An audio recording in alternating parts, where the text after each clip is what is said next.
What's up, everybody? Welcome to the 2019 Aussie Millions live from Crown Melbourne in Australia. I'm your host, Jason Somerville, here with Kevin Martin, Rated GTO, Ricky Guan. We've got an amazing show for you guys tonight. Are you excited or what? Pumped. This is going to be an incredible show. This is the largest field in Aussie Millions main event history. Ever. 822 people in this event We're going down to the final table tonight. There's $1.85 million for first place. It's going to be absolutely insane. We're playing down to the final table of 7 tonight. Let's see some love in Twitch chat. This is going to be an absolutely awesome show. Let's take a look at who's at our featured table to get us started tonight.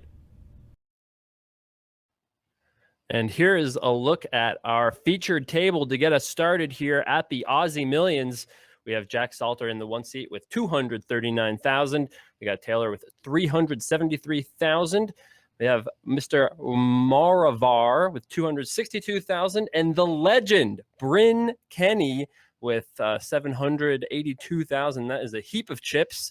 We have Zoe with 434,000.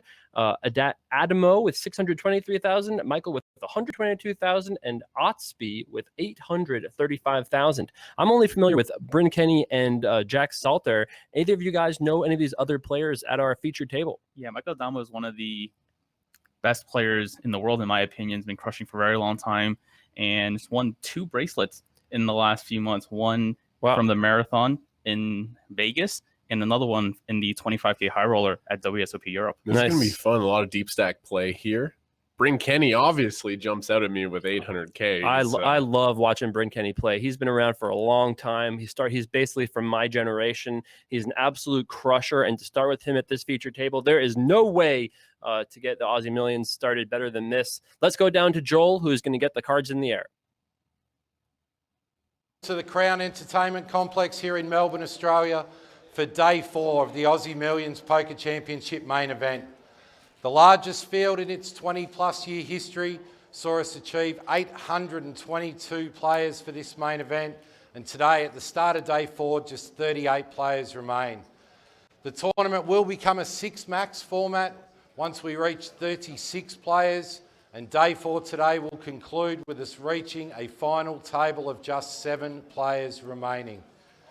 Top prize they're searching for is a $1.85 million cash prize, and of course the Anton Aussie Millions Poker Championship main event bracelet. With 38 players remaining, our button is in seat 5. Our starting blinds for level 20 are 6,000, 12,000. The ante is 2,000. Dealers in the main event, day 4, shuffle up and deal. All right, guys, we are off. And I can't wait. It's so nice to be back. Our 4th year running the Aussie Millions here on Run It Up. Now's a good time to look at it. My favorite event of the year. It's amazing to be a part of it. You're the first one to double me up. Yeah, largest event in Aussie Millions history. And this event has been prestigious for quite some time, so I got a big smile on my face. I'm ready to watch some action. We got $1.8 million up top, cards up coverage. Look at those beautiful 4 colored decks. It's incredible because I just checked, and only a few years ago, one of my first years doing the Aussie Millions, there was only 732 entrants, and here we are only a few years later, and now 822 entrants, no re-entries. Those are all unique players. No place on planet Earth is seeing growth like that. It's a testament to what Crown is able to provide as far as a poker experience. So it looks like the blinds are 6 and 12,000. With a 2,000 ante from every player. And action is on Jack Salter here, under the gun +1. It's working with about 20 big blind stack. So if he comes in to the pot here under the gun +1, you expect off the short stack he's thinking about a legitimately strong holding here. Yeah, I mean, this is the first hand of the day. He's not going to get in there too light. I'm surprised at how long he's taking. I wonder if everyone else is a little like, what's going on over here? Great to have you guys all with us here in Twitch chat. We are keeping an eye on the chat. Poker Kid Lux, Sydney Druid, Jim Bro. Great to have you guys all with us. It seems like... Oh, Jack lets it go after that. Interesting. Now remember, something very interesting about this. We are 38 contenders to start today. 32. But at 36, there's a redraw as we go down to 6-handed play. We're going to get our first look at our star of this feature table, Bryn Kenny, sitting with 800,000 chips. Going to be in a lot of pots, I imagine. It's going to be nice to see what he cooks up here with 2 8s. I love watching Bryn Kenny play poker. He's the kind of guy who hasn't really embraced the technology of the modern day. He's really has amazing instincts honed over years and years of poker play. Successful at the highest levels of the game. Yeah, he's a white magic guy, right? He's street poker. He claims that. Think about this, Kevin. He has 26 million in live tourney earnings. That is insanity. His biggest score is only $2 million. Only, but still. Here we go, off to the flop here. Neither player improving. Check. Burns pocket eights, still holding. Check. Kiwi Jordy, we are on a long delay today. That's how we skip all the breaks. We're on that dynamic delay that we love to run here on runup.tv. So there'll be no breaks for you as a fan. We're just going to play through tonight till we reach that final table of 7. Check. You can see that beautiful 4-color deck in action right there on the turn. Another player improving here. Bryn has to feel like his pocket eights are good after no aggression. Happy to check it down. And one of the greatest of all time, Bryn Kenny, takes down the first pot of the day. First blood. Hands out, please. 2,000. We are going to put a tweet out about today's show. Tell your friends, come hang out, runup.tv. I know Rated GTO just put out a tweet. I'm firing a tweet out right now. Just getting started here. We got a long show ahead, and it's going to be full of amazing action. So don't go anywhere. Make yourself a nice little, whatever it is you like to eat while you watch poker. Turkey burger. Come hang out with us. What up, Mayrink? Long-time running-up warrior. 12,000 to call. All players guaranteed $31,200 Yep, coming into today. We are in the money at this point. 822 entrants, starting today with 38 players.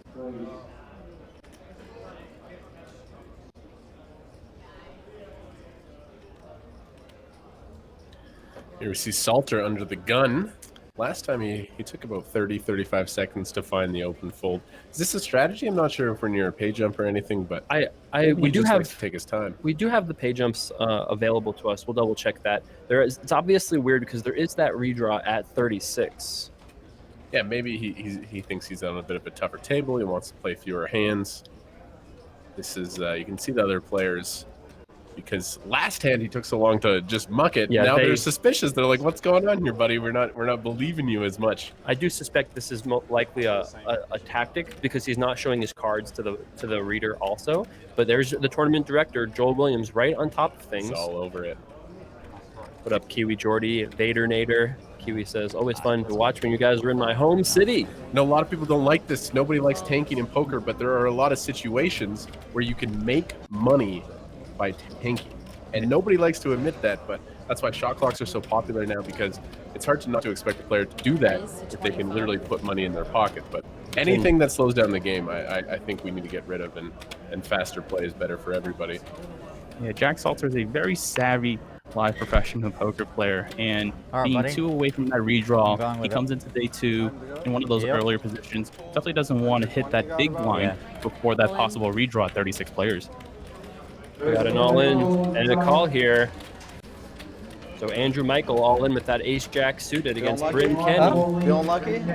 Yeah. I'm looking at you. I don't care. I hope for... I appreciate it. Oh,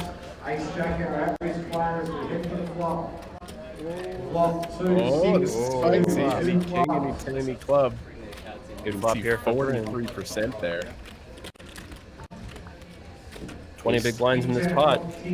Ace Jack of Hearts ahead for now, but it is only a very slight lead.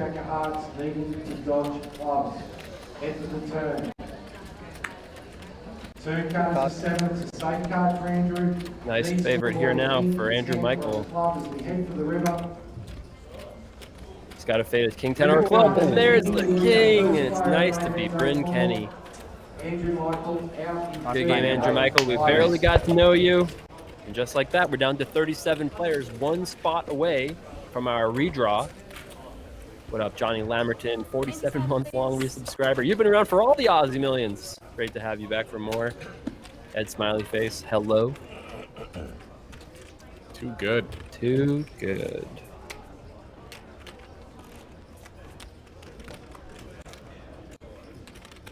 So it looks like Bryn Kenny has about, at this point, maybe like 65 to 70 big blinds.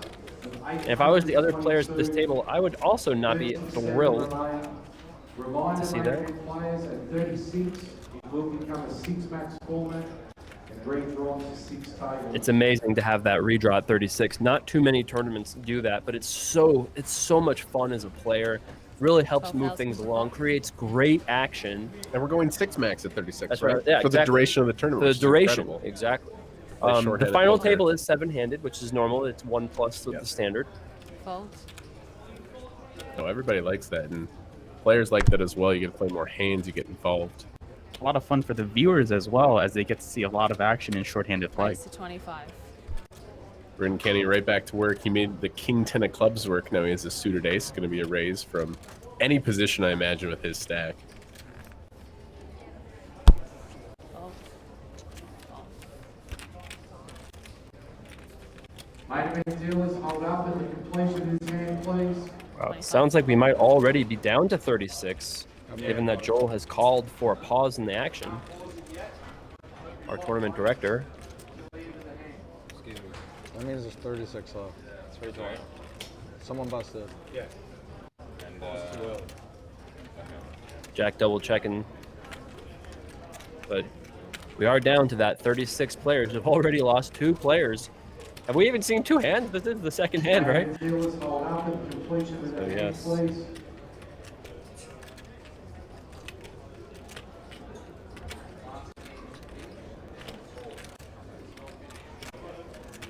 Call. Heads up.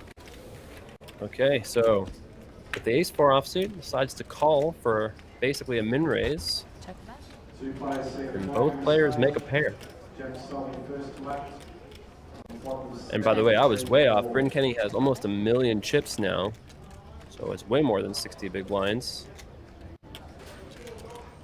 This is a flop that, in general, is going to favor the big blind. You know, big blind has more of the 5-6, the 4-3 suited. But Bryn Kenny's opening wider than he should as well, so he's definitely going to hit this flop once in a while. Not as hard as the big blind, but we'll see how they continue when they both catch a pair.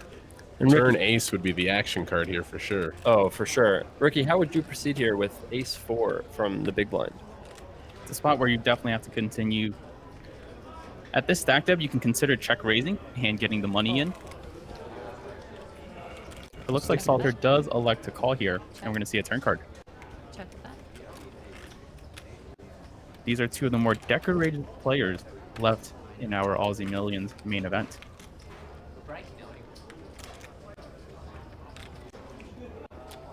Bryn Kenny going to put the pressure on here. Another big bet would put a lot of pressure on a hand like, let's say, Jack 4, King 4. No, he decides to knuckle it and we're off to the river. Pretty connected river card here. At this point, both players are going to be content to just trying to navigate the showdown. Yeah, this is gonna go check here, you would think. Check. Jack does check.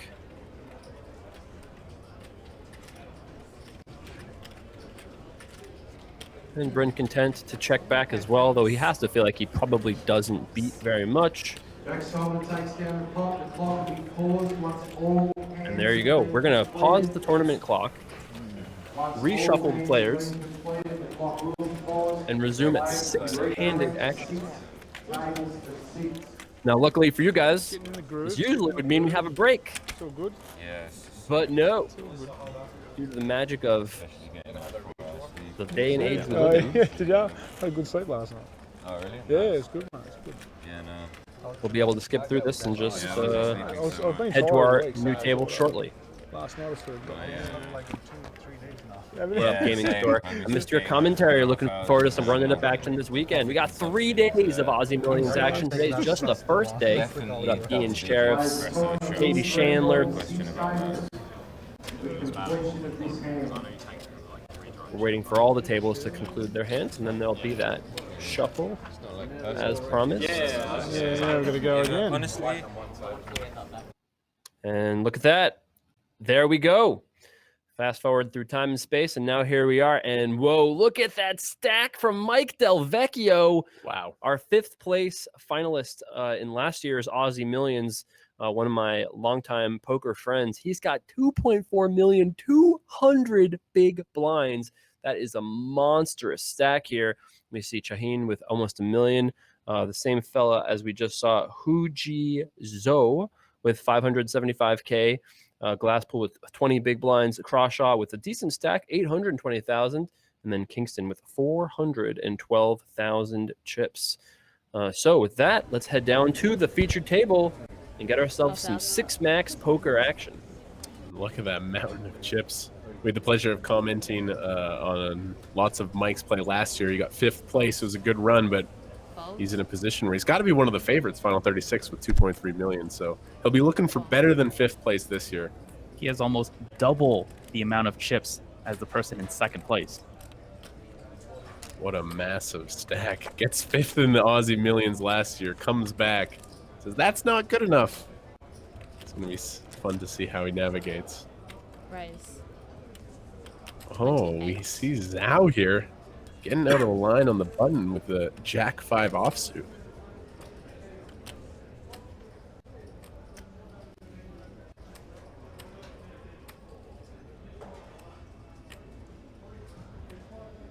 Getting spicy here, setting the tone. We don't know what experience these players have with each other. They played before in this tournament. This is the first hand of this 6-max, though. What up, Ellie Sriracha? Great to have you all here in chat hanging out. JG710. Oh, it's a different Zoe. Oh, you pronounce it kind of like Joe. All right. I always learn how to say new names during the Aussie Millions. Thank you. Short arms, big table. So we have a raise and a call here. Check or bet? Check.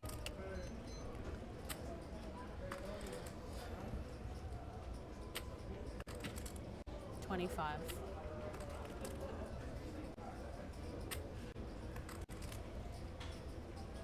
No improvement here for either player. Call.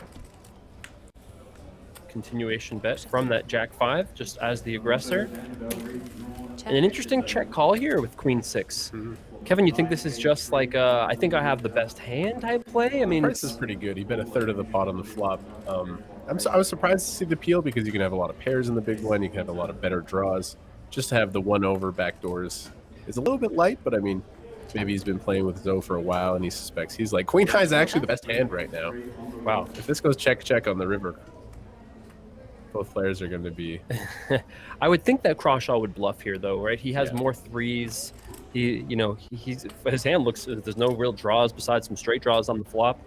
So you would think that Crawshaw might just say, hey, maybe I can get king high or a better queen high, or maybe even a hand like pocket 4s, pocket 5s to fold here. 72. We know he doesn't need it, but he does decide to bluff here.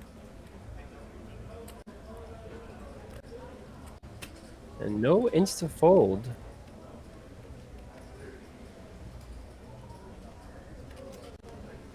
Graham Drawlin says, solid trio in the booth.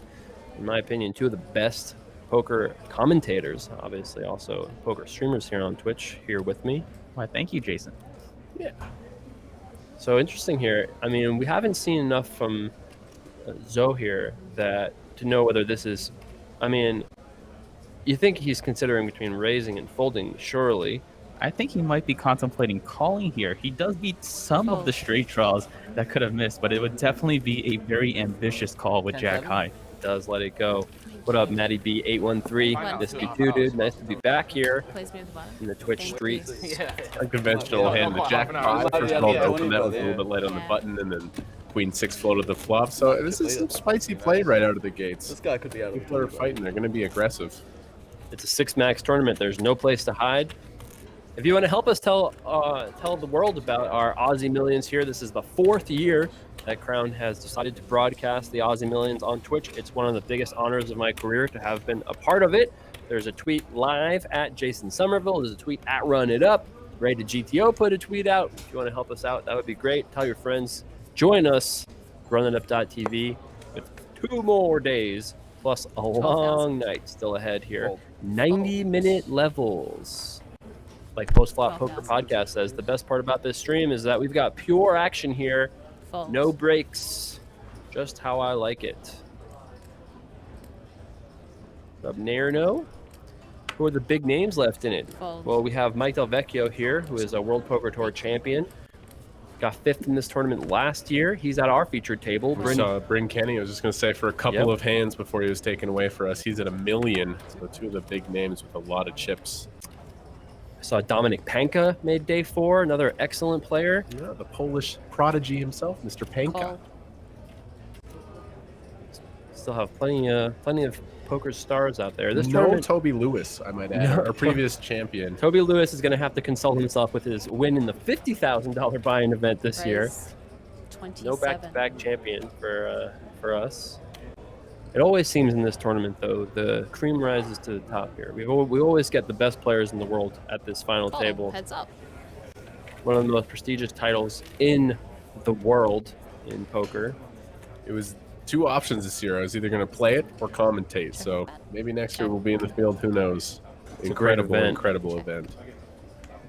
Check or bet. A couple of Aussie favorites still left in the field as well, Check. including Mike O'Donnell and Matthew Wakeman.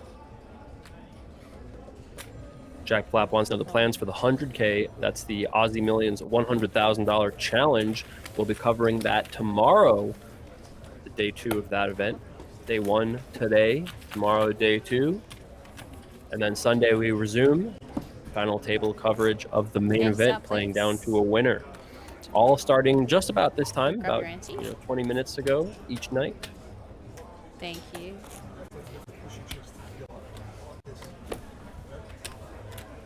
Thank you. I'm looking forward to tomorrow's 100K. A lot of big names in the high roller community are already registered in that field. It's going to be a great event. Always is. I'll never forget the first year we did the Aussie Millions. Had some great action with Phil Ivey battling, and all the great European players that were out there. Steve O'Dwyer winning the $250,000 event, one of my old-time friends.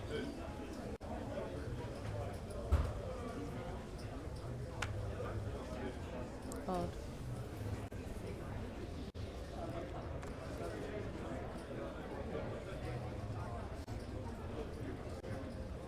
So glass pool here doesn't have the stack to really get in there with Jack 3. Lets it go. There are 36 players remaining at this point. We're not going to know exactly because we're not covering the Raise to outer 30. tables. We'll keep you guys posted though as we get through table by table. It's beer o'clock is ruined for Bryn Kenny. I think we all would love to see a Bryn Kenny, Mike Del Vecchio final table. That would be amazing to get to watch. Right now we're going to see just Mike Del Vecchio Heads up. defend his big blind with a very nice Jack 10 offsuit. Pretty standard open here from the button with ace 4, defend with Jack 10. Check or bet. Check or bet. 2 of the bigger stacks at this table going at it.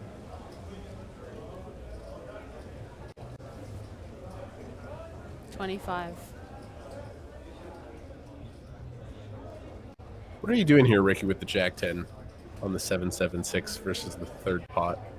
Right, we check now. We're getting 4-1. Yeah, it's tough to fold with 2 overs getting this incredible Raise. price.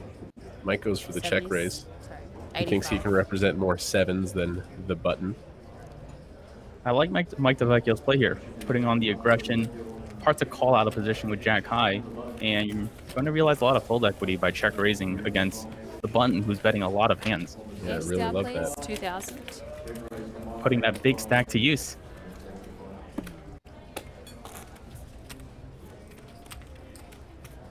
It's going to be fun to see how he accumulates chips throughout the course as we play down to our final table.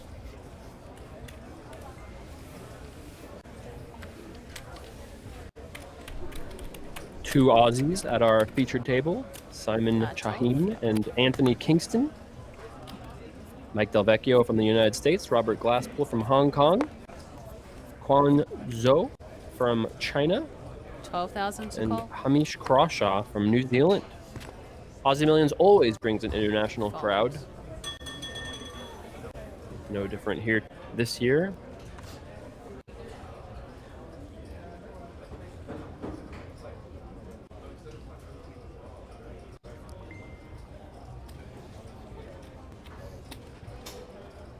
Action on Robert Glasspool here with under 20 big blinds and pocket fours. I wouldn't be surprised if he just shoved straight away here. Fold. Whoa! That I did not expect. What do you guys think? Too tight or too right? What do you think, Ricky? Pretty close with pocket Raise. fours. I think all three options are on the 27. table there. It is six-handed, and they're playing with a regular ante, so there are fewer antes in the middle for him to potentially win if he does choose to play the pocket fours. Sorry. Yeah, it is definitely close. I think all options were, as you said, on the table. I would have leaned a little bit towards the open shove there. When we get to that, 10 to 19, 20 big blind range, the small pairs do really, really well as open shoves. But, I mean, it's the Aussie Millions. You only Yep. get one chance. There was just a pay jump at 36. Every one of rounds. these players is guaranteed 36,200 Australian dollars. Check or bet. Next pay jump is at 30. So each table from here on out, there'll be a pay jump. Check or bet. Check. Check or bet. Top pair here for Crawshaw. Kingston with second pair. Check. Check or bet. This ace on the turn is going to slow down action a little bit.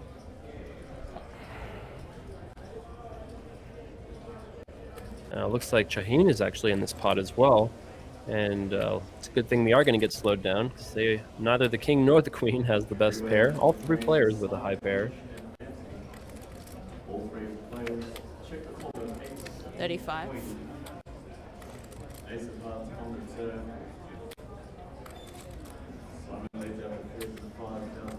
Call. So it does go small bet, reasonable call, pair and a gut shot. And Kingston closing the action here, but the shortest stack does let it go. Heads up. Check or bet. And 8 pairs on the river. Shaheen shouldn't really think that Crawshaw has too many 8s. How many 8s play this way? I call the turn. Probably not that many. What up, Bass Tom? Nice to have you with us.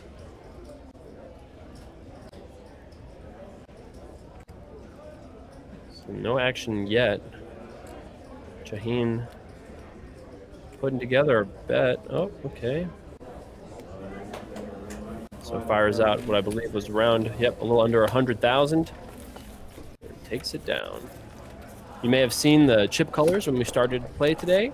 The yellow chips are 5K, the blue chips are 1K, and the chocolate chips are 25,000. Started with 38 players, 36 or so left remaining.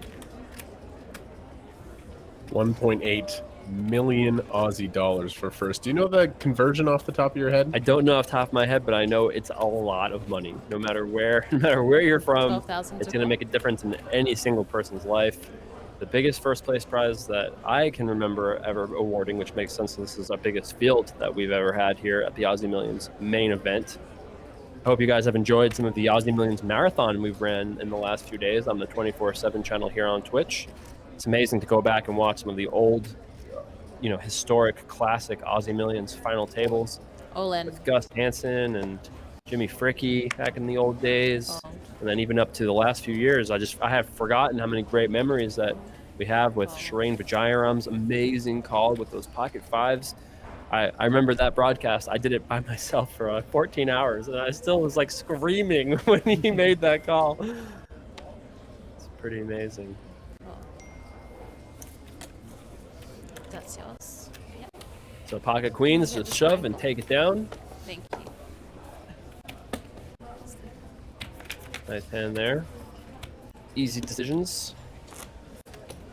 How many hours of play do you expect to happen? Asks Slasher XF. I expect probably around 12 hours. These guys just started. I think we've got a long day ahead, and at least we will not have the dinner break. Obviously, that's the advantage of this dynamic delay. So we get straight poker action with no breaks. This was a $10,000 buy-in event, Jason Tomley. With 90-minute levels, it's going to be a long day of play. Structure. Yeah, it's a great structure. 90-minute levels. plus going six-handed at the final 36. I think stacks are going to be pretty deep throughout, which is really makes me excited as a commentator. That's the part of poker where I enjoy. You get the 3-bet bluffs in, you get some dynamics. There is something to be said for, open shoving and reshoving, but this is the poker that I fell in love with when I got into the game. So it's going to be exciting to see these stacks stay pretty deep throughout the whole event. We've always seen the final 3 tables is just an absolute brawl because, like you said, stacks are a little bit deeper. But I can remember when Samantha Abernathy made the final table, those final 2 tables was action-packed, tons of things going on. It's big money at that point too. Hey, what up, Arlie Shaban with the big host. Thanks very much, dude. Hope you're enjoying the Aussie Millions so far. Get to relax and hang out. Looking forward to the commentary the next few days. That's awesome. Thanks, Arlie Shaban. Hey, what up, The Drawing Dead? Nice to see you. Great meeting you in Sacramento, too.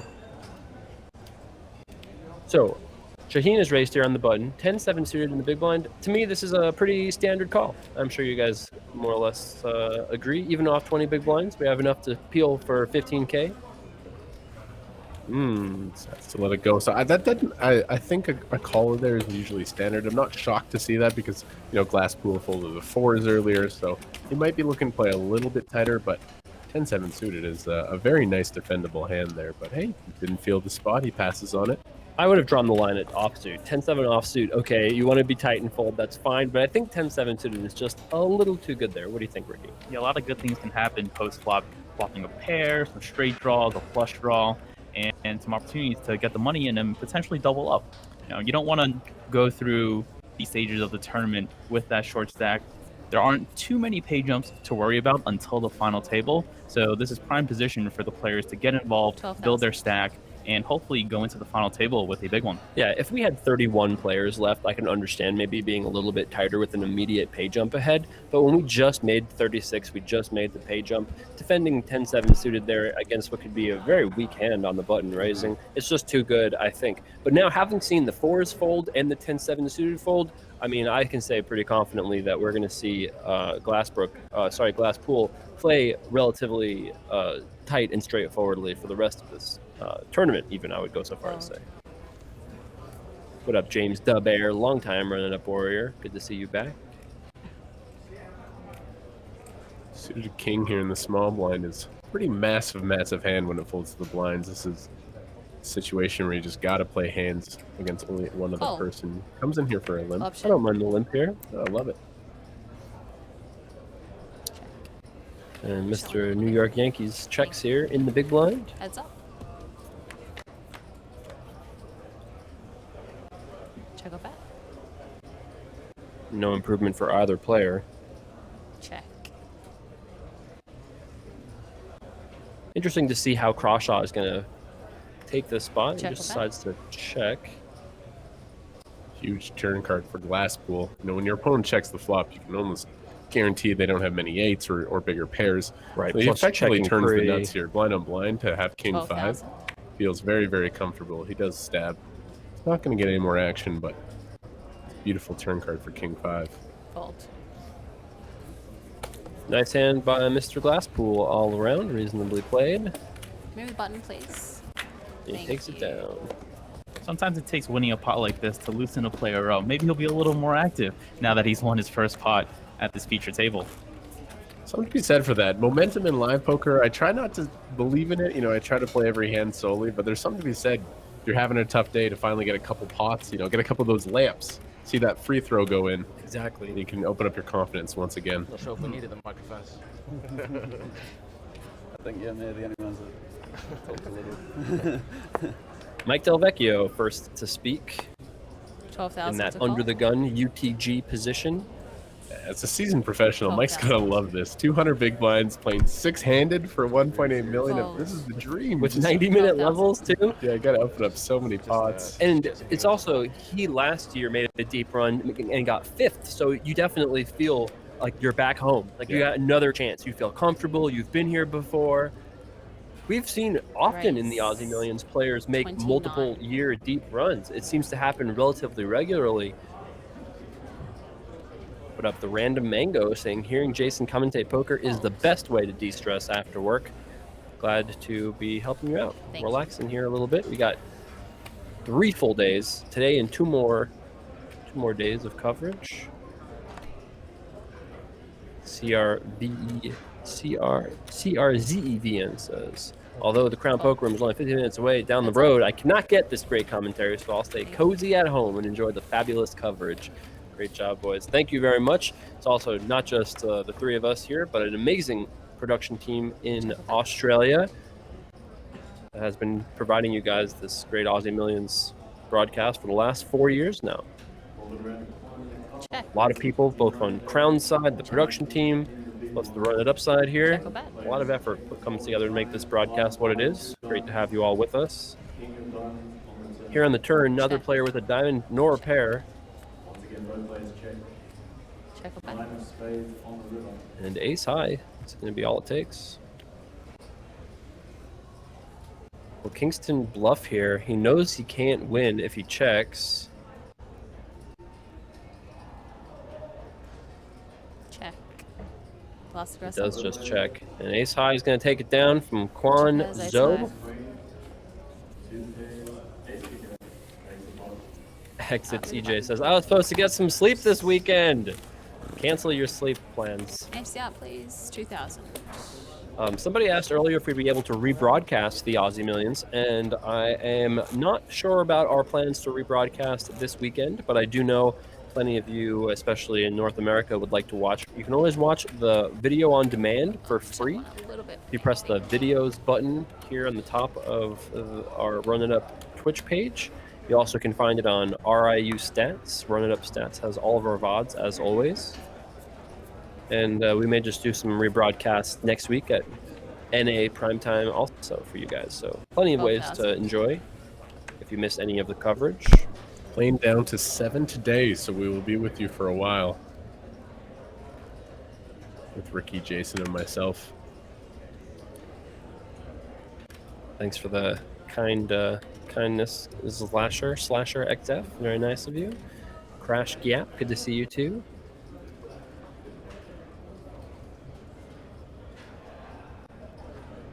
Action on Robert Glasspool.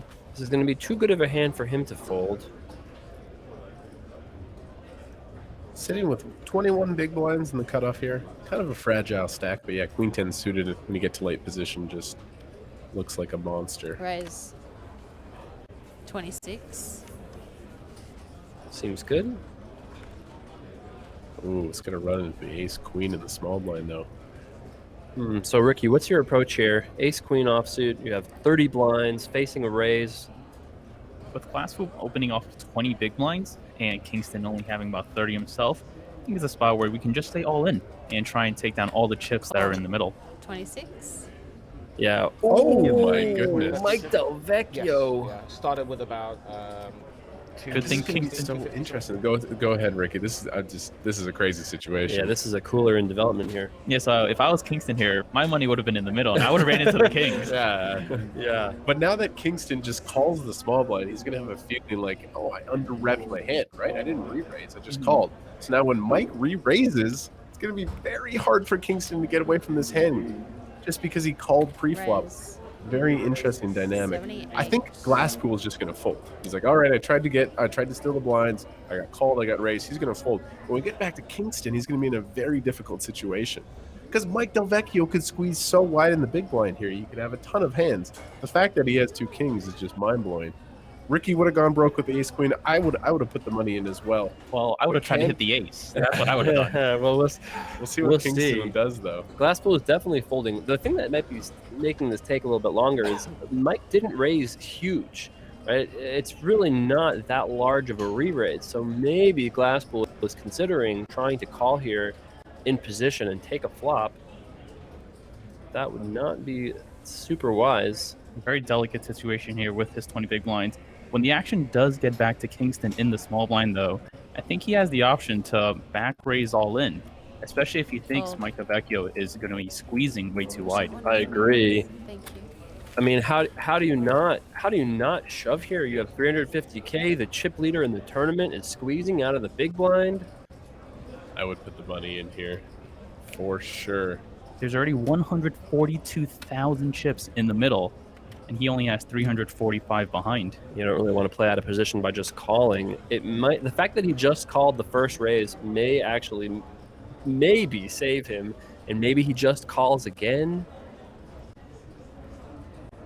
Giving each other the eyes here. Ace Queen is probably the best hand that he's going to have, just calling from the small blind versus the cutoff open. He does just call here. And Queen high flop would be devastating for Kingston. Obviously, the ace would save him here. Luckily, the Queen of Diamonds is gone. And it's interesting because this is not usually how people would play. Oh, there's the ace! But it's going to work out for Kingston. Very interesting. 200,000 chips already in the pot. So they're very shallow. Which makes me think Mike has a good hand for checking on this flop. He has the king of clubs. Check. He doesn't have to worry about too many turns, and there is the check. Nice quick check there from Mike. No player's worried about a 9. I mean, it's very unlikely that, you know, Kingston called 2 raises pre-flop with like 9-8 suited or nearly 0%. So 0%. nobody's worried about a 9, but Mike is terrified about that ace of clubs for sure. Well, the thing is, like, Kingston has, like, what hand as played? He has, like, pocket 7s, probably not even that kind of a hand. He has, like, pocket 10s and didn't raise. Or he has, like, ace 5 suited, ace 10 suited, ace jack. Wow, we see 3 checks from the ace queen. I think this would have been time to seriously consider a value bet. And now Mike thinks he has the best hand. Mike's going to go for value, trying to get called by 2 8s. Mike is going to be 2 shocked. 10s, 2 7s. 65. Mike is going to be shocked to see that he loses this pot as played. Yeah, Mike's like, I got the best of it. King, Kings no, and give me the money. Wrong. Aces and 9s. Yeah, you can see it's like, oh. But all in all, it could have gone a lot worse for Mike Delvecchio. We were all talking about how Kingston was probably going to be all in pre-flop, and instead ends up just calling.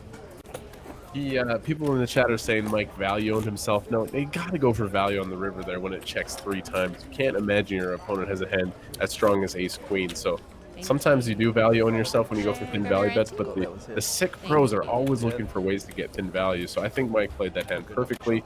What an interesting hand. And I would also note that Mike bet small enough that worst hands could theoretically call him. He bet, what, 65,000 or something into a pot that had 200 in there? So he tried to give himself a chance to get called by worse. He was just up against better. That's outrageous. Gotta give a quick shout out to my girlfriend in Canada, Peely, tuning into the stream. I saw she said she's going to hang out and watch as long as she can. Yeah. I love it. And I also say that we should certainly consider just value betting ourselves if we're Kingston there. Because yes, we got 65K when we checked, but we could have bet like 100, maybe even a little bit more, and still got paid.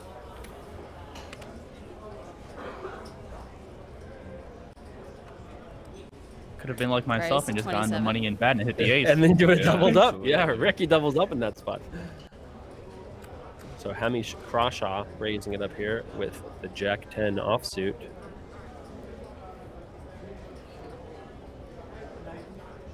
And now it's on Mikey D. Oh, we have the beautiful, beautiful 3-bet bluffing hand known as ace-2 suited. And I expect Mike with these chips is going to be putting a lot of pressure on. I love the size. You can see he goes pretty large. The original raiser went to 27,000. He goes to 100,000 because he's out of position. So he's going to size up on his 3-bets. Sure enough, he just takes it down. So 4xing there. Way to leverage his big stack there. That's it done. If you're enjoying the show, use that hashtag Aussie Millions on your social media platform of your choice. And get in touch with Crown Melbourne. Find out all of the poker events to come at Crown Poker. If you want to win a seat into next year's Aussie Millions, that's where you can find out more about that. You're watching runitup.tv. Get in touch with us at runitup on Twitter. 12,000. Great to have you guys all with us here today. Beef Bagel 2 says, been watching Run It Up for a while now. You'll usually see me over at the 24/7 channel. Love all the coverage. Great to have you there. We got some cool plans for the 24/7 channel this year. Lots more content coming. You can find Aussie Millions replays throughout the year over on that 24/7 channel. 27. Here we go, Mike Del Vecchio on the button with ace deuce offsuit. I imagine he would raise probably 80% of buttons, maybe even more. Ace deuce off definitely going to be in there. And Zhao has been playing some hands. He's definitely probably going to defend the suited king in the big blind. Hard for us to tell the difference for us. We got the Twitch chat up if you guys want to get in touch with us on Twitter. Distinguish us. Yeah. We're looking at that as well. That's one of them. Yeah. Good to see everybody. See a lot of regulars in there from my own Twitch channel. Good to see you. Action is on Zoe here with the king deuce suited. You think that would be good enough to call? Call. Heads up. Indeed it is. Going in a little bit for me. Thank you. What up, DT White House? Nice to see you. Lappy Poker, another long time running up warrior. Check bet.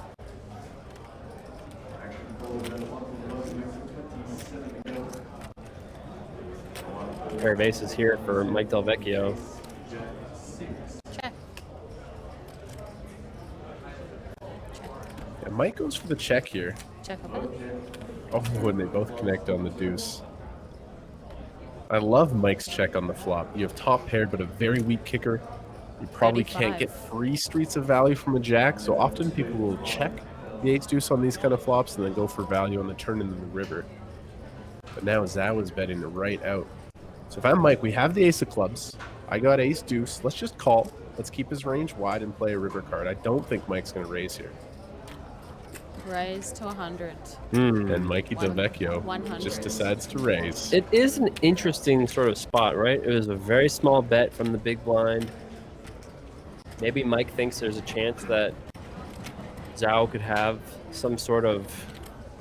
I mean, you can't really have ace-jack, but he could have maybe ace-6, jack-6 suited, jack-deuce, 6x of clubs, ace-x, no, can't have ace-x of clubs. You know, queen-10 of clubs, stuff like that. Ace deuce is one of those hands that is a little vulnerable to some river cards that can potentially counterfeit his hand. So not a bad idea from Del Vecchio to try and force money in here on the turn. Yeah, it's interesting because I think there are arguments on both sides. Should he just call? Should he just raise? But I kind of like raising because of how he's been playing at this featured table. His opponents don't know what his hands have been other than the pocket kings. He's been aggressive. He's been getting in there. And it just kind of makes you have that that feeling of being unbeatable. You're constantly in there raising, betting. It's just like people just kind of get afraid of you and may avoid you in future spots. So I think it seems like a reasonable spot to raise, but close decision on either side. Having the ace of clubs makes you more likely or less likely to raise there, Ricky? What do you think? Probably a little less likely because you don't need as much protection from potential clubs that can come on the river. There you go. Gauntlet asking that question. What up, S Sphinx? It's nice to see you again. Long time running up warrior. Drunk Pigeon 69. Hello. One Forest 1, nice to see you too. Saint Ephemeral, a lot of old time friends here. I appreciate all the love in chat, guys. Lots more streams coming this year in 2019. Got some big plans ahead. 12,000. All three of us were just at the PSPC in the Bahamas. And now getting the rest of our year started. Lots of poker and streams ahead from all three of us this year. It's an exciting time for poker content. A lot of really cool things are coming out. It's a very, very exciting time. What up, Pico? Isao, please. So action is now folded around blind versus blind. And Zhao with the ace 3 decides to just call here. Interesting. Against the player who I suspected was more tight, I think I would be more inclined to make a small raise here just to kind of like see what he's going to do. Maybe he overfolds his big blind. Push bets in for me. But I don't mind just limp. Heads up. It's hard to assume that unless you've seen the cards up coverage, though, to know that the player's been playing too tight. Yes, no doubt. And we are on an extended delay, so these players will not be aware of how the other opponents are playing.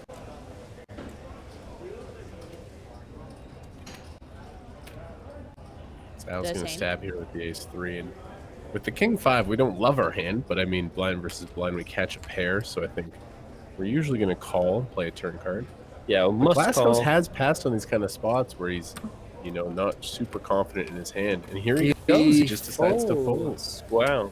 The thing that I think amateur players get wrong in that spot is that there's a relatively big difference between 5-3 and king 5 there. Because if you turn a king, you're in great shape with kings up, with the top and bottom pair, and you can beat pairs of 5s. You dominate all the other 5s. And, you know, if you want to fold 5-3 in that spot, I wouldn't necessarily even say that is great. But king 5 there is just so strong because you have that overcard also. Just a little too tight, I would say.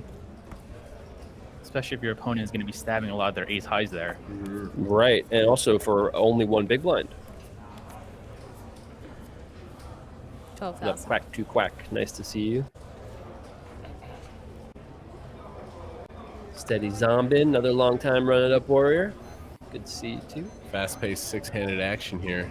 I love it, man. I feel like there's That's no great. downtime. It's just like, yep, next hand, let's go. The dealers at Crown are amazing. Played a six-handed live tournament the other day, and it was incredible. It was so fun. It's great. You just get so much action. You get to play so many hands with your opponents. You build the dynamic. It's incredible. Shaheen here with the ace king. Million chips, massive stack of 90 big blinds. 27. Definitely gotta find the pre-flop raise here. Ooh. Don't know if Glasspool can pass off. This is the perfect spot to say I'm all in. I got a medium pair. You know, my opponent's raising in late position. He could be super light, and there we go. I agree with this. And Ace King's gonna snap call, and we're gonna have an old-fashioned coin flip here. Classic race scenario. We know which hand Kevin likes in the situation. Of course, yeah. Yeah. Glasspool, a somewhat significant favorite, 57.43 here to stay alive. And if he can hold, he'll have a decent amount of chips. And that's a good card for him. Ace King is in very bad shape here. Drawing dead on the flop. Yep. That's not the most fun coin flip. I mean, Glasspool loves that flop. Oh, yeah. Yeah. And you're dead, buddy. Nice And double for Glasspool. Thanks. Get him up to 446,000 chips. Yeah. Man, it's something to get to run well in tournament poker, but especially when you get deep, your final 36, the equity in these pots is worth so much. Like, if you're being flips in the first 5 levels of the tournament, it doesn't really matter. Like, you have to run well in these spots with so much money up top. Fair, man. It's supposed to be some You can see drama on this the table. happiness on Yeah. Glasspool's face. I mean, give him It's easy to get chatty when 45%. someone like big no flip sweat. deep in a No sweat's tournament. He's been patient all day, really being selective about all the spots he takes, and now has almost 500,000 chips to work with. Feeling great. What up, Capico? Nice to see you, dude. Sorry, Hope you're sorry. doing well. Sorry. It doesn't have to come in. 8, 10, 10. So you got backdoor 10. Nice to see a smile still on Simon I mean, I Shaheen's wouldn't want a face. chop sweat. A chop sweat would be okay. I can run it. Everyone always has a great attitude at the Aussie Millions. Everyone's just like happy, nice to be there. You know, I've been to Melbourne twice lifetime, and everybody in Australia is just so nice. They're always have a smile on their face. I feel like it's one of my favorite cities that I've visited. Nice to see you. Delayed reaction. Hello. I've always wanted to go. Take the girlfriend there, play 12,000. some poker, Fold. chase a kangaroo, come back to Canada. 12,000. Maybe next year, Kevin Martin. Right now, having just lost to the Ace King, I think this hand is still a little too good to fold. It's funny because if he had King 9 here, I'd be like, all right, take it off, relax, take it easy, collect your thoughts. The King 10 probably just slightly too good to fold. 27. The hijack King 10 offsuit, it depends on behind. You know, this sometimes is a raise, sometimes a fold. It depends on the quality of your opponent's behind, specifically who's in the big blind. Fold. When you get to late position, you see people really alter their opening ranges based off of a lot of those factors. Sure enough, raise and take it. A little bit of healing there. Shaheen has a very nice spot at this table, being on Mike DeVecchio's left, being able to react to what the chip leader is doing, and being able to play a little more pots when he sees DeVecchio fold. Definitely plenty of war seats that he could have at this table instead of having the best one. Zero Fear. No one played the Aussie Millions here. We're all in Las Vegas, casting remotely. I've been there twice before, though. 2006, I believe, was my first visit. Wow. 12,000. 2006. It might have been 2008, now that I think about it, but it was one of those two. I was either 21 or 19. I forget. I was in grade 3 or something. Yeah, we were still in middle school. Yeah, both of you guys were definitely 2006, barely alive.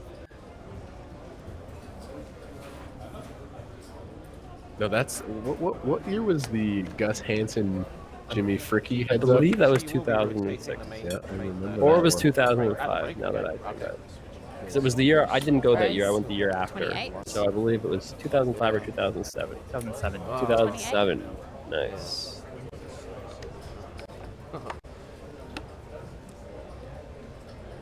I feel like I've Cool. assumed the role of being the stats guy What's when up? I'm in this production booth. Yeah, oh yeah.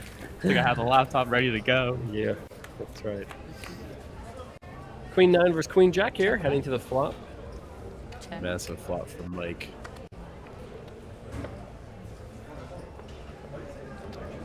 Nice turnaround here. Rashaw's going to 25. bet here, probably with most of the hands in his range, being the pre-flop razor.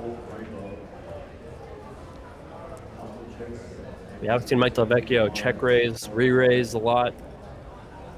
It looks This is a like spot where you could use Raise. either option. He decides to go for the 85. raise here.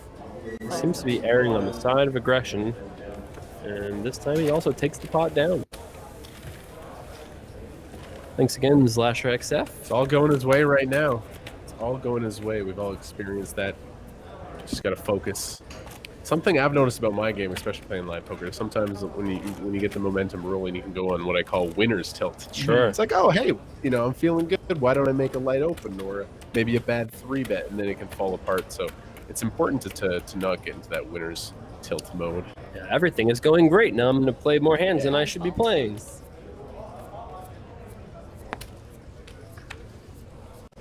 We're just getting started here. Not even an hour into our 12,000. broadcast. Started with 38 players. Somewhere around 36, 35, 34 players remain. Playing down to the final 7 tonight. 1.85 million for first. Oh. 27. Pair of deuces, good enough to raise here. It's going to be interesting to see what Oh. Kingston does on the button here with ace-10. Not Flat su- and 3-bet, both make sense. Not Decides to surprised call. to see the call, given how Call. he played the ace-queen. 27. Delvecchio calls also. I would have Yeah, suspected, I would have thought he would squeeze there for sure. given how he's played these other hands.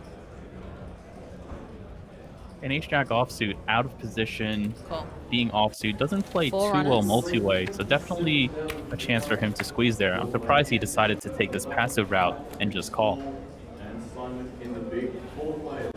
Got a 4-way multi. This is a big whiff for Check. everybody. Only Shaheen makes a pair of threes here, which probably doesn't feel like the best hand, but it is. Check.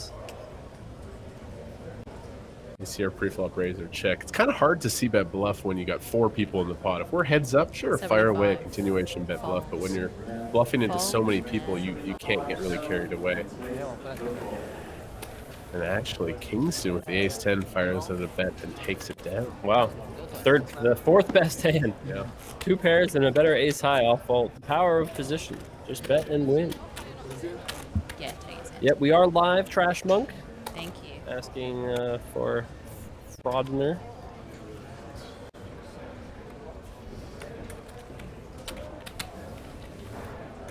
What up, Unctuous SC? Jorlorm. 2 more long-time run-it-up warriors. Good to see you back. Fun's good, so small, big, please. Where are you guys watching from right now? I'm sure there are still a decent number of North Americans watching. I'm sure a lot of Aussies. 12,000. How many, probably not too many Europeans yet. Waking up, just maybe barely waking up. Germany, whoa, Moonlight Master, nice to see you. From Russia, wow. Missoula, Montana, wow. Hello. Raised to Watching from my 27. dirty basement, okay, I love it. Minus 30 degree Wisconsin, yes. For our global viewers, right now the middle of North America is 27. freezing cold, record-breaking cold in the middle of America right now. It's a freezing 55 degrees here in Las Vegas.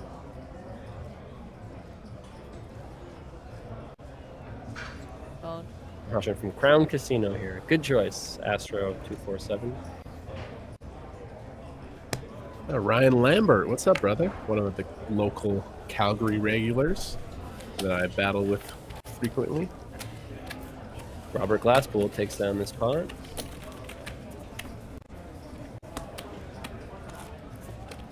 What an international field we have here. I love it. What up, Ilchiga? Another long time running up warrior. 41 month subscriber. That's awesome. I just gotta say this again. The fact that we go 6-handed final 36 is just amazing. It's such a cool feature of this tournament. Not that many places do that, and just another way that sets the Aussie Millions apart. 8-handed play, which is also not.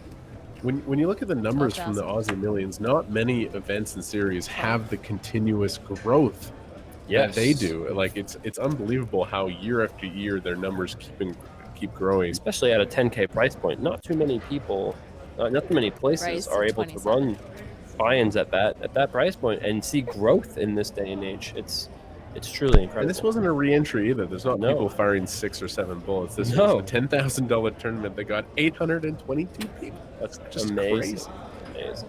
Well, a lot of different events going on around the world. You see players flying in from different parts, different countries 27. to play this one event and the entire series.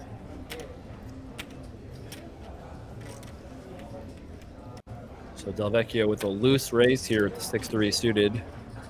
Glasspool debating in the big blind with his newly doubled up stack, but he folded 10-7 suited not that long ago. Looks like the extra chips make the difference. He's opening ace-6 suited from under the gun. Yeah, he's loosened up here quite considerably. Heads up. Check bet. No improvement for either player here. Definitely favors Mike Delvecchio with his big stack. Check though. Check bet. Interesting turn card. Glasspool could make a straight with a 6 or a 10. Check. Mike Delvecchio Check with nothing. I think Mike's going to take a stab on the turn when 20. Glasspool checks twice. I kind of wish Glasspool had bet on the turn because now we're just check folding. Look, he was 90% to win with 8 high. That does not happen very often. Antes, please. But he lays it down. I wish he had just bet himself. Instead, no pot. Jay Preet in chat says, didn't Mike make it deep last year? He got 5th. And here he is chip leading final 6 tables this year, so making back-to-back statements here. I'd also like to point out that Mike's been in the gym. We commentated on him last year. He's looking huge. He's definitely been working out the last year. He's massive. I think he's been training for the Aussie Millions to try to come back and be even stronger. Whatever he's doing is working. My goodness.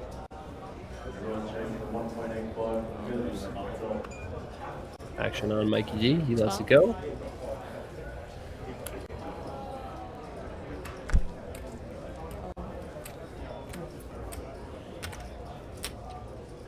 And action on Kwanzo.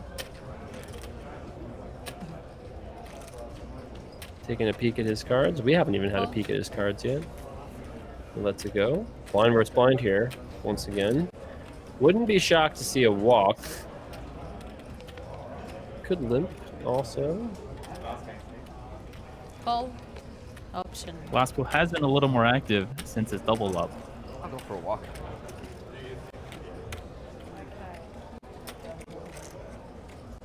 Looks like Crawshaw gonna put on some pressure here, pre-flop.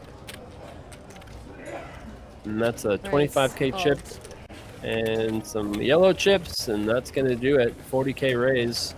Yeah, he's out, please. Takes it down. And I like that. I feel like maybe he doesn't see the cards, but he might sense that Glasspool is playing a little bit conservative. He puts on some pressure there and takes it down. If you know your opponent in the small blind is not limping enough strong hands, like in the small blind, you need to limp some aces, some kings, some suited broadways, some ace jacks. If you know your opponent isn't limping those strong hands, it makes your raising the big blind very, very, very profitable. So I expect that is what he was thinking there. Yeah, and even if your opponent does call you, you're going to be playing the pot in position as the aggressor.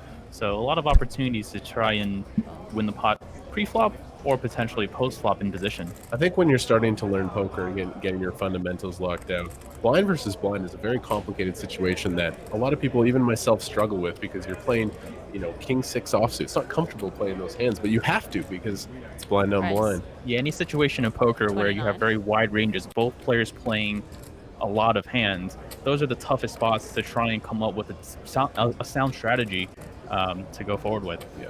Pocket aces here for Quan Zhou. It looks so beautiful. Playing live poker, you get so few hands. Looks beautiful on the broadcast with that 4-color deck. That's for sure. Pick up the aces, you almost don't believe it. What up, Asha61? My name ain't Earl. Long time running up Warriors. Good to have you back with us. So action is on Glasspool, and we've seen him be conservative enough that when he raises here, I bet you he has something that is good. And this may spell trouble for him up against the birds.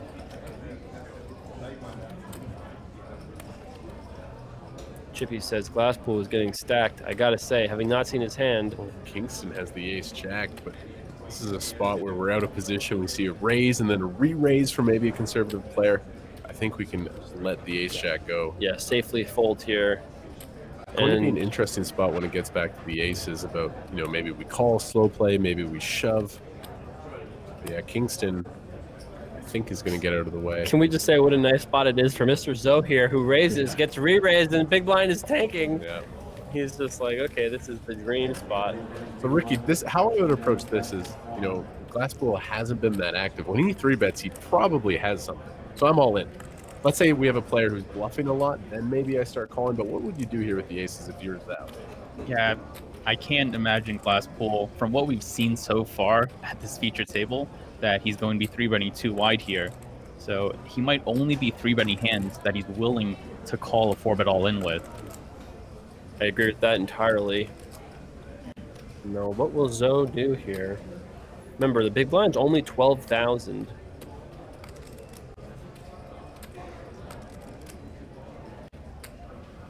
He can't have aces as well because we saw another ace get folded. Moonlight Master. He's trying to sell the story. What do I do here with 9-9? Right, exactly. What do I do here with ace queen? He has the rockets. Beautiful spot when you get 3-bet. Warzanowski says, my 3 favorite streamers on the call. That's awesome. You got 3 days of us coming up ahead, today and 2 more. Only an hour in. Tell your friends, come hang out. Runitup.tv.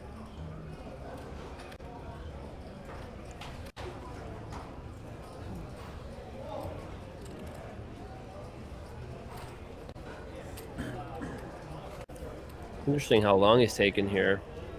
So let's say Glasspool is a player who has a lot of 3-bet bluffs. Then I think we start calling. Let's say he has king 10 offsuit or ace 2 suited and he's bluffing a lot. We want to keep those bluffs in. But I just don't think Glasspool is a guy that is 3-betting that many bluffs. I also think that it's a mistake to make a raise that's not all in, given the size and not a big mistake, but maybe a small mistake. Looks like that is what he's going to do here, though. That is interesting. He raises to 154,000. Is that right? Looks around that. This looks so strong. Man, if Glasspool now has a hand like 2 jacks, maybe this is his escape route. The min 4-bet screams strength. Yeah, I agree. I mean, if he has queens or kings, it's just over, I think. But if you have jacks or 10s here, maybe this is your chance. What would you guys do? Twitch chat. I mean, obviously, aces fold, clearly. If you didn't know, think about how painful this spot is. You're actually getting a pretty good price to call at this point, also getting 3.5 to 1 with pocket jacks.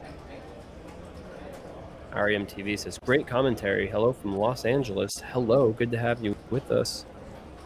I can't imagine him calling here as he's going to be committing a very large portion of his stack to do so. What if you had like ace queen suited here? somehow. Yeah, we just have to hero fold probably. We just hero fold, yeah.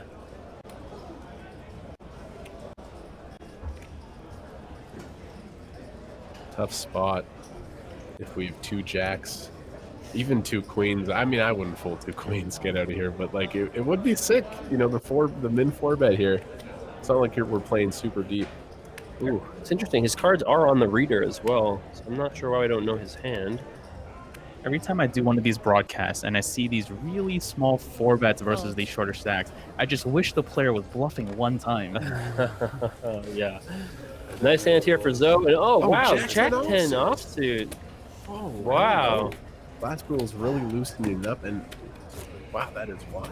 Unexpected fold there. I would have definitely not put that. It's so funny. So now that we see that he had Jack 10 offsuit, now I think we actually all feel like he should have called. It's like, wow, that is not good read by the 3 of us. We're like, yeah, surely he has pocket queens. Oh, he's never threw that bluffing. He has Jack 10 offsuit. Jack 10 offsuit. Like, Good hand pick to raise. It takes so long, and the people watching can't even see what one of the hands are. It's not exactly good. It's amazing the shift. Do you hear this? Yeah. He feels the pain of Twitch chat. Hamish Krashoff feels your guys' pain. He wants you to see the cards.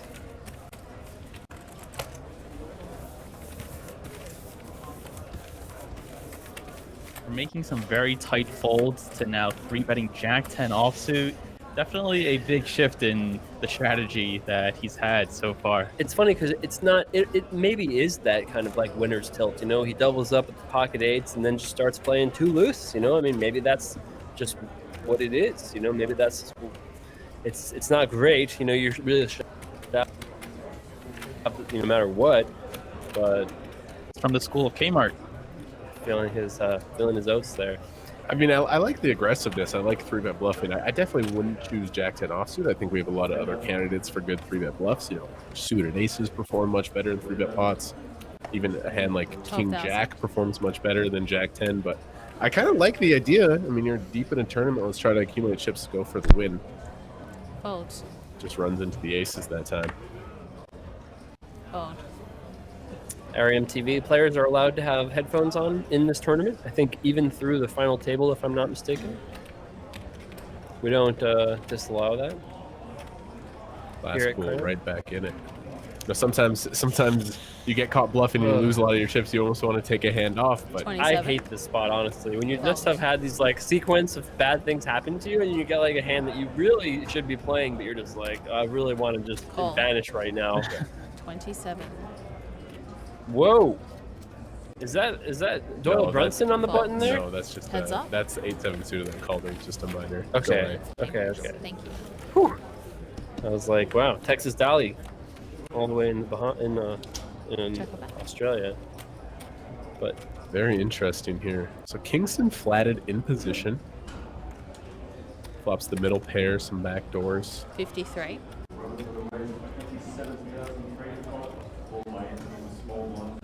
So Glasspool. Wow, interesting. Kingston just bets. Wait, is that he called the small blind? I confused it for a second. Okay, So okay. Glasspool raised the cutoff. Kingston called the small blind, and he decides to lead out here on this board. If we're Glasspool, I think we got a call. We got backdoor flush draw. We got a gut shot to the nuts. Ooh, Ricky, do you agree with that? With 300K here. Yeah, he folds. What do you think there? 50K peeling with the gut shot, backdoor flush Ricky draw? peels with the queen 10. I feel that's fine. You guys have seen me do it on stream before as well. Yeah. I don't think the lead there in the small blind is a terrible idea. I might have chosen a slightly smaller sizing to do it with. But yeah, it's a spot where you knock your opponent off of 2 overcard, the gut shot, backdoor flush draw, a lot of equity there. So credit to him for being able to recognize that and being able to take this pot down. S. Void says, I love the 4-color deck. Awesome. Definitely something that I'm happy that we run here at the Aussie Millions. We try to run it at all of our Run It Up events here on this channel. Kiwi Jordy says, how many other 10K freeze-outs, that means no re-entry, per year get more entrants than the Aussie Millions? I mean, you have the WSOP main event, of course, which is the king of the tournaments with 6,000-7,000 entries. But besides that, I don't think there are any other ones. Like the biggest 10Ks that I can think of these days are the Bellagio 10K in December, which gets it's with I think it's 1,000 runners, but that's with re-entry. People firing 7 or 8 bullets. It's way different, that versus this. PCA main event, another Premier 10K. But less than this. 1 re-entry, but yeah, it doesn't get this amount. And that exactly has a single re-entry. So this is one of the most premier, largest events, massive prize pool, the biggest event in the Southern Hemisphere. Check. Heads up. And what an honor it is for us to be broadcasting it. For sure. Sometimes when I go to bed, I'm like, oh, I just talked about poker all day as my job. Like, to think, I mean, I've been in the game for a while, 5 years now, but when I started playing 1-2 5 years ago, I'm just very blessed to be in this position, talking with legends such as Jason Somerville, man. Whoa, to pick your poker brain. That is me at Jason Somerville. You can hit me up on Twitter. We are trying to keep an eye on Twitter as well, also using that hashtag Aussie Millions. Yeah. Joined by Big Brother Canada champion and the best Big Brother champion of all time, in my opinion, Kevin Rob Martin. And Ricky Guan, rated GTO, Twitch streamer extraordinaire, one of the upcoming sharp minds in poker. That's an understatement. I remember when Ricky, you started playing seriously about a year and a half ago. You were playing very small stakes and doing well, but your progression through the last year and a half is. I remember you used to come to me for hands. That's quickly changed. I definitely go to you to ask. Everybody for advice. comes to Ricky now. Yeah. It's like, tell us the answer, Ricky. It changed in the matter of a year and a half. Like, how did you get so good? That's so true, though. From when I started my poker career about 2 years ago, you guys were the ones that I looked up to, watch you guys on Twitch, and when I thought about creating content, you were the first ones that I went to seek advice. So I love it. Definitely an honor to be here with you guys and broadcasting such a very prestigious event. We're all a big family here.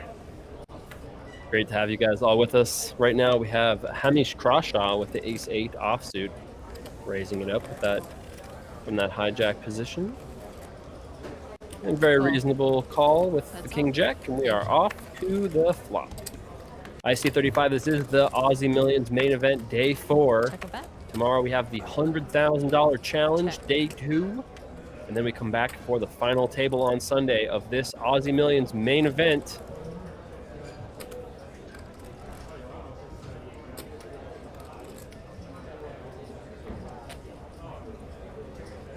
No pair for either player here. Check from the big blind. 24. Crawshaw betting small. Interesting spot here with the king jack. Let's say we have king jack of diamonds. We have 2 overs and the backdoor flush draw. We have an easy call. There's a lot of other hands we can have here. We can have a 10, a 7, a gut shot. But the price is so small. I'm not sure, Ricky, would you peel the king jack here? I think with the 2 over card, you can definitely consider peeling. We've seen a lot of very small continuation bets, which allow you to continue more when you defend the big line. Oh, a little check raise gets it done, and the worst hand wins the pot. And if we're keeping track now, that is 3 times that Crawshaw has bet the flop and gotten raised and snap folded. He's got to be a little bit frustrated. Yeah. You know, when you open pre-flop, bet 3 times, get check raised, it can definitely get into your brain a little bit. I like his aggression, and I hope he keeps firing, but very nice check raise there with the king jack. A lot of players make the mistake that when they raise as the pre-flop raiser, they think they can auto c-bet every single board that comes out. But a lot of big blind defense, they're adjusting now and doing a lot more of this check raising. We've seen a lot of it so far at this featured table, and that counteracts the strategy of being able to continuation bet way too much. Yeah, absolutely. When I started taking poker seriously in 2014, 2015. A lot of the regulars would bet 80-90% of the flops. That number has dropped considerably. We're seeing people bet about 50% on flops, even less sometimes. So the Barry Greenstein auto c-bet strategy is definitely getting replaced by this mixed strategy. Ace queen suited, raising it up, and it looks like no takers. And just be winning the blinds here. What up, Pool Shark 8189? Nice to see you. Got 3 deuces earlier, yeah. Mine was off.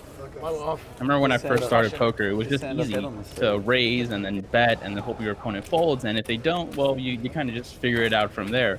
But now as we play against much tougher opponents, you really have to consider which hands you choose to bet, which ones can face aggression if you do so. And if you're in the big blind, definitely have to think a little bit more about, okay, a lot of people are defending the big blinds really wide now.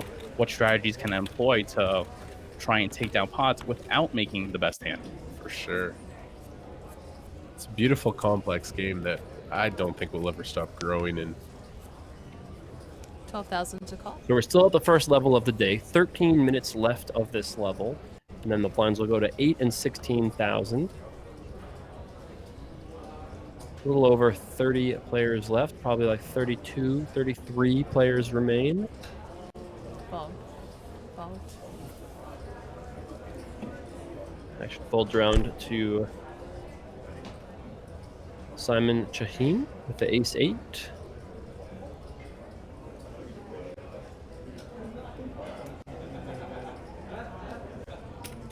$27. Oh, and the very beautiful ace-jack suited at the button. Seems like a spot is probably going to get raised, but nope, just a flat call. Yeah, could go either way here.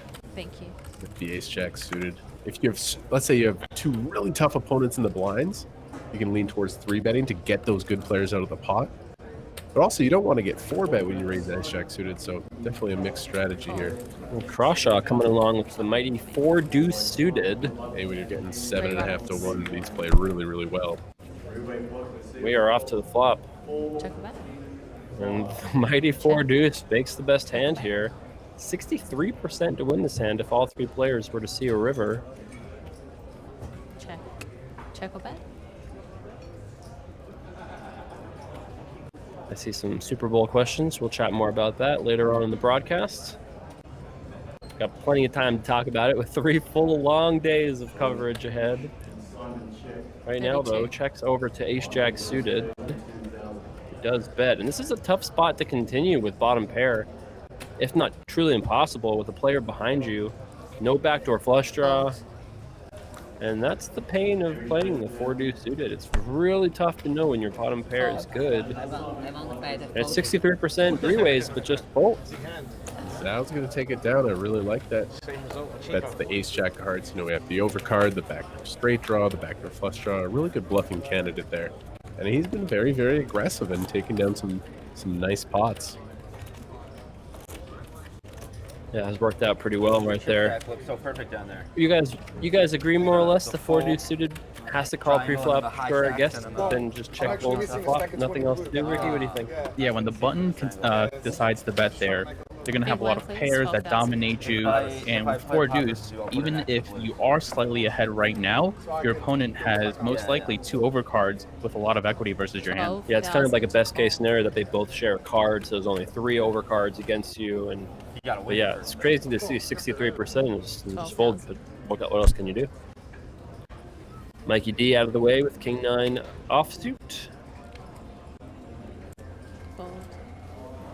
Booch 420 says, skipping the bricks is an awesome change. I totally agree.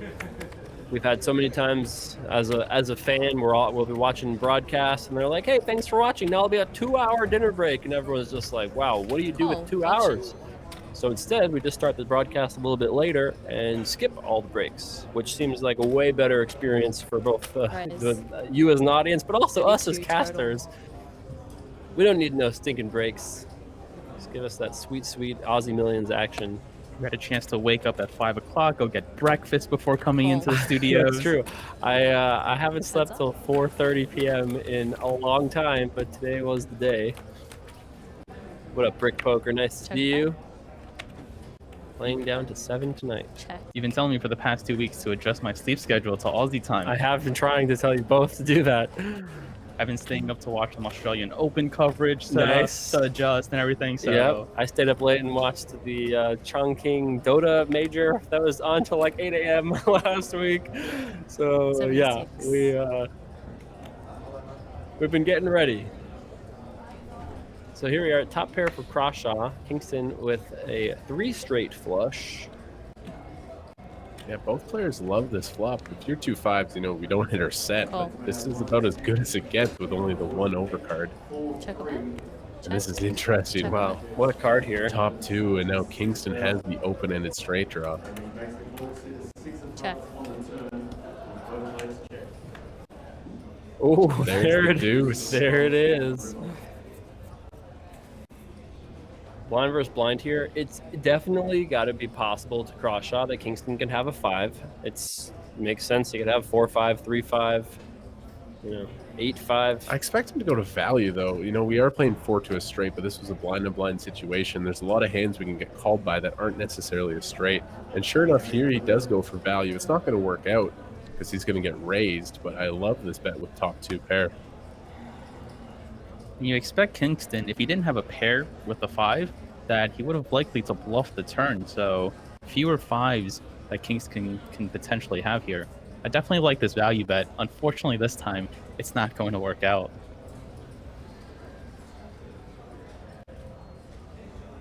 $70K here is a reasonable sizing to bet this hand because at least it lets your opponent call with worse hands. Like if you bet 200K, you're probably not going to get called by a 4-3 somehow, which probably doesn't even exist. But like worst 2 pairs. But all in, I don't know if that's the right sizing either here. Right? Because I don't know. Is there another sizing to make besides all in? Do you think you can make it 190K here, Ricky, or is that just literally never happening? If you're trying to give your opponent some rope, trying to get them to call 2 pair, you can go for that smaller sizing. Kingston might be thinking in the spot, I have 2 5s. It might be hard for my opponent to have a hand like 7-5, which is the nuts. So he might be trying to get his opponent to fold a 5 for a chop by going for this huge raise.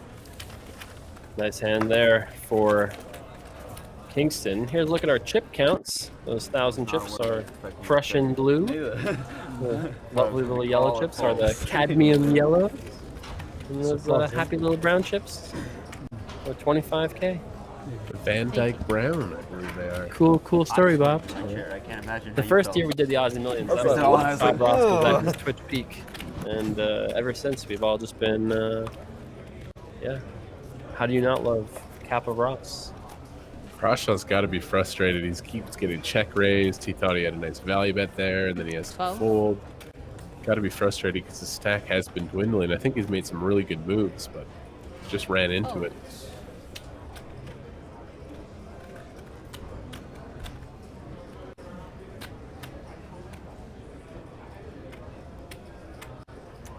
Fold.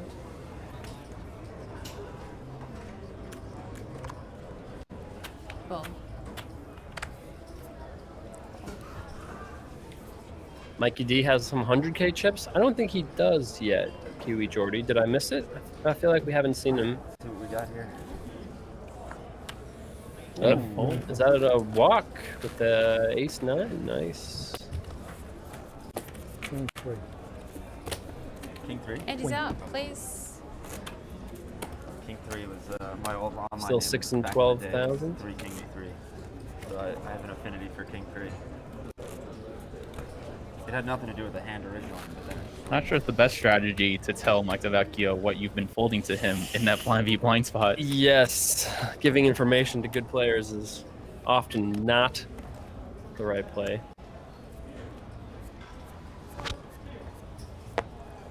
Next hand underway, still 6 and 12,000. We're about maybe 12,000. 3 or 4 minutes away from the blinds going up 840. and the first level of the day being complete. No breaks for us here. What up, Sean 415? Nice to see you. Queen Deuce won't be played, you wouldn't think.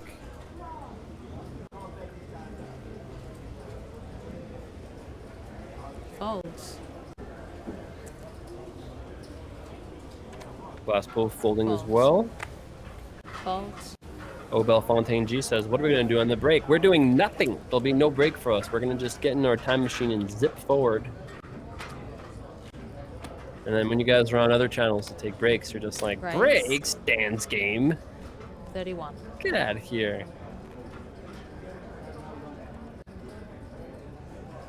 So, 2 reasonable hands here, button versus small blind. Call. Good timing by Mike to just flat here. And Shaheen Heads lets up. it go. Interesting. Jack deuce suited, not good enough. What up? What's with your username? Grips, nice to see you. Thanks for the kind Check. words. And another nice flop from Mike Del Vecchio. Let's see if Kingston c-bets this. His ace queen obviously doesn't, smash the flop, but you do have the backdoor straight, backdoor flush. I do like a continuation bet. It's not going to work. Mike's going to peel this. He does go very big here on the flop, which is surprising. Yeah, bets fairly large here and gets quickly called. And there's the ace. This is a card, let's say we had a Jack 10 suited, Queen Jack suited. We'd be bluffing at this ace a lot. I would love to continue here, get some value with our ace queen. It's going to be hard for a king to fold to one bet. I guess you can bet bigger on the flop when you know you're going to turn top pair. Yep. Definitely helps. 150. It's a big bet, 150,000. Wow, that's a huge bet. And Mike is like, what do you have that likes the flop so much and now likes the turn this much? Should have 3-bet you pre. Fold. Would not have worked out. But shows the king. Lays it down. A lot of information shared between these two players very here. Friendly. Yeah. That's something I noticed playing live poker. If you're buddy and friendly, sometimes you do get that free information, which can be very, very, very useful.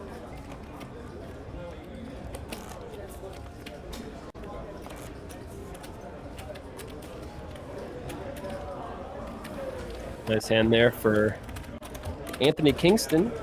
Small blind, please. Getting near the end of our first level, 90-minute levels. There's one guy who always used to tell me hands all the time. Oh, I had this, I had this, I had this. I thought, oh, this is so nice. And then one time he told me, hey, I folded ace jack. And 4 aces came on the board. And I looked at him and I was like, wait, now, do you mean you've been lying to me? Our whole friendship is a lie.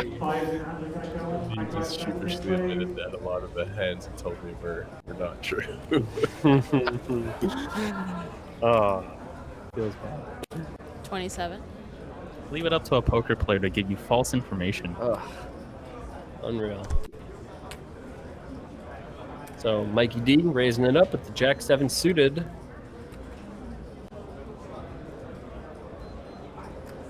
And Simon Shaheen thinking about it in the small blind. Does have the best hand against Mike at least. What up, C Savage? Nice to see you.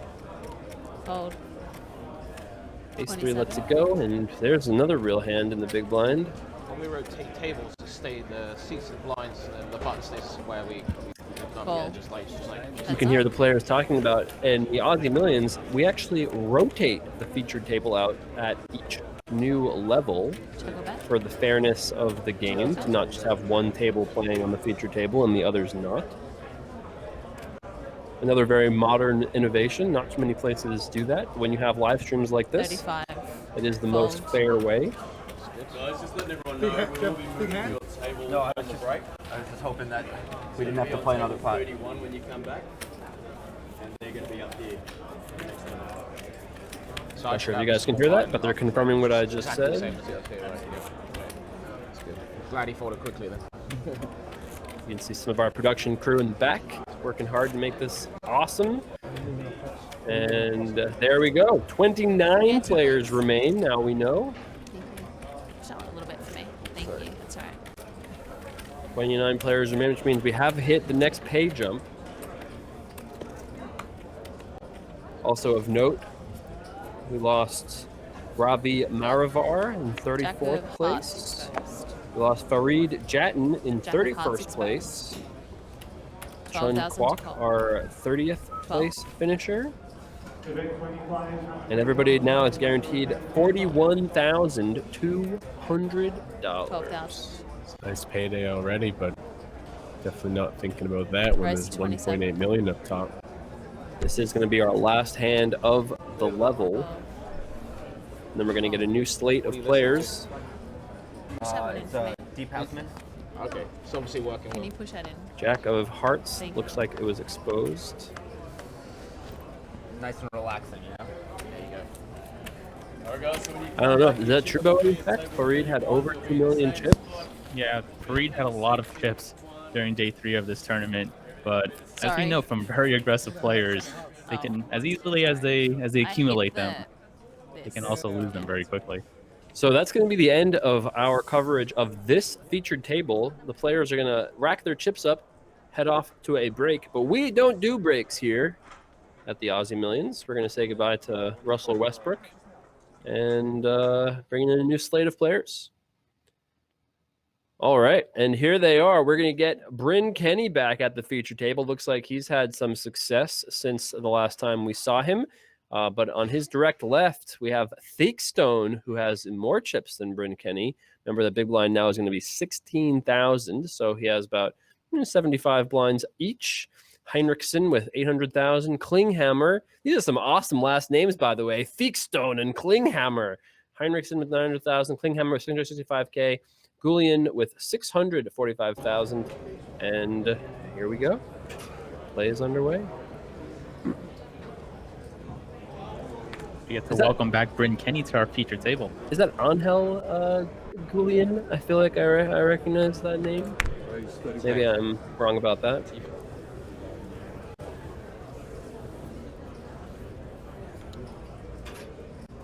That would be the Mexican pronunciation for that name.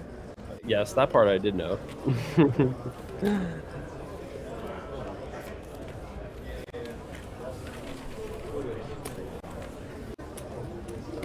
Bryn Kenny, 1.2 million. Definitely a feared poker player. What's really up to deep here? You get the chips. Yeah.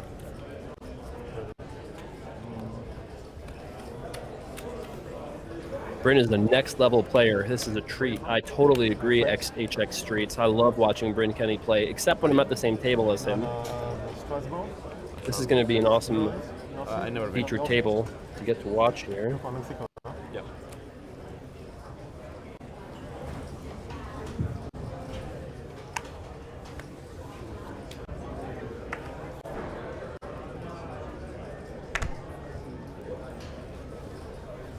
So action folds around. 2 with the button. Can you please push our chips across the lip? Can't quite reach. Thank you. And look at that. Bryn Kenny. Everybody's afraid of him. Can't blame him.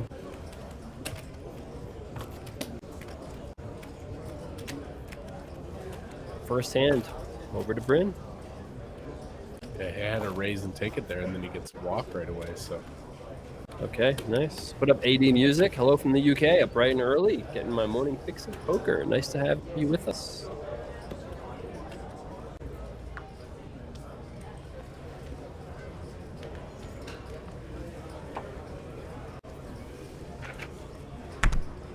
Nice to see you, Gem Blue. Warzanowski wants to know, how do you guys know how many big blinds each player has so quickly? It's just getting used to it. This is the weirdest level, right? It's like 900K and 16 big blind. But it's okay. You can always break out a calculator. I've watched Nanonoko break out a calculator when the guy had 100,000 and big blind was 10,000. He still broke out the calculator. So if it's good enough for him, it's good enough for us. You know, don't feel bad about it. Very interested to see what Gullen's going to do here with the ace-4 of hearts in the cutoff. Some people choose to flat, but it's such a good 3-betting hand as well. Right. Looks like he is going for the 3-bet, which I really, really like at the 6-max table.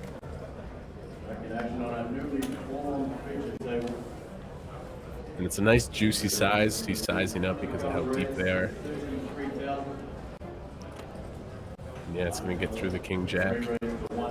Very well done. Ace-3 of hearts. I know it's scary when you're, deep in a tournament to put in 3-bets with these 3-bet bluffs, but this is how you put yourself in a situation to accumulate chips. That's the one thing that good players do is they 3-bet. They 3-bet. They 3-bet bluff. They 3-bet for value. They 3-bet. They 3-bet all over the place. Just re-raising and putting in raises when they feel like they have the best of it. The old days of 3-betting with jacks plus ace king to win poker tournaments, those days are gone. You gotta mix it up a little bit more. Do you think they 3-bet jacks and ace king back then, Kevin? Another international featured table here. 2 Aussies. Bryn Kenny from the USA. What up, Fire Danks? Gem Blue, nice to see you.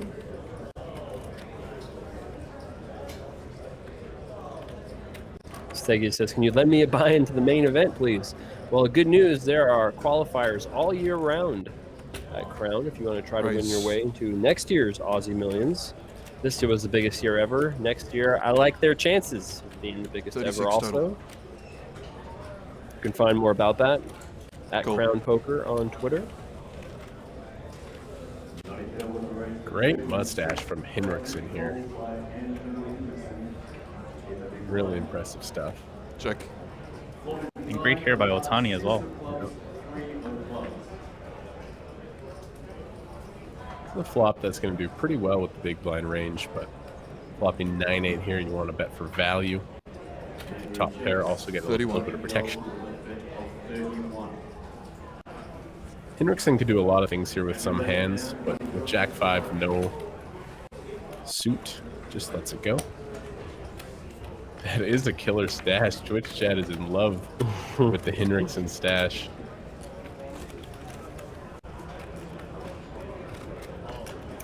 So, do you guys know any of these players here other than Bryn? They're all new to me. Norihiro Otani from Japan. 2,000, please, sir. That's Andrew Heinrichsen from Australia. Andrew Thickstone from Australia. Thibaut Klinghammer from France. Came a long way to play some poker.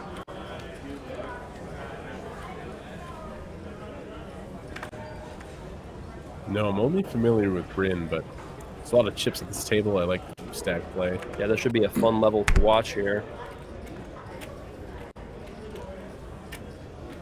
Crazy. Multiple years watching the Aussie Millions. I feel like there's never a short stack. I feel like everyone's just so deep. Gold structure is great. Incredible structure. Check. 2 players. So 8K, 16K now. 29 players left to start the level. Everyone guaranteed a little over 40,000 Australian dollars. Check. Check. Congrats on the baby, Sinister 8601. Check. I'm gonna be a dad again. That's awesome. Check.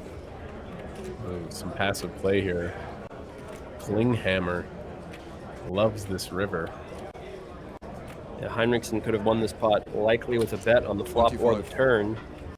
I love this bet. It's super thin, but I really like it. Trying to get a 7 to 3, some king highs to hero. You know, if you have the best hand and you just feel confident about it, then you just bet small and hope they find something else to have. Scooter227 says, thanks for the great commentary tonight, gents. Well, good news, Scooter. We got today, tomorrow, and the day after, all doing Aussie Millions. We have the Aussie Millions main event tonight, playing down to 7. Tomorrow, the Aussie Millions $100,000 challenge, playing day 2, down to a winner tomorrow. That's going to be amazing. That's the buy-in of the tournament, by the way.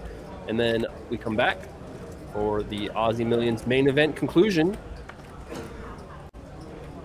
$1.85 million being awarded to the winner of this event. That is a lot of cheddar. HX Streets Kmart, you play the main event. The Aussie Millions main event, I was either going to play or commentate, and thankfully I got the commentator role, so I want to play this event one time, but no, we're casting from Las Vegas. Mr. Thickstone here with Pocket Queens raising it up. Heinrichsen right behind him with King Jack offsuit. Pretty deep stacked here. Arguably, every option here is on the table. Raised 110. This is the option that I prefer for sure. It's a great 3-bet bluffing hand. If you just call with King Jack, you probably get one person in the blinds. His hand doesn't play super well multi-way. I mean, you're going to run into a monster here, but I love this 3-bet. That's a quick reach of the big chips. Raise. And snap fold. Why waste time? That hand was like in fast motion there. We didn't even have a chance to really debate what to do or anything. I like it. That was like fast motion poker. I love it. I do love that there was really no waiting. Raise, raise, raise, buy, fold. Next hand, deal it.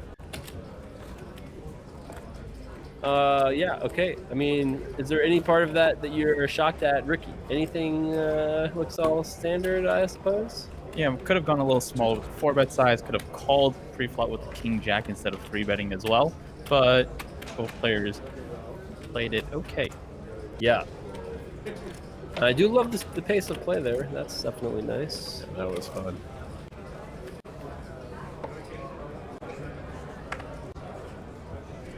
This is one of the few tournaments in the world where there's a 1-day break between making the final table and then playing the final table.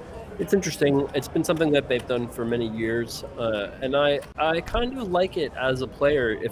If you know this, if I recall correctly, there's only one starting flight. I could be wrong about that.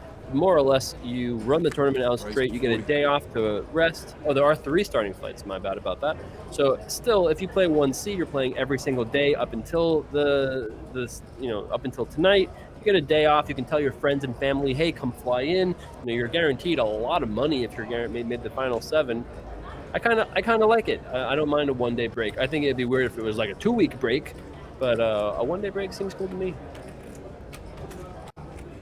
So let's talk about this hand here. Thibaut, which I believe is how you say that name, by the way. Thibaut. Thibaut. I think that seems right. My French, not my best language. 5-3 total. Thibaut Klinghammer raises to queen 3 suited. And Gwilyn with ace 5 offsuit. Definitely an aggressive play here from the small blind. Maybe he has a read. Oh my goodness! Hello. Whoa! This is street poker. 3-bet, 4-bet shove, queen 3. I love it. That was so fast. He just correctly read that his neighbor was trying to steal. Queen 3 suited, not a traditional shoving hand. Wow, that's gangster, man. Just a 4-bet shove your tournament life with the queen 3 of hearts. That 4-bet came in faster than the guy who had queens. Yeah, man, that is gutsy. Wow, Mr. Klinghammer flew all the way from France. Would have been having to tell all his buddies, yeah, I flew all the way there and I lost with queen 3 suited. But not this time. Correctly read. Man, if you get snap called with aces, because like, yeah, call. Bad. You're like, yep, I got the queen 3. He had some sort of read or something that he's getting messed with. Wow. What up, Apophysis is my cat. Nice to see you. Iron Needles, what are the arguments for no rebuys? I think it's often just I've heard both arguments, of course, to get bigger prize pools, etc. But I actually think this is better for the chance of amateur players. You don't have to deal with someone like rated GTO buying in 8 times to the tournament. It's kind of nice. This is how tourneys always were, really. You get one chance, one opportunity, and then goodbye. I like it, personally. In most tourneys, I think it makes sense for championship events like this. What up, K-Man the Caveman? Nice to see you.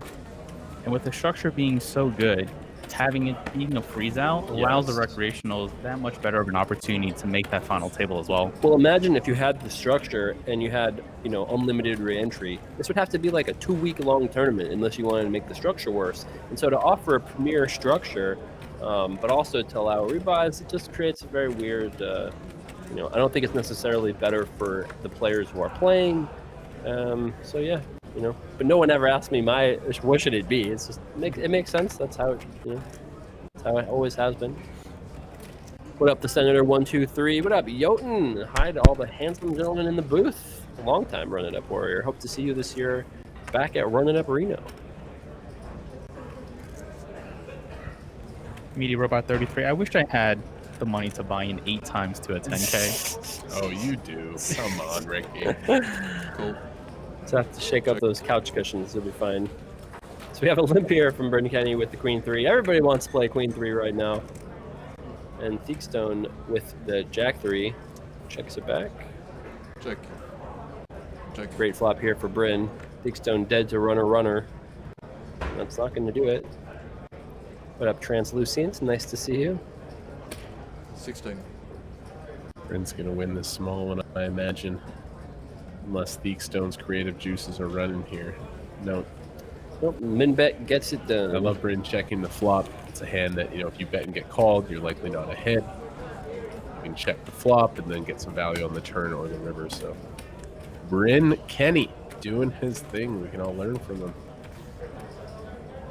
Bryn Kenny has the money to rebuy into this tournament 8 times. Bryn Kenny says, forget the new technology. Forget the solvers. I'm a white magic wizard. He has been on record saying that he has his own style. He believes in it, and he's just going to keep doing it.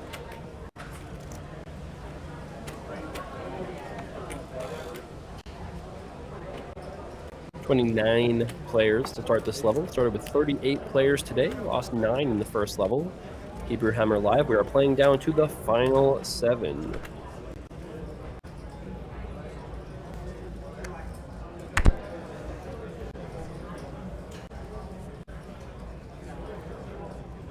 Action folds over to Nohiro Otani.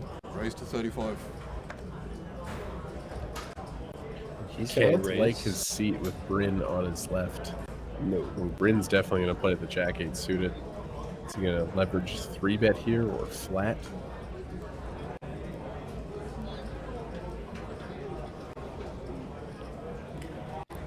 He's going for the Chocolatiers. This is a 3-bet. 103. Otani's going to be an interesting spot because we're cutoff versus button. I could see him calling here. Like, let's say he opened under the gun and gets 3-bet. He's just going to pass. Just going to say, just going to move on. Bryn takes down a nice pot there pre-flop. It's interesting. If you're opening King Queen and going to fold to a 3-bet, you're kind of inviting your opponent to 3-bet a lot. I mean, if you're folding King Queen to a raise there, what are you calling with? Yeah. It's going to be tough to live life with Bryn Kenny doing that to you. Let's say we open under the gun and we get 3-bet. Sure, we can pass on the King Queen, but the fact that we open the cutoff and then the button 3-bet us, I would have loved to see a call there from the King Queen and defend. But compared to our previous future table, you can already tell that these players are going to be much more aggressive. A lot of 3-betting happening, a lot of 4-bets already as well. We didn't see one. Did we see one 4-bet shove at the other first table? I don't. Yeah, the one gentleman 4-bet aces. 4-bet aces. Yeah. Yes. 4-bet aces. This time we saw 4-bet with Queen 3 suited. Yeah. It's amazing how table to table the tournaments can be so different. Like the dynamic can change so much based on who's at the table and the chip stacks that they have.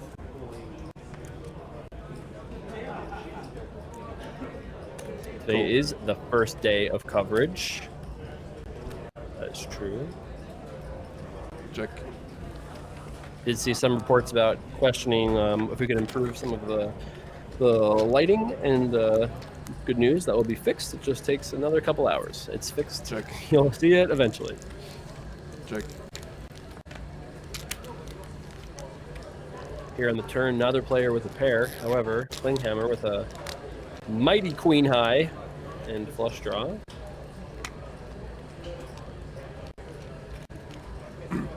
Henriksen going to take a shot with just the gut shot. This is not going to work. Klinghammer has the second nut flush draw. Cool. And currently the best hand. Yep. There it is. Well, he needs to try to rep the diamond. He knows he probably can't win here with a pair of 5s. Will he take a shot, try to rep the queen of diamonds, the card his opponent has? 4 to a straight now on the board as well.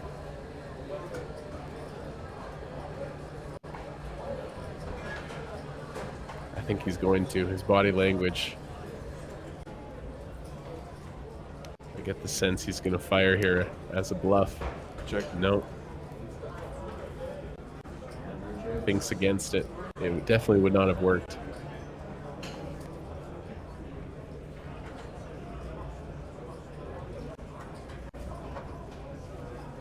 Now a very easy value bet with the queen high flush. 37.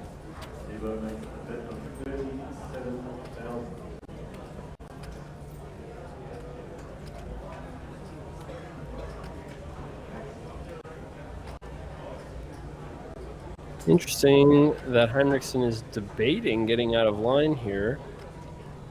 I wonder if it would work if he just made 150,000. Kind of an odd pot, blind versus blind here. He seems super interested. No. Let's it go. What up, the bar, baby? Welcome back. Good to have you with us. Davina Dar, my hearing, Jay Carver, and Kevin Martin, and Graded GTO. That's true. Hi, everyone. I'm actually in Melbourne. I was just at the event, but decided to come and watch online from the hotel. Nice to have you with us here on Twitch. We're about 2 hours into the show tonight. We're playing down to the final 7. You can tell your friends, come hang out with us here on runitup.tv. This is day 4. Day 4 of this tournament. Playing down to 7 today. With some deep stack poker. I love it. And probably the longest day of play for these players here as we go down from 38 to 7. With 90-minute levels and stacks how deep they are, might be playing into the morning hours in Australia. Yeah, people don't realize the endurance required for these live tournaments to play 4 or 5 days, 12 hours a day. Race. Probably one of the reasons why they have that break in between the final table, reaching there and then resuming. Little mental break for the final 7 players. Wow, look at this. Beakstone had queens and aces. Now he's getting frisky with the 9-5 offsuit. This is a light raise from the cutoff. Cool. Beakstone, obviously a player who's willing to mix it up. Wow, he flops 2 pair. Check. I hope the graphics are right. We'll see in a second here. Check. Does check. Ace of diamonds on the turn. Check. Can't imagine 9-5 bottom 2 pair checking the flop. Yeah, I think That would be something was weird. off Yeah. slightly. We'll be back in a second. Catching up here on the graphics. The other guy probably folded 9-5. Still with the ace here on the turn, you would think this is a good spot to bet. 35. Beakstone is... Yeah, sadly, Beakstone did not open the 9-5. By the way, not sure if correct, but Beakstone has no prior tournament cashes. Wow. If that is correct, cannot seem to find anything about his prior earnings. Cool. That would be incredible to first catch you if you keep it chips in the There we Aussie go. Millions. Caught up here a little bit. Heinrichsen does have ace-8. Check. Remember, though, not as insane as Shireen Vijayaram, who had, I think he had 1 cash before he won the Aussie Millions. Crazy. It might even have been none now that I think about it. It was either none or 1. He had like either a very tiny cash or, yeah, and then he just shipped it. So we know Heinrichsen likely has the best hand, button versus big blind. Flop 1 check check, turn 1 check bet call. So Angel could have a hand like a diamond, a jack, queen 10 maybe, king 10, 10-8 once in a while. 2 pair. Ace and 5. Heinrichsen does decide to check back here. Heinrichsen from Australia with 1.3 million in total live earnings, 300,000 his biggest live cash to date. Do you think this was a little bit nitty, Ricky? What do you think about that check back on the river with the ace-8? Check flop, bet turn, check the river. Yeah, I know his kicker doesn't play and there's 3 to a flush on the board, but having an ace on the river here is definitely really strong. Your opponent can still hero you with a jack or a 9 himself. So having top pair and 2 pair, as a matter of fact, definitely strong enough to put in a value bet. You shouldn't be too concerned about your opponent having trips. I guess your opponent could have a flush sometimes there. So HX Streets wants to know, how much are you betting? What do you think, Kev? What's your size there with ace-8 on the river? I mean, we're going to probably be value targeting a jack, a little bit under 40%, half pot. It's hard to bet too small on those rivers because it does open the door for your opponent to check raise bluff you, which is why, against some very tough players, you don't want to be going too thin for value. But if you sense that your opponent isn't that player type who's going to be able to check raise and over bluff you in those spots, then it's more likely that you can put in those thin value bets.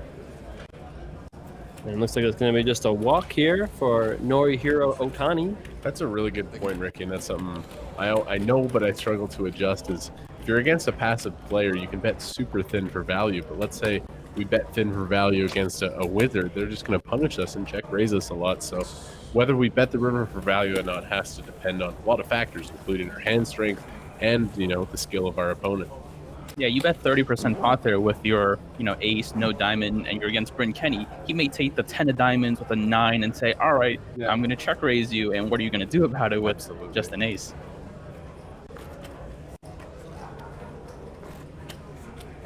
So we still have a long time left here in this level. 88 and 16,000.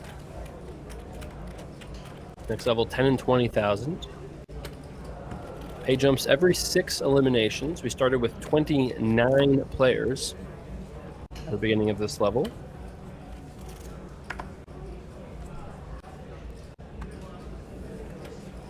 And next hand underway, Big Stone letting go. Unfortunately for poker fans out there, in 29th place, we have lost Dominic Panka, one of the best players in the field. Polish prodigy is gone. No longer with us, unfortunately. Very skilled opponent. He's got a stoic table presence. Raise. 35. Going here with no fear of Bryn in the big blind, opens the Queen 9 offsuit on the button. Right. This is a hand that's pretty close on the button. You can open, you can even fold. Just a raise and take it. I know you're not folding the Queen 9 on the button, Kevin. I would, Ricky, in some situations, believe it or not, but probably those situations are few and far between. It's only Bryn Kenny in the big blind. Nice hand there for Angel, takes it down. Oh, yeah, a few rounds. Oh, it's nice. Yeah, for sure you should play now. I have no idea about most. How long do we stay here? 1 Bryn hour? Kenny stepped away from the table for a minute. Yeah. Is he going to miss a hand? No. Just show me. Can't miss a hand. who's on your table, and I'll just write you for anyone if you want some. All day. Hey, if he doesn't get back soon, he might miss his small blind. Yeah. 5 tables. Oh, he's right there. There he is. No shark misses their small blind like that.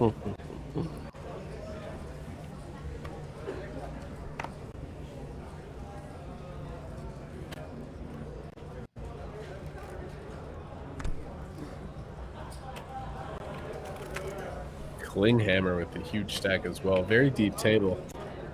I mean, Klinghammer is one of the best last names in poker. Angel out of the way.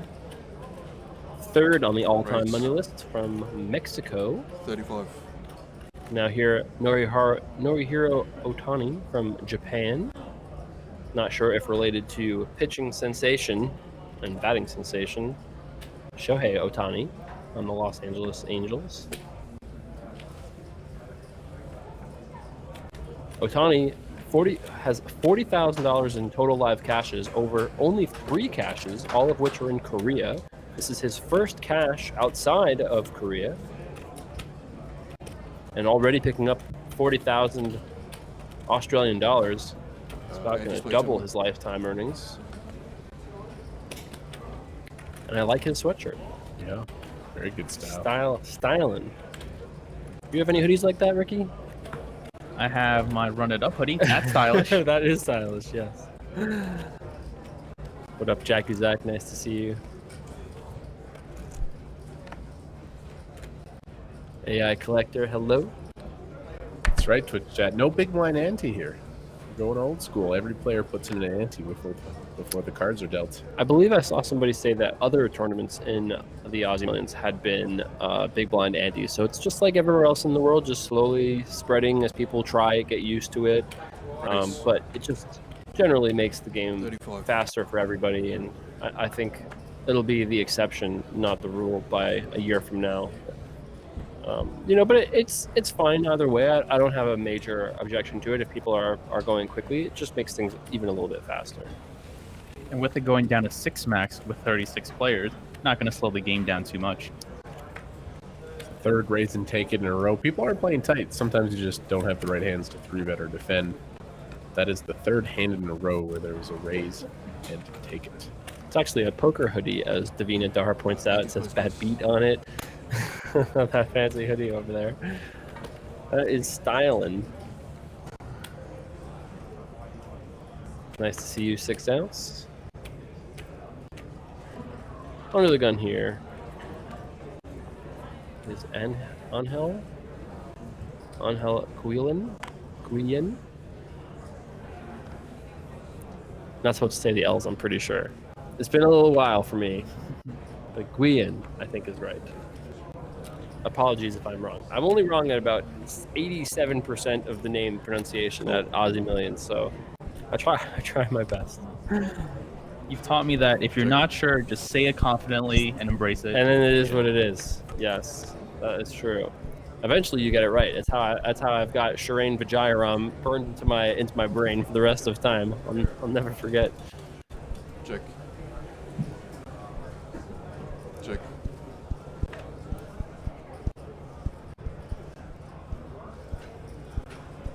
Both players turn a gut shot here. Mighty 9 high, 89% here. Put up check raise 17. Nice name, dude. 65. Ooh, the over pot bet gets the job done. I like it. Nice. He thinks he's bluffing, was not. Still takes it down. Brain says you can't even say Aussie right, mate. I've been practicing, okay? I've been practicing. We had before the show today, we were all discussing. It's like Ozzy Osbourne. No, not quite, but a little bit kind of like that. I was like, okay. I wonder, did the Aussie legend Joe Hashem play this event? I would, if he was in anywhere near the region, I guarantee you he played. He is a Crown staple. But not really sure. I saw some people ask questions about Samantha Abernathy, I saw Joe Hatcham also. I'm not sure. Put up TC Pricks, long-time running up warrior. Nice to see you too. Otani with the ladies under the gun here. Otani with the raise. Playing about 45 big blinds, 47 big blinds. Cool. Geekstone picks up the suited ace, decides to call in the cutoff. I like it. Reasonable play all around. And we are off to see the flop.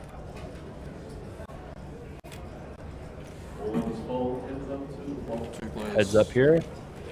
Queen's only 64% heading to this flop here. Oh my goodness. Hey girl. Otani makes 3 queens. Geekstone catching top pair. Not going to fold to a single bet here. It's going to go bet call.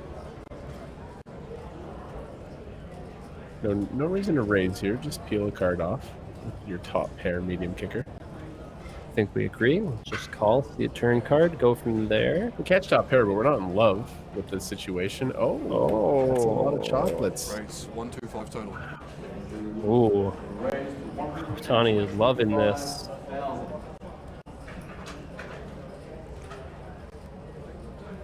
And Ricky, tell me if you disagree, but I think we just call. Is there any reason to raise? You just hope your opponent has ace 10 and just get it in? No, we just call. Yeah, you won't like it. Calling is definitely the preferred option here. Setup queens doesn't need too many protection here on this ring-full board. You won't like it. There's the deuce, changing nothing. Geekstone drawing dead. What's up, Liskieski? Nice to see you. He probably doesn't expect these men to be bluffing too often when he raises here on the flop. I think he has like ace jack, something like it, ace 10. Expensive. There's a lot of chips being put in with just ace 9. It's interesting. I wonder if he thinks he has the best hand here. He just thinks he's, with all the chips in the middle. Oh! That makes things worse. I think Geekstone would have checked back on the end, but now, of course, he's not going to. I think this is the only river in the deck, other than the other 9s, of course, that he's putting in a bet on the river. Oh my goodness. Wrong. Wow.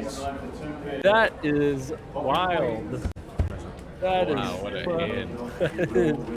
I did not see any of those actions happening. That was a wild one. That is crazy. Wow. Wow. So we decided to raise flop with the marginal hand, bet the turn with one, and then we improved on the river to 2 He pairs. snap checked. He didn't even think And he about it. snap checked. Pot's big enough. I would have definitely bet Ricky's kidney if there was going to be a bet on that river, Botanic York, Very but didn't get a interesting. chance to.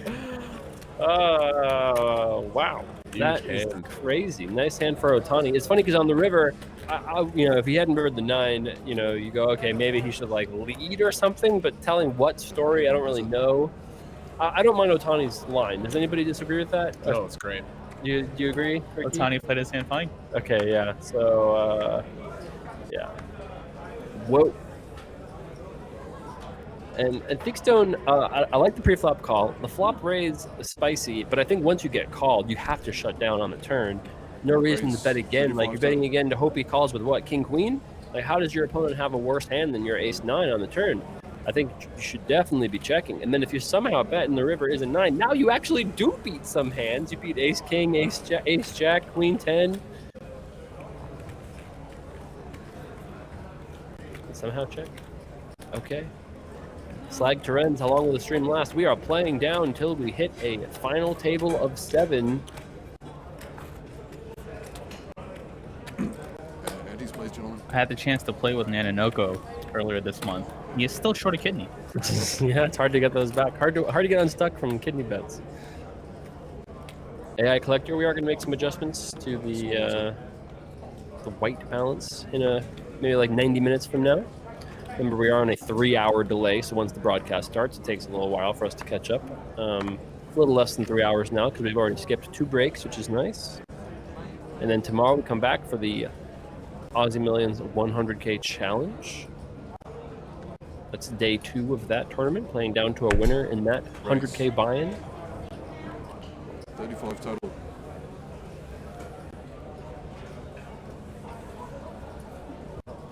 What up, Andy the Timid? Nice to see you, dude. So Otani wins a huge pot there with the set of queens and picks up another premium in the small blind.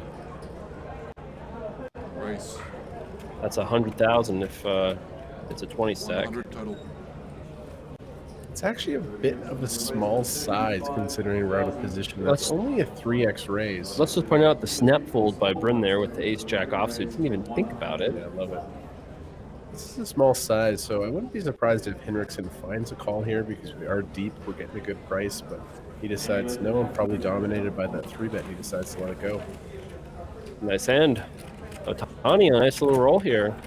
Would you, Ricky? So we open to 35K. We get 3-bet. We're in position to 100,000. Are we peeling with the queen 8 suited there? Definitely with the price and being in position, you're more likely to peel. I know you're dominated by some of the hands that your opponent might have, but being in position in those spots allow you to navigate post-flop much better. Yeah. So I think we're super deep there. I would have definitely, it's only a 2.8x 3-bet. If he goes to 120, 125, we're finding folds, but very interesting. and even against a hand as strong as ace-king, you still have a lot of equity.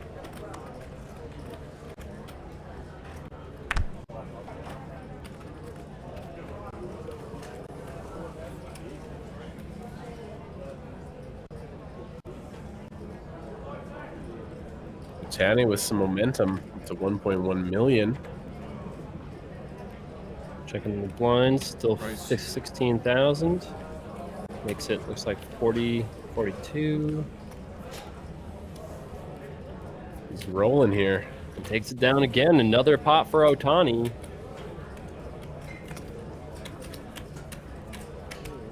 Takes it down.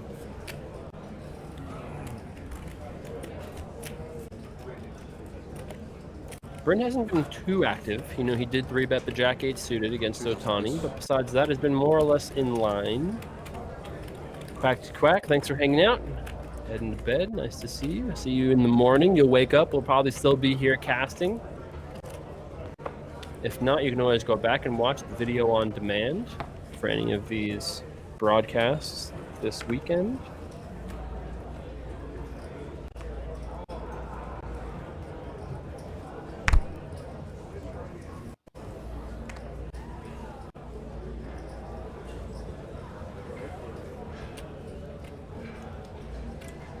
Oh, speaking of momentum. Wow. 35. The ace and the ace. Everybody Last time- else.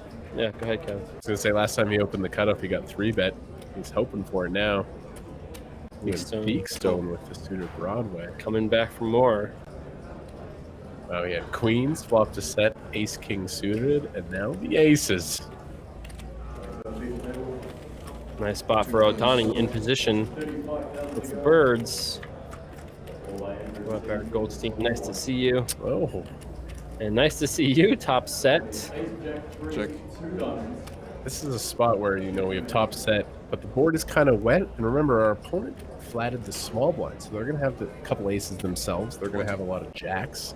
Definitely a continuation bet here. Try to build this pot with the top set. Queen 10 does peel. Picks up a pair now. Check.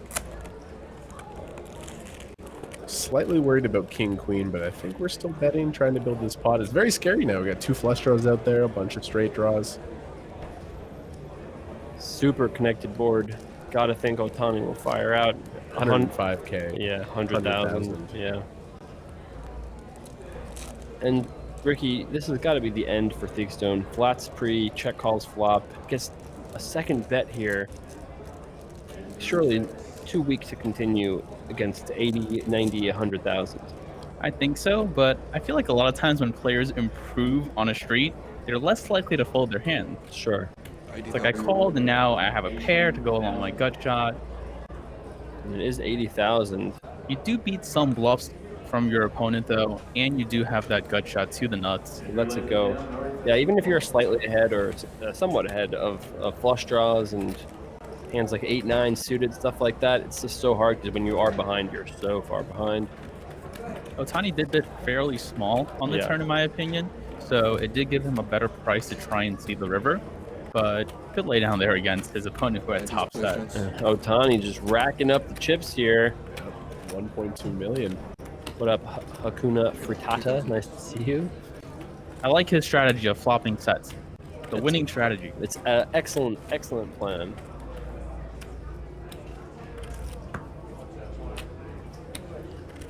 Had a great action-packed featured table. I like this. We saw the 4-bet shove with queen 3. Yeah. We're seeing some exciting plays here for sure. About halfway through this level. It warms my heart to see my GTO hello emote in chat. Brent Kenny says, all right, be quiet for a while.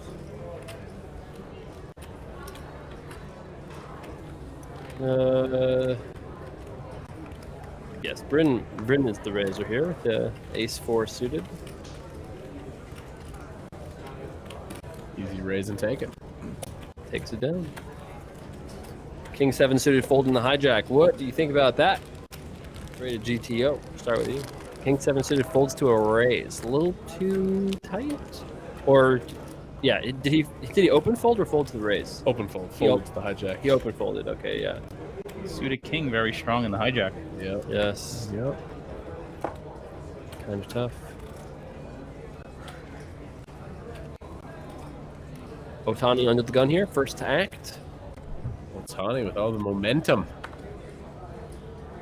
He's going to say, why don't we keep going? Ace-10 offsuit under the gun. 6-handed. Usually going to come in for a raise here. He's thinking about it, though. He doesn't love it.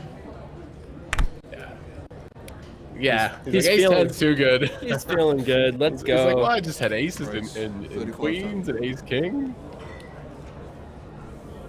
It's interesting. Ace-10 offsuit. So I just want to make a point that the table's super deep.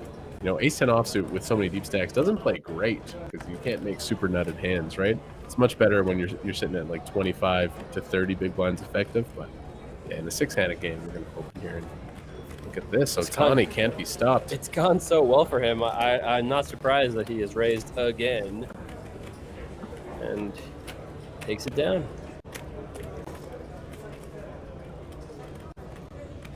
So there are 3 chips in play. Those blue chips are 1K. The yellow chips are 5K. And the brown chips are 25,000. This is mine. Do you mind this one? Thank you. Halfway through this 8-16 level. Started with 38 contestants tonight, 822 players, 1.85 million for first. Your big blind, sir. He's like, I have to put in money? That's weird. Action on Thickstone here. He's gonna win for a raise.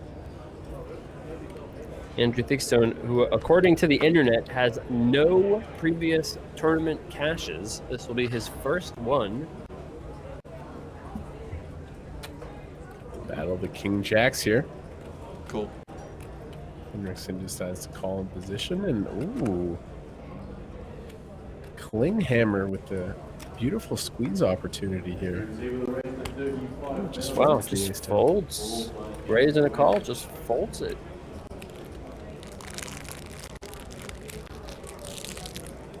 Cool. And Otani is probably flopping quads here, the way this is going. 3 players. 3-3. 3-3 king flop for sure. Nope. Doesn't have the best hand, though. Ace, queen, 4, 2 close. Check.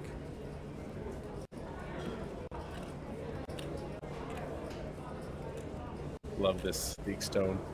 Even though it's into 2 opponents, he's going to 35. bet his gut shot here with King Jack. You know, he raised pre-flop. He could have a set. He could have Ace King, Ace 10, all these good hands. So Works out. nice bluff there for Thickstone. Well done. Interesting size. He picked 35,000 on the flop. It's 125,000. Gave himself a great price to win that pot, and that's all it took. Took it down. Surprised to see King Jack pull behind with King High, the immediate gutter, in position against your opponent. Given the price that he was getting. 2,000 each, please, guys. Browhead, dynamic delay. Wow, that is true. You guys are getting spoiled.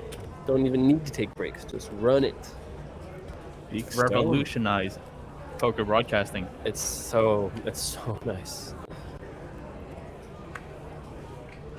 The worst experience that I ever had as a broadcaster commentator was for an event where there was 3 players left. They took a 90-minute dinner break, came back from the dinner break, and then quickly lost to the 3rd player, and then took like a 45-minute break to talk about a deal. And so if you're watching, it's like, man, you just waited for all that time, and then they made a deal anyway as soon as somebody busted. So yeah, that was from the Bahamas maybe 4 or 5 years ago. So this is a great solution to not have to sit through that.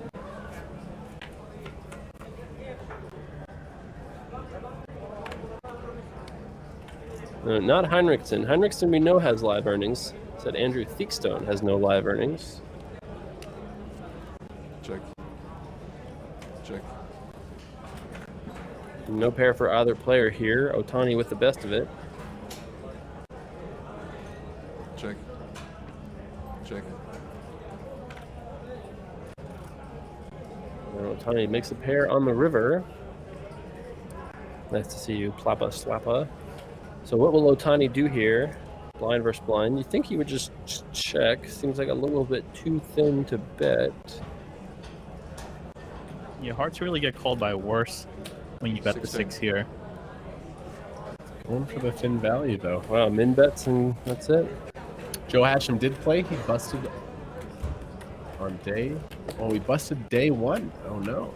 Day 1B. Aussie Joe. He peaked in, what year did he win the main event? 2005. It's one of the bigger ones. 2003 Moneymaker, 2004 Raymer, 2005 Hatcham. And then 2006, my personal poker hero, Jamie Gold, took down the main event. I have 4 of his posters in my bedroom. Man, how great was that, man? Jamie Gold winning the main event. The legend. Talked his way through it. That was a crazy final table. Still plays poker today. Saw him in California. Playing those cash games. And now, 2019, the year Chris Moneymaker wins the main event again. You heard it here first. That would be something else. That would be something else.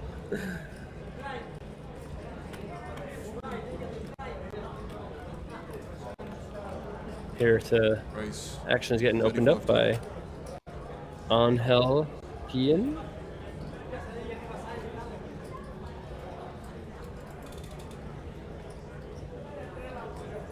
Bryn doing some organizing and likely folding. Yeah, queen 5. A little bit too light to do anything in the small blind with. It's Bryn Kenny, though. It's capable. Yeah, when he took a second there, I was like, here he comes. Sized up his opponent's stack. Nope, waited a second there. And if the players get a chance to watch this video coverage, they'll notice that Theekson has passed on some big blind defends. Like, I know 8-6 offsuit isn't a very good hand there, but I think we have to defend for the min raise. That's a big blind I personally would be targeting because he hasn't shown that he's willing to defend those kind of mediocre hands. But you know what? I also don't really mind it. Let's say this is actually Andrew Theekstone's first live tournament cash. Like, I have no problem with him folding to the third most successful tourney player ever from Mexico. Like, you know what I mean? Like, he didn't fold 8-7 suited. He folded 8-6 offsuit. For sure, but at the same time, there's not really a ton of places to hide, you know, playing six-handed poker. No, I agree with that. But where do you draw the line? Are you saying the same thing if he has 8-5 offsuit? At some point, it's like, it's fine if he folds. Like, it's definitely not great, but I also think it's okay. I don't think it's, you know, I think be patient, survive, hang in there. What up, Pyrophobic? Hello from New Zealand. Hello. This level has been very kind to this man, Otani. 1.2 million chips. Otani raises again here. And Bryn on the button. He was successful with the re-raise against Otani earlier with the Jack-8 suited. We're about an hour into the level at this point. We started with 29. We lost Dominic Panka in 29th place. I believe there are 28 players remaining now. Price 111. And Bryn doing his button re-raise thing just like he did earlier. And now, Ricky, what do you do here with Otani's 5s? Very deep stacked. I would call, try and take a flop. Otani's been very good at flopping sets so far. He lets it go. And if I was Bryn, this seems like an ATM. Like, we're just going to raise the button. And I mean, Bryn doesn't know how tight his opponent is folding, but if he's folding king, queen, and pocket 5s, Bryn's raise here is super profitable. Super profitable. He might have played with him on earlier days and realized that, which is why he's going after these spots. Twice now, he's 3-bet him with some slightly marginal hands. Yeah. Too tight of a fold there. Given how deep we are, it's just a little too tight. And Bryn definitely sees Otani as being very active. That's, of course, true. Tricks to exploit. Definitely true. Hey, thanks for the gift subs, Ian Sheriffs. Very kind of you. Congratulations to the 5 winners. Bryn and Otani out. I agree, HX Streets. If they're 1.2 million deep, that seems like it's deep enough to set mine. And agreed. Check. Pogger says I played with Otani and APPT Korea. Yes, all 3 of Otani's prior caches came in Korea. There's also something to be said about defending versus those 3-bets so that your opponent doesn't continue to 3-bet you in the future. Yeah, you're really encouraging him to keep doing it when you're folding hands like this. Pair of 5s here for Klinghammer. Heinrichsen with King High and a Dream against a min bet. Blind versus blind seems okay to me to call. 4-2 straight comes out on the turn. Check, check. Klinghammer holds. Does he think, I got king 10, could be good here? Do I try to get it to showdown value? Sure enough, he does. God's place. And 6-5, yeah, no value to be had. Pair of 5s. Just shows it down and wins.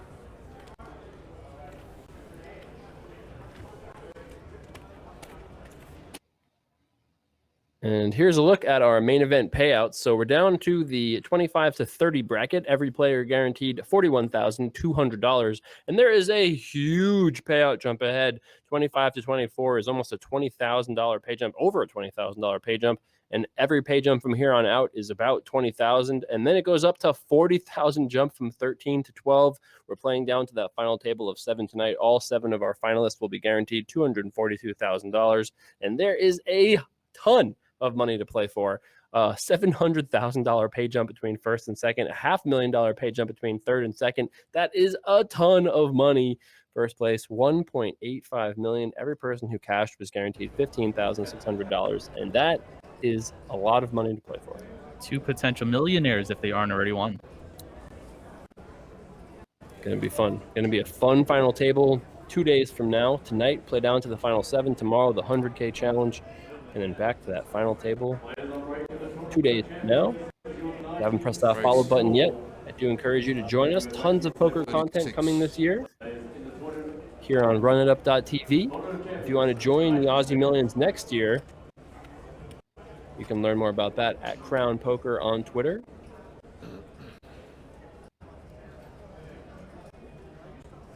Final table will have 7 people. Yes, that is true. Otani is already doubling his lifetime earnings. Yep, that is pretty cool. So Heinrichsen with ace-jack suited. Takes it down. New Delirium. We have had some amazing final tables through the years. Last year's was action-packed, a lot of fun. I mean, I can't think of a final table that was resident sleeper. Everyone has been full of action, ton of money for first. So great storylines, some great characters, some repeat back-to-back players over the years. Last year's champion, Toby Lewis, did win the 50K side event at the Aussie Millions this year. Toby Lewis has been crushing. He crushed that final table last year that we commentated on. Definitely a deserving champion. He's no longer in the main event, but like you said, he's been having a pretty good week. It's been not bad for him. Henriksen, who has been active, finds the ladies himself.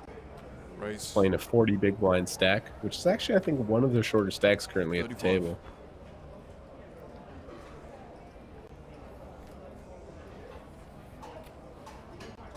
And again, just to raise and take it. That's going to do it. What up, Magic Mouth? Welcome back. Bryn Kenny has the best watches in poker. It helps when you have the most money in poker. You can buy the best watches. It's weird the correlation there. The Ship It to Mama was my favorite table. Yes, that was not the final table. That was the final 2 tables when we had the Ship It to Mama moment. Samantha Abernathy eventually finishing 3rd at that Aussie Millions. That was awesome. That was 2016, right? I think it was 2000. Yeah, it had to be. It was my first year doing the Aussie Millions. So Toby Lewis, yes, that was last year. That was 2018. Yeah, so I guess that must be it. 2016. Samantha Abernathy, Ship It to Mama. Sam got a lot of attention after that event. She did quite well for herself. She played great and took home a ton of money. And I'm not actually sure I've seen her in person since then. We've talked a few times, but I'm not sure I've actually seen her since that Aussie Millions. But she's been doing great. Is she still playing? I'm not sure if she played this year. Nobody told me for sure if she was in the field this year. Would not be surprised. Blind versus blind, King 10 versus Ace 7, limp and a check. 2 pretty good hands here. What's what their username says? Sam got attention at Running Up Reno 2015, so maybe I'm a year off.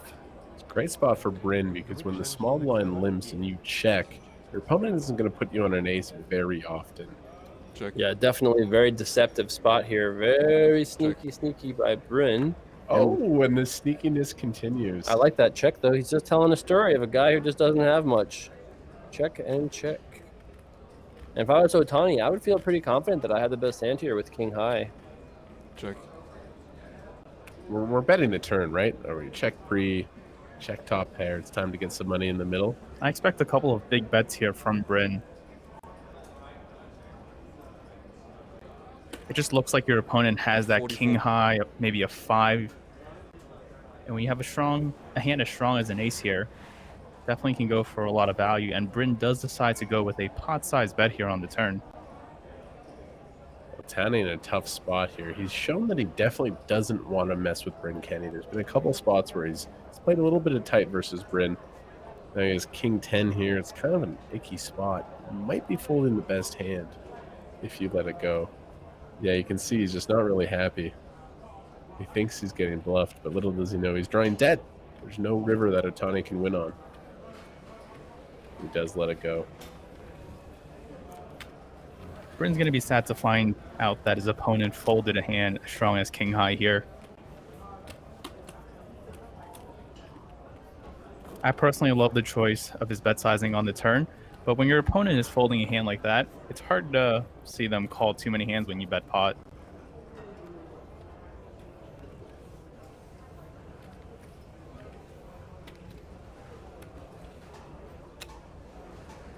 Another small pot there for Bryn.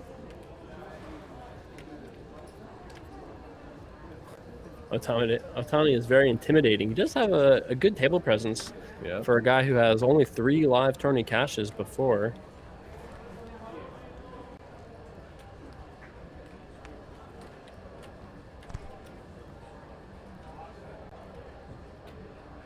Raise 33.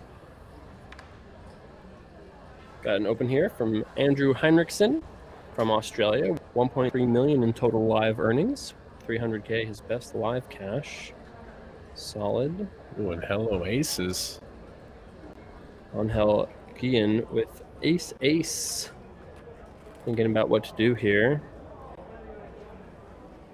Both options of call or raise definitely have some pros and cons. We're playing pretty short here. If we 3-bet and get it through, it's going to be kind of devastating. But no, I like the 3-bet in general. 160. He's been pretty quiet. Does go very big here. Yeah. That's a massive size considering how short the stacks are. Wow, and Otani here with pocket 9s. What are we doing with pocket 9s in this spot against these big raises? Ricky, what do you think? He already looked very uncomfortable with the situation. He has been on quite the heater, but this would be a terrible spot for him to get involved.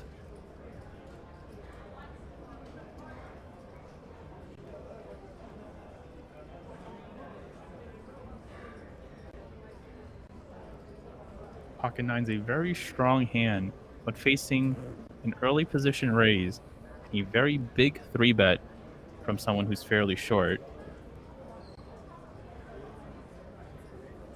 It's like he's thinking about it. Can he find the fold here? He's definitely leaning towards folding.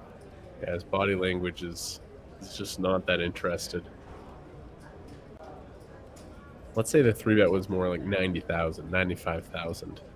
I think that would be more enticing for the 9-scun. That's a great fold. Otani's picked up some cards, but that's a great decision there. Nice lay down. And aces is going to be devastated to see the snap fold there. That's a hand that... Yeah, the tank fold and then the snap fold. That's not great, but... You could actually consider calling there with aces. I like 3-betting, but I would have liked to see 90K, 95,000. Maybe a little smaller.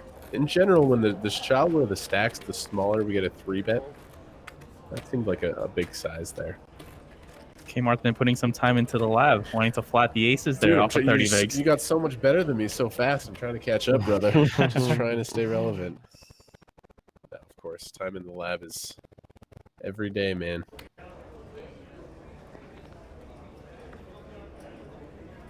And if I want to be the 2020 Aussie Millions champion, you got some work to do. You got some calling work my to shot do. right now. I'm flying down to Australia, and I will win this event next year. How strong is that? I believe in you. Write it down. Book it, Twitch chat. Klinghammer here with the King Jack offsuit.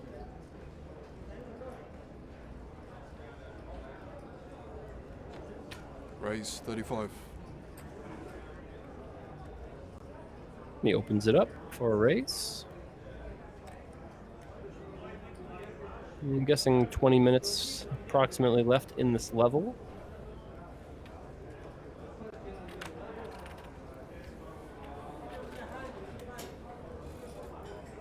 Over to Bryn on the button. Surely a hand he's going to play here. You would think probably just a call against under the gun. Yep. Cool. Good read, Mr. Jason. That's how us old school guys do it. We don't have to re-raise, just call. Queen 9 suited. Bam. It's just such a good spot for Bryn. You know, you're in position, you're deep. Even though Klinghammer is the pre-flop raiser, you feel like Bryn already has control of the hand almost. Klinghammer from France with 239K in total live earnings. 156 of that coming from one single cash. Bryn Kenny with $25 million in total live earnings. If you're not familiar with Bryn Kenny, he is one of the best players in the world. Of that 25 million, his biggest cash is only 2 million. Pretty amazing. 35. I've actually casted a couple of his other wins in the past. I believe he won a tournament in the Bahamas a few years ago that I got to broadcast. Yeah, he's known as Mr. PCA. He's had some spooky good results in the Bahamas. This is a spot on such a dry board. I think Bryn is just going to call. We got middle pair, backdoor flush draw. Cool. I don't think really Bryn would raise any hands he has here. Just going to call. He's going to flat everything. I agree.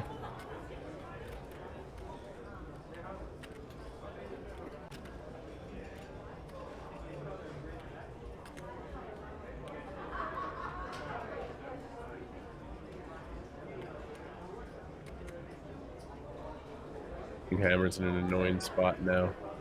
He bets again. You could get some hands like 9-8 suited to probably fold. A hand like 2 7s, 2 6s.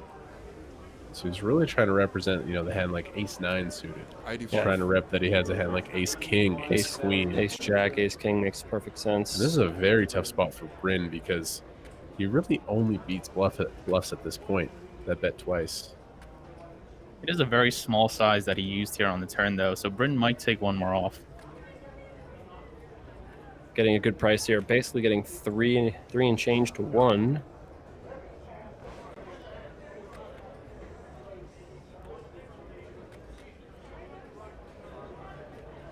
Just thinking about it here. Not an easy spot. I love this shot, the close-up shuffle. Always some great camera shots at the Aussie Millions.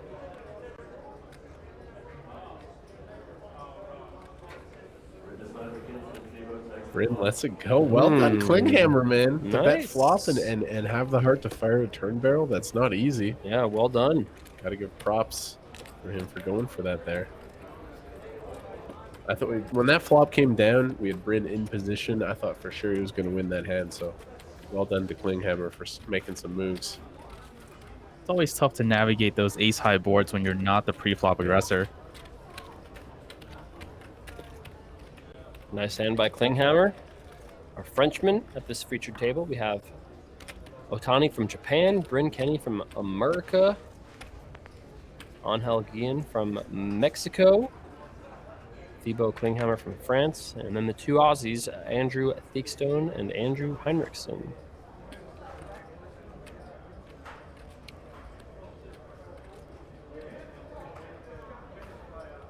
Angel under the gun here with pocket 5s.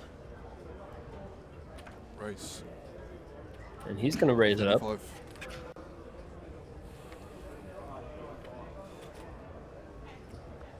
Think about how different your life would be, Ricky, if your name was Ricky Klinghammer. Oh, boy. I feel like you would be at least 30 pounds more muscle-bound than you are currently. Action back here on Bryn with the Queen-9 suited. Does he want to have a replay of this Queen-9 adventure? People would be very confused if that was my last name. Yeah. Yeah, I would say so. Raise. 100. And this time, Bryn is going to raise against under the gun. Last time he just called. This time he puts the pressure on. The amount of light 3-betting that Bryn Kenny has done on this feature table, I love it. Queen-9 offsuit, Jack-8 suited, Queen-9 suited now. Gets King-Jack to fold behind. And now with 5s here, if you're Guillen, what can you do besides... Like, we had seen Otani raise with 5s and then fold, and we didn't really like it. But this time, stacks are so different that I lean folds. From different positions as well. He opened from under the gun, so this is definitely going to be one of the worst hands that I would expect him to open from under the gun. Yeah, in that first position, first to act after the blinds. He has seen Bryn 3-bet a lot, though, and if someone is 3-betting too much, it wouldn't be out of this world to just shove the 5s because your opponent is going to have a very tough time calling you. You prefer shoving to calling for sure in that spot. For sure, yeah. But with pocket 5s, a little ambitious, in my opinion. especially with the structure, 90-minute levels. You can pick your spots. You can kind of bide your time. A nice hand for Bryn Kenny. You know, we've watched him now for this whole level, and he really hasn't made a lot of super strong hands. He did have that ace-7 blind versus blind, but, you know, he won one big blind out of that pot. And he's really won most of his hands by just being aggressive and picking his spots well. And I mentioned earlier that because no one has really fought back against him yet, he's going to be more likely to continue 3-bet bluffing versus his opponents unless he's shown any sort of pushback. Against tough players like this, it's always nice if you get a chance to, you know, peel their 3-bets or maybe put in a 4-bet bluff to do it early and set the tone that you can't just get away with 3-betting so much at this table. But nobody's done that against Bryn, so he's been on a reign of terror pretty much since then. Put up Natsuse12. Thanks for the Twitch Prime, pork chop. I think when you're known to be a really good player, someone who's going to be aggressive, not afraid to put your stack at risk, you're that much tougher to play against. And as we've seen so far, he's not gotten any resistance from what he's doing. Jimmy Lowdown says, it's funny watching 6 mute guys playing poker. Well, remember, these guys are playing for $1.85 million, so it's not exactly a chatty social hour. And not for nothing, I'm not quite sure that Klinghammer speaks English. He is from France. You know, we have Norihiro Otani, who's from Japan, Angel Guillen from Mexico. Like, I'm not sure which of those 3 speak English very well, so it's kind of tough to have conversation if you're Bryn by yourself over in the corner, and then 2 Aussies side by side haven't really been too chatty either. Put up Samsonios.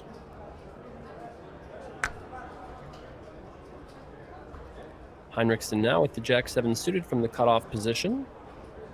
Raise 35. I saw Jack-7 suited being folded in the hijack, but one position over here looks a little bit better.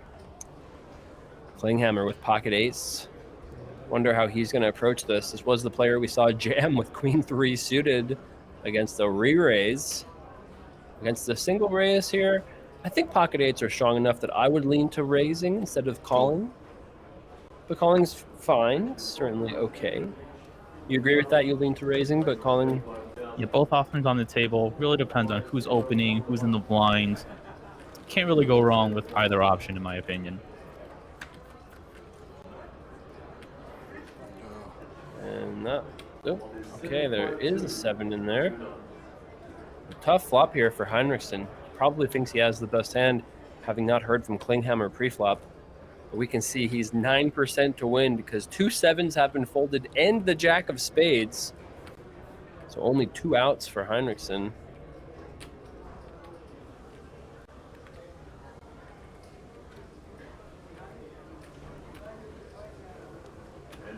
He is going to start here with the bet.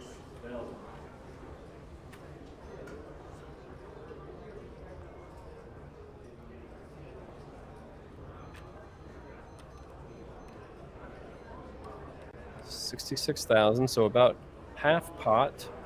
Sizing seems reasonable to me. And if you're Klinghammer, having just called pre-flop, surely we're just going to call here. Again, both options on the table here with the pocket eights.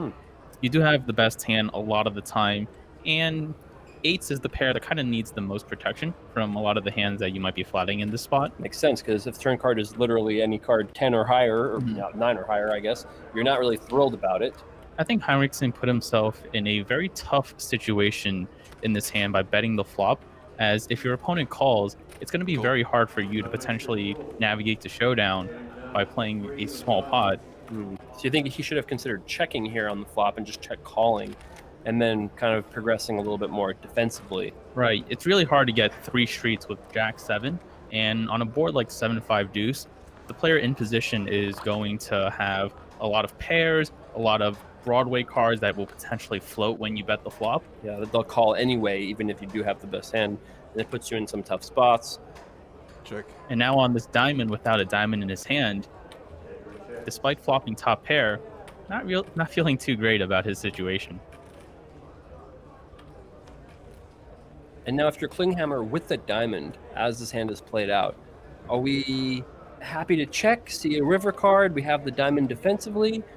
I mean, with stack sizes as they are, if we bet 120,000 and got jammed on, I guess we just fold as played. I think 120,000 is a little too big for my liking.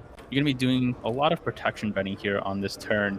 So I would personally like to use a smaller size.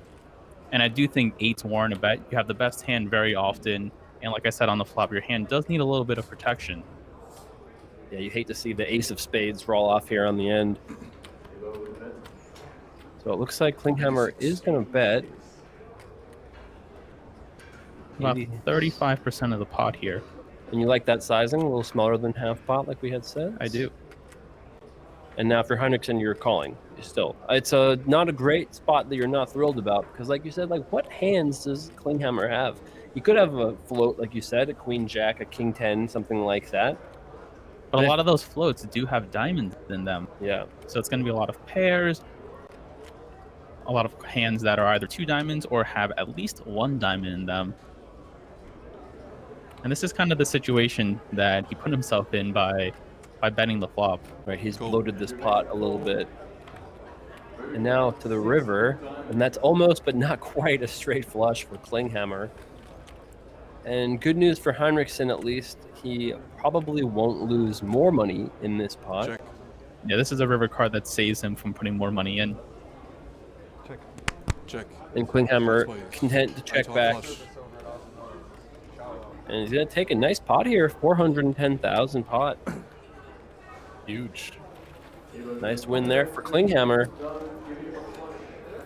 And we've got about 10 minutes or so left in this level. 10, 15 minutes left. And then we're going to get a new featured table. Speaking of nice watches. And watches everywhere at this featured table. 2,000 each, please, guys. Still 8 and 16,000 blinds, 2,000 chip ante.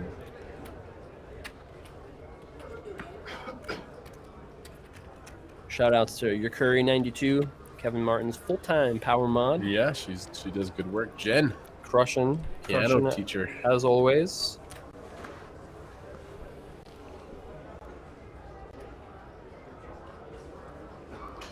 Action here on Big Stone. It's out of the way. Can't wait for all the streams I've planned for 2019. Be very exciting. Big year ahead. Oh, every year, man. Bigger and better. 35. Klinghammer here with Ace Jack, raising it up.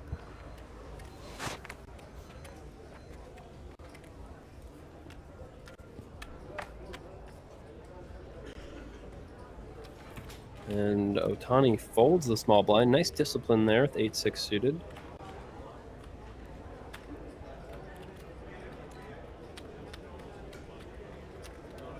And Bryn definitely defending the Queen 5 suited. And off to the flop we go. 2 of our 7-figure stacks here. No improvement for either player. Check. Check. Nice turn here for Bryn. 4-1 favorite here now on the turn. And because of how deep they are, Bryn is not really worried about a flush here almost ever. Usually with such deep stacks, Klinghammer's going to bet a lot of his flush draws. 51. So Bryn's going to step out here and bet. Tough spot for Klinghammer. I mean, he has the gut shot and an overcard, but doesn't have a spade. The King Jacks, the Jack 9s.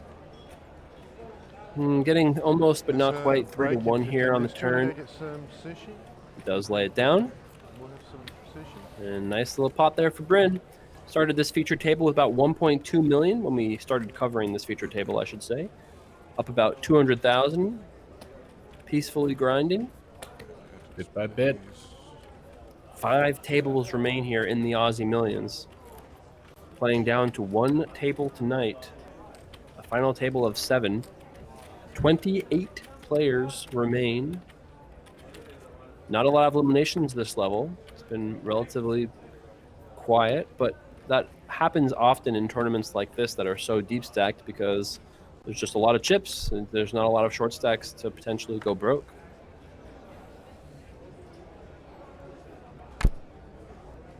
Henriksen folding the 3s under the gun. And I love that. I gotta say, I absolutely love that fold. The small pairs are such a trap when you get in that 25 big blind range, 30 big blind range. You know, if you're going to play them trying to flop a set, you need to be really deep. So I love that fold there. He Nice recognizes that discipline laydown. Yeah, you know, when you're between 25 and 35 big blinds with the small pairs, they don't perform that well. Poker Weather wants to know what other Aussie Millions tourneys we're covering. Tomorrow we're covering the $100,000 Aussie Millions Challenge. That's a $100,000 buy-in. So that's going to be a lot of fun tomorrow, starting at the same time as tonight's broadcast, which is about 22 hours from now. 21 hours from now. And then back for the main event, final table, in about, well, one day after that. I personally cannot wait for that $100,000 challenge. Some of the best poker players in the world in the event, high roller sickos. Have you ever casted 100K before, Ricky? I have not. Oh, it's gonna that will be awesome for you. It's going to be awesome.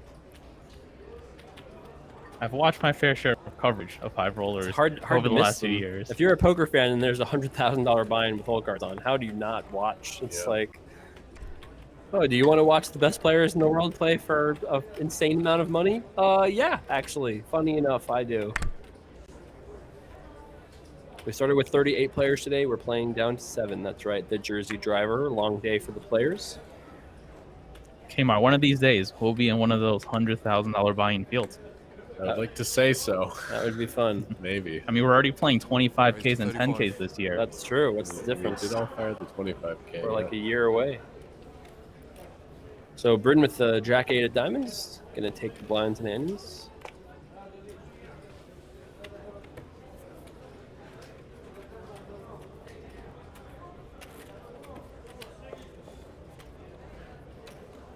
Bryn just steadily adding to his stack. Doesn't need to do anything fancy. Well, doing a lot of things fancy. Okay, I should say that's true. Like he's putting on some solid aggression, and you're right that part is fancy. That's how he's accumulated these chips.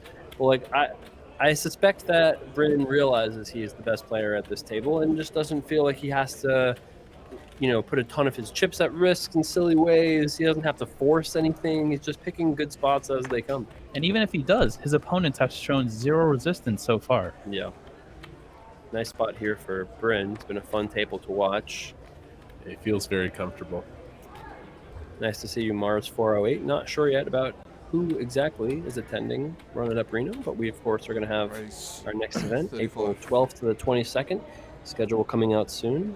We'll be at Run It Up Reno. That is true. That is true. I can say for sure Kevin and Ricky will be at Run It Up Reno. The exact crew to be determined based on schedules.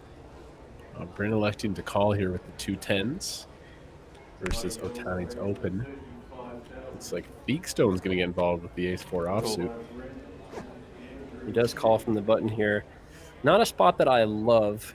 Playing a multi-way pot with ace-4 offsuit, like, it's kind of tough to win. It's tough to be confident. You flop a ace, you're like, okay, hopefully I'm not dominated. You flop a 4, it's not great. I'm a little surprised that Bryn Kenny decided to flat a hand as strong as pocket 10s with the amount of 3-betting that he's done so far. And not only the amount that he's done, but the amount that's been successful. Oh, wow. This is flush in the big blind for Klinghammer. That is the dream flop when you peel with the 5 deuce of clubs. Bryn Kenny with middle set. So it does go check to Bryn. So Bryn is middle set. Definitely going to bet here. He's got to think his hand is the best. Very difficult to flop a flush. Bryn and Klinghammer are very, very deep. Heinrichsen out of the way. Ace-4 offsuit out of the way. Not only does he have a flush, but he has the straight flush redraw. Yep. So how do you proceed from here, Ricky? You play this multi-way pot. You flop the low flush.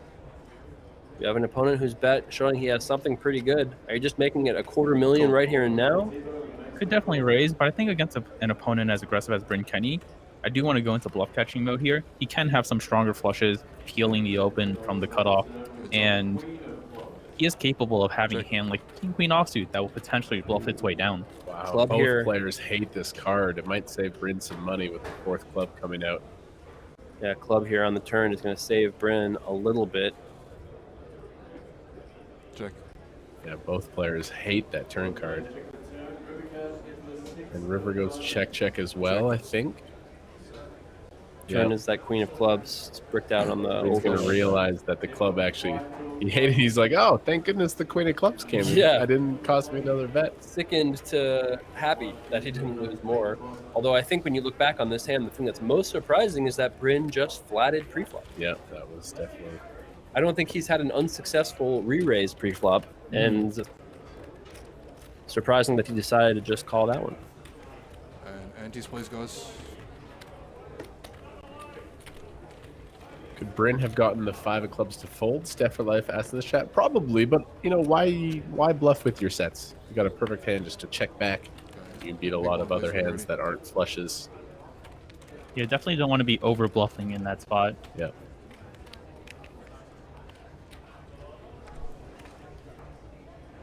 This is the player that has had a very good level. Otani for 1 million chips.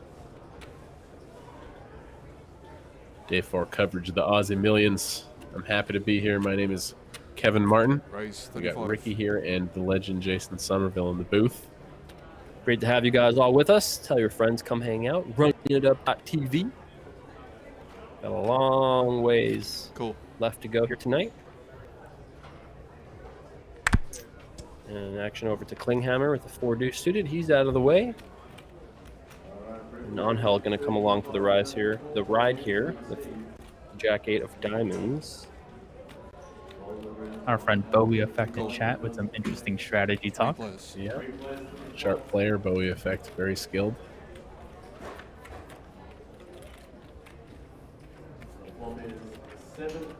Oh, this is spicy. Hello. Theekstone flops nut flush draw. And the short stack Gullen flops 888s. This could be some action for sure.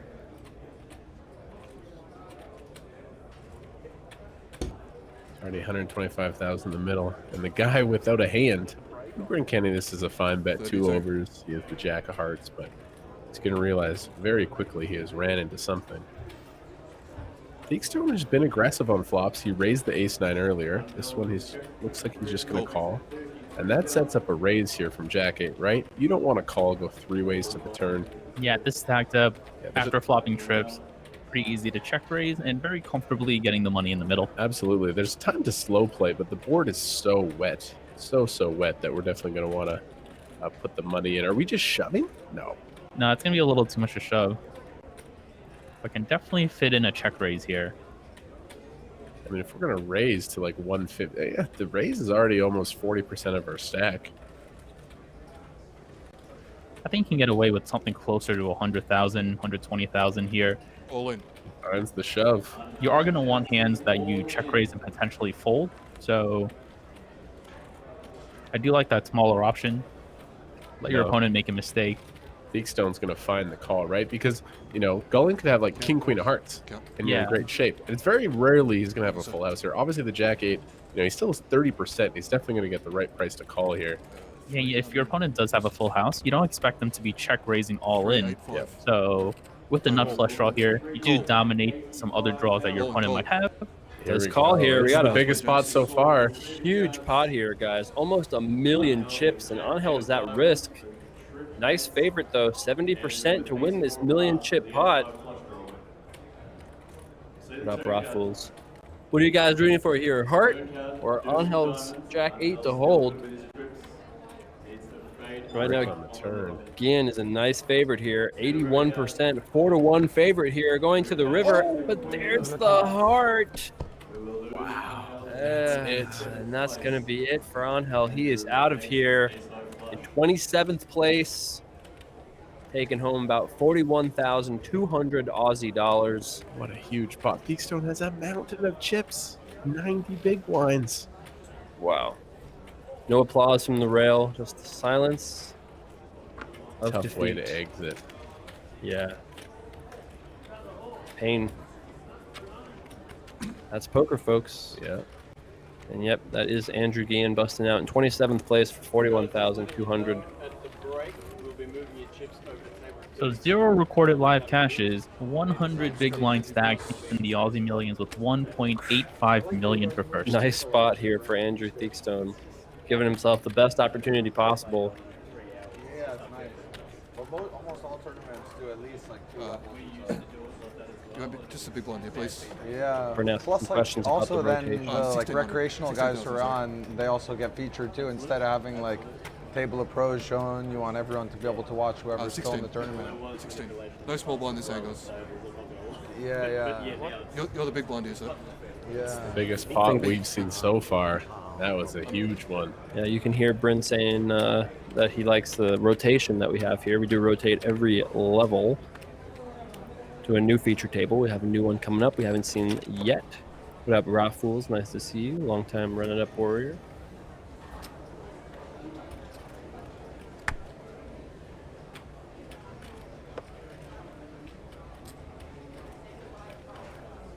This is the Aussie Millions main event, day 4.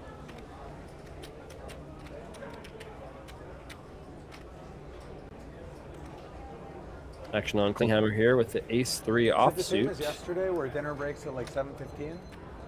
Raise I 40 would total. assume so.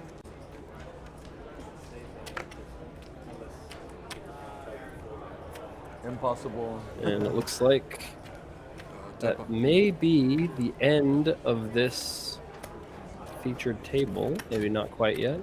Getting there. This is the end for a while. I like this table. Bryn picked up some chips with some really nice 3 bets. Been a very entertaining. Yeah, a lot of people- aggression. We saw the one individual shove, 4-bet shove the queen 3 of hearts. So it's been a fun one. It looks like we're getting another hand here at the minimum. File nice heart, PT huh? says, I could watch Bryn all day. He is Nothing you amazing to can do watch. there, One of the but best nice to get the players heart. in the game.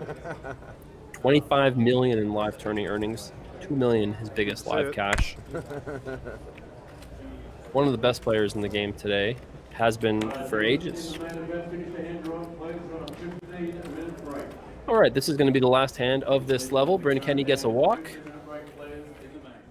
And the players are going to take a break, but we are going to skip ahead in time as we set up our new featured table. 26 players remain. So we've lost about a third of the field to start today. And here's a look at our new featured table. We have Gyong Lee with 1.8 million. Member blinds are now 10 and 20,000. We have Bjorn Otsby. I haven't told his name is Bjorn. I'm not sure what the G is, but okay. Bjorn Otsby with 900,000. We have Dingshang Ong with 1.3 million.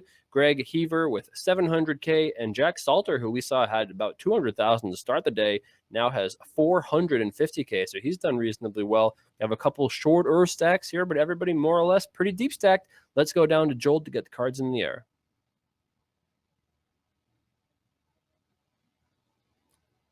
Whenever Joel is ready. So while we wait for Joel, 5-handed table. I was here. too fast, Kevin Martin. Yeah. Joel is not ready for us yet. He'll be there right away. He'll be there in a second. Joel's a legend. 5-handed table.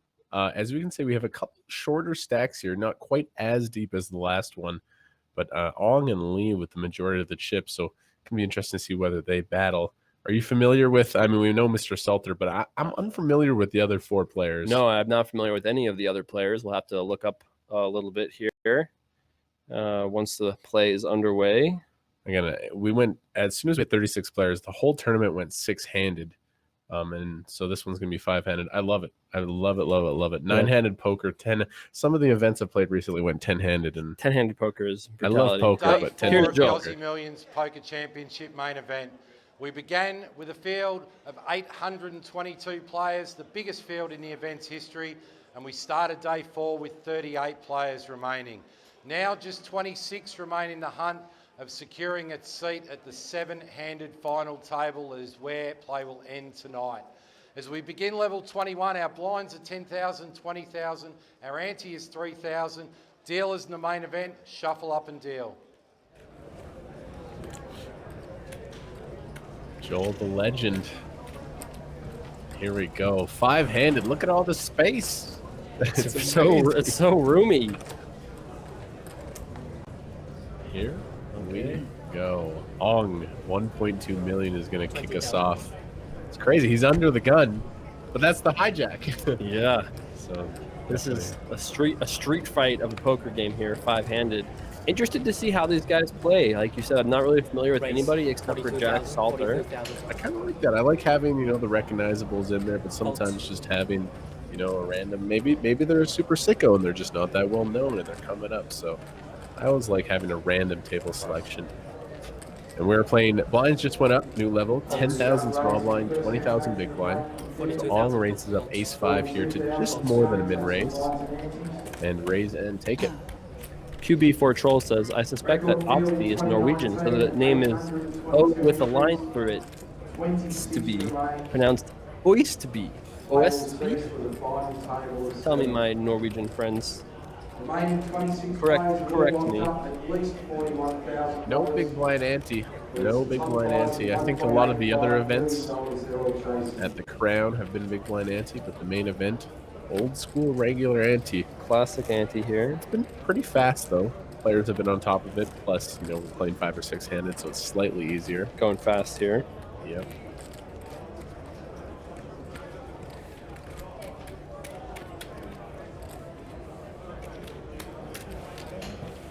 Still just the 3 chips in play. Those blue 1K chips, the yellow 5K chips, and then the brown 25K chips.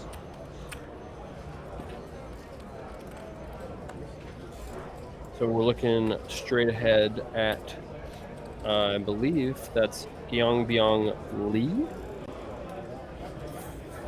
Perhaps. Actually, there may be Ong. We'll have to double check here. When we do it, when we see a full hand go through, then we'll know who is who exactly.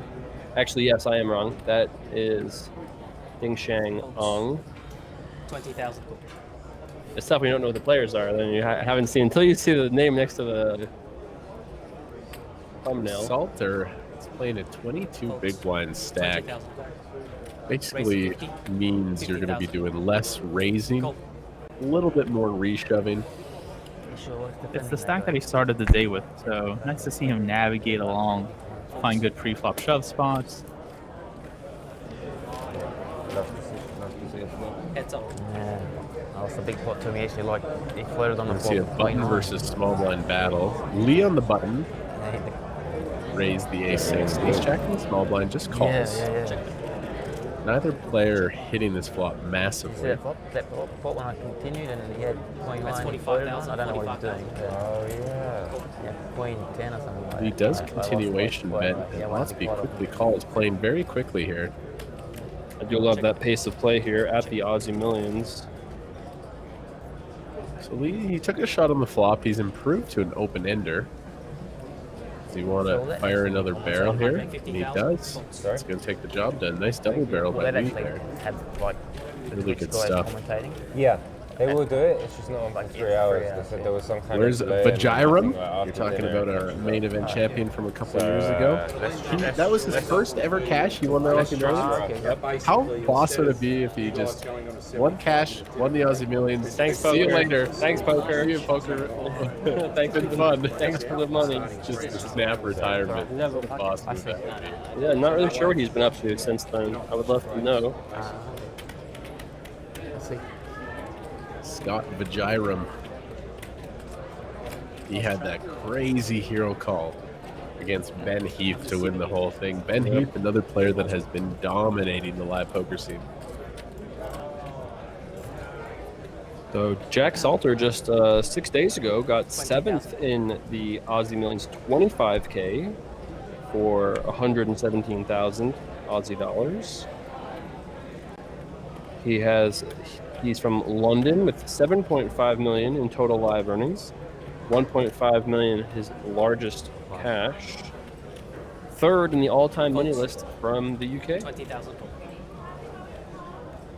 He has 2 million chips. Race 45,000. Got a raise here from Ostby. Let me know, my Norwegian friends, if I'm nailing that pronunciation. Ostby. Otsby. Are you sure? Nope. Okay, Definitely not sure. Okay. I was like, okay, I'm going to copy. Okay, yeah. A very international featured table once again. Gyong Lee from Korea. Bjorn Oxby, originally from Norway and now from Australia. Lives in Perth, from what I have heard. 135,000. 135,000. Ong from Singapore, Greg Heaver from Melbourne, and Jack Salter from London. We don't know the hand of Ong here. It's going to get the job done, though. So it's going to win. It's tough to know exactly. You could have a wide range there. We could say 10s through aces, ace, king, ace, queen. Could be mixing in once in a while with a hand like, queen 9 suited. It's a good spot to light 3-bet when the button opens. And we'll never know. Steph for Life wants to come hang out with us at a Run It Up event. There'll be some for you next year once you turn 21. Probably.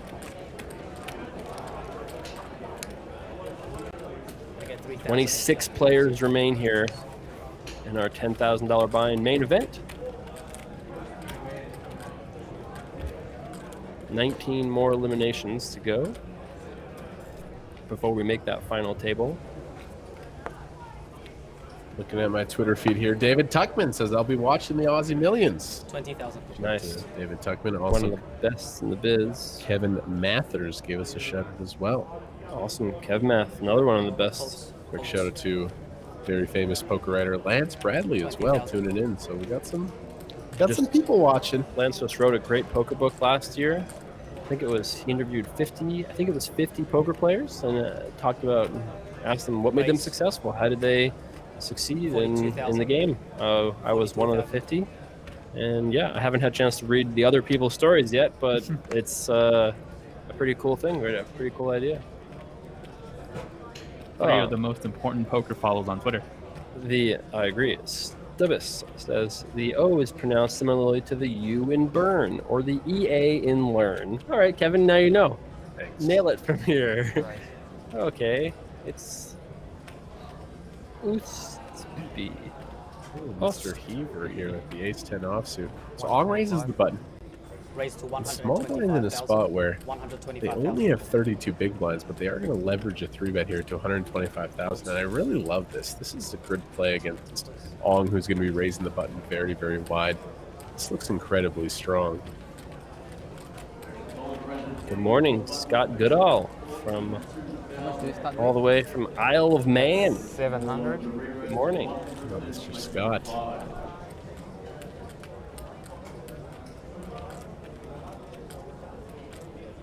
So we're in a spot with ace-3 that all options feel bad. Option 1, fold. That feels really bad because this is a pretty strong hand on the button. Option 2, call. Oh, that doesn't feel great either. Option 3, shove. This is a spot where all three are very not appetizing. Yeah, this is a tough spot, especially with these awkward stack sizes, because I think if Heaver had $1 million plus, we could just call and feel fine about it. Ricky, what do you think? I think shove is the fun option to do here. Yep. We would all love to see him shove. Wow, that's not a call that he's chopped out here. Raise. Wow, this is a boss 4-bet. I don't think anybody said 4-bet as an option, by the way. I think we hit everyone except for the one that Ong actually did. Wow. It's such an awkward size to 4-bet to because you're committing half of your opponent's stack. Yeah, Heaver has to give it up. Wow, I nice listed 3 play. options, and somehow he did something that wasn't those 3 options. Okay. And Ong. Nice hand from Ong there, really showing, and that's how you get 1.5 million chips, just put the pressure on. And you guys agree, what else can Heaver do? Like, everybody played their hand well, just somehow. Ong found the 4th option. Come back with you, Jack. Nice hand. Wow. From our player from Singapore. Nice hand, bro. Huh? A nice hand, bro. Yeah, nice hand too, but... Oh, his English is Good perfect. enough to true bet, bad enough to call. Huh? Bad enough to fold. Yeah, I know. Like something like a ace jack or something. Something like that, yeah. Oh, nice read. Yeah, an ace jack or something, yeah. Put it on the line. 20,000. Fold. Folds. Action folds around here to Greg Heaver.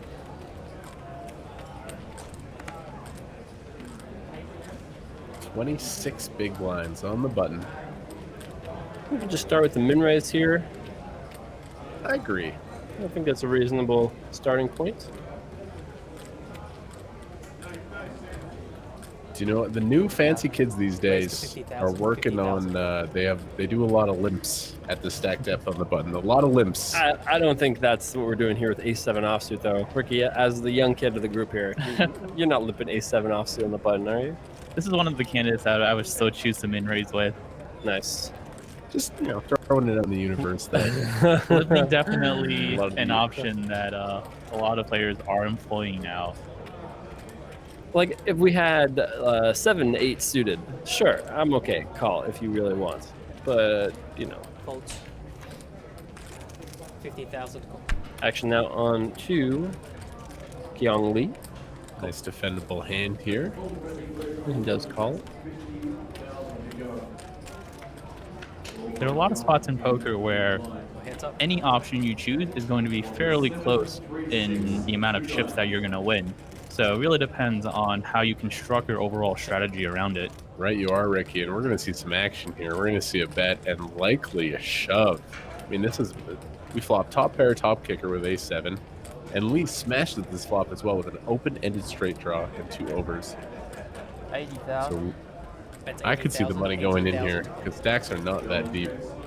Yeah, only 20 big blinds here, having made the 80K bet. The 4 straight and a 3 flush. Oh, nope, just a quick check call. I mean, if a 5 comes off, Heaver's not going to really be thrilled about it. Diamond comes off, and wow, look at those outs. We can barely fit it inside the window. He has half the deck. It's a rare situation when on the turn we're basically 50-50 with 9 high. Lee gets a shot at these 18 outs and misses. I don't think Lee's going to bluff here on this river. This is definitely a card that connects with Heaver. Yeah. He does just give up and check. I think you have to bluff in this spot, though. You ended up on the river with 9 high. You have no showdown value. Bets 120. Your opponent doesn't always have to have an ace in this spot.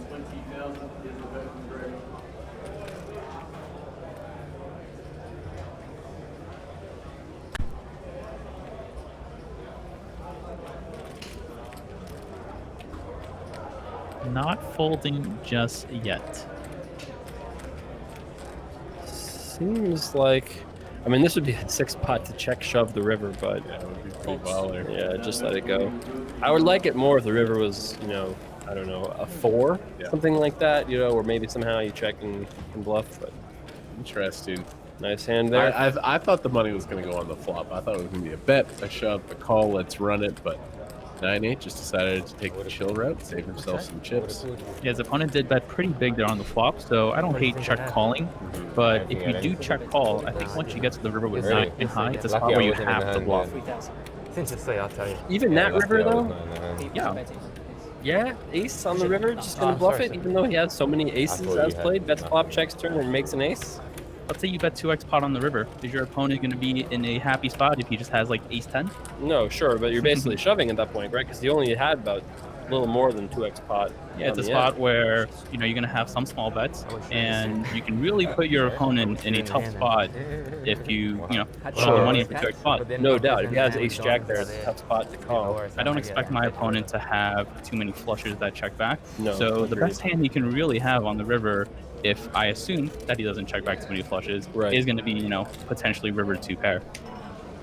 Jason, during your prime, did you ever overbet? I feel like that wasn't a thing. 2x pot overbet, probably no, probably not. I remember when people started doing it, they actually started with Prolog. If you remember Spirit Rock, I think was his name back then. And yes, I remember he started overbetting, and everyone was like, "Whoa, this is crazy!" And just like always, actually, many times in poker, when someone does things like that, everyone's like, "This is so bad!" Right? People just see it as different and criticize it. But then, 10 years later, a lot of the wizards are doing it, and I think Prolog was just ahead of his time, both in poker and in rapping.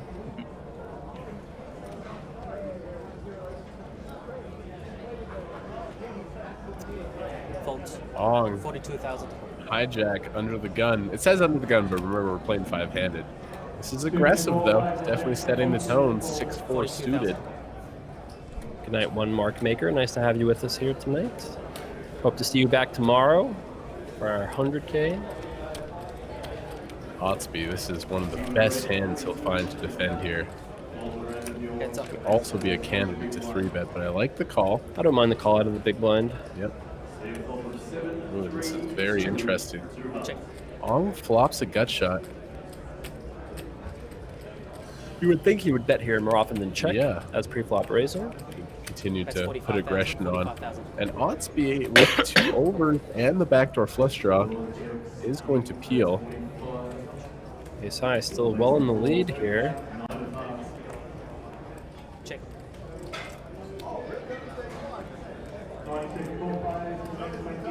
Check. Let's go check, check. There's a cheeky little 6 on the river here. We're bluffing here for Otsby, right, with ace 10? Yeah. Yeah, and indeed he Gotta does. bluff. Do you think this will get the 6 to fold? Flush comes in. Otsby has some straights. He's going to have some 2 pairs. He could be value betting a 9. Wow, Ong is thinking about it, though. No one likes to improve on the river and then fold. I think this is going to work. I think Ong is not going to find the hero call. Oh, Ong's on a different level. He cut out the chips.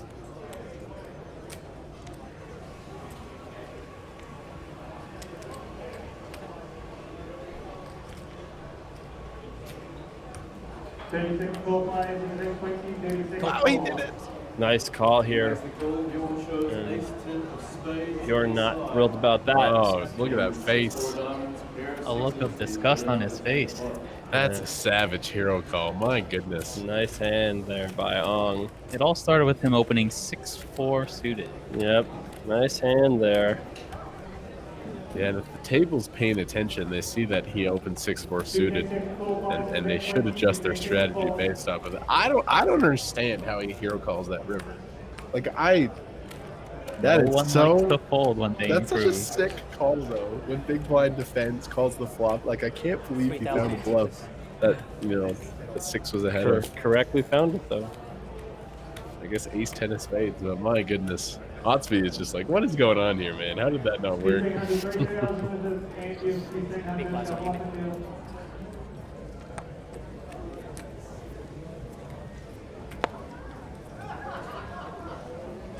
20 to go.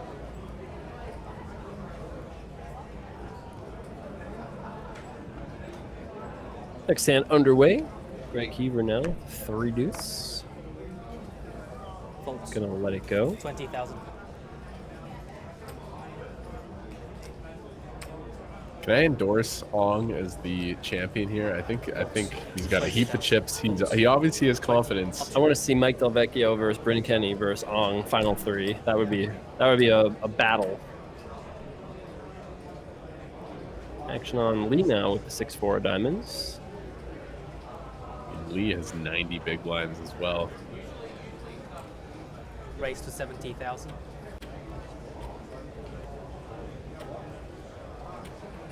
All right, so we have a small blind limp.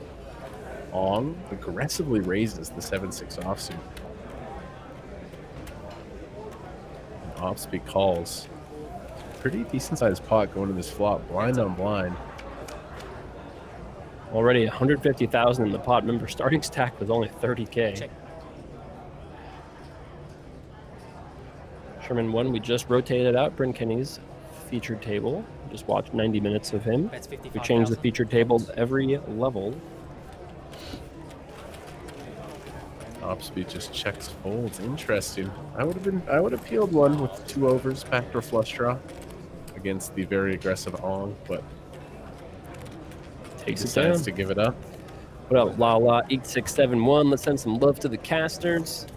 Glad you're enjoying the stream. Thank you very much. Thank you for being with us, you guys. Day 1 of 3 here at the Aussie Millions. Okay, thank you. It's been a very fun broadcast so far. 400.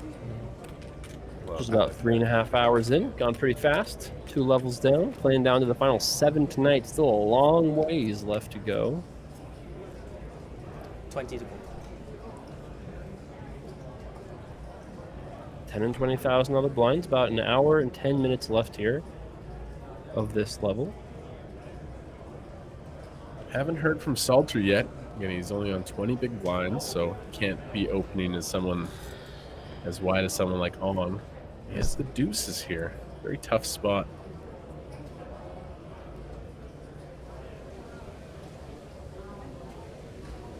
So you want to maybe open shove, try to pick up the blinds and antes, get it through 4 people. Well, It's 20 tough. bigs is a lot. Tough five-handed. Kevin, you mentioned earlier that you like just folding in these spots with some of the smaller pairs. Yeah, this is the spot I would fold the deuces, I think, because open shoving 20 bigs is just a tiny too expensive to only pick up a few chips. Min raising isn't good, and Salter finds the fold. I talked about that earlier. It's a spot, especially at the lower levels of $300 tournaments, $500 tournaments. A common leak is that people overplay deuces, threes, fours off of short stacks. I love that open fold with the deuces. What do you think, Jason? Definitely agree. Race for 65,000. Agree at that laydown. Give me my fishbowl wants to know, can we watch this replay? You can watch the replay on of course, on this channel forever. On RAU Stats will be linked there too. And you never know. Maybe it ends up also on the 24/7 channel. This man is on fire right now. That is a lot of chips going his way. Thanks for hanging out with us, a Hollywood guy. See you tomorrow for the $100,000 challenge. Nice to see you, Lord Beerus. Welcome. How big is us two? So Salter now on the big blind, falling under 20 big blinds.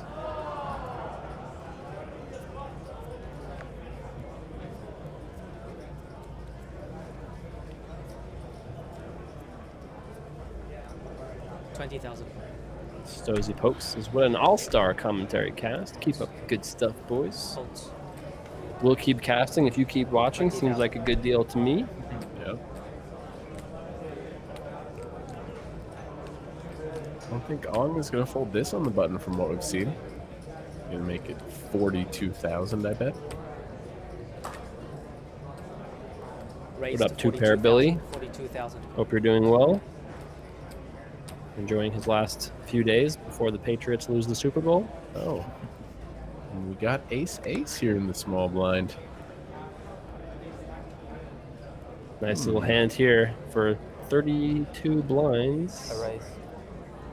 Oh yeah, he raises. That is a strong raise. Oh, I raise. We've already seen a pre-flop battle between these two players. On getting the best of it the last time, 4-betting the ace-3. What do you think about calling in the spot? Because we have a short stack in the big blind as well. Is that an option, or do we have to raise this? Definitely an option, and a pretty tricky one. Interesting. I like the size at least. I think 3x is okay. 3 times the raise of Ong. And now, I wonder what Ong will do here.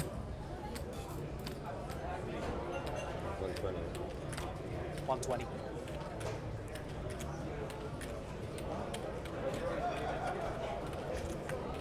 So I don't quite understand. I think we're just waiting again. Mr. Salter. Remember, there is a huge pay jump coming up ahead.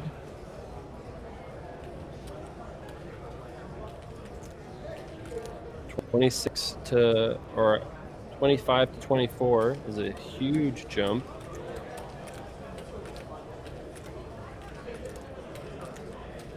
Goes Mr. from Salter. Everyone right now is guaranteed 41,200. 24th is 61,500 Australian dollars. There's a big jump up ahead. And we don't know exactly where the bubble is right now. Like we know there were 26 players to start this level, but we don't know for sure if there's 25 right now, which may explain Salter's decisions to play a little bit slower here. $20,000 jump though.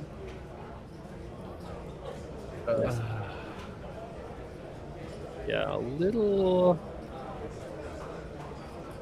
I mean, assuming that Salter is actually just playing slow to try to increase his chances of making that pay jump. I am very confident that there are 25 players remaining and that he is waiting a little bit for this pay jump to It's happen. the only thing that really makes sense here. This is not good. Yeah, it's obviously not the most entertaining to watch, but understandable given the $20,000 reward for survival. Flusher 2017 says, "What up, Jay Carver, Kevin, and Ricky? Loving the stream from here in New Zealand. Great to have you with us." Oh no, he's really taking this to the extreme here. You know, the players are more than welcome to call a clock on their opponent as more or less as soon as a reasonable amount of time has passed. In this situation, though, it does look like he might have a decision on his hands. He is off a fairly short stack. Oh, he sure. just saw a raise and a re-raise. He might very well be thinking about it. We can see his cards, however. Yeah, his opponents might not realize that that's exactly what's going on. So, as far as he had the ace-queen offsuit in that spot and just somehow found the fold, It's like if I told you can wait 30 more seconds to make $20,000, you consider taking a little more time. Right. For sure, you can't blame him, but there's a fundamental problem when, wasting time can make money. There's it can't be right. It can't be right. There has to be something to do about, tanking 2 minutes with Jack 6 offsuit. Some guy said, what about a shot clock? Shot clock doesn't help. It helps in that spot where, it would basically allow you to stall 30 seconds and then you start having to, you lose one of your resources in time chips.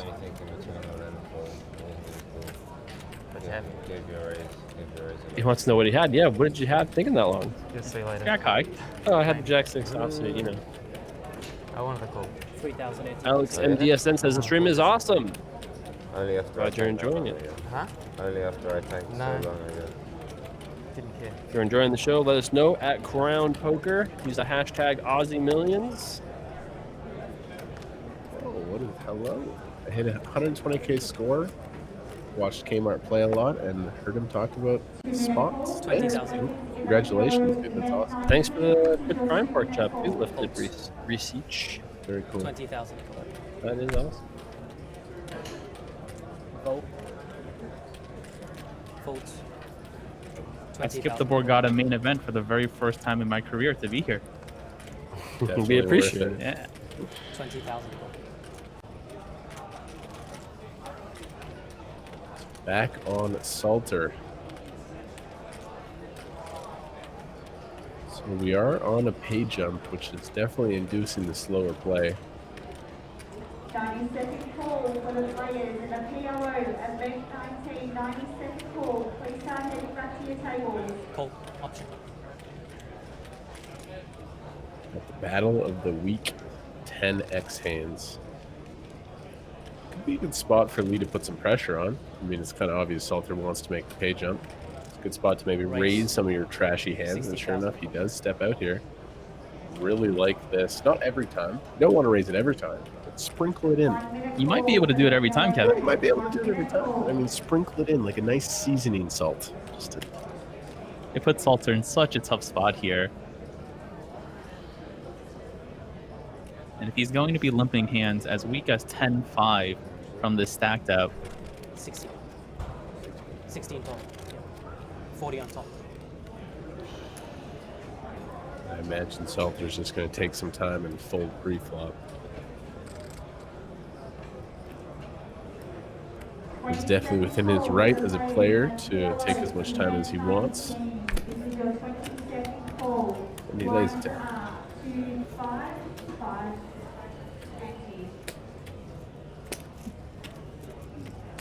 Twitch chat's a little upset about this, but you got to remember these players are playing for a lot of real money.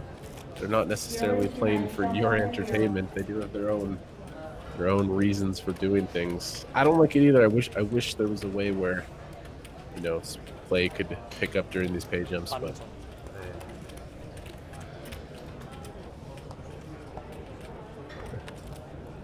Kevin, you would give up a $20,000 pay jump for Twitch chat's entertainment, right?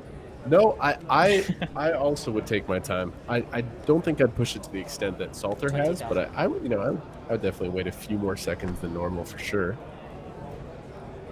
Absolutely.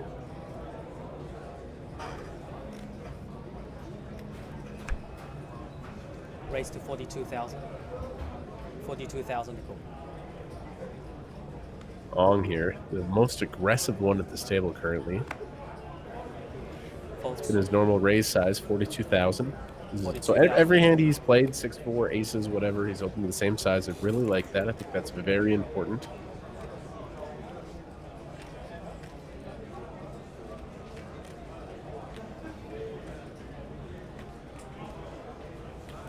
Folds.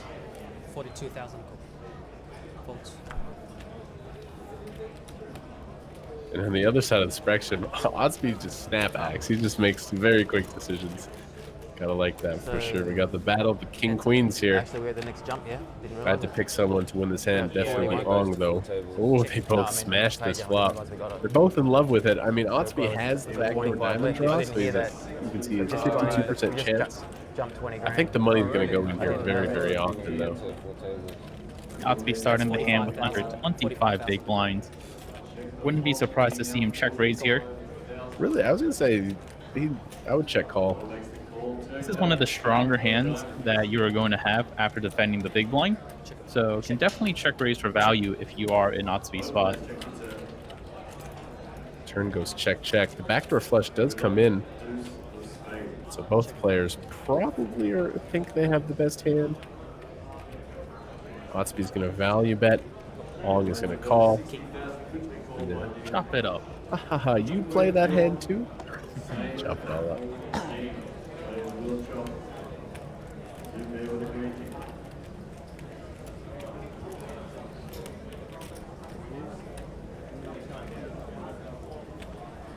I'll probably get. Everybody loves to chop pot. Lively enough. That's true. Yeah, one of the most famous ones in poker. I don't know. Maybe you have been lively enough. Oh, I meant lively in banter and stuff. Yeah, nothing.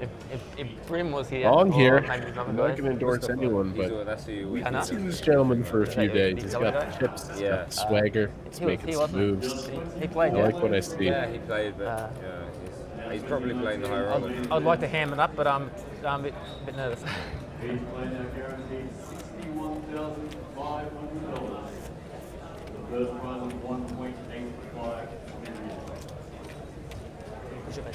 Yeah, sorry, I will keep doing that.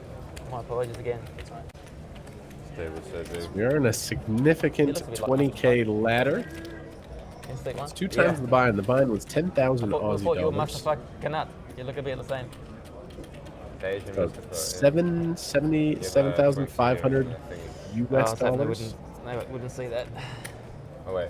So Google are figuring out the conversion rate. Oh man, that's not a bet by the way. Yeah. Playing for $1.8 million for first.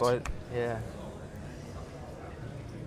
All right. But again, you can't get mad at him for taking some extra time. I mean, it's slightly frustrating, but if you're a tournament professional, a 20K ladder can make a massive difference in how your year goes. But I still don't like it. I still don't like the taking.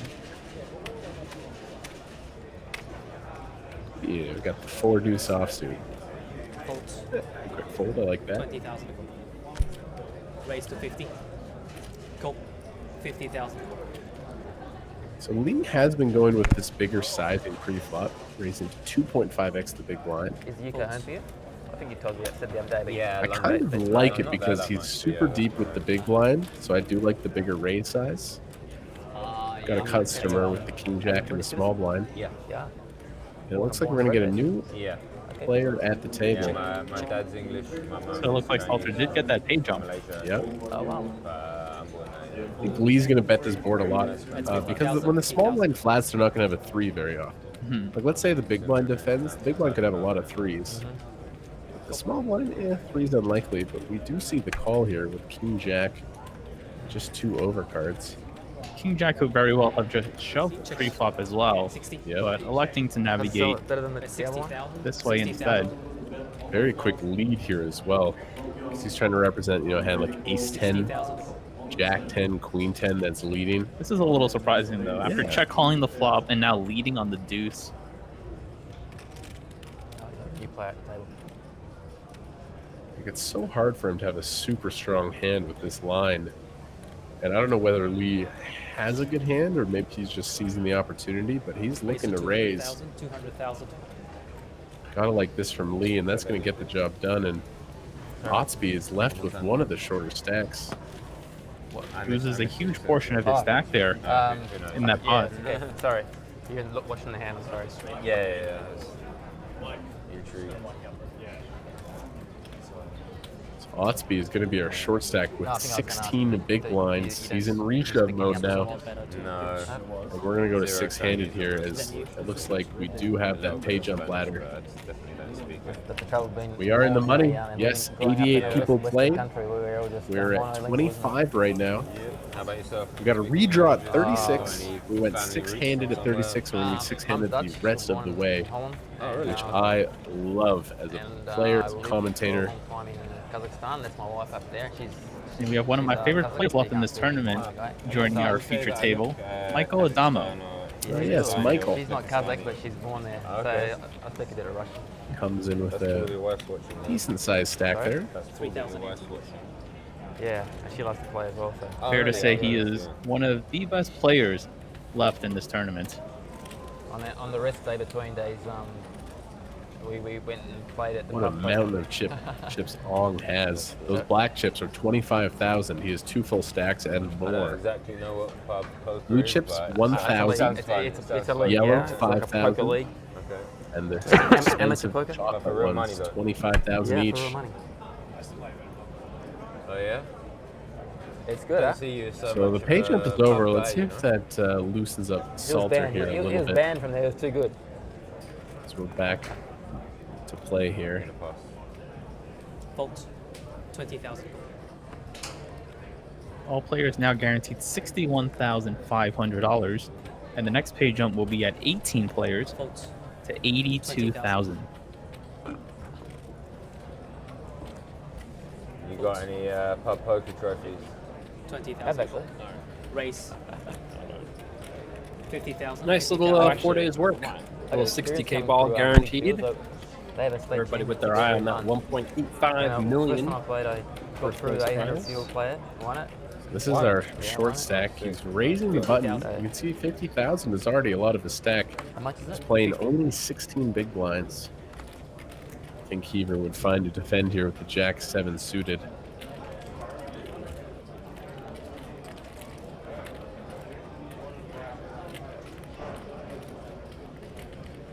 Cool. Cool.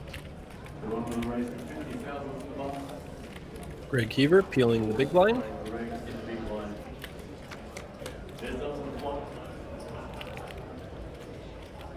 And Bjorn, unknown hand, but getting shorter and shorter here.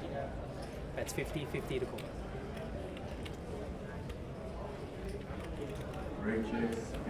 That's going to do it. So some much needed chips. It's going to push them up 19-ish big blinds, 20 big blinds. Nice Big little difference healing. between 16. Oh, we had okay. the ace Maybe king it on was the button. Yeah, different type thing, I don't know. They have a Nice flop Yeah. for How him much is the too. line for the state championship? $100. No, it's not even that. I guess If 800 you people. play a certain amount during the month, Yeah. like So in the full pub, 6-handed table now. it's anything. Oh, really? Wow. You can get an add-on for $25. 3,000 empty. How much? 3,000. He goes his empty. Still Yeah, have those those one-day 3 chips in tournaments, play. they No want to- they- 100K one chips day. just Go yet. I like 12 one hours. days anyway. I like it. But they have Playing down to once a year 7 they have players. their, Be hurry. We're going to be covering the day 2 of the $100,000 buy-in challenge tomorrow. It's called the APL Millionaires. Some of the- Guaranteed $1 million. Oops. $1,000 Microphone dropped there. 1,500 blind. Okay, Ricky. I am Yeah, okay. and that's a real proper tournament, and it's just full of, the amateurs from the pubs. 20,000. A lot of pros too go there. All right, we're good. Yes. We'll be covering this event all the way down to the final table, final 7 tonight. Tomorrow, we'll join you again for the 100K Race to challenge. 50,000, 50,000. I think it's probably the next one. And it's one of our big stacks. 100 big blinds. Staying consistency. He's opening to 50,000 every time. Same thing here with the ace king. Folds. 50,000. Folds. 50,000. Sick Life 11, who is the tournament director? That would be Joel Williams. Folds. Longtime Crown employee. Does a great job. What up, Nathan Manuel? Hello. Welcome back. Nathan, legend. Our Moneymaker event winner from Run It Up Reno. Just got to hang out with him at the last UFC in Brooklyn. It's awesome. A lot of fun. So one of our short stacks, Salter, is going to find it and defend. Very important pot for him, more so than Lee, who has heaps. No improvement here for Gyong Lee. Like holiday? Holiday and poker. With your friends or? Yeah, with all my friends. Salter has some eights in his range, quite a few actually. These guys here? No. I'm not sure. Quick check. Probably some. This board is so good for Salter. I would imagine he's going to bet this turn with a lot of his hands, whether he has a 10, 8, 9, 7, or even if he has a bluff, it's a good spot to take a stab. Stack is so precious, though. He doesn't want to make a misstep here. Yeah. But out of the big blind against the check, it's definitely a scary board. If Salter checked this turn, I'd say it's probably 6-5, 2-4 is something that's trying to get to showdown. When he bets here, he can have a lot of things, but that's going to take care of business. Don't see Lee calling with just ace king here. I think you have to call one here getting this price, though. Ace king going to be the best hand pretty often, and very unlikely that you're going to check a hand stronger than this on the flop. Good read from Ricky. Check it out. Now, what will Salter do? His cards are in the reader, so we should be able to see what he has. All in. Over pot. It's an interesting triangle with the fingers there. I've never seen that before. I saw Nanonoko do it a couple days ago. Yeah. Is that binding? I think it is. If you make a triangle with your hands, it's all in? I saw him do it, and I was like, oh my goodness, you still do that. Wow. Lee, you didn't even say anything. Snapful that he's thinking about the hero. Maybe Salter is Queen Jack, Jack 9. This would be a naughty hero call with Ace King high. He has the chips to do it. It's interesting that Salter acted so quickly. I don't know if that was a timing tell, but not only a timing tell, but also what's the hand mean? That also would probably throw me off a little bit. Yeah, Telly Dog knows exactly what he's trying to go for there. I mean, Salter has a 10, Salter's an been 8, doing it for years. a straight, or a bluff. He's not going to do this with 2 5s, a sit. Yeah. This is, and if Ace King is beating the bluffs, you could find a hero here maybe. This would be naughty. I had this exact spot against Jack Salter about a year ago, and I did not win the hand when he overbet shoved the river. We'll see what happens this time. B. Roman says, I love the 4-color. Glad you're enjoying the 4-color decks. And right now, with those blue Ace King, Gyong Lee thinking about it here from Korea. 60K, his biggest live cash. Already breaking that here in Aussie dollars, at least. He's thinking about this. My read is that Jack Salter has a good hand here. Yeah, I mean, it does make sense, right? He called the big blind, flopped an 8, had 7-9. Maybe even has like King 10, something like it. But I don't know if Lee's gonna call. He hasn't even asked for a count. You know what I mean? He's just like thinking about it. Jack stacked his chips in a way where it's fairly easy to see how much he has behind. Okay, there's the question that we were waiting for him to ask. This is not a bad bluff catching candidate, in my opinion. You unblock the hearts that Salter might have, and if Jack had king high or ace high by the river, I don't see him bluffing with many ace highs or king highs. So fairly good bluff catcher here by Lee. So Salter bet just over the pot.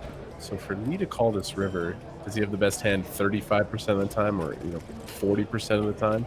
Yeah, it's definitely close. The answer is yes. It's a good call I'm candidate. impressed by Lee's instincts. I mean, not many players would even think this long about calling, right or wrong. In theory, I think it's a pretty good call. My live read is telling me, though, not so much. Shall see. I think Seltzer has it. I think Lee is going to fold after he thinks about it, but maybe he makes the hero call of the Aussie Millions. There's always some hand that blow our minds, and this might be one of them. Maybe he calls and loses to like pocket fours or something somehow, but we'll see. We all want to see the call just to see what Jack has. We might see either way. Bring it back. No, don't do it. Don't do it. He knows he's teasing Twitch chat right now. Grab chips. Go for the chips. Not showing whole cards adds suspense. Yeah, we did it just to tease you guys also. I call? I think these are all folding. I mean, Give him 40 more seconds. He's going to say call. Anything less than 40 seconds, he's folding. No. Let's go. No. Let's see the cards. Don't let him muck the hand. No. Pull those cards back. Pull those cards back. Tournament director, get him on there. Yeah, I thought. He just has an 8. Come on. Come on. We need to see. Just tell us. Show us. Flip it up. Huh? All right, just flip them over. It's not showing? No, they're just not picking up. We need to know what they have. That means it's a bluff. Huh? If it doesn't work, it's Doesn't have to show it. Yeah, it is fine picking up. Yeah. Sure. Oh no. Not like this. Not like this. Can someone text Jack Salter to ask him what he had? Okay, I didn't read it for a while. Yeah, he was trying to show them. It wasn't like he was intentionally trying to disguise his hand or anything. It was just Did you want to call? for some reason the reader didn't work that hand. That was a fun hand. I like that one a lot. Sick hand either way. And yes, of course, we definitely can't be like, yes, now show your cards to the table because the reader's not working. Like, that's not fair. Nice. You know, that everybody else is on the delay. You should just put him in front of the camera for us. Yeah, that would have been the real play. Be like, I'll show the camera only, and then throw it away. Lee could have been the hero there. Who knows?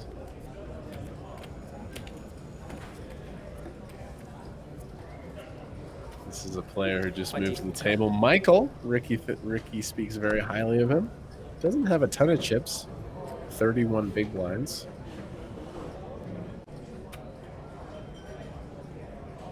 Folds. 20,000 folds. This is a player who's been on a bit of a downward spiral here. He's still alive, just needs to take a deep breath. Still 20 big blinds. Raise. Nothing is going Oddspeed's way, though. 50,000.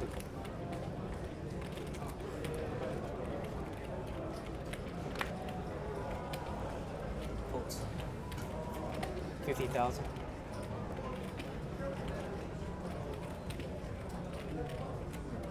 Looks like there's been a raise. Action over to Salter. Just gonna let it go. Cool. Heads up. Lee just flats with the sevens.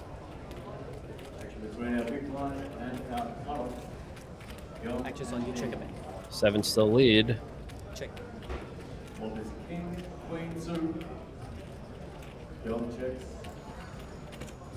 That's 45,000. 45,000. Cool. And a bet and a call. Some people would have just folded there at sevens, but he check calls correctly. Check. Check. Board pairs on the turn. Check again. Will Ong fire a second bullet here? Check. Decides to check. Sevens are in the lead for now. Sevens do hold here till the river.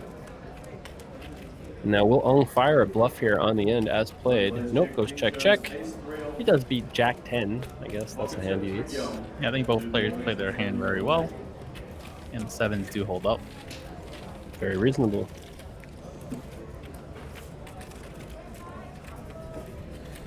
Nice hand there for Lee.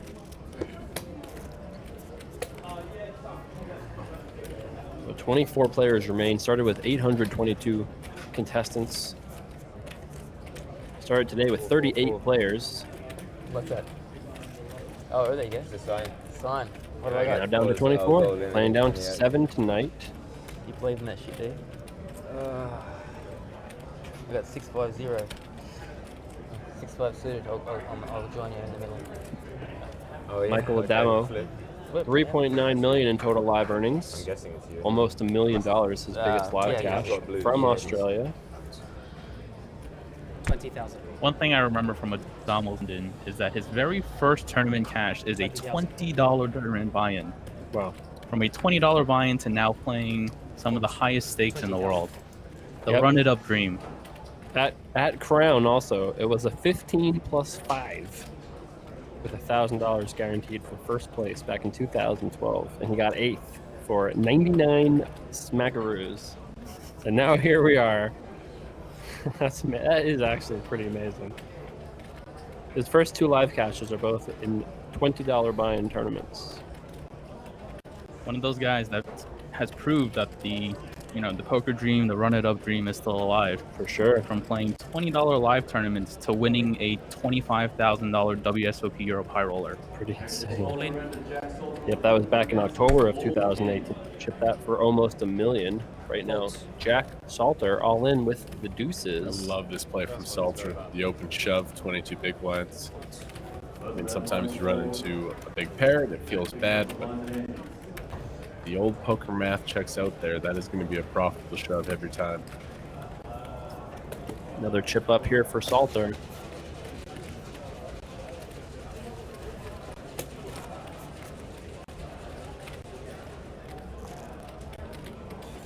Just peacefully grinding along. About 30 minutes or so left in this level. And the blinds will go up. We'll go up again to 12 and 24,000.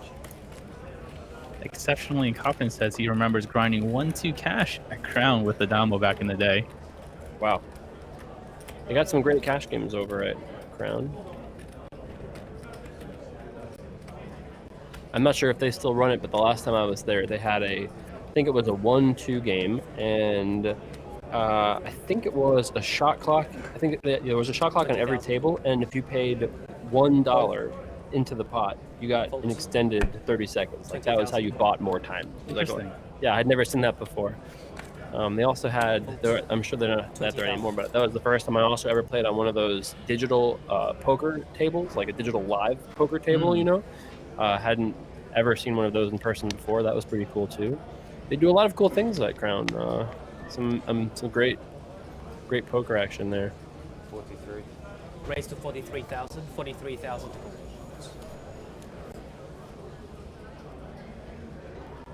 So ace-6 suited here, good enough for a raise.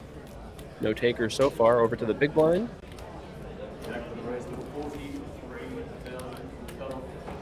I like to defend. Obviously, we're dominating this situation, but versus a cutoff raise for just over the minimum, King 6 is going to be a very good defending hand. And that is a wet flop. Salter's not going to enjoy that flop for his A6 of clubs. Check. Does have the gutter though to the straight. What's a nice turn card? Sick Life 11 wants to know, are you a fan of the big blind ante structure? Yeah, we are seeing it more and more widespread. I think players like it. I mean, how do you not generally? Even here at Aussie Millions, many of the events did have it, but not the main event just yet. As many places are. Taking it slowly, rolling it out to some tourneys and then others. Sneaky check on the turn here by Salter. This may induce a bluff here, but Bjorn doesn't really have the chips to spare. So he just checks again. Yeah, don't really want to be bluffing king high here in this spot either. You're going to have a lot of other just random lower hands than king high to want to bluff. Do you think king high is just basically never going to win here though, as played also? It is, but you also want to be able to not over bluff in this spot. Sure. As Salter can have hands like top pair here. That is a thud of chips going out there. I love Salter's mannerisms. They crack me up. This many. But that's the amount I've been betting. That's it. The 100K challenge tomorrow, for instance, is big blind ante. There you go. Sorry? I like your betting style. Or at least so says Twitch chat. Just plop it down. What up, Post Flop Poker Podcast? Nice to see you. I Annies are up. was letting him see the cards too cheap. I was left playing. See?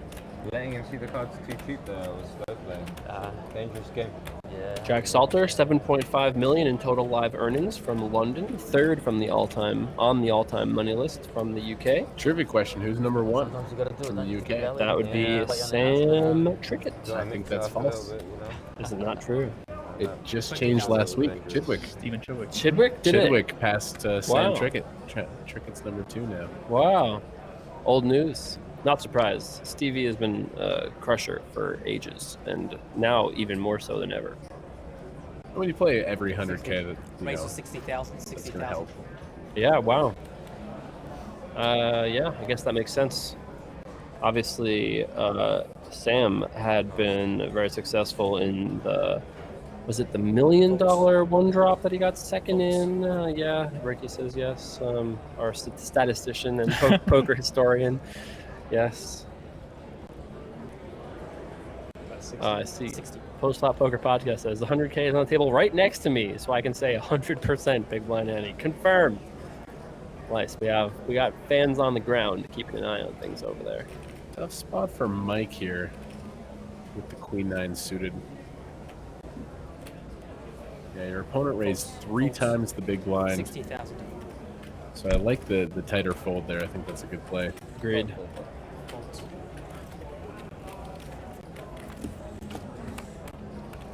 Nice little win there for Greg.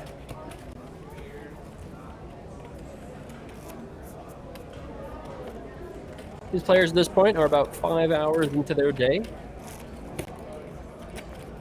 About a third, a little more than a third of the starting field today already eliminated. Some people say it's cheesy, but I highly recommend when you're 5 days in, stand up, stretch, do a jumping jack. It's so easy to fall in this lazy mode, and then one wrong decision this deep into a tournament could cost you tens of thousands or hundreds of thousands of dollars. So people don't realize how exhausting any poker tournament can be. It's just like it can be such a grind, especially these multi-day events. There's a lot of decisions you have to make, especially in a tournament like this where it's 6 max and you're constantly thinking, deciding, evaluating, debriefing, going to the next one, taking in information. Poker should be an Olympic sport. Dude, that's where I'm going with this. Poker for the Olympics. Let's make it happen, Twitch chat. Like, for example, yesterday, we're all athletes, okay? That's what I'm saying. I played it and I lost the pot. Very next hand, I had the same what a cards. monster for I odds. scored a card, yes, so I think that's This a is a sign. button raise where you're hoping for action, and he's going to get some of it. Oh, I see the sign the other day. You got to play. Yeah. What about quads? Interesting that Aussie just raises here. I guess on the button it makes sense. 50K. Interesting size choice versus a min raise. This is going to get in. Long is electing to 3-bet. I really like this. And obviously he's going to 3-bet versus Otsby. He's 3-bet committing himself, but 200,000. I think we're going to be off to the races here. Otsby's not going anywhere. Yeah, we're going to see an all-in and a call, I suspect. All-in call. Okay, there you go. 9s against King Queen. We have a classic coin flip here. As close as pre-flop equities can get, basically. I feel like it's Ong's day. I feel like Ong isn't going to miss the King Queen here. I feel like Ong is like 80% to win this all-in. No, not yet. Now it's like 50-50. Oh, even better. Baden is dodging. I don't even really believe it. It's like, okay, sure, River Queen, right? It has to be.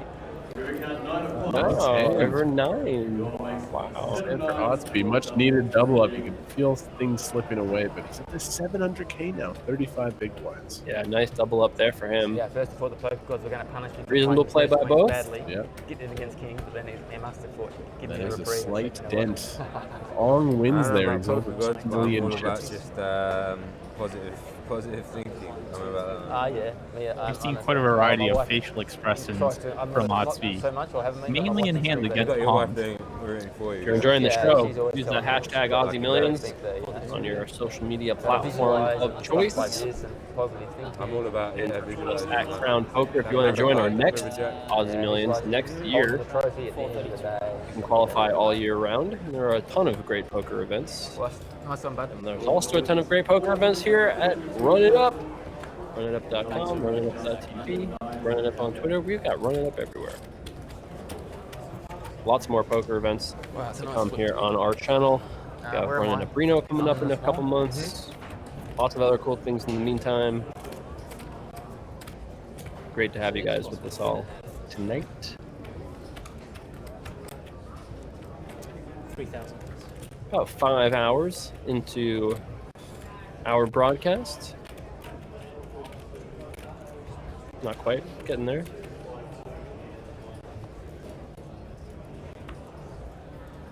And next stand underway. Salter in the big blind. Big swing there with that flip. Another one off? Yeah, if Ong wins that pot, he's going to be a monster with 2 million. Instead, less of a monster with 1.3 or so. Folds. What happened there?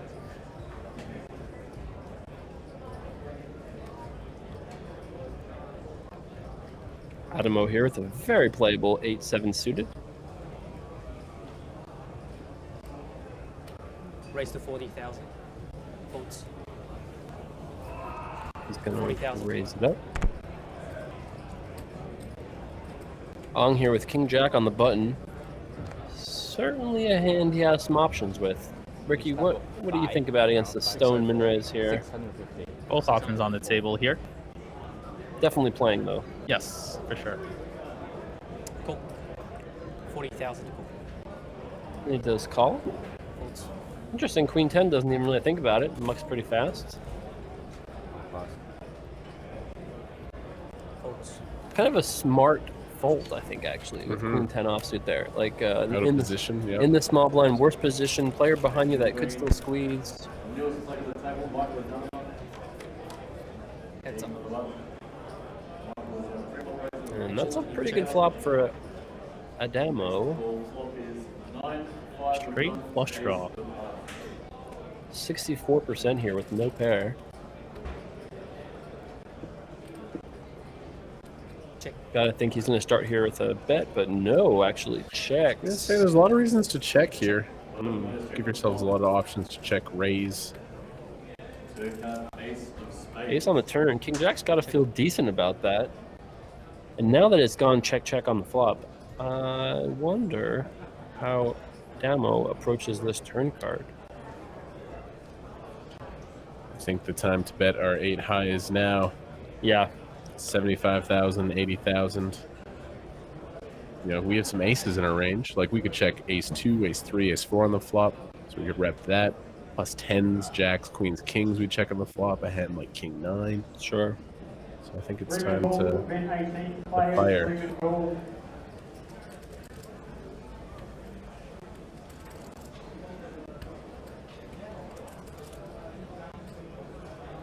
What's the size it's going to go with? Does look like it's going to be like that 80. No, actually, large. big. Looks like he's going to bet around the size of the pot here. Actually, over the size of the pot here. And a quick fold. Interesting line there. Bets 145K into 120,000 or so on the turn. Checks the flop, over bets the turn. That is some next level wizardry. I did say he's. I'm a big fan of Adamo's game, and this is one of the reasons why. Definitely able to put a lot of pressure on his opponent on that turn there. Here's a look at the main event payouts, and we are now at that 19 to 24 bracket. Every player still alive in the event guaranteed $61,500. Some big payout jumps coming as we get to our final 3 tables. Another $20,000 jump up ahead, and then it really spikes up from there. 40K jump until we get to the top 12, all the way up to our 1.85 million first place prize. Playing down tonight to the final 7. Nice to have you guys with us here on RunItUp.tv. Check diamonds, exposed, guys. What was it? Check diamonds. 20,000. It's a great opportunity for the fans at home to watch a great player in action and, you know, see some of the things that he does and possibly incorporate it into your very own game. Definitely there. We've seen a lot of great players play already tonight. It's awesome to see such a diversity also. A very different talent. You know, Bryn plays very differently than Mike Del Vecchio, plays very differently, you know, than Adamo. It's interesting to see. Kevin's over there taking notes. Yeah, man. The play's been really good today. It's been very fun. There's been some aggressive lines. I've seen a lot of good stuff so far. Cool. Option.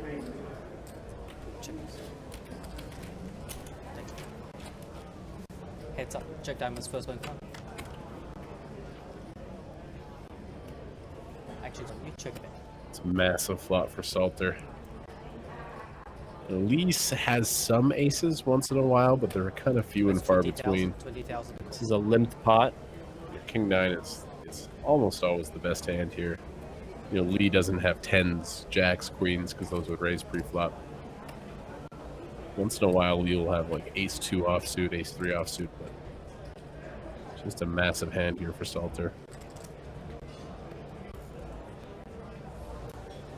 Lee not just folding here. Looks like he's thinking about continuing with his backdoor flush draw and queen high. Yeah, I think peeling 1 here for the good price is very acceptable. Your opponent has a wide range. Queen high could be good sometimes, but a lot of great turn cards. Cool. The 2019 poker. Everyone just calls these small bets. Salter kind of hates this card. Lee has a lot of 4s. Still probably not going to check fold here. Yeah, for sure, but he's not as nutted as he was on the flop.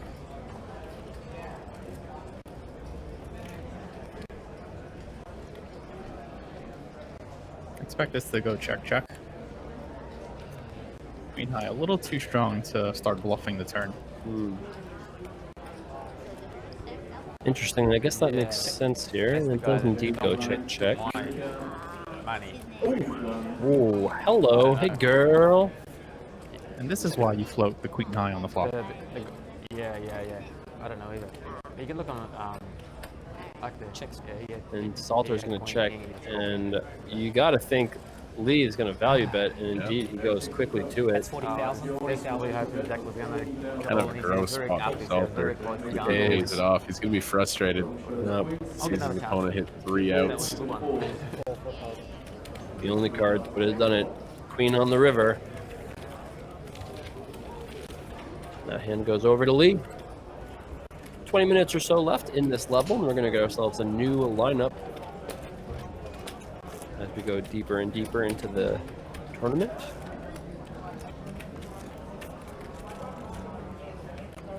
$3,000 3 chips in play, the blue 1Ks, the yellow 5Ks, and chocolate 25Ks. He's played pretty well. He's got 100 big blinds, definitely a threat. Played extremely well so far. 822 people entered this Aussie Millions main event, the biggest in Aussie Millions history. It is a freeze out. You lose your first bullet, you're done. Go home.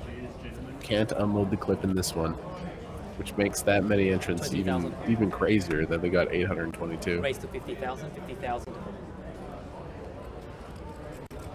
Something very cool about a freeze out. One buy and that's it kind of event.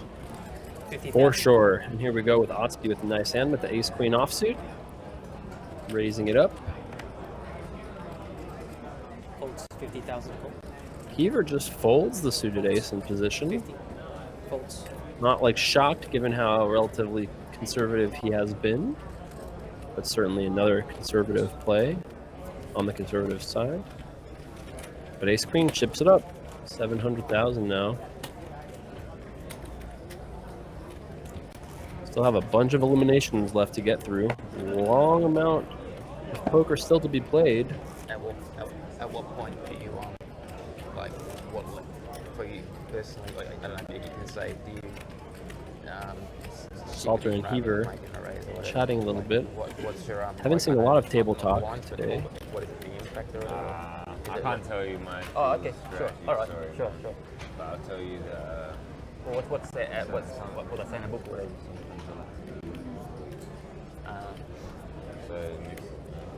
Next hand underway. Young lead from Korea. 20,000. Going to be on the button. I don't think there's an answer, to be honest. Yeah, sure. Ong first to act from Singapore. I guess, yeah. Folds 20,000. 23 players remaining now. You've been trying to get a coaching lesson from Salter at the table. Hey, man. Do you see any of my leaks? What am I doing wrong? They don't come cheap these days. Tight fold with the king jack. He was just he's waiting for his premium hands. Something to be said for that, but we missed a few opportunities to collect chips. I think. Yeah. King jack there and the hijack is going to be an open most of the time. Raise to 43,000. Salter though, A7 good enough for him.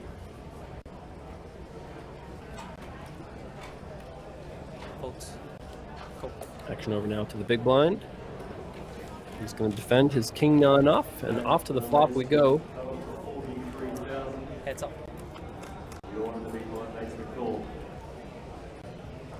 Check. Nice flop here for Bjorn. I think Salter's usually going to continue on this board a lot, being the pre-flop raiser as he finds the quick check. Funny, I thought he was going to check actually when you said that, but wow, what a turn card! Oof. That's oh my goodness. 60,000. Salter thinks he's gotten lucky here, but we can see he's gotten very unlucky, making such a reasonable hand. Certainly going to just call here. Anytime the ace comes on the turn, the big blind decides to lead out into you, alarm bells start to go off. Yeah, it's like, shouldn't he be worried about me having the ace? Salter does call here, and this pot is getting pretty big. And wow, looks like going to be a very quick 200. That's 150, 150. 150 on the end here. Tough spot for Salter. That's easy for us to say, but I think he's going to find the fold here. I think we can find a fold here. It's just such a weird line that the big blind defends and then bets the turn and the river with the spades coming in also. Like, what does he have? He has queen jack offsuit and just decided to go for it. Definitely an underbluff spot in my opinion.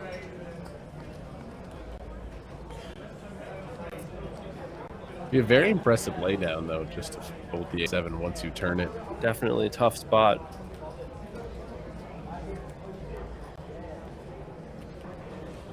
Don't mind him thinking about it here. Reasonable time to take the glasses off. This is a confrontation between the most deliberate player that we've seen on our table so far and the player who acts the quickest.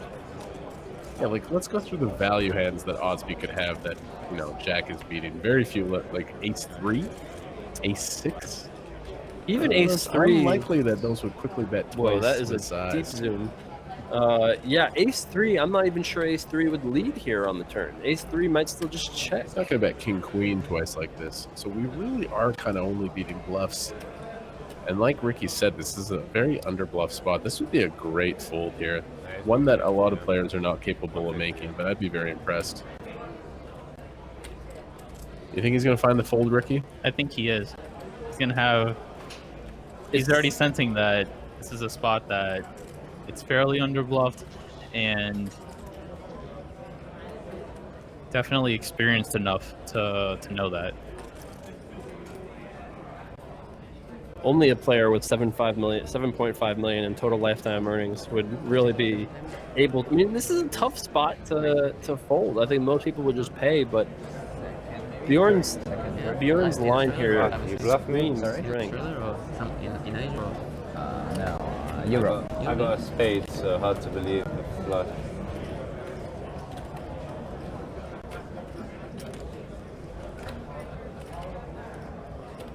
First like mid-hand table chat we've had all day.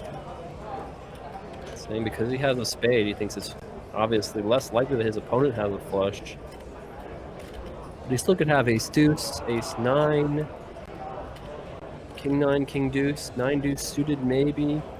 Flushes make sense. Man, if I call queen high, I'll look so fucking dumb. Damn. Okay, it's fair. Yeah, of course it is.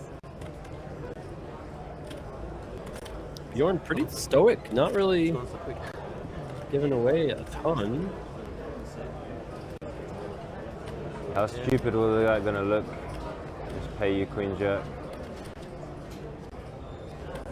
Salter trying to get a read from his opponent, claiming that he has queen high trying to make the call. Oh, you could have jack 10 though.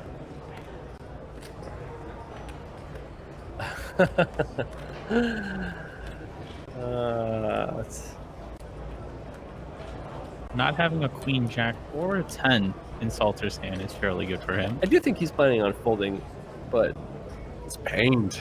Wow, it yeah. hurts him. This is a very different kind of tank than we saw him tank earlier. You can see the... Notice how Salter is looking back at his opponent every time he kind of looks away for a few seconds. Yeah, wants to see if there's anything new, anything different. Definitely tell he plays a lot of live poker and he's looking for those reads for sure. All the mannerisms. Wow, I mean, this, again, if he finds a fold here, it is very impressive. Can we get a gulp counter on Oddspeak? Yeah, he does seem like he's done some gulping here, but I don't really know if that means anything. Could just be they're playing a long and extensive pot. Like, this is not comfortable for anybody to be in. Like, folding. Now I'm more on the side of folding. Oh. Love all the table talk.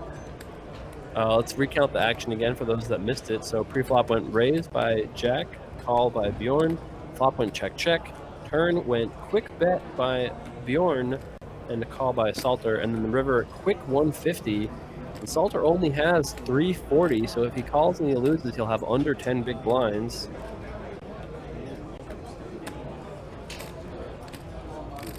There's that old poker saying, which is think long, think wrong, and it rhymes, so it must be true. We'll see if Jack talks himself into this call now. I felt pretty sure he was going to fold, but now... You wouldn't bluff with a pair, right? Surprised that there's been no chat of clock yet, either. This has been a long one. This is the longest tank of our evening so far. It is a critical spot for sure. There's no pay jump ahead. And key point of this hand is that flop went check check. Yeah. And then Salter turns an ace. Like it is a pretty sick spot for sure. I think a lot of lower level players just call river. They think they get unlucky. This is a spot where the edge can be gained by hero fold in some of these hands. Pretty good said this is clearly angling. It's not angling, right? Like angling would be if you like pump fake a call in there, trying to solicit some sort of a reaction. Definitely not gonna raise. Yeah, we got. Oh, okay, we figured that out. If I bluff now.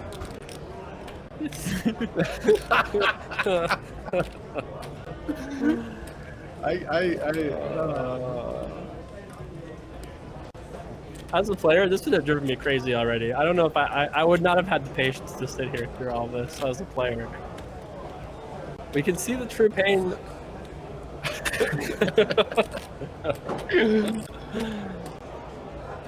Okay. Well, I'm shocked no one's called the clock. Everyone's just too nice in Australia, I think. That's the thing. If this was LA, there would have been 10 calls of the clock already. The waitress would have called clock by now. Would any of you guys in Twitch chat have called the clock by now? Yeah, I wonder. Salter's from London. This might just be the last hand we ever get to see, guys. This is might go on forever. We might be stuck in the vortex here. No, he's not tanking for the pay Like jump. you want me to fold, so that means I probably shouldn't. Crazy how long this has gone on for. I understand the pain, but can the delay catch up? It could catch up. If this hand goes on for another 2.5 hours, we're in danger. This is wild. This might be the longest tank in Aussie Millions history, at least at a feature table. Given the spot of the tournament that we're in, and it is for a fair amount of chips here, this is potentially a $50,000 to $100,000 decision that he's making here. No doubt. Let's be. I don't know if it's quite 100,000 in equity. You know, being that it's only 5 starting stacks. You know, it's probably not that much, but it's definitely a high stakes decision. And also the utility of his chips. If he calls and he's wrong here, he's down to a stack where he doesn't have fold equity. Folds, nice. Sorry, guys. No worries. All right, Nice fold. Hey, got it right. Took a little while, but got it right. Broke the think long, think wrong truism. Can someone who's in the chat quicker look at the video on demand and actually like I'm curious to how long it was after the bet, like how long the decision actually took. I'm curious if someone can find that. It has to be like 10 minutes, something like it. 8 to 10 minutes. I did not queen. This is a sick fold. This is a sick fold. It's, yeah, it would have. Can I say it would have been a sicker fold if it was made about 5 minutes faster? But that was a nice move. Adds to the suspense of it, though. Yes, it was certainly suspenseful. It lets us know how painful of a decision it was. I definitely understood the pain. I think we all saw that there. I guess it's safe to fold, because you'll see it later anyway, right? Great awareness by Jack Salter there, though. Recognizing that his opponent is most likely underbluffing in that spot. Sorry for taking so long. And top pair was just no good.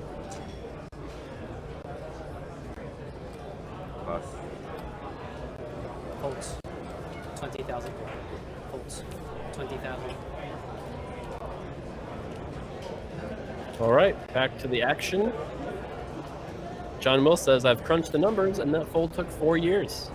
So we're all 4 years older now. Right. Raise to 40,000. 40,000 to go. It must feel good when I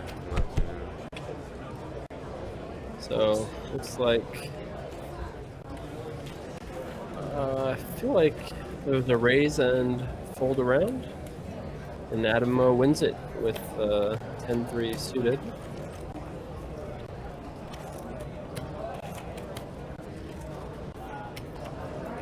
What up, GTH Poker? Enjoying the broadcast. Great to have all you North Americans staying up late. All you Europeans waking up, joining us. And then all of you in the Asia Pacific region hanging out. Your afternoon, early evening.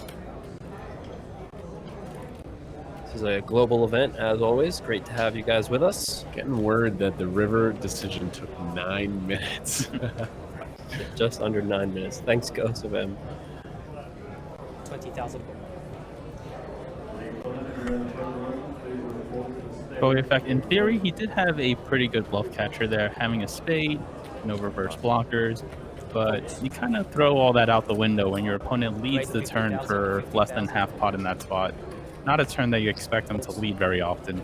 Did you guys hear the story? Someone was telling me a story about a business game in Macau where a business gentleman tanked for an hour and a half on the river against Tom Dwan. You guys, is this myth? I think it's. I've never heard that story. So I heard it was like a multi-million-dollar pot, and this businessman tanked for an hour and a half on the river, and like nobody called the clock. But yeah, no one. Like, people stood up and like went to other games. Wow. He ordered dinner to the table, finished his meal. Yeah, I heard it was an hour and a half tank, and then he just folded. Wow. 6.5 minutes left here, and 23 players remaining. And I would bet Tom Dwan did not blink once during that hour and a half. What up, Jake? Happy with us. At the end of this level, which is only 7 minutes away, we're going to get our new featured table as we rotate them every level. One of the tables we haven't seen yet, with the slate of players that we have yet to see.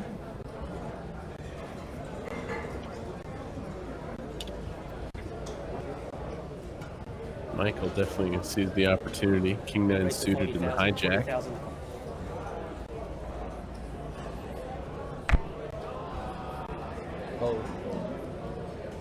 Folds.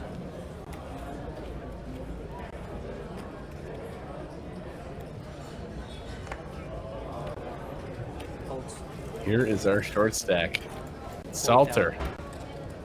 I'm kind of cheering for him. I don't know. I find his mannerisms very entertaining. He has a cool table presence. He cracked me up. I mean, he tanked for 6 minutes, and then he's like, "I guess I can't raise anymore." That is a pretty hilarious. Got me laughing. That's definitely a hilarious thing to say. I'm kind of cheering for him to stick around, and in the way that you kind of want the villain to win in the superhero movie sometimes. There's a little bit of that going on. I mean, the other thing he's really done is he tanked a lot to try to make pay jumps. So there's nothing wrong with that, you know what I mean? For sure. I would love to see him at the final table, mainly because he's one of the best players in the world, and I'm always a fan for some high-level poker.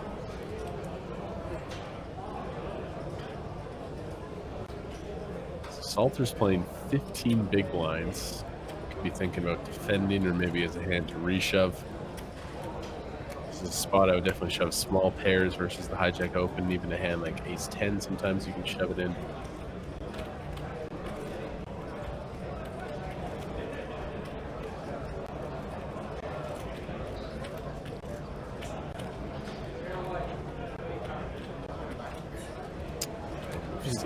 Four and four. Just letting it go.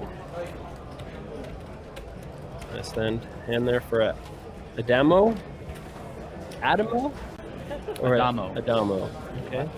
Michael, right? Michael Adamo? Yep. What a beast. Baron is on me or something, I think. Nice to see you, Nario 272. On switching one?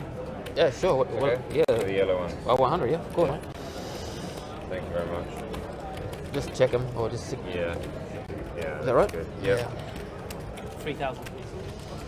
Last few hands here at this table. We're going to get ourselves a new lineup, our fourth lineup of the day. I like that. We familiarize ourselves with everyone left in the tournament, and then, you know, when we hit the final table, we'll probably have some information on everybody. Yeah, we'll have seen every player by the time it meets the final table, which is definitely nice. It's a good system.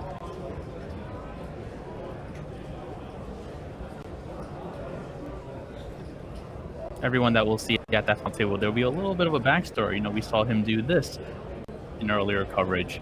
And in a lot of tournaments, we typically don't get that. We get that one feature table throughout. Just another awesome thing they do here at Crown. And King 10 raising. Nobody else with much so far. Over to the blinds. Ooh, this is interesting. I think this is a fold against the under the gun raiser. What do you guys? It is the hijack though, and you know. Yes. Raise all in. I would be all in versus Adamo here. I would donut it in as well for sure. And oh my goodness, ace jack and the big blinds in a very tough spot. Can we see a raise and a shove? Yeah, that's we not got a fold. He folds. 300 exactly on this. These pairs perform fairly well when you shove. A lot of the times when you do get called, you'll be flipping. And it allows your opponent to have these overcards that they'll be raising and then folding when you go all in. 302,000. 302,000. Sweet fin, Jack.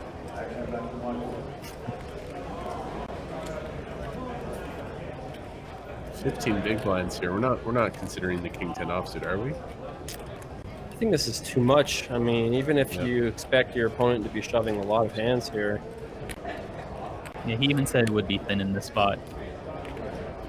I think we call King Queen. Yep. And I think we fold King Jack and King 10. I agree. It's a spot where Adamo recognizes that he'll be opening, you know, quite a bit from under the gun in this spot. And he knows that Salter recognizes that and will be shoving slightly few more hands, such as pocket fours here. So he does have to call a little wider than other players would, but King 10 offsuit, a little too wide. It's like, hey, if I bust Salter, I get, you know, 5 more hands an hour. That could lead to some good spots. There's also a chance that we're like very I'll close tell to you the break. what, We I just like wanna pockets. wait one more hand. Gotta be only a couple minutes away here, if not there already. Maybe one more hand left in this level. What a great tournament. What a cast of personalities we have here. Playing for 1.8 million. We're here with you the whole way to Final 7 tonight. I had pockets. Glad to see you guys are having a good time.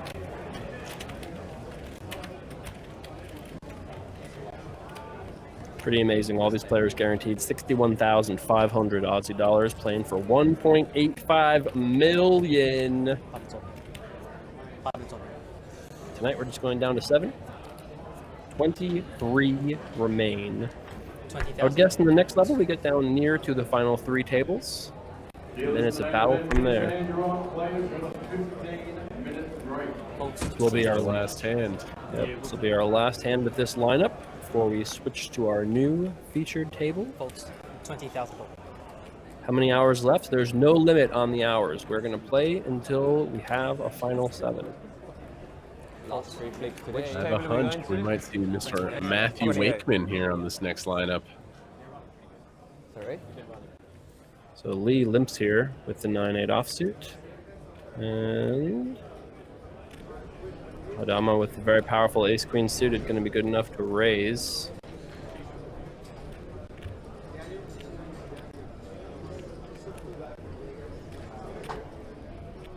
And depending on how big he makes it here, Lee will have a decision on whether or not to continue here with his 9-8. Yeah, I mean, if he makes it 65,000 or something, it's debatable. If he makes it 80, then I think we just fold. Raise to 75,000, 75,000. 75. I lean fold. What do you think, Ricky? You think this is good enough to call?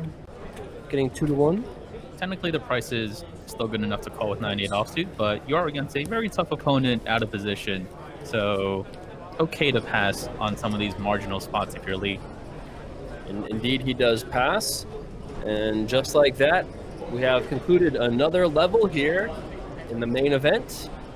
These players are going on break, but we are not, as we are going to skip ahead into the future and look at our new featured table. Here it is: Michael Egan with 1.8 million, Gavin Flynn with 800,000, Pim Degoudi, we'll have to discuss how to say that name, 300,000 for Pim, Matthew Wakeman with 1.8 million, and Clinton Taylor with 870,000. Let's go down and get the cards in the air whenever we're ready. Mr. This time, Wakeman here with 1.8 million. Yes, Wakeman and Egan both with 1.8 million. So there is certainly going to be some interesting dynamics here at the 12 and 24,000 level. You guys are going to have to teach us how to say Pim Degoudi. I have no idea. Twitch chat, you'll have to help me. The computer's already told me I'm going to take all these chips, so it doesn't matter. The computer's wrong. I've got a Here virus. we go, cards in the air. There's the smile. On my computer. It's hard not to laugh when you got another massive stack. Mr. Wakeman, I would say, would be the premier player at this table. He's a savage. He is so good at poker. He's had a lot of good results lately. Thanks for all the love, guys. A lot of nice positive comments on the format with the skipping of the breaks. Totally agree. It makes things so much nicer not having to... All right, see you guys, 15 minutes. 50,000 to go. Nope, instead we just keep the play going. See the Who J. We are already in the money. Everyone's guaranteed $61,500. 50,000 to go. Easy go on the short stacks at the table. Not going to mess around. Opens the queen jack. So as we get introduced, we'll figure out the stack sizes, the dynamics. We're playing 5-handed here, which I really love. 312. 312. Minus the ante of the last hand. And we have G. Flynn in the big blind playing just over 30 big blinds with King Queen. Yep, Gavin Flynn in the big blind with that King Queen off.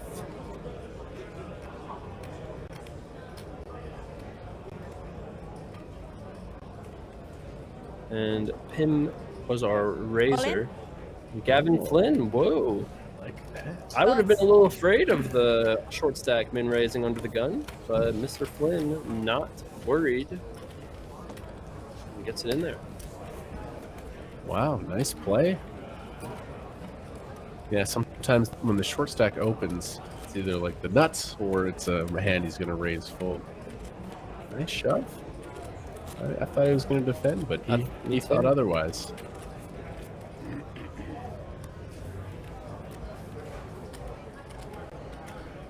Okay, so the blinds are 12 and 24,000. And the first level of the day was 6 and 12,000, so the blinds have doubled since the start of the day. This is the last level before dinner, if I'm not mistaken, for the players. However, there is no dinner for us. We'll just keep playing through it.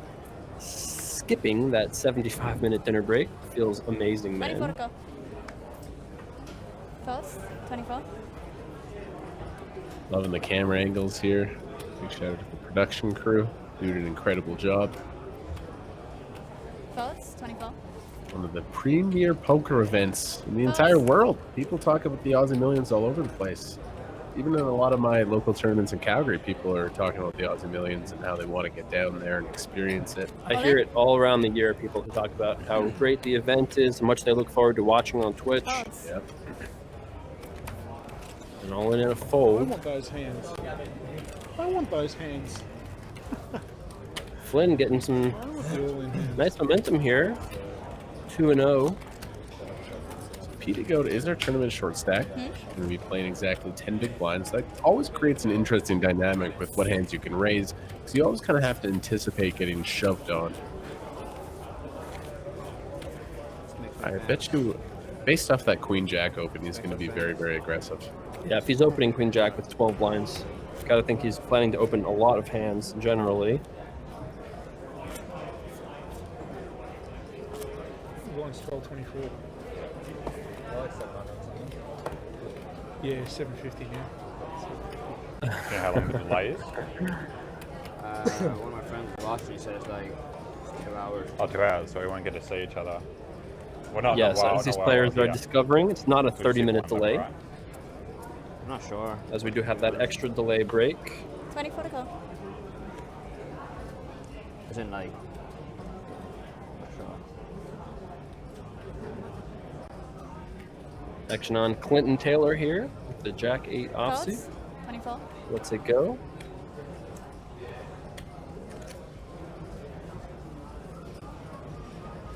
Raises, 55,000.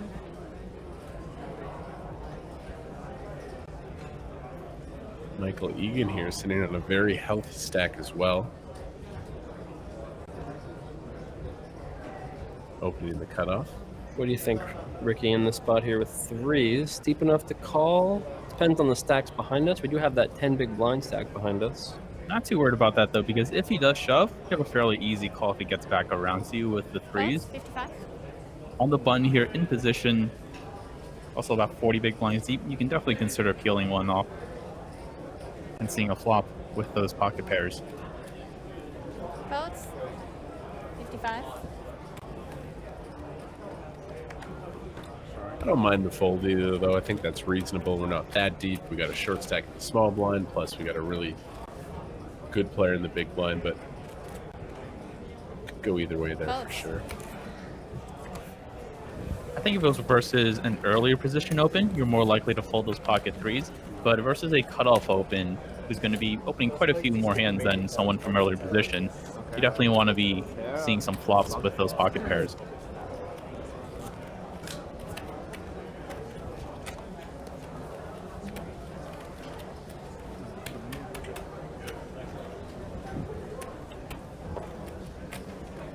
Okay, so 23 players left to start this level. Short stacks are going to definitely start feeling the pressure of this 24K big blind. The next level is 30K big blind. One starting stack will be a big blind. 24 to go. So pressure definitely coming up here. Codes, 24.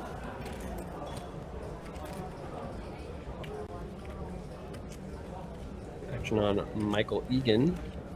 Looks like he's actually folded. Action's on Gavin Flynn. Raises, 50.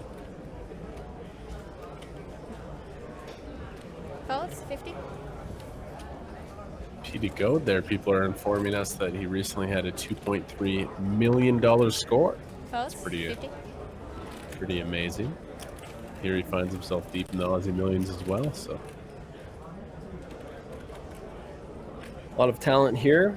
We have, from what I can tell, there is no results for Clinton Taylor online. So he may have been a qualifier, satellite winner, but no online, or rather, sorry, no cash record online for Clinton Taylor.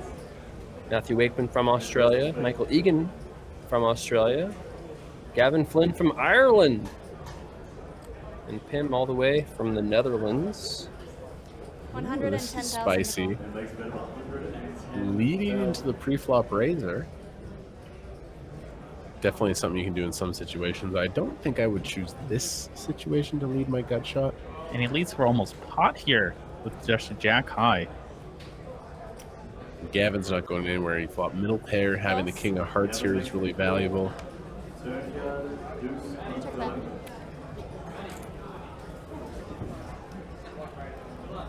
Checks. Now Taylor is stuck in a bloated pot with just jack high. Checks. Oh, hello. Nice river Hello, guard gut here. shot. Okay, I guess you can lead the jack high if you know you're going to reverse straight. The offsuit 9 as well. What a card. Taylor's going to bet, I imagine. Doesn't want it to go check, check. 350K in the middle. Is he going for 200,000? Maybe a little bit smaller, 150. When your opponent checks the turn, you can kind of tell he probably has ace 10, jack 10. So I would definitely be betting a size, trying to get a 10 to pay me off here.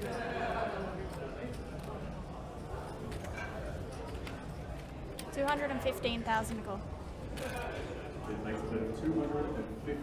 A big bet here on the river. It's a really annoying spot for Gavin. He was so happy when the turn went check, check, but now you're seeing a sizable bet on the river. What? He let the flop check the turn and now bet the river? The story doesn't make a lot of sense. It's such a weird hand. Definitely a strange line here. Let's talk about the kind of hands that Gavin can beat. Folds? Nope, just folds. Good fold. It doesn't need to have that conversation. Just let's move on along here. So Taylor took a line there that we could say is not conventional, it's a bit different. So it'll be interesting to see how he uses his million chips going forward. Yeah, especially if Clinton is the player who I think it is, which is someone who has no previous live cashes, which is not really surprising. A lot of qualifiers win their way into these tourneys at the Aussie Millions. Crown does a great job of running qualifiers throughout the year. 24. Folds? 24. So Flynn out of the way. Pete DeJours has found his shoving hand, I think. Less than 10 bigs, we pick up the ace 9. Do we feel great about it? Yeah, not really. I think we have to go all in here, though. Yeah, gonna find the triangle, I think. You're not feeling great about ace 9 and the cutoff for 10 big blinds, Kmart? I mean, yeah, it's of course an amazing spot. I'm just saying, you're not like calling your mom, talking to about how amazing it is. Mom, I'm all in at the Aussie Millions. The last tournament I bought to was ace 9. So when you looked at the first one, I was like, no, you put a bad feeling about it at the moment. Alright. What's it Oh, go? same was 4 as well. But clearly my reads are like not good. Nice. The A computer critical was pickup right. there. He was, he Tim. was.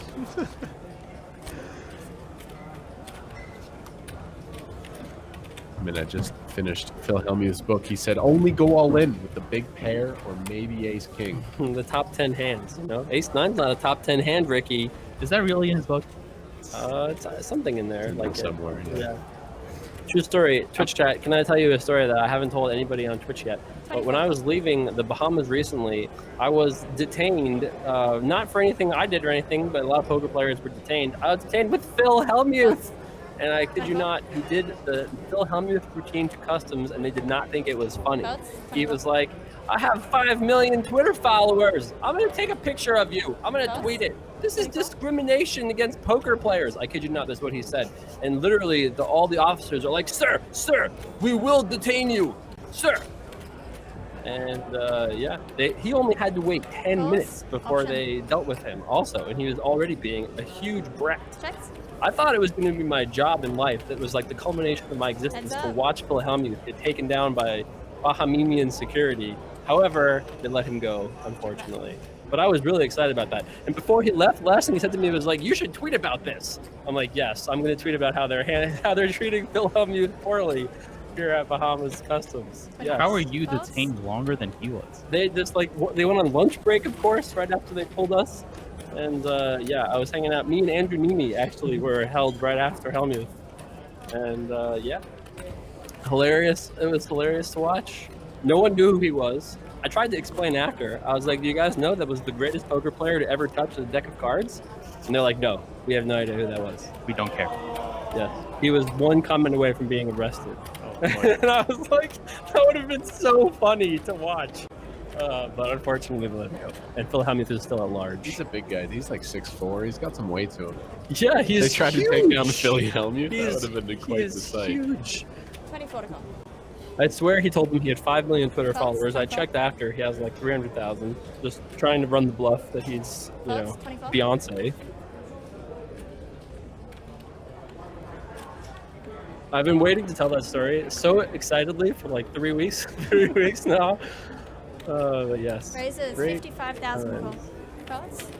Alex MDSN says, shout out to Andrew Nemi. That's how I discovered Run It Up. Nice. That's awesome. We all love Andrew Nemi over here. Oh, and here we go. Looking for reshove hands. 2 9s is about as good as you can ask for. Question is Button going to be able to call with Queen Jack when it gets back to him? The price is going to be pretty good.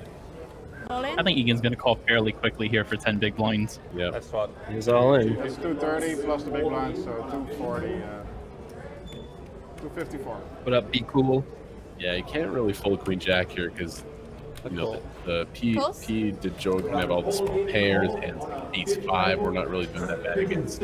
We're off to the races. Thank you. Shall we root for a queen or for a jack? The 9's going to hit. A 9's going to hit? Alright. The computer told me. Okay. Him is all in here with pocket 9s against Michael Egan. Can he hold? So far, he has. Jack. Michael Egan has that backdoor flush draw. No jack. Try again. Nothing yet. Just a queen or a jack. Otherwise, Pim's going to double up here. Nope. Nice little double up for our short stack. Yeah, critical. Staying alive. Pocket 9's doing well in the flip situations so far on stream. Yes, 9's undefeated, I think, in all in situations.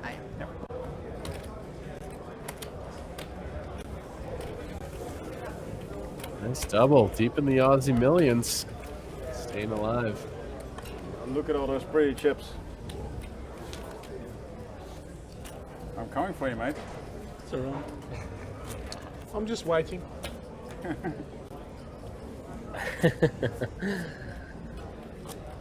name is Clint. This seems like a pretty friendly table, all in all. Helps that all 5 players speak English also, which has not been the case, I think, at any that'll other be the name table that'll yet. take you out, alright? Yeah. Clint will take you out of the Aussie Yeah. millions. You'll be dreaming about me. Yeah, I was just gonna say. I hope that at night you're not coming for me as well. You will like dream about me. You watch. Clint is It's there gonna for be- me. No, Clint. You shouldn't have taken me out. 24 to call. Action is on. Storyteller, Clinton Taylor. 55. Raises 55,000. 10-9 suited, good enough Folds, for a 55. raise. Folds 55. Nothing for anybody else here so far. Over to the big blind we go. Folds. It's Not dreaming on about me yet. Nope. Matthew Wakeman. 6 far off, just a little too weak. And direct deposits the big blind, very kind of him. A little too weak. It's close. Just a tad too weak. Just a touch. Let's it go. Clinton now in big blind. Aussie 673 says I saw Nickel Hobbs the first time the poker table in 2 years. A month before the Aussie Millions. That was the ship it to Mama, ship it to Papa other side of that Samantha Abernathy hand. 24 to call. Probably one of the most Folds, viewed 24. clips on Twitch. Yeah, if you Folds, count 24. everywhere that it ever reached, that was an amazing viral moment. Folds 24,000 total. You haven't given me a walk yet, you know that. Is this the one? I love the chat. Yeah, it's nice. No, It's you definitely definitely won. nice. I've been waiting. It's not the one though. It's not the one? Not gonna happen with 10-9 offsuit, mate. Yep. This table is great. Nice and quick action. Dealer's doing a great job. Yes, Calls, Siri, I option. agree.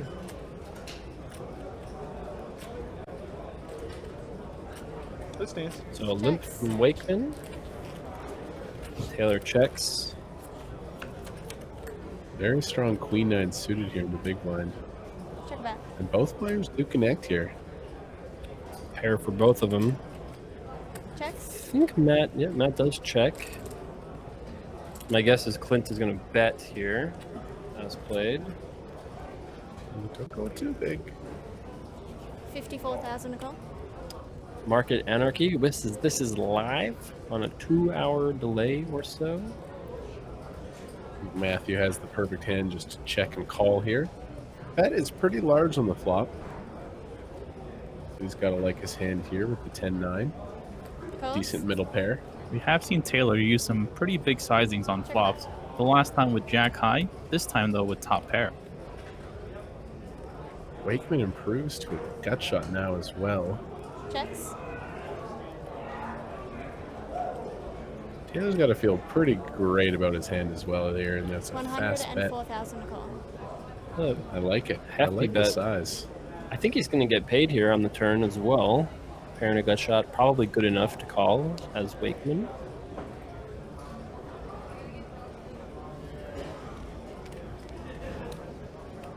Taylor actually sizing down here with relation to the pot size.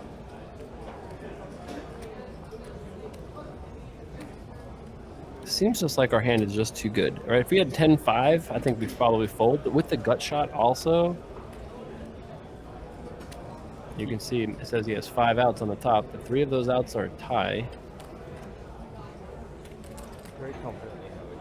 I look pretty good. Oh, wow. Nice fold. Thoughts? Whoa. That's a You'll be able, great you know, the play good thing from is Wakeman. you'll be able to see ladder. And then you're gonna be very happy when you see. Yeah. That's honest. It's a great play. Just knows his opponent is probably under bluffing in that spot. So I mean, that's a monster laydown. Blind versus wide, middle pair to gut shot. Great laydown. It's very impressive stuff. I believe you. Nice fold. That's like super radar. I won't tell you what it is, but when you watch it, One of those nuances of live poker where you can just look at your opponent and say, is this guy really bluffing me when he bets twice like this? Right. What does he have that he is betting twice here that we're beating? Maybe it's not enough? He gave the whole speech pre-flop about how he just wants to walk, and now he's putting in a ton of chips. Probably has a good hand.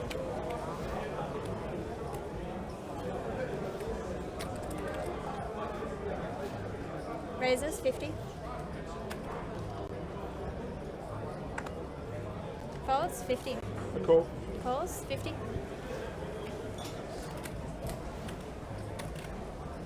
So there's another min raise off of the 20 big blind stack. What's the computer say?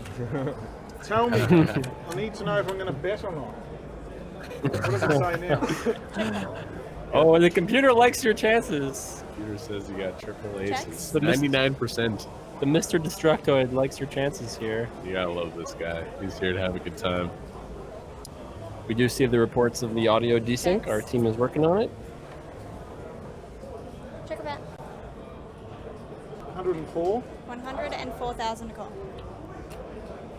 I don't think Taylor's gonna get paid for his hand. Thoughts? Show him. Reckon out. You'll be able to Nice see. spot. Won't you? Nice hand there for the amateur. It's hard not to root for these guys who, don't have tons of results, but they're having a good time, chatting it up. The Aussie Millions is just so full of these great stories of these guys who don't play professionally, they win a satellite, and then they just make the dream happen. Like, how can you root against somebody like I didn't tell him.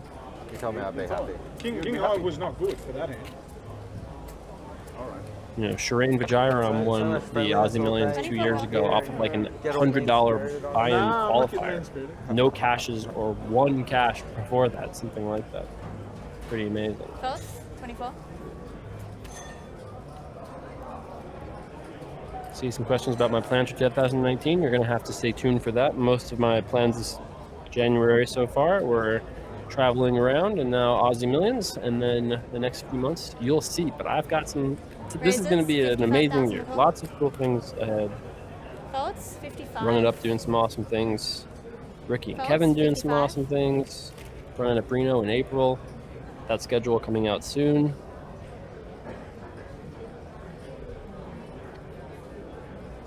Right now, though, Matt Wakeman with the Ace-King suited has raised it up. Interesting spot for Gavin. All in? He finds the shove. I actually really like it. I really like it. Whoa. This is a massive flip. 1.4 million. And the shove with 5s is really good because we're 28 bigs deep, and you know how wide Wakeman's open. This is a huge pot, though. Massive. If Gavin wins this pot, he'll have 1.4 million. If Matt wins, he'll have over 2 million. And there's a king just like that. Gavin's got to find a 5 or some running cards now. Only a 5. 5 of hearts or the 5 of diamonds. Otherwise, Matt Wakeman going to pick up this huge pot. And that's going to do it.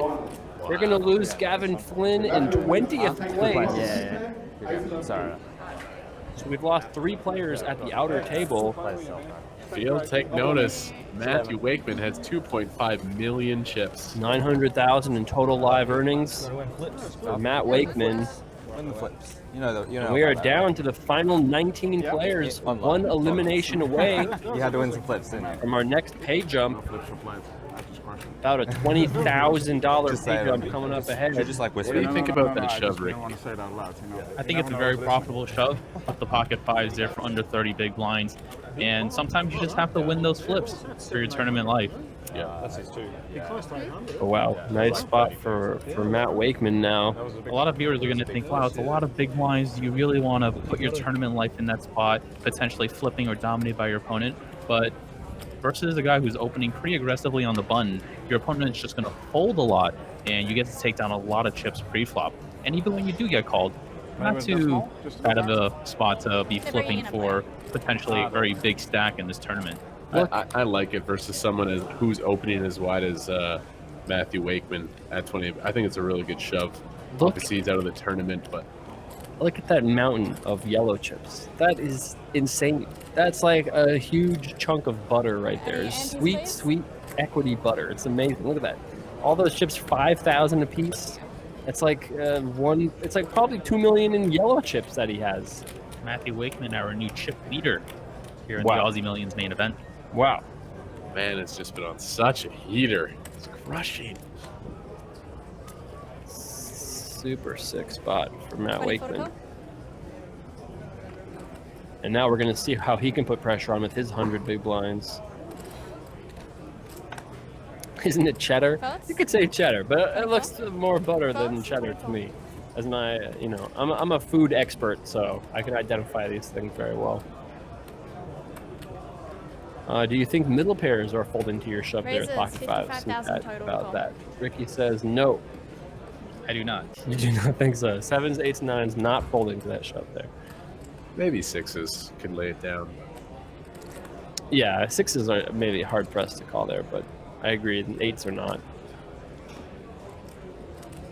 Sputnik, first time watching a poker stream. Good to have you with us. Do the winners keep what they have on top of the first place prize money? Nope.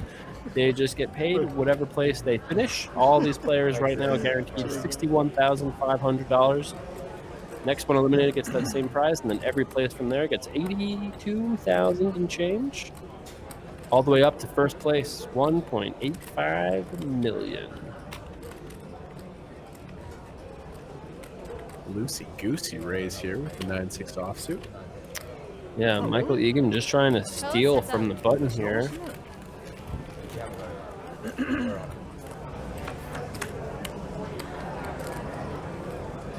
Oh, hello. Make the light raise and just flop. Nice life. The triple sixes. It's going to continue here. I like it. It's so devastating when you flop a hand so strong and your opponent just checks folds. But he'd be stabbing here with a lot of bluffs, so I think including the 9-6 in your betting range is really, really smart. And, hopefully your opponent continues with some sort of 2 overs. Maybe they have 5-4 with a gut shot.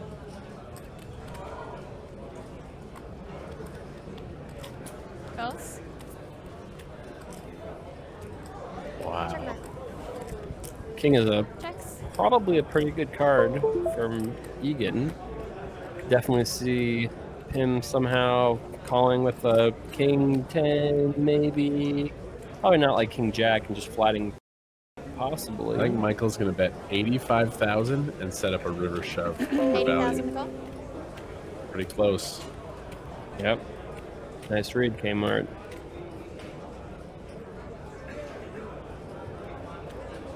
So, the excellent Dutch player does call here for 80,000. We float a flop with some sort of... Oh, no, folded. They folded. And then the tournament director tried to get him to raise cards, but... Huh? Close, and you're not allowed to fold. Protested. I don't know what you want me to say. Like, I didn't have that good of a hand. That does make it tough. That's a dealer. That's a dealer. The floor manager. He pulled your cards back. Yeah, in that regard. Yeah, I see. I thought you were saying don't fold, mate. Yeah. Don't fold. It might have some The tournament director being like, no, he's bluffing you. Egan's bluff. Yeah. The guy comes up and he's like, Yeah. don't fold, buddy. We need you in here. I don't think they're allowed to do that. Yeah. It's 5-5-4. In Australia, actually, the tournament director can play anybody's hand they want. Nice hand here for Clinton Taylor. Beautiful little king queen of green.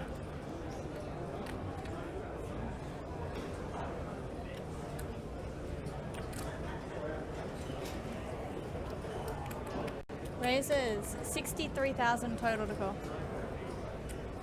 Calls 63. I think I'm short in the big line, aren't I? Calls. Taylor has done a great job of increasing his stack since joining our feature table. Calls.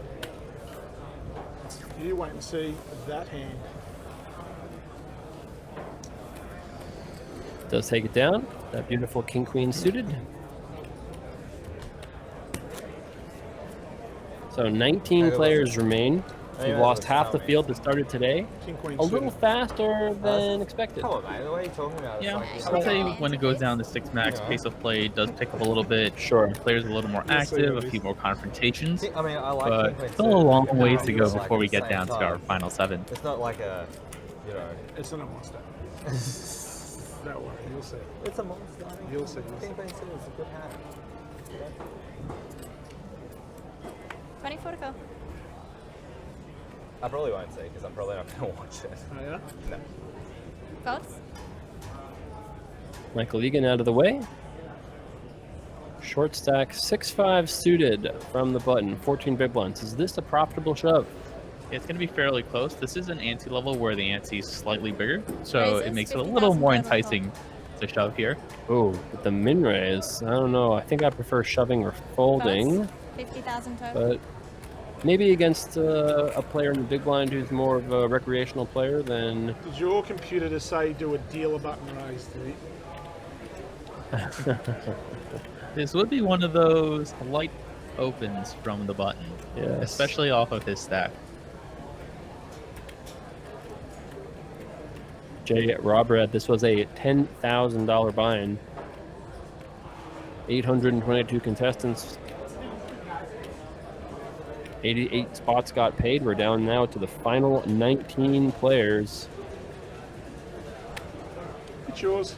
Calls. 10-5 can't continue. About 30 minutes into this level here.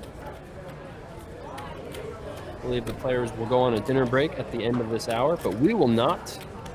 Using the magic of dynamic delay here on RunItUp.tv, we will skip ahead.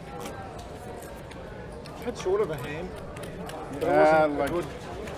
I didn't know which way to go either. I didn't want to raise in case.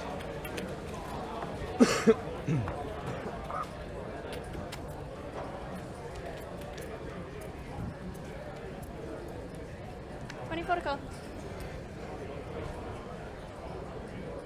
Got ourselves a little brawl here, a little four-handed poker brawl. No place to hide. Ace queen under the gun. Certainly, I would think would just min raise if we're going to be. Raises 50,000. Yep, if we're going to be min raising anything. Seems like Plus this should also min raise this hand. 50 total. 2 quick folds over to the big blind we go. Oh, that's the look of I have a good hand. Yep, indeed, good read. All in? We're going to have an all-in and a call here. And Michael Egan with the nice-looking pocket tens. He is favored here, 55-45. What are we root for? Ace or queen? Yeah. 10.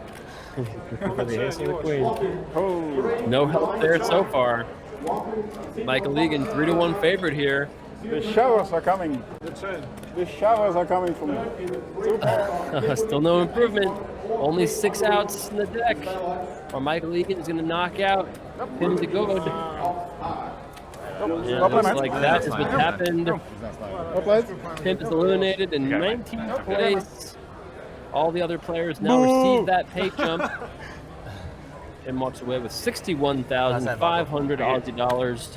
Good win flips, isn't it, buddy? Yeah, go on. And Michael Egan, over 2 million. The star of the show is out. 2 million. What do we do now? The star of the show is out. All right. Fun watching him play. Oh, that's fine. So, final 3 tables. I don't believe there's a redraw. That was the first flip I lost in the tournament. The one where I doubled him up. That was the first one I lost. The first flip I lost in the whole tournament. And I've been flipping like seven, 8 times. No. The first time I lost in the tournament was when I doubled him up before, yeah. Oh, no, man, it's good. Another one out. You got it back. Yeah. Let's hear a little bit from Pim, our 19th place finisher. Yeah, you did. Anytime, guys. Yeah, I would say it was pretty standard. I got pretty short, up to like, I think I was like, at the shortest point there was 9 big blinds. That hand I actually had 14, so I min-raised the cutoff. I can actually have quite a bit of hands that I would like to raise fold. But obviously not ace-queen. I'm raising with the intention of calling a shove, and that's what happened, and I called it off. Like, everything went all right, just the board didn't run my way, so that's okay. It's the first time that I've been here, and all my friends told me to come over, since they've been coming here over for like a couple of years. And they told me that the ambience and like the overall skill, the tournament structures, the dealers, everything was really smooth and well organized. And well, I must say I'm impressed. I can't complain. Everything is great. People are nice. Australia's nice. I'm gonna go for a small road trip after. Enjoy the country. So yeah, all's good. Yeah, well, I'm in the process of moving to another apartment in my home. It takes a lot of time, so I'm not currently sure where I'm about to next. I believe I will go to Vegas in the summer for the World Series. It's going to be a lot of fun. Besides that, I'm not really sure. I definitely will be back next year. Yeah. So. That's awesome to hear. And it looks like we've got ourselves a new table. And man, what a great featured table this is going to be. We know all of these players. We have seen them all before. Michael Egan, Andrew Theakstone, Andrew Heinrichsen, Bryn Kenny, Matthew Wakeman, and Clint Taylor. This is like an all-star table. I am so excited to cast this at the final 18. This is going to be amazing. I mean, I like this for sure. I mean, Wakeman's a savage, but then you got the Bryn Kenny, one of the best players in the world. We've seen Henriksen really mix it up, and of course, Michael is super spicy as well. And all deep stacks. This is amazing. Theakstone and Taylor both with 0 tournament caches that we can find. So it's like 2 Stone amateurs, one of the best of all time in Bryn Kenny, Matt Wakeman in there, tough player from Australia. Heinrichsen and Egan, also 2 Aussie players. We'll have to see how they compete. This is going to be an awesome featured table. I can't wait to watch. This is really exciting stuff. Which one? The money is starting to get real. $82,000 locked up for all players, and the next pay jump is to 6 figures. There's only 3 tables left in the tournament. Yeah, he must be super exciting time. because then he lost all of his chips. When you register the tournament, you realize there's 800 people. Of course, you dreamed of winning, but now it's in reality. I didn't even want to call it off like with Ace King. Bryn's not going to mess around as he quickly opens the Queen 10 offsuit. 55. I mean, well, he's folding. So if he puts it in and he's folding queens, then of course, yeah. No, because he shoved like opening. He's got Ace King most. This is going to be a sick featured table. Oh. Bankstone doesn't mess around. Shoves 23 big blinds there. 24 big blinds there with the AC Deucey. I don't mind it. I love it. Yeah, you gotta just rip there, though. You know Bryn's raising a lot of hands. So 18 remain. We're playing down to 7. We have to lose 11 more players tonight. Or maybe you're even bluffing. It was either chop or bluffing.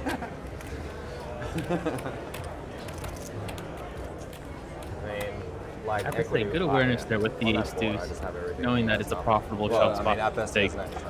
Yeah, not every recreational or amateur player would know that. If you had better than an ace.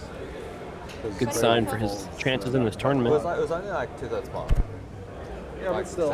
Also nice for Michael Egan, didn't even move his chips. He just moved everybody else around him. Actually, Clint also didn't have to move. Oh, wait, they've just filled in this table. What am I saying? Yes, okay, there wasn't a redraw. It's so funny, I didn't even realize that there wasn't a redraw. I was like, wow, they're in the same exact place. So weird. Always getting called. You just got 3 new players. Yeah, exactly. So like shoving versus some players. I've actually never played with him before as well, which is one piece. Yeah. I mean, he was clearly. This is awesome. 6-handed as well. A lot of action, deep stacks, Hey, how do you mark 4-color decks. Yeah. Ricky and Jason in the booth. What else can you ask for? My It's goodness. anything main. Did I? Can't wait to see how Bryn approaches this with Matt Wakeman on his left. Is Bryn going to slow down a little bit, still be in there blasting? I mean, he opened Queen 10 off on the hijack, so I think he's going to be blasting away. Yeah. It's a bit of a take out, actually. You know, if he gets 3-bet a couple times, maybe he slows down and adjusts. For like a guy who never talks. I think he's going to be very, very aggressive to start this off. This will be interesting, too. So Wakeman, we know, is going to open this hand. What size is he going to choose into Bryn Kenny's big blind? Or just like 60K, you think? Raises 55,000 total. Wow, that's really small, actually. He doesn't size up at all. Yeah. A lot of people with a really good player deep in the big blind would size up there. So that's interesting. 55 total. Kenny has to know that Wakeman is going to play fairly well, so he himself can't be defending too wide.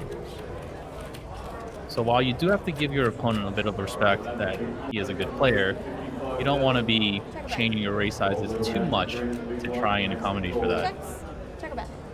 9, 2, 2, 2 diamonds. You'd expect Matt to bet here as the pre-flop aggressor on this low paired board.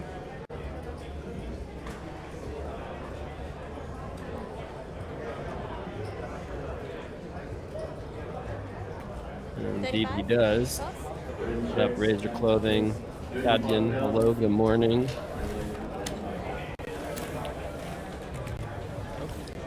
If you're just tuning in, this is the Aussie Millions main event, $10,000 buy-in. A lot. I think it's got 31 right now. Wow, really? 31. Yeah, I'll probably hit it's like 50, that means. 31 for the 100K. Or at least like 42 or 43 minimum. That's a great turnout. They might double the number of entrants that they got from last year. Of course, all it takes is like 1 or 2 people start the game, and then it's good. I should remember last year, like Sam Green was just sitting there by himself, just chilling. This year they've got, how many did they end up getting? It was only one table, right? Like 17 or 19. So we got 41 minutes in this level. 24. What up, P-Man Praise? Nice to see you. Great structure here. 90-minute blinds. When you combine the long blind levels plus you're playing 6-handed, this is... I don't see many live events get this deep. I love that. These feature tables cannot be good for like your neck and posture, right? No, Like, not I'm at just all. constantly like hunched over. Yeah. 55. 55 total. We got a Michael versus Matthew battle here. Matthew is going to defend. I assume 10-7 is getting to the bottom end of our defending range, but both players connect. Two very deep stack players here. 24K big blind. Checks. I'll say, is Michael going to check this one back? It's probably a good candidate to check back. here on the turn. I think Wakeman leans towards betting here, Ricky. Yeah, his hand definitely good enough to go for value now. You expect most hands better than yours to bet the flop. Now with 2 flush draws out there, a bunch of gutters available as well. What size are we going, Ricky? Pot's 146. Something around 75K, I would say. He goes with about third pot. You do want to de-incentivize your opponent to peel with some of those overcards that have a lot of equity versus your hand. That are correctly calling if you bet too small. Mm-hmm. Also, if you want to be bluffing here with spades and straight draws and hearts and things like that, reasonable call here. This is probably going to just go check at this point. What up, Thallow? Good to see you. Some insomnia hours for us. I woke up at 4:30 p.m. today, so I'm ready. I am ready to go. Checks, Yeah, no reason for Matthew to bet this river. Michael does not need to bluff with his 7 either, so check. Matthew Wakeman has 2.5 million chips. Keeps. With so many high-quality players left in this tournament, expect to see some very good play all the way down until we crown a winner in a couple of days. Yes, today we're playing down to 7. Tomorrow we're going to play the $100,000 challenge. You just heard Bryn Kenny talking about it. Sounded like there was already 30-something players in there. And tomorrow we're going to play down to a winner in that event here on stream. And then we come back for the main event. They have to roll it over because I couldn't figure out whether the kicker played or not. Yeah. If you want to be sure. And I saw you in your face. You were just like, I better check anyway. I was like, roll it. Let them work it out. What up, Thallow? Thanks for the sub, dude. Welcome back. You confused me when you did it though, because I was like, hang on a second. $100,000 buy-in tournament right here on RunItUp.tv. It's going to be a lot of fun. What up, Crazy. Cable Captain? Been crushing the streaming game lately. Raises 55. Calls. Just woke up at 4:30 in the morning. Good news, you got something to watch. Calls. Tell your friends to join us. Calls. And wow. 55,000 total calls. Okay, wait, no walk. I thought it was walk, but instead it's a raise and a fold around to kings. Yeah, we have Queen Jack raise. I think we're gonna see a 3-bet from Taylor. Yeah, I and think then Clint a fold from Michael probably. I agree with that read of what's going to happen here. What size is Taylor going to go here? Out of big blind, I think we need to be 3-betting kind of large. 200,000? 205,000? I would agree with that. Raise. Looks pretty close to that, a little less. 154,000 total to call.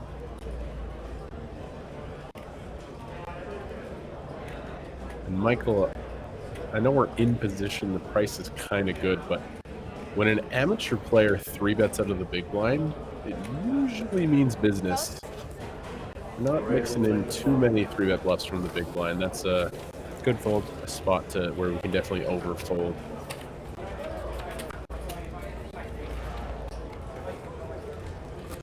Small pot there for Clint Taylor. No record of tournament cashes. I thought you were going to say. You'll say. It's going to be a big one on there now, though. At least an 80K cash on there now. That was good fun, yeah. Very good, very strong. Crown does a great job running qualifiers throughout the year. So if you're in Australia, looking to play in the biggest event in the Southern Hemisphere, you have plenty of chances throughout the year. Actually, right now, Aussie 673 said, I'm watching this right now. Maybe want to go play. So I'm getting ready to go to Crown and play some cash games. That's awesome. Good luck, good luck. Good morning, Ed K. Nice to see you. 55. Raises 55,000 total to call. So Bryn coming in for a raise.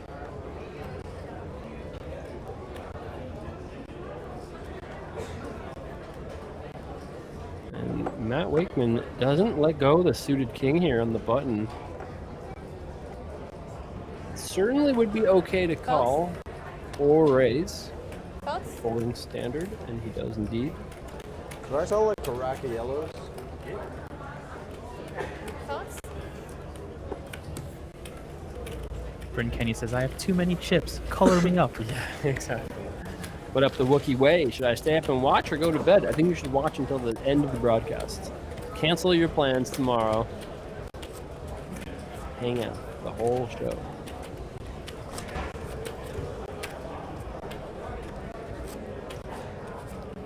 What up, Duke de Pro? Nice to see you too.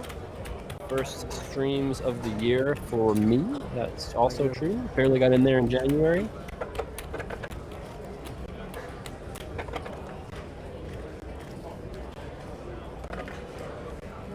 And Kenny getting rid of some of those yellow chips. Doesn't have any of the 25Ks, so he's going to get himself a little bit more efficient chips to use. Got to remember also, this is day 4, so fatigue going to play a factor for sure. Yeah, this guy's been playing long hours. A lot of poker already. Thoughts? 24 to call? 56. Raises, 56,000 total to call. Thoughts? 56,000 total. People laugh at it sometimes, but I mean, I think there's something to be said. A lot of the best in the world, they harp on, health, nutrition, meditation, all these things to give you that edge. And I believe in it, man. The best in the world preach it. I subscribe to it as well. Anything to give you an extra edge when you're 40 hours into a tournament, I think can definitely yield some good results. Totally agree. So at that point, you're okay because it's thicker. This is like garbage. That's good thing I didn't wear an ice one. Make sure another plain black shirt tomorrow for sure. Hopefully. Action's going to be on Bryn Kenny, first to speak. 24 to call. Thoughts? 24? I haven't had any super coolers. I feel like there's like a Kings versus Aces brewing or like a set over set or something, We haven't really seen anything like that so far no, today, we haven't right? had any coolers at all. It's been some interesting spots for sure, but nothing. Why would you wish that pain upon one of these players? Because it's fun for us. 30 minutes left here in this level before the players take their break. Calls? 56,000 total to call. No break for us, though.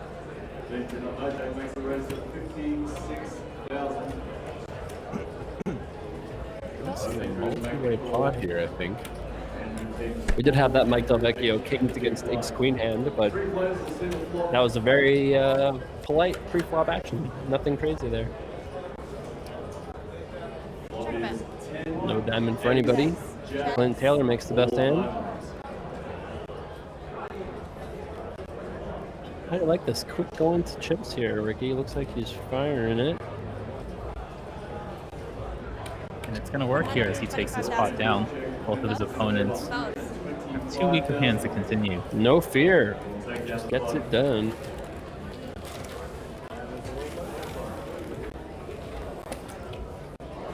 Nice hand there for Clint.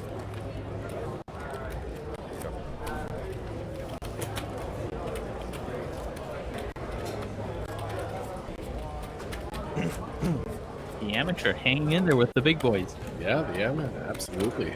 No fear. I like it. Play your hands aggressively. If you bust, you go bust, but at least you take a shot. Something you can see in live tournaments, especially at the lower buy-in level, is people who play so tight that they don't give themselves a chance to win. This isn't a cash game. Antes are expensive. I think being too tight is just a massive leak that a lot of people have. You got to be risky. You got to take some gambles if you want to walk away with the trophy. For sure. It's a fine line as always, but I would way rather stake a blaster than someone who's too tight, because at least they put themselves in a chance to win. Depends. If you have the right perspective, then sometimes playing tight is the right way to just survive and just grind your way up. If you were the coach of either of these two guys that have 0 in cashes against this table, I would say be tight. So you would not recommend for them to play too many hands. Right? I mean, just give yourself at least a decent shot before you play pots against players who are probably going to out-decide you.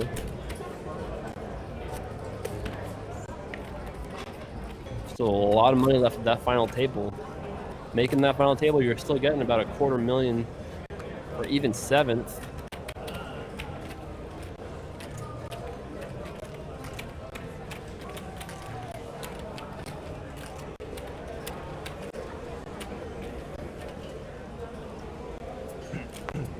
Good to see you, Sydney Druid, still hanging out watching. What up? I got a banana. Nice to see you. Good morning.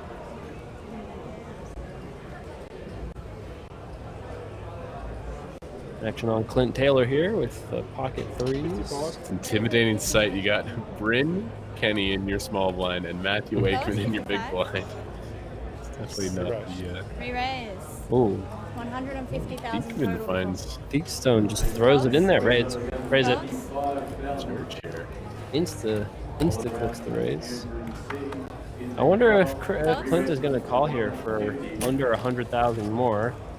Not the greatest of spots, given Beakstone's stack size. Think just fold here, Ricky. Yeah, for sure, just a fold here with the threes. Another 4. Beakstone showing a lot of strength, 3-betting you after you've opened from under the gun. If we can magically see that we're against Ace-King, of course we get it in, but that's really one of the only hands we're kind of happy about. We're not going to see deuces here or ace-deuce. It's basically a no-win situation. But hey, here we go. Gonna call.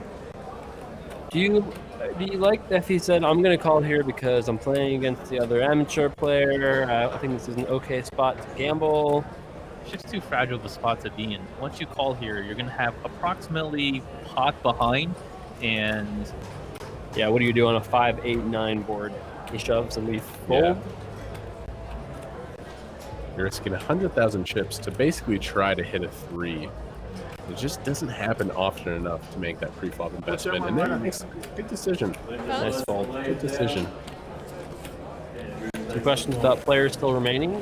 Mike Delvecchio is still in the field. Otani also still in the field. There's some killers out there. We lost a few. Dominic Henka got 29th, I believe. Yep. We have lost some good players, but we still have plenty remaining. You're looking at some of the best of them in this featured table right now. Great mixture of end bosses and also amateur players who are here deep in the tournament. You start with 822. Got to give them credit. They've survived the final 3 tables, and they're still in this thing. It's nice to have a mixture. Michael Egan first to act, and he's got the Ace-King now. Ace-King keeps going around here. My personal favorite poker hand. 55 to call. Folds, 55. Most people like bad hands, right? Like Folds, 5-3 suited is my favorite hand. You like Ace-King, it's just like, ugh, you know? No wonder, you know, it's like, root for the underdog, Kevin Martin. Where's the 5-2 suited love? Right now it's on Matt Wakeman with pocket 8s here. As deep stacked as they are, I mean, I kind of personally lean calling, but I suspect that's not what's going to happen. Well, no, maybe actually just call. Calls. 55,000 total call. Ricky, what do you think? You think that's okay? Kevin's in? Yeah, I think call is the only option here. Just as deep stacked as we are, don't really want to play an even bigger pot. 7-5 ducks out of there. Could have closed the action and seen a flop. Nice to see you, Semparif. And no improvement for either player. 8 still in the lead. Check a bet. Queen 7-3 is pre-flop raiser. I would think that we would be leaning towards betting. I would think so as well. 50,000 call. Easy continue here for Wakeman. Yeah, we don't hit a set, but this is, you know, probably one of the better flops we can have with 2 8s. You know, second pair. It's such a tough hand to play because you only improve on a couple of cards. This kind of hand can give headaches to a lot of people. Does check call here. A lot of the time you don't need to improve though. Try and navigate your way to showdown.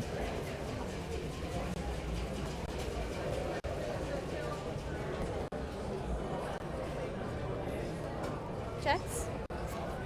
It's time to go check on the turn.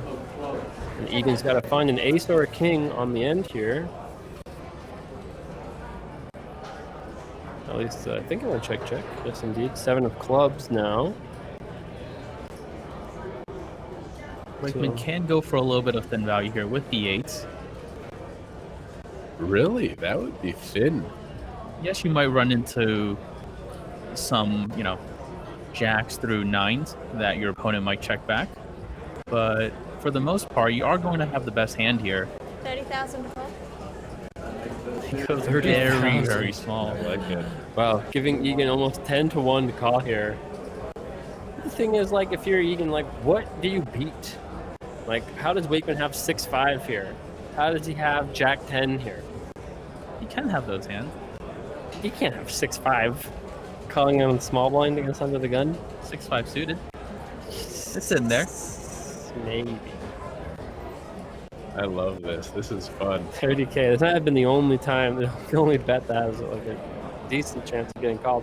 I mean, if you're Egan, you have to ask yourself, do I win this hand or chop this hand? 1 in 10 times. 1 in 9.5 times. It'd be fun if Michael was like, well, he never plays a boat like this. It's just like 300K, or just. They're giving us a chance to pierce into his brain to see what he's thinking.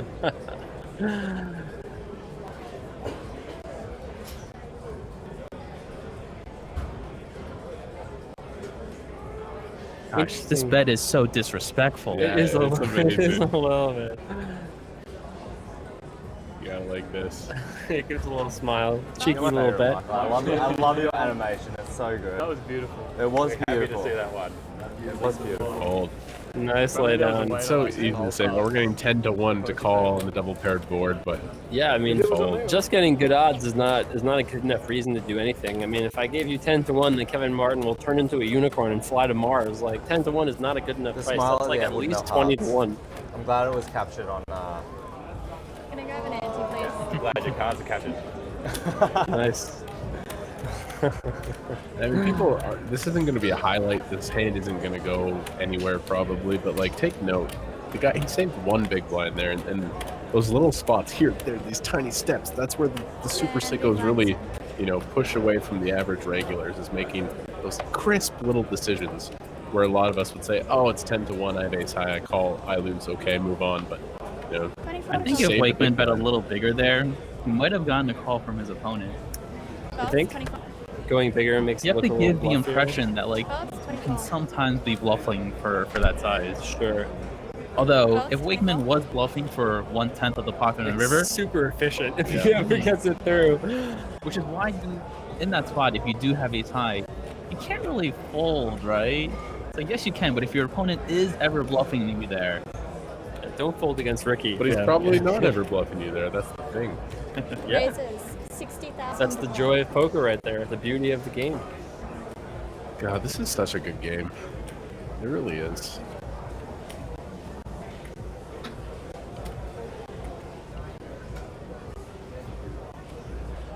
one of these days, we're going to see the 1/10 pot in No Limit Hold'em on the river, and you're going to be able to pick off the bluff. Oh yeah, I see a little amateur call here. Clint Taylor defending the small blind with 4-3 suited, and this is just too weak of a hand. Out of position with 4 high, you can just fold this hand pre-flop. In the big blind, okay, I'm in.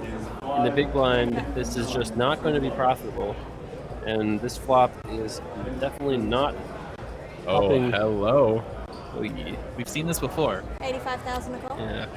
And Spice City. This is a torture chamber of Clint's own making here. He didn't have to play this pot, and now he has, and decides to say, well, I have about the worst possible hand, and so now it's time to bluff. But we just didn't need to put this 100-something thousand into the middle here. Just no need for it. That's a good point you make there, Jason. A lot of tough spots post-flop is because if you make a mistake pre-flop, then it can kind of compound. The hand can turn into a bit of an avalanche. Yeah. You're like, oh, how did we get here? That's why when someone's starting to try to get good at poker, good solid pre-flop fundamentals are just the base at which you build your house. It just helps so much to start with solid fundamentals pre-flop to avoid just making harder and tougher decisions post-flop. See a raise here from Wakeman. I kind of like this. It's so easy just to call and take a turn, but it's so likely that Taylor has a hand like Queen Jack, Queen 10, Jack 10, Ace 9. You can try to get immediate value from those. If Taylor does anything else but fold here, I might need to excuse what this is. What? Taylor? Why are we doing this? Why? He's done this before. I think he's just gonna. I think it's Hollywood. I think he's folded, but if he just make it like, oh, this is insane. I love this. Just make it like 500,000, but why? Both? Oh wow! This makes such a good viewing experience. Is that we have some super top professionals and we have some wild cards who can. I mean, credit to them. They're here final three tables. They can really make a move at any moment. Yeah. This mixture is like the perfect blend for poker content. Oh, it's amazing to watch, really. And I think at least me and probably half the Twitch chat was doing the not like this pose. Just like, no, do not make it 600K here. Just fold. At least he did. Wakeman might have folded if he made it 600K. I mean, maybe he might have. It would have been sick. I'm very happy that Wakeman decided to raise there, though. Yes, we can see that your opponent at 4 high. You kind of want to lay the trap and let him blast off, but the hand is strong as King Queen. Very happy to see him put in the raise. I love that raise, especially because your opponent doesn't have overpairs. They just call it pre-flop. Probably don't have Ace Queen. When you break down the hand, King Queen is super nutted there. Raises, 55. What a great table we have here.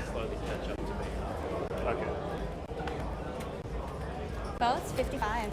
Votes, 55. Votes, 55 total to call. All in. All in? Oh, I don't know what he has yet. A7. Oh, A7. I don't think Brandon's folding here.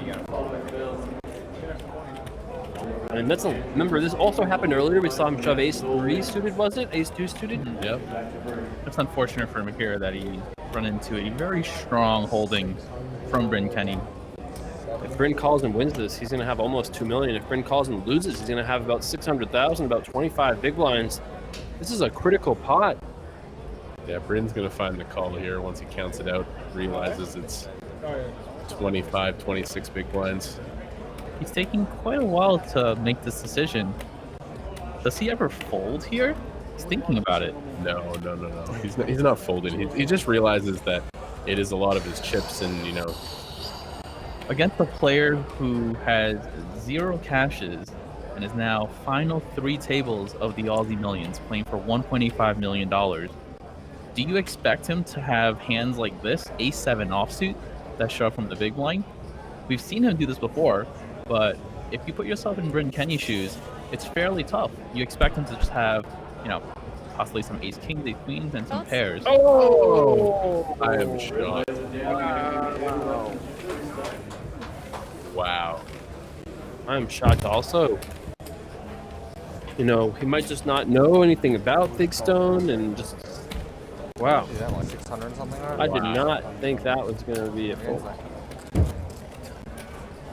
Crazy. Nice hand there by Andrew Theakstone. I think a lot of people are going to see that and start shoving very aggressively against Bryn Kenny. Yeah, good luck. It worked that time, but... Maybe. I think you looked a little too much into the timing of the shove, who the opponent possibly was. I wouldn't be taking like a spot. You put yourself in a very dangerous situation when you start over-adjusting to your opponents in that spot. Votes, 24. Cougar Radar does say, you all thought 9s would never fold when 5s shoved for 20-something big blinds. Seeing Bryn fold there proved my point. That is true. That is definitely true. Like 9-3 off or something. Oh, that would actually be really funny. That would be so funny. That is a crazy fold. I really hope that that's the case. Me too. Easy fold, or, you know. That's great for the game. that is a crazy, unexpected laydown there. That was a fun one. That was very, very unexpected. I mean, sometimes people come Thalo, up I do here think and that's actually a reasonable point that Brendan's maybe so confident that he can just outplay everyone. He doesn't have to risk half his stack there for what he thinks is probably a flip. Especially like the only time your defense. Sometimes it's not a flip. Sometimes he has a small pair or. 9 is just so strong though. Your opponent can still have 8-7. Bryn is making a very heavy assumption if he's folding 9s there. He's saying, I don't think you're showing 8s, 7s, 6s. Yeah. Crazy. Here we are on this hand. Yeah, if you just snap shoves 2 jacks, we go crazy, right? But it's yeah, it surprised me for sure. It's tough to question one of the best. One time in daylight. Credit to Thiessen though, taking the ace deuce and now the ace 7. Yeah. He notices that Bryn is opening pretty wide and definitely not calling enough from us seeing him fold the pocket 9s there. I thought he was just going to take a second, deep breath, count it down, find the call, and no, I was shocked.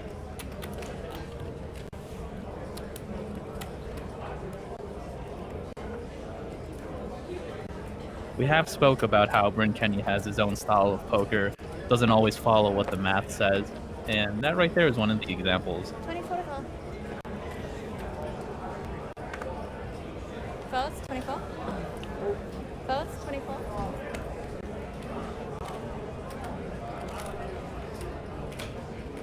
Folds, 24 to call. Folds.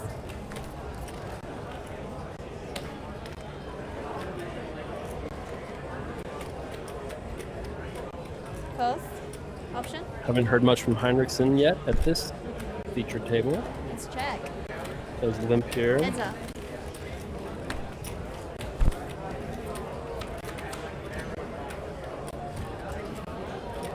Check it back.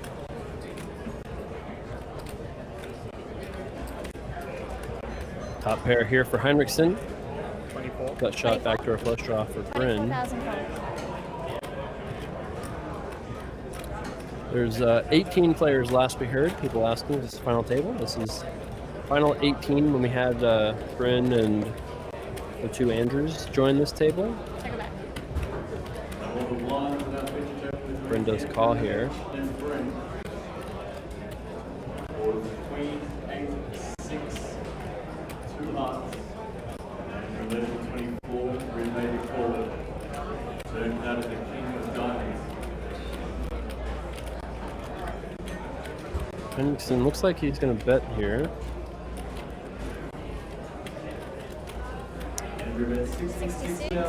Dallas says, what do you guys think about this? If you offered Bryn a 58.42 for half his stack, would he take it?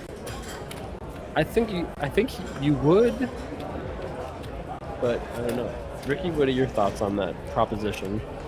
58.42 is quite the advantage to have. It's quite an advantage, you know.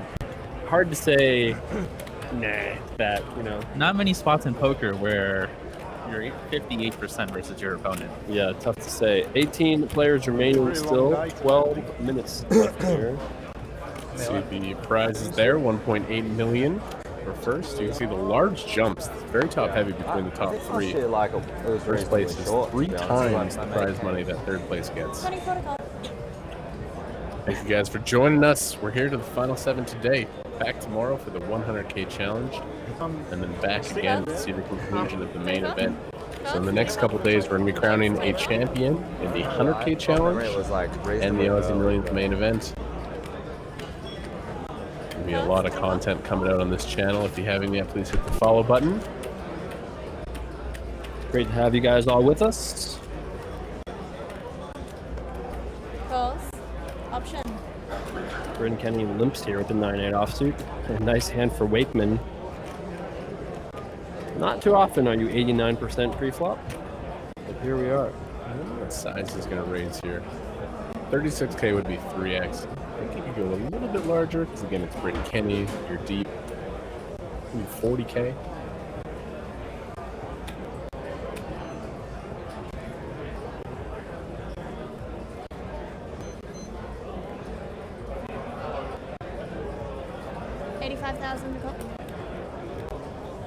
Oh, sorry, I misread the blinds. Yeah, 85,000. Yeah. I totally. We're not playing 6,000, 12,000. 1224. Yeah, 1224 does. So he does go with 85,000. Math is tough.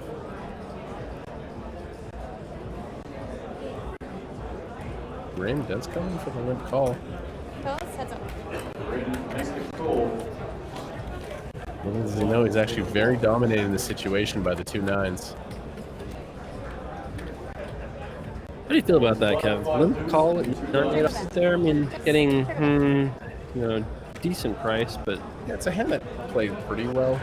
I mean, it's not amazing, but versus the less than 4x size, I think Bryn trusts his post-flop ability. I think it's very reasonable for sure. Nice flop here for Wakeman. Bryn dead to backdoor straight or flush.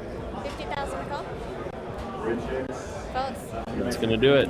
It's the first time you looked me in the eyes. What'd you have? Probably nice. Hold on. Shows 2 9s to Bryn in the I usually don't. It's a spot where he's going to be really wide, so sometimes in spots, it's nice to show a good hand, try to build up your credibility. Bryn showed his hands all day yesterday, literally like the whole day. Just had it every time. Yeah, just need to like, sorry?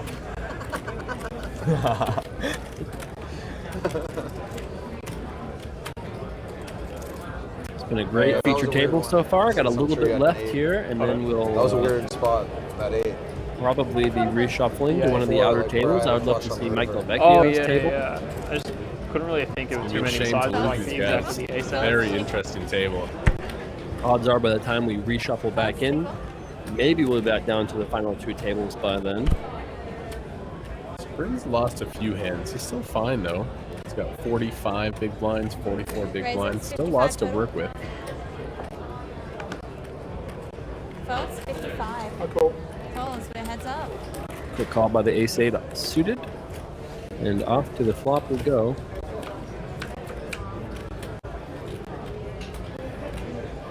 Oh, hello, boat.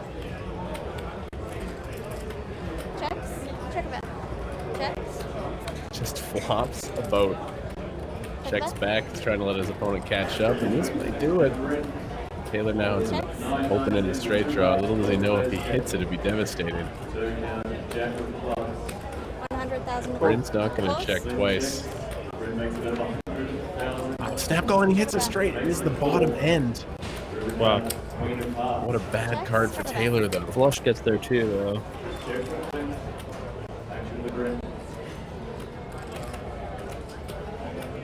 I expect Bryn to bomb this river. Thinking his opponent's never folding a flush, never folding a straight if he has that. He's going to go big.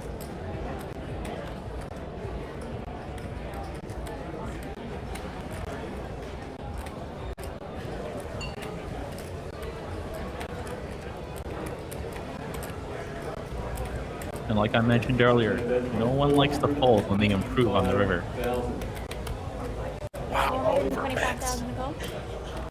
Wow. Can Taylor figure this out?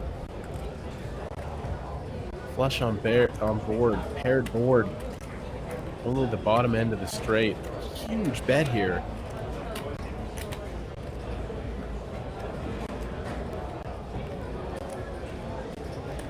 Good call, Ricky. That Bryn was going to size up. This might allow Taylor to get away. Yeah, this is a massive bet. He has the bottom end of the straight. Board is paired. 3 to a flush now. With this bet, I don't think Bryn is trying to get Nate to call. I think he's trying to get value from a king or a flush. Yep. I mean, Taylor called twice pretty quickly. Definitely could have a heart draw here, which probably wouldn't fold the river. I like this bet size, though, trying to get the top end of the straight and a flush. And he might even get an 8 to pay it off here. He doesn't expect Taylor to have many 8s compared to the number of flushes or kings that he would have.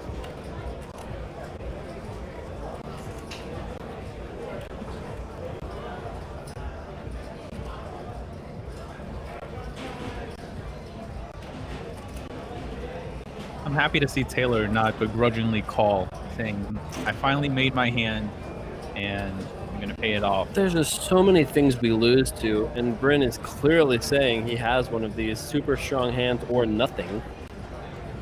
Oh, he's pulling out the Counting call. out the call. This is a defining moment in the tournament for both of these players. There are not many things you lose to, in my opinion. I feel like when Brendan Kenny goes this big on the river, he's not saying that he has a straight anymore. He's no longer saying that I have trips. Yeah, he's saying he has a full house or nothing. Possibly the nut flush, but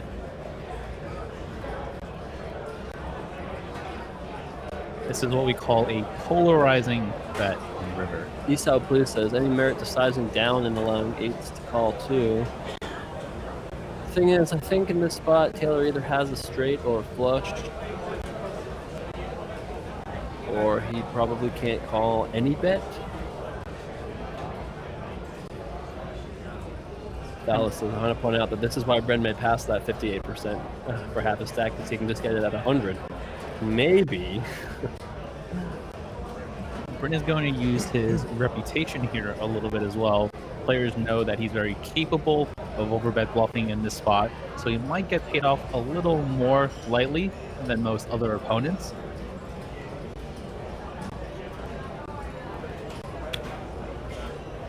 The hand over the stack definitely indicates he's thinking about calling. We're in the tank here on the river. Definitely deserved, though. This is a massive equity situation. Yeah, this is a huge pot in terms of dollar size. Nice fold. Wow. When he put the chips forward and covered his mouth and just said, "Oh, I wasn't sure if that was a pretty big call." Kind of close. On the dinner break. That was a big one, it's like man. a 4-hour delay, man. Tomorrow. We are on a long delay.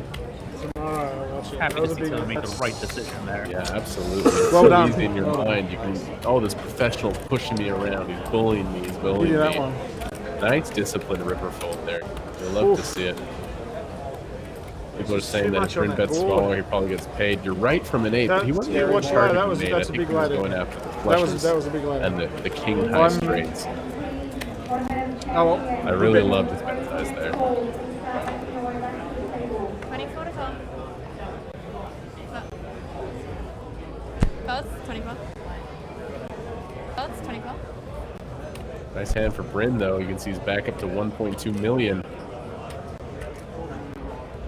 Back up to the 50, Raises 55,000. 50 plus big blind range. Folds, 55. Folds, 55. Folds.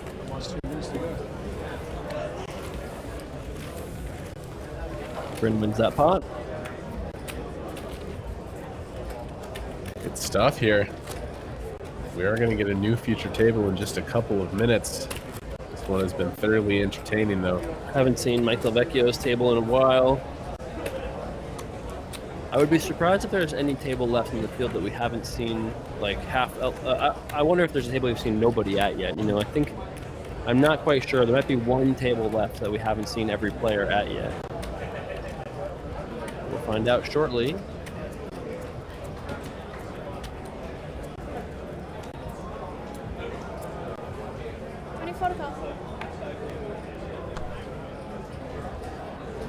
Folds, 24. Folds, 24.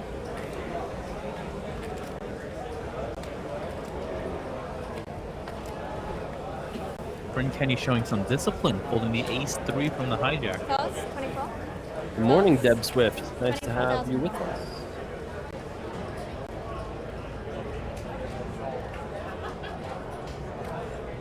Blind versus blind here. Jack 3. Gonna come in for a raise. Raises 75,000 total. Folds? Take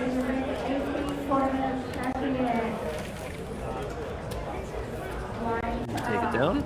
Like that raise Blinds there. are ready. What up? Why they hating? Nice to see you. Optimist. Nice to see you too. If you guys are enjoying the broadcast today, let us know. Use that hashtag Aussie Millions at Crown Poker. Let us know at Run It Up.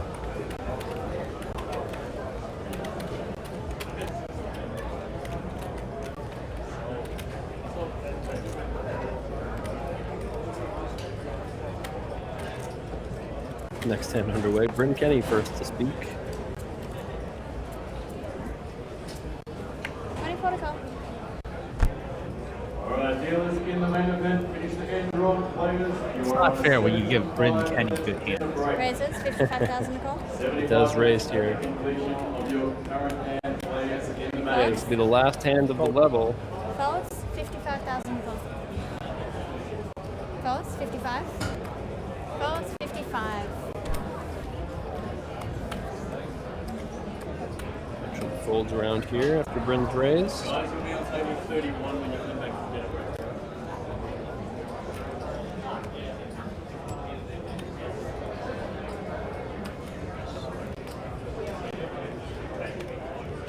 Likely to see Henriksen defend with the ace-deuce. Yeah, you're never really happy though with these ace-2 offsuit, ace-3 offsuit. They're just so tough to play from the big blind. When you flop an ace, you're very often dominated. But that being said, it's usually a mandatory defend here. But you're not loving it though, you know. You're out of position against Bryn Kenny. Check her back. Checks, check her back. Checks. Quick check back here from Bryn Kenny.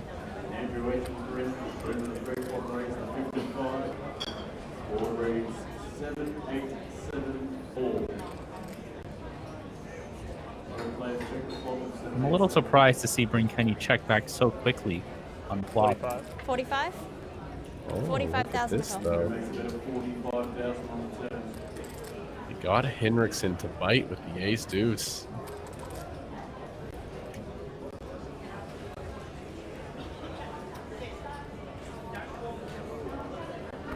Raises.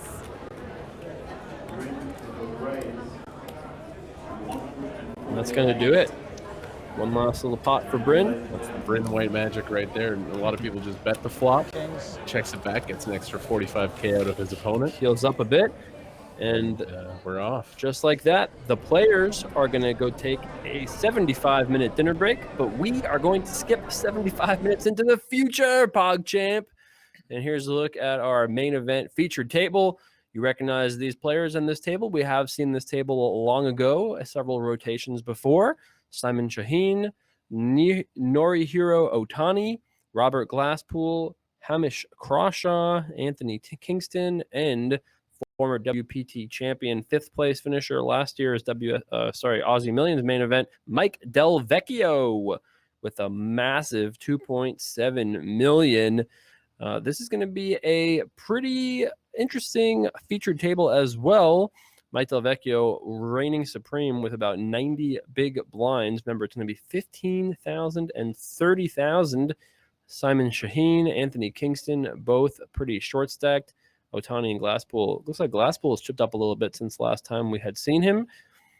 This table, what do you guys remember from this table the last time? Anything about the dynamic? Yeah, Glasspool was short when we last saw him, so things have gone as well. He's up to 1.5 million. So he was playing a little bit on the tighter side, if I remember that. Way, though. Yes, we'll have to try to remember some other hands they played. So here's a look at the payouts. There's 18 players remaining. Everybody's guaranteed 82,000 Australian dollars. That is a nice 4 days work, but they're all looking for that 1.85 million first place prize, playing down tonight to that final 7 for $242,000. Lots of pay jumps up ahead. $41,000 pay jump between 13th and 12th, and another $57,000 between 10th and 9th. Let's go down to Joel and get the cards in the air.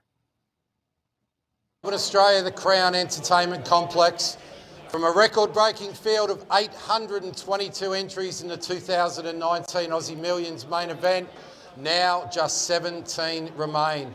As we continue the march to our final table of 7, each of our 17 players have locked up in excess of $80,000, but it's that top prize of $1.85 million that they're all chasing.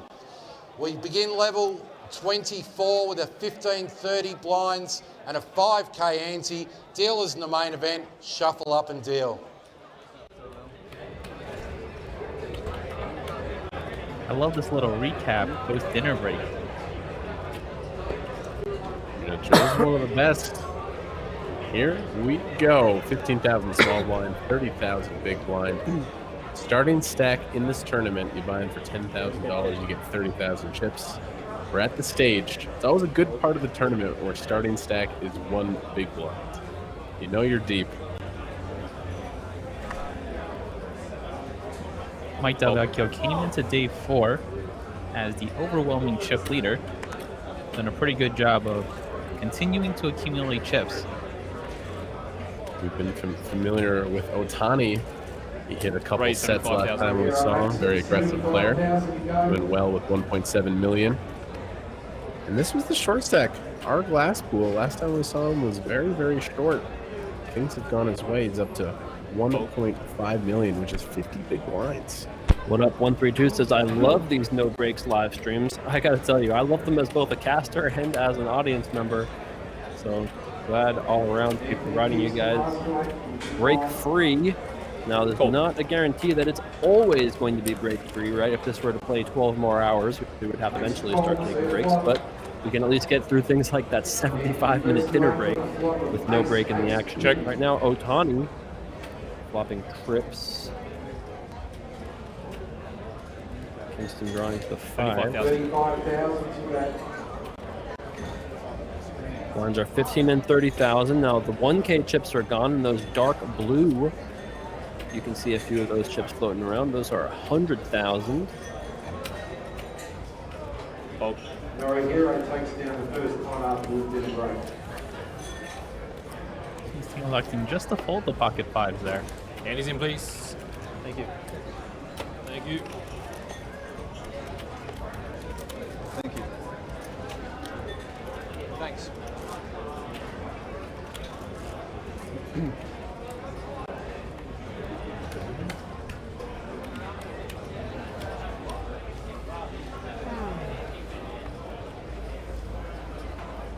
Okay, so these players just had a 75-minute dinner break.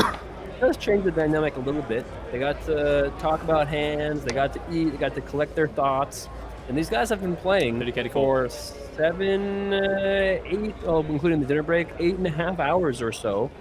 Kind of amazing, actually. We've been casting for six hours approximately. They've been playing for about 8. So, you know, we'll have to see. Do they come back and are they just like content? I feel like there's sometimes a post-dinner like slowdown almost. Really? Everyone's kind of like digesting. And I feel like there are always those guys that come back from a long dinner break. They're like ready to go. Ready to blast it off. Maybe. We'll have to see what happens here. What up, Yanks fan? Nice to see you.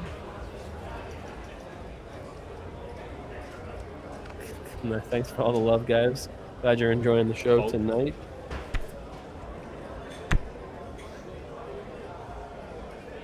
Let's see how Crawshaw proceeds here. 2 8s on the button. I think people are usually just calling these in position. All in. As he finds the shove. I also like that as well, 32 big blinds.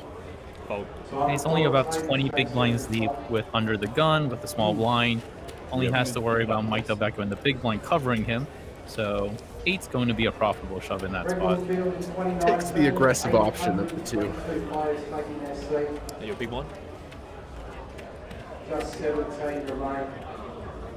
Okay, that sounds like we've lost a player. Joel just announced we lost Jack Salter in 18th place. Jack. Mr. Salter is gone. So we have 10 players left to lose tonight, and then we'll be down to our final 7. I enjoyed Mr. Salter. The 9-minute tank was kind of funny. That was hilarious. I was cheering for him. I wish we went a little bit deeper. In retrospect, hilarious. And interesting that the 7s just snap fold when it gets back to him. So the next pay jump is 13 to 12. Still a little ways away from that now. Schaffer 1982 wants to know, is there a way to watch this once it's over? Yep, it'll be on under our VODs, under videos at the top. And you can also find the link on riustats.com. Victor just gave you the link also, so you've got every way you need to find the past broadcasts. Always for free here on runingup.tv. This is heading towards action.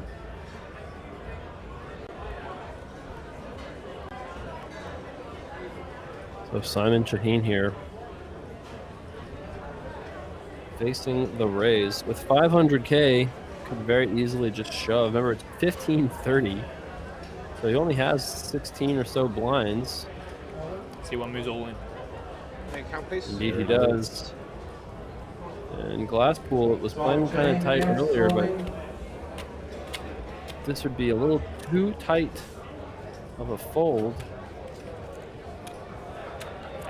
I don't mind him thinking about it. But getting 1.5 to 1, have to call here. 17 big blind shove.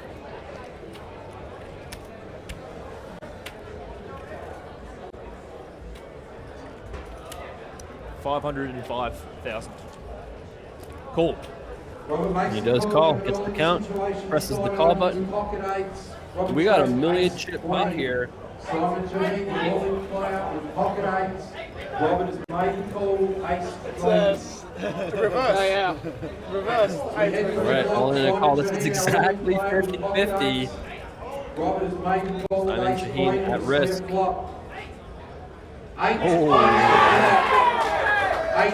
You can tell who the local is. Perfect flop for Simon. Head to turn. Turn card repeat, King Simon fills up. 99% on that flop. Every fucking team today, the pair has won. 505. The pair is like 5 for 5. Something like never mind. Pair's done well though. Here's a look at our 3 chips we have in play. Those 5,000s, well, those are cadmium yellows, and the happy little brown chips, those are 25K, the Van Dyke browns. And now, the big boy, the 100,000 Halo Blue. Cool story, Bob. But it's good. You each want it when you hit to Everybody wants Easy, please, gentlemen. Blue in their life. Simon chips back up just over $1 million in chips. Oh, you're anti. Everyone's trying to collect their happy little chip stacks. Small blind, big one. Back into business. You have 38 big blinds. Final couple tables at the Aussie Millions. It's a good time to use your run good.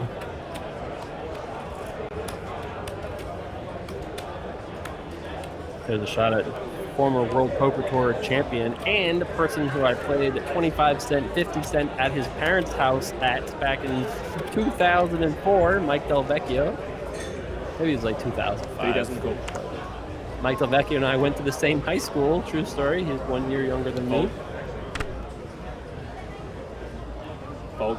I think I lost $17 in that cash game, and I never went back. Fold. Great to see him be so successful in the last few years. Raise 65,000.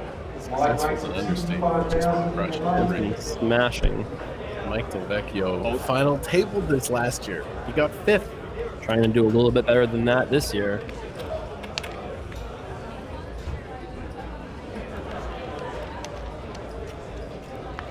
Cool. Hero makes a call. Mikey D raises it up, and Otani defends his big blind. America versus Japan here in Australia, heading to the flop.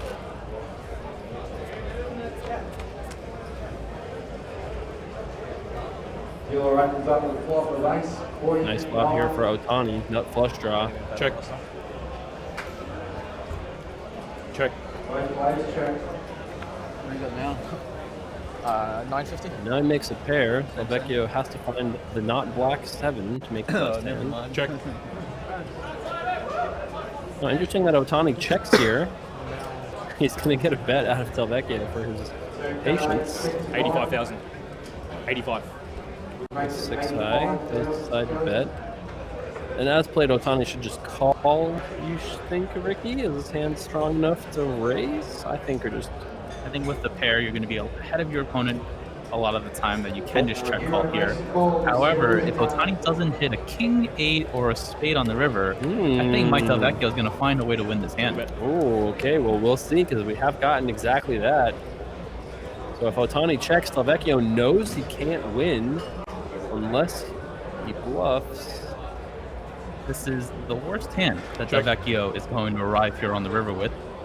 He actually plays the board. Right, that's a fairly uncommon.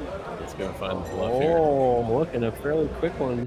One shooting at one of those Halo Blue 100Ks. And with Otani not improving here on the river, I think Del Vecchio is going to take this hand down.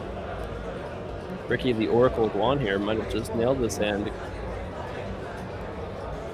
160K into 340K, so right about half pot. Such a pretty flop. You flop a nut flush draw, you improve to a pair on the turn. And then blap, Jack of Diamonds. Interesting situation, because Mike can't really have anything other than a straight. Do you agree with that, Ricky? Does he have a set at some point or something like it? I think he can still value bet if he check back top set. For sure, can still value bet. He can still value bet some 2 pairs in this spot as well. Yeah, given the action. Oh, nice hand. Nice. Good. Nice hand, Mikey D. I think you got him with the 6 high. Playing the board. Well done.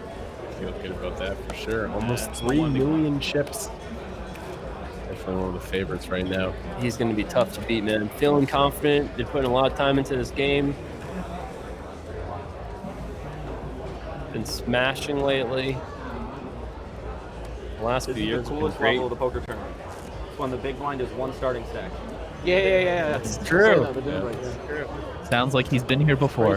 Said like a guy who's Someone's been here hopes and before. dreams are just that big blind right there. Showers.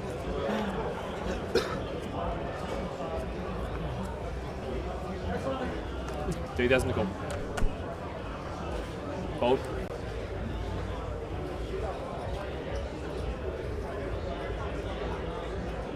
Action on Anthony Kingston. 18 blinds here. Kingston was a little bit Right, snug 35,000. the first time we saw him. He's found a way to survive, pick up some chips somewhere. Oh. This is bad timing for Queen Jack suited. Mike is going to be re-raising here. Kevin, what's your size here as the Ace King expert? We go 205,000. Re-raise. It's like a little bit more than that, but just about in the ballpark. 3x exactly here. Fold. Okay, now Kingston Fold. has to call 150 to win 375, getting 2.5 to 1. We can see he's 44% to win if he were to see 5 cards. Do we peel here? I don't think he will see 5 cards. I don't disagree with that. It's unlikely he sees 5 cards unless he flops something pretty good. Does let it go. And the rich get richer here, chipping up towards 3 Milski. It's an annoying spot with Queen Jack suited, but you gotta ask yourself, it's like, okay, I have 17 big blinds and I'm getting 3 bet. He's probably not 3 betting me super light in this spot because I opened off a short stack anyway. Yeah, and Del Vecchio made it a size where even if he does shove, never folding. A very annoying spot there, but I do like folding that pre-flop, maintaining your 15 big blind stack.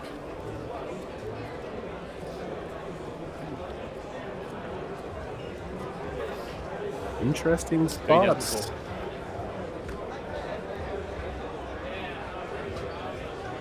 Fold. Kingston out of the way. Mike Del Vecchio with ace-7 offsuit here. I would expect him to raise, but no, actually, quickly folds. I wonder who's in the big blind here. Fold. Is it? No, it's not. Interesting. I'm a little surprised that he folded ace-7 offsuit there as fast as he did. Just given that he has so many more chips than his opponents, there's not really too many people behind him that are like scary, putting a lot of pressure on. Here's another ace-7 though in the big blind.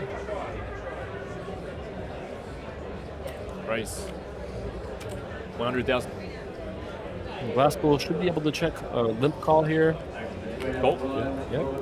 Definitely a fine hand to Heads limp and call from the small blind. Flops pretty well. Reasonably played by both so far.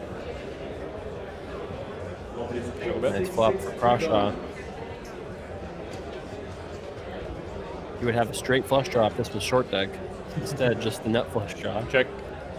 Flopping the nut flush draw is just so unbelievable. You just know all the possibilities in the hand are yours. Just such a strong flop. I think you should bet pretty small here, man. Indeed, he does. Agreed, Mr. Carver. 65,000. And he's going to get called. Interesting. 2 opens, 10 of diamonds. Last pool peels one off. Queen changes nothing. Cross shot 9-1 favorite here on the turn. Check. Do we bet again? What do you think, Ricky? I would like to see Crawshaw check this one back.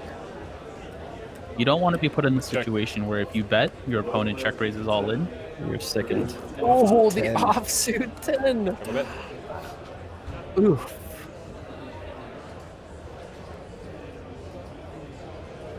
Well, I think we should consider betting. Last will happily check. Though. Yeah, it's a good spot for a thin value bet. Once turn goes check, check. How do we lose? King 10's almost always the best hand on that. 10. How do we lose?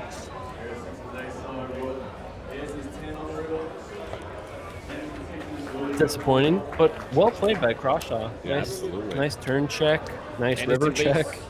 I think both players did an okay job in that hand. 10 could have definitely gone for a little bit of value on the river. Very reasonable things happening now.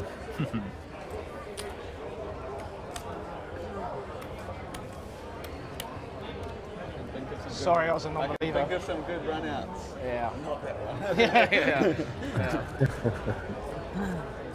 That was, That's all right, bro. Mike Del Vecchio with his 100 big blind stack. First act under the gun. Fold. Looks like tomorrow we've just got word that play has concluded for the day in the $100,000 challenge. They had 33 entrants with 14 players remaining coming into day 2. Carrie Katz, future Poker Hall of Famer, and he'll be coming back tomorrow as the chip leader of that tournament, $100,000 challenge. 70,000. Wow, he plays all the highest stuff and competes too. I see some big names in that field. Why don't you read them out to us, Ricky? Yeah, some very star-studded field left for tomorrow, including Alex Foxen, who's second in chip. Some big names we saw. Chat point out Mustafa Kennett, who's also in the field. I love Mustafa, always entertaining.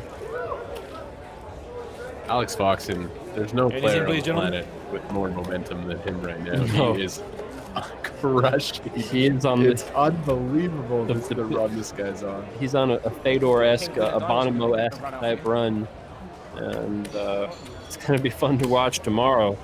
Tomorrow we're playing down to a winner in that $100,000 buy-in. Heat TV, is there a $250,000 buy-in event this year? I don't think so, but I'm not 100% sure. 3,000 to go. That'll be a lot of fun tomorrow, so if you're having a good time tonight, join us in about 18 hours from now for the 100K challenge day 2. Early night for them, played over for the day. What is it, like 6, 7, I guess 8 o'clock at this point over there? Raise 80,000. That only means we have more coverage for tomorrow in that $100,000 buy-in event. You know what's always, for me, the most fun part about that is when you get down to the final, like, 4 and 3 get paid. Third is 300K. Fourth, nothing. And you have to watch somebody get $0 and just walk away with their head hung low. It's just like, I don't know. That pain is just unlike anything else really in poker. Bubbling those super high rollers.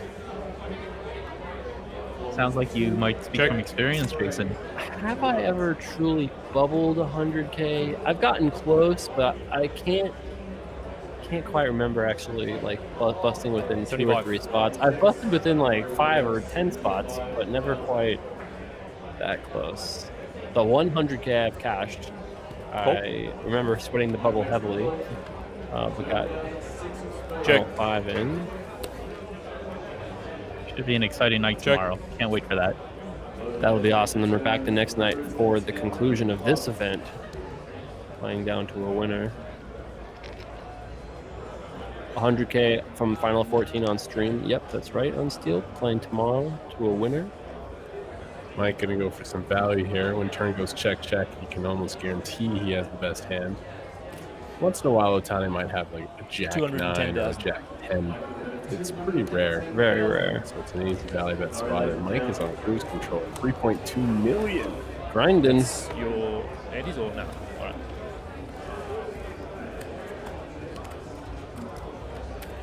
Mike Del Vecchio just adding to his pile.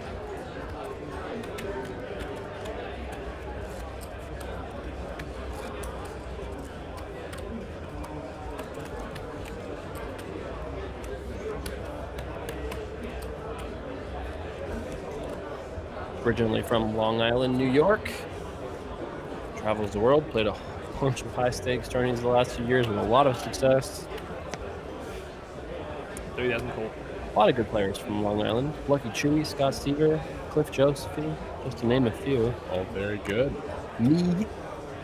Can't forget yourself. Just to point it out there, in case you don't know. And there are plenty of others too. That's the really crazy thing. We've seen a lot of talent out of the Long Island area. Ricky's so close to Long Island, but not quite there. So we see a limp here from Otani. Something we really haven't seen much of today. Yeah, the first time we've seen a limp out of blinds, I think. And a limp, and there is about 0% chance that Mike Del Vecchio is going to limp behind with the King-Queen offsuit. Here comes the Raise squeeze. 130,000.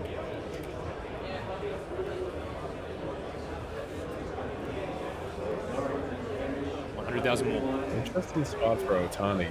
I think you are in position, which is huge when you're set binding. Makes a massive difference. You're deep enough. Yeah, I think he's going to call. If he calls, Crosshow's probably going to call behind. I think we No. I was with you, Jason. I thought we were going to try to hit a duck. If we want to play deuces bad enough that we're going to limp, but now we can call and see a flop and probably, at least probably see the flop. Don't know for sure with the player behind us. I thought we were peeling there, but nope.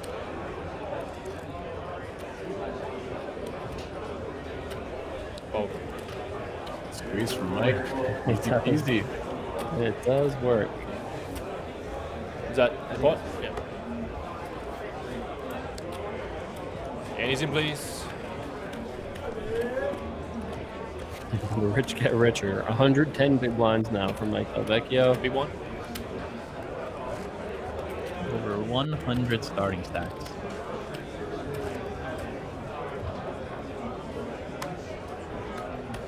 It's about 16 or 17 players left. We haven't gotten a word yet from the outer table. We had 17 left last we heard from the tournament director. You'll know if we get down to 13, 14 players because they'll balance somebody from our table. Right, when there are 15 players left, all three tables will have 5 players. So as long as we have 6 players, there can't be 15 left.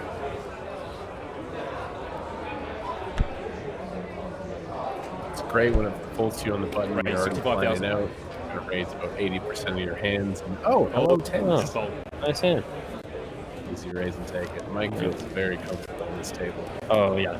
Smooth sailing. We're going to watch likely a master just grind and accumulate. Feature table's good to me. Topali says Mike's stack right now is worth over $1 million.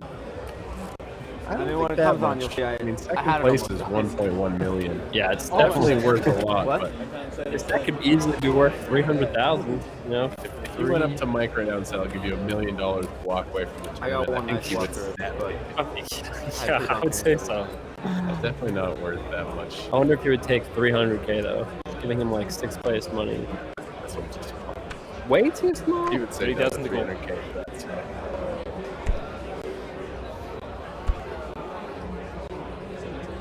Top 70. I wonder what 70,000 we put his stack at being worth. Ricky, can you do some quick math for me over there and figure out what's average stack at this final table? 822 players, 30,000 starting stacks, so 24 million chips in play. The average stack is about 1.5 million. No, average? No, that can't be right.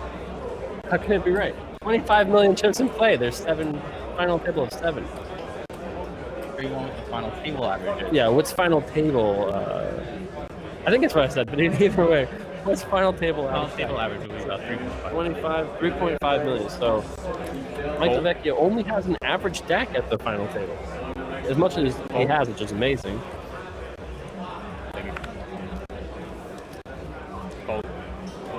So yeah, you nailed it, Ricky. I pulled up the calculator. So average stack right now is 1.5. Average stack at the final table will be 50 3.5. big blinds starting. The average stack right now is pretty good. Don't math on stream. Yeah, that's why I let Ricky do it. That was my. I know that list. Running pretty good top since pair, I've been top here too. kicker. Up to like 3.36. Cross shot with 3 straight, 3 flush. 70,000.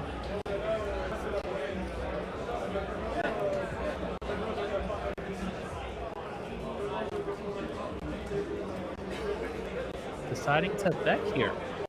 Yeah, interesting. 70.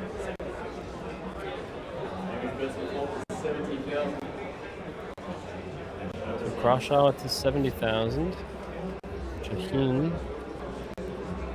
Looks like he's just going to call it. Both options on the table there with the ace-jack. Cross draw now for cross draw. And if you're going to bet the flop and now turn a flush draw, do we consider firing again with 2x pot here? I feel like we have put ourselves into a dicey situation. What do you think, Ricky? Yeah, definitely a tough spot that he's put himself in. Looks like he's going to continue bluffing here with the threes. Well, it's like once you bet the flop, it's like now you're going to do what? Check call with your... That doesn't seem right to me. Kevin Martin, what do you think? Yeah, it's definitely a dicey situation for sure. This is aggressive. Aggressive. Not going to work here You against have the Shaheen. emergency baby flush draw in case your opponent does have a hand like, ace jack with no heart, king jack with no heart. And when you think about the button flattening your pre-flop raise, calling the flop, they're all over this board, especially this turn card. Zig76 wants to know, why is the king of hearts no good? As you can see, it's grayed out. It's not that it's no good, it's that it's been folded by another player. So it's unavailable as an out. With ace jack, you got to be slightly worried. You flop top pair, top kicker, your opponent bets. Flush comes in on the turn, your opponent still bets. Krashaw's line here is very, very strong. And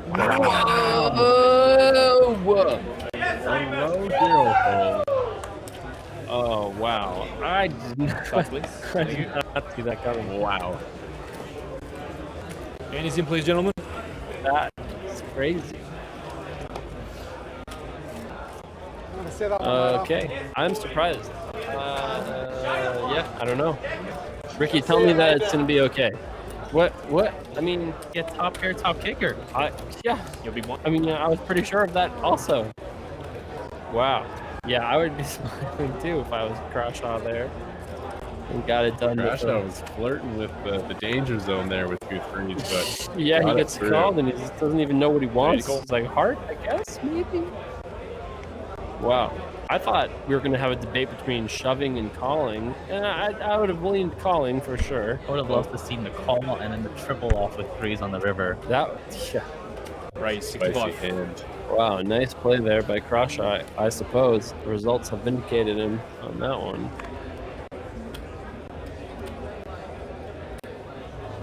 Fold.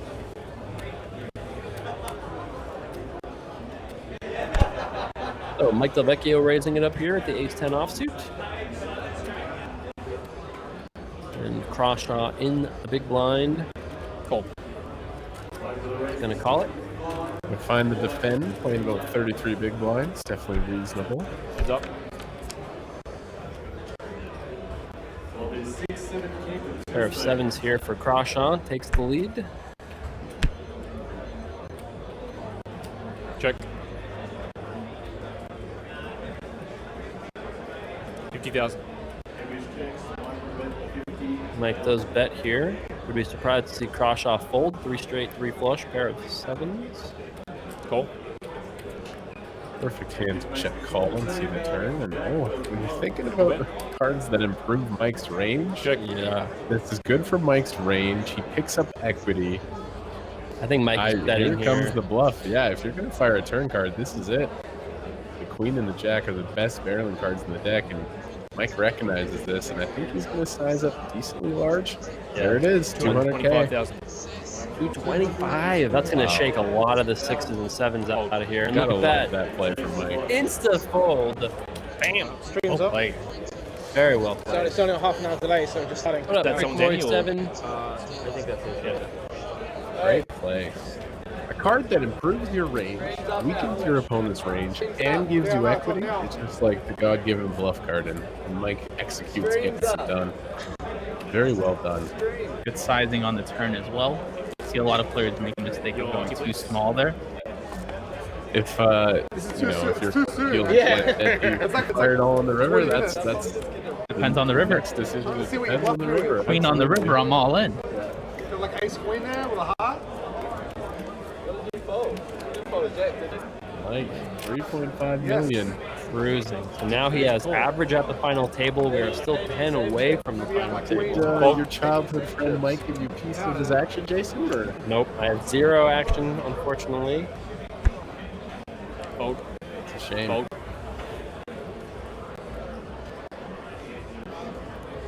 Jack 5 suited here on the button. Arguably a raise. It looks like Raise, Robert is 70,000. going to go for it. I like to see it. Could have seen a tight fold instead of reasonable raise. And Kingston here now in the big blind with an ace. We're just going to jam here against that button raise. I would assume so. I would like to think he would. Maybe he'll just call, see a flop. I think we're just going to be ahead enough. We should just go with it, but easy to say when you can see the opponent has Jack 5.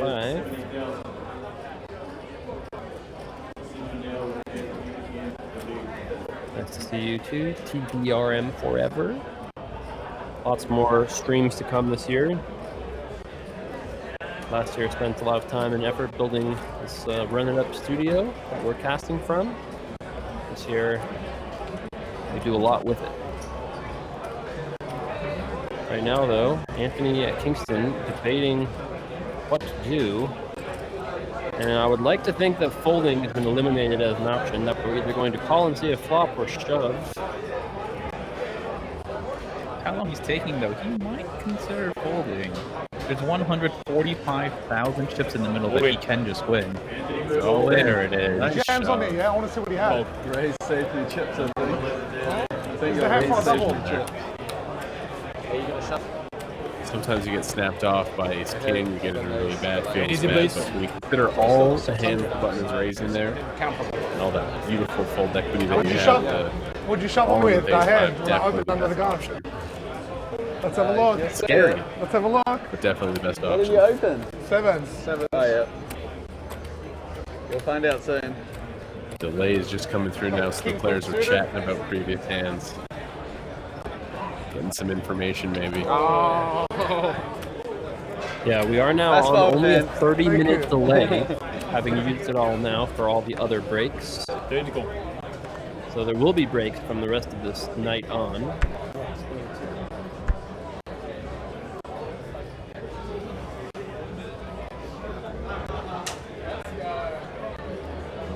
Action on Shaheen here with pocket eights. Raise 65,000. Fold. Fold. Fold. Fold. Oh, hi there. Feel like a million. Just under. Just under. This is interesting. I think that comment right there is going to let Mike Delvecchio just call here with aces from the big blind. I was just gonna say, sexy play here is definitely just a call. Looks like he's going to raise it. Wonder what Shaheen is going to do here now against that raise.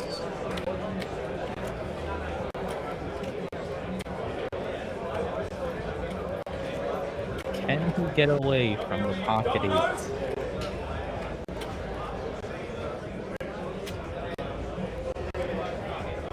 I think he's very rarely going to shove here. I think he either finds a call, tries to see a flop, dodge some high cards, or just folds.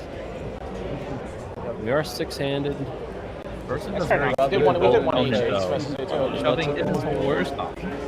Lets it go. Nice laydown. Disciplined laydown there. Very disciplined. I wonder how Simon Shaheen became a OKC fan. Just a big fan of Russell Westbrook. Not that one. Did you want me to do that? Can't blame him for that. Would you have like King 10 suited and something? Big one. No King 10 suited that time. Not me. There's no better hand in the Texas Hold'em than what I just had. Wow. Then that one? That's true. I might be lying, but you'll see in like 5 minutes anyway. Vote. I wish I was that good that I just lie directly to your face and then you just see it Jack like 10 suited 5 holding minutes under the later. gun. Whoa. Vote. Just that 5 minutes of extra credit. Little nitty there.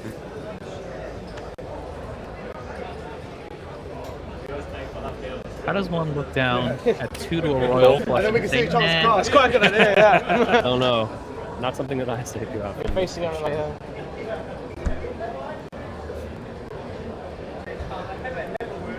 We are now on that 30-minute delay, so we can change Nightbot if we want to be accurate, since we've spent the 2.5 hours of delay. Well, it's pretty unlikely for me to have pocket aces now. So we only know Shaheen Tan, and Mighty Queen High.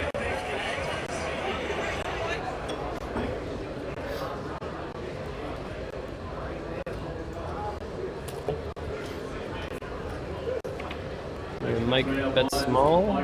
Shaheen calls. Blind versus blind. Check. Mike slows down with the check here. Queen High happy enough to just check back. We had a very similar spot earlier. Yep. Enough showdown to check back, and don't want to be bluffing the hand as strong as Queen High just yet.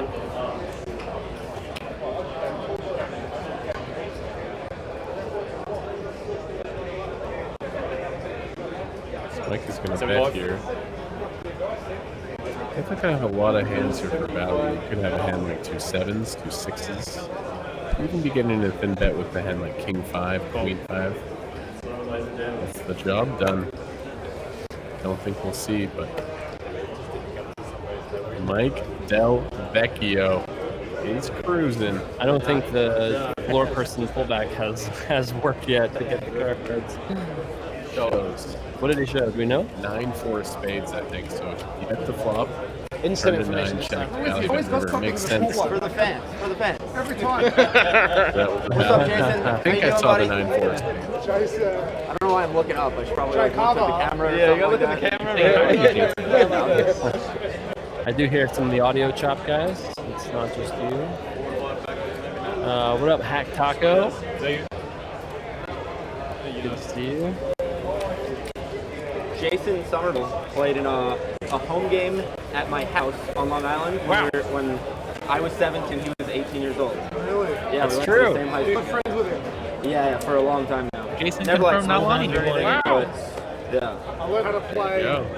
I always lied at Twitch chat, but I wasn't lying about that. By watching his his streams. One twice. Oh, Because he always, this is amazing. he always says that's his favorite game. Maybe I should watch the stream and learn how to play stud. I have no idea how to Free play promotion. Yeah. Oh, wow. stud. Sometimes I think my grasp no limit is questionable at best. So. He doesn't mind his mixed games. That is amazing. So sweet. I love it. You know, when Shireen Vijayram won, he had a run-it-up patch on, but he didn't know what run-it-up was. The lucky patch didn't even care. I'm sure he knows now. I hope so. Right, 70. What else? Salpingitis. Good to see you. Welcome back. Long time run-it-up warrior. Fold. Fold. Fold. You'll see it anyway. The same suit as before, as against the eights.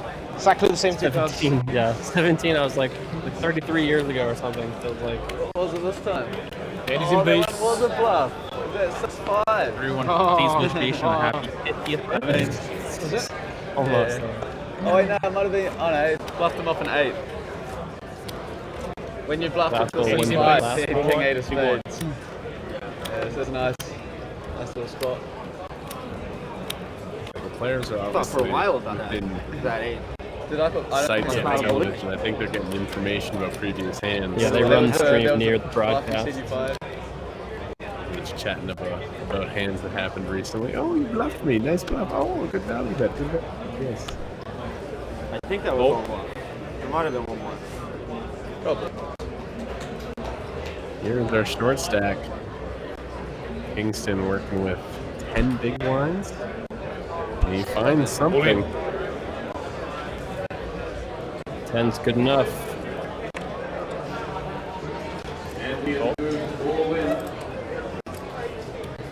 Action's folded around so far.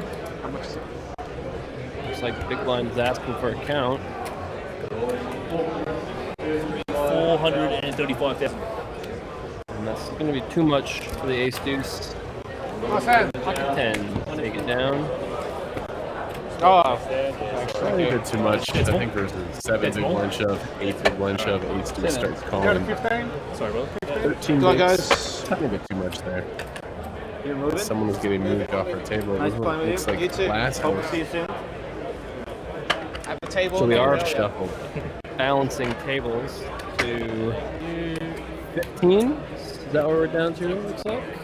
3 tables of 5 now. 3 tables of 5. As promised. I don't think there's a break here. We're just moving a player.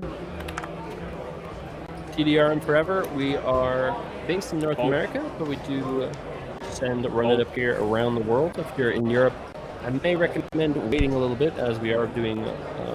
We are going to have some better European options this year. While we're hanging out here, let's see if we can hear from Simon Shaheen's brother, who's been on the rail. My name's Jason Shaheen. I'm brothers with Simon Shaheen, who's in seat 1 at the moment. Yeah, we grew up playing just at home, things like that, and then got into a Crown. Obviously, after the boom started, we started then. Ever since he's progressed a bit more, studied it a bit more. He played Flight 2 and then finished with I think 10.9k. So he came into day 2 pretty short and managed to run it up, I guess. So yeah, he wasn't too excited about how he finished, but we're here now, so that's always good. Like he wouldn't be nervous at all. Like ever since we were kids, we always expect to be in these situations and things like that. And it's not the first time he's sort of final tabled any sort of tournament. I mean, it is a bigger buy-in, but that means nothing. He's still going to play his game, and as he has been the last 4 days. So just before he doubled, he had 20 bigs, and that's child's play for us. I mean, we sit on 20 bigs all day if we have to. So he does. I like his chances. It's still a bit of a tough field, though. Obviously, some notable names. They'll respect him, and if they play with him long enough, they'll know that he knows what day it is. You know what I mean? So it should be all right. My eyesight's not that good. I love it. The screen's too small, I can't see. They say the TV's like just out of range. Every player chasing a $1.85 million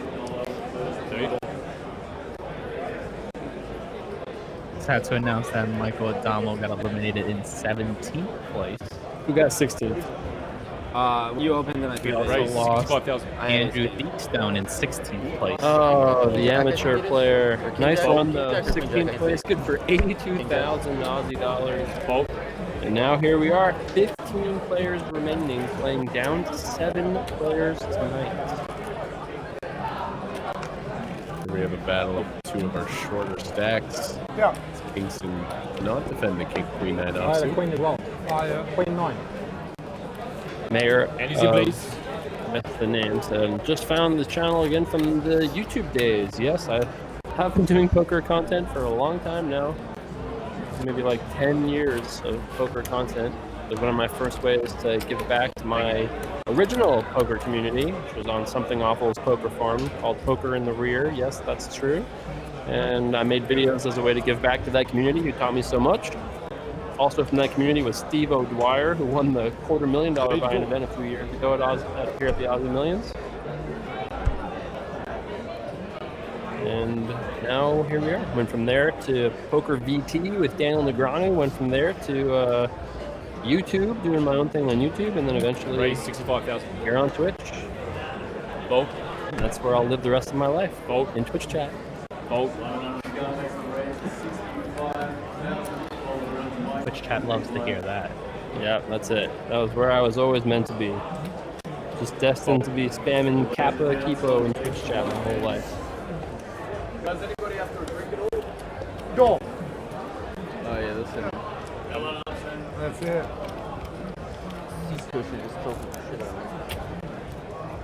Can I get CC and dry stubby, please, with some lime? Thank you. Anybody else? 3 different tables, 5-handed At at least each can't table. reach, yeah? Is it at least? You don't see a Is page it at least? until At least 12, correct? You got like 12. There's going to be 3 more eliminations before the next page jump, which is going to be a massive, I believe it's a $40,000 page jump from 13th to 12th.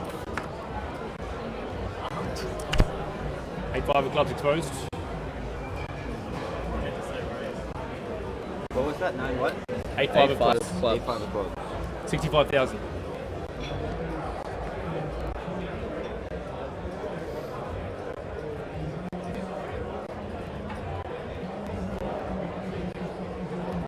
Pocket 6 is here. What's our opener? Ace-7 on the button. A little too weak, I think, to do anything with.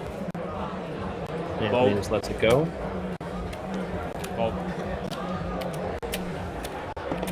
Another raise and take it. We've seen a few of those lately. Rasha stacks the needed chips. From 30 bigs to 32, 33 big blinds. We are halfway through this level now. Big jump ahead, going from 1530 to 2040. Massive jump.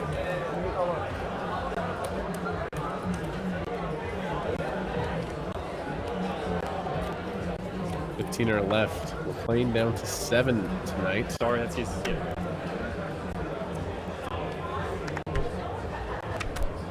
Mike keep going. Just keeps adding to his stack. Shows no signs of stopping. Bolt, bolt. Bolt. Blind versus blind here between Simon and Norihiro. Cool. Check. Norihiro is going to like triple his total live earnings in this tourney.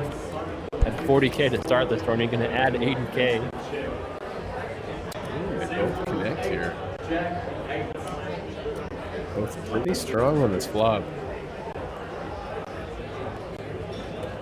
Simon going to bet here. 30.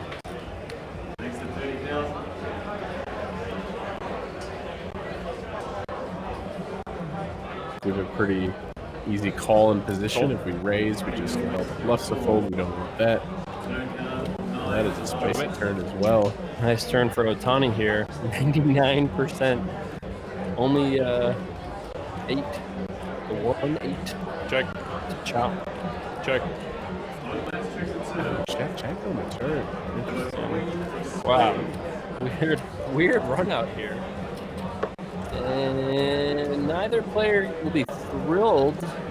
Probably both too strong to want to bluff this here. I think Otani definitely missed the street of value on the turn. And now he's going to be unable to bet the river. Check, and Jack 9 going to scoop it. Simon recognizes it. Well said, Ricky. Otani could have gotten a nice bet on the turn. Missed a tiny bit of value there. Although he could still consider betting the river after checking turn. I think after he gets check 2, you think he has a chance, I guess? Yeah, your opponent can still have a jack or a 9. Okay.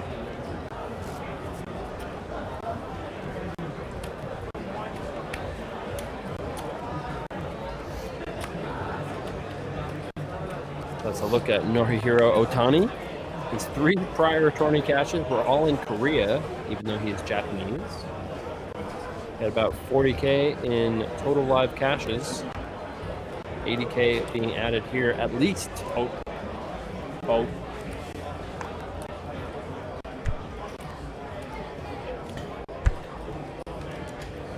Fold. Blind versus blind here again. Otani with a very reasonable ace-queen offsuit.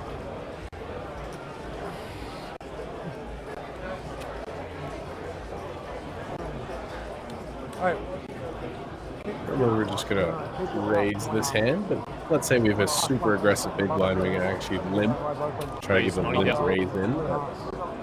Normally, I think just raising is the standard play. Comes to 3 times the big blind, and Russia's kind of in a tough spot here with King 3 because folding would be a little bit weak because you're in position. Calling is too because your hand doesn't flop that well. We are getting 2.5 to 1 though. What do you think, Ricky? Is this still good enough to call? Definitely good enough to call. And potentially be a 3-bet candidate as well. Yeah, I was going to say, if you're going to 3-bet bluff, this is a good candidate because of 245. All in. Your guys are right about that. 245. Quick all in and a snap fold. It's not going to work in this situation, but I kind of like that play from Crouchshot, using that hand as a 3-bet bluff. Interesting. And I love the speed of that. It was very bam, bam, bam. Andy's, please. Gordo Experiments is so excited about this. Get to wake up to an awesome tourney with great coverage. Thanks, guys. You are very welcome. This is only the first day of coverage here. Tomorrow, the 100K challenge. 14 players remain, heading down to the winner tomorrow, and then we come back to crown a champion in this event. 1.85 million for first.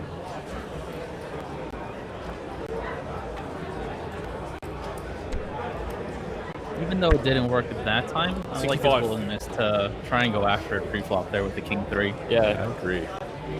It's funny, I feel like I never had that in my game so much. I would have just called and like, all right, yeah, King 3, let's go. But it makes sense to raise. Also, Kingston's folded some big blinds, but the suited king here, definitely a good defending candidate. It's up. Kind of short. There's already 170K in the pot. You're trying to hit a 6, a king, some sort of flush draw, but that flop is much better for the pre-flop raiser. Check. Check.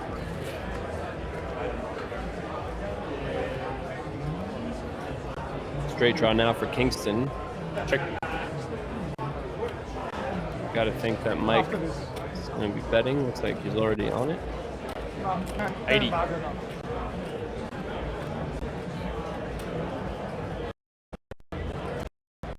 And Kingston can't really continue with the bottom end of the straight draw here. I think if he was going to play this turn, he would have. If he was going to try to continue here, he should have tried to bet first. Just doesn't have enough chips to check call, and I mean, even if you hit a 10, like, okay, so what? 10 of spades, 10 of hearts. Also, you lose to all the jacks. I think this is just going to be a not thrilling, but disciplined laydown.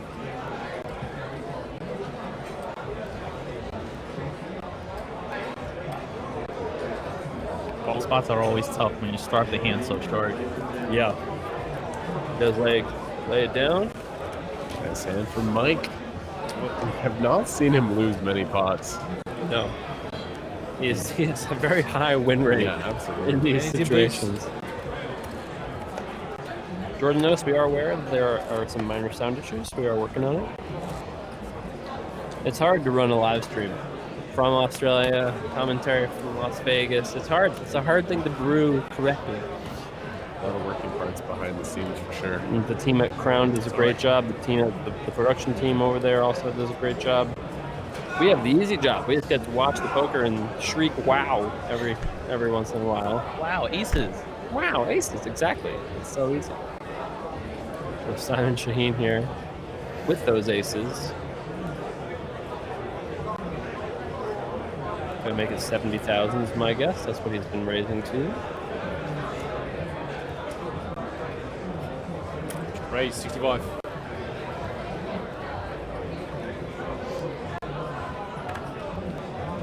Fold.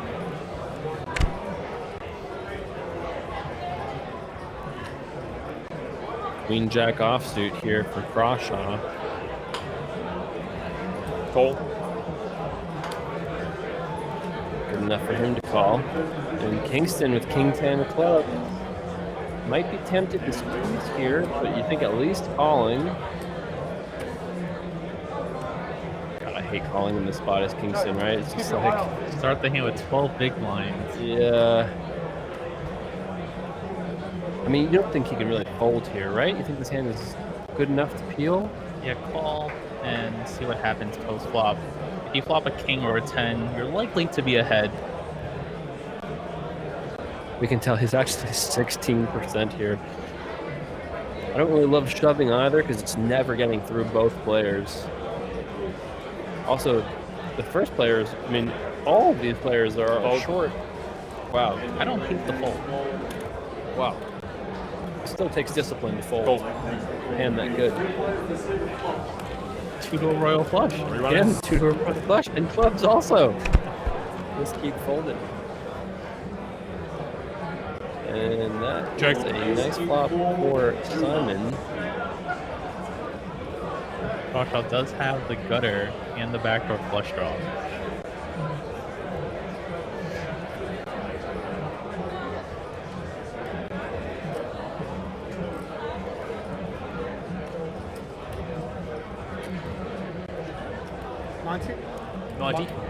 $90,000.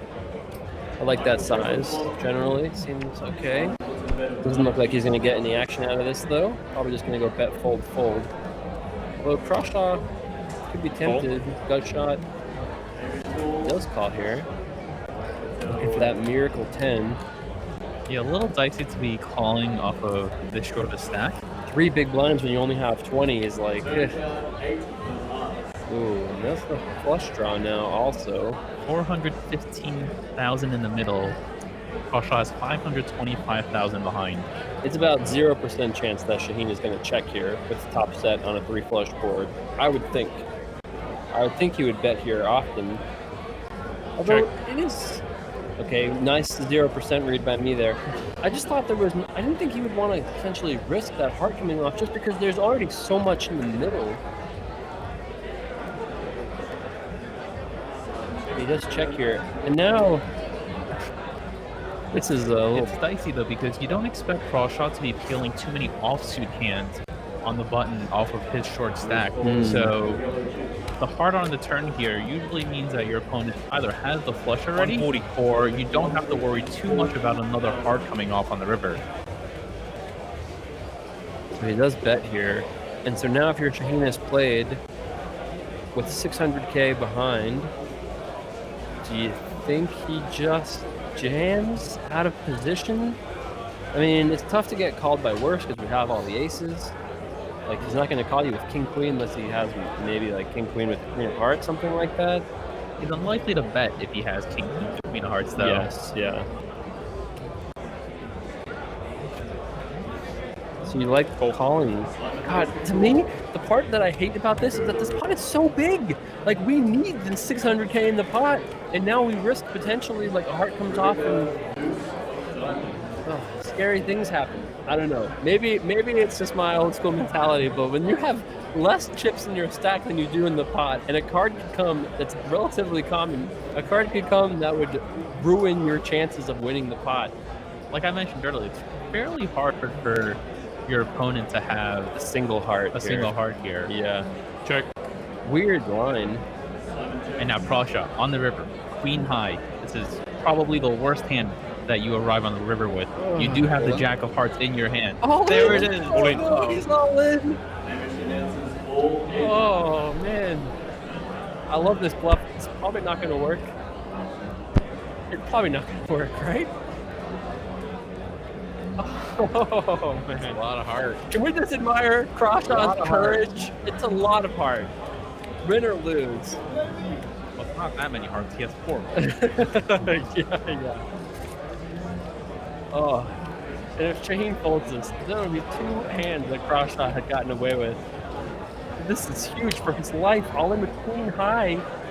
There's Ricky, what's the chance that Shaheen folds here with ace-ace? Like, not what he should do. In actuality, what's the chance that he folds here? Top set. Now that he hasn't called quickly, you think there's actually a chance? He might find the fold. 15%, 20% he folds here. 15%. That's a shame that he hero folded ace jack earlier, but this would be a different level. He finds the fold. What? What? No. Oh no! What a That'll be a fun one. Oh wow! How? And easy, please. I mean, That wow. is crazy. It's insane. Let's go back to the turn and check raise all in, please. Oh, or just call the river and double up the coin. Hey, Jason, you wanted to fold on the flop with the queen jack. I wanted to fold on the flop. Yeah. Wow. Wow. Calls the flop with queen high, turns the flush draw, bets and gets I called. thought you and might gets have had called. like ace 10 this hand, but I can't really continue with my hand. Yeah, that was the only What did you have? 7-8 with the 8 of spades. That one pair? It was like Yeah, third pair now, but the 8. Your opponent can shove worse for value. It was an 8. You can have worse sets. The flush draw that was that is spades. You can't I have- had the 8 of spades. It's hard to have two pair. Let's say it's right. It's kind of hard. And plus I block your straight draws. I'll get pocket Or face. it's still ace. 150 each. What was the flop? It was ace king 8 or something? Ace king 4. So yeah, he can have pocket 4s. Your opponent can have flat a king spree. Buddy, that hand is going to give Simon some nightmares. A lot of heart though. Credit to Crawshaw for making that sick bluff. Pocket threes last time, huh? Yeah. Nice bet on the turn. Thank you. Yes, Gene is Maybe I would have just- called you that time then. they If I just seen saw that now hand. the pocket threes. Remember when he bet bluff? Maybe not. We'll see what you folded that time too. Let's give credit to Crawshaw there.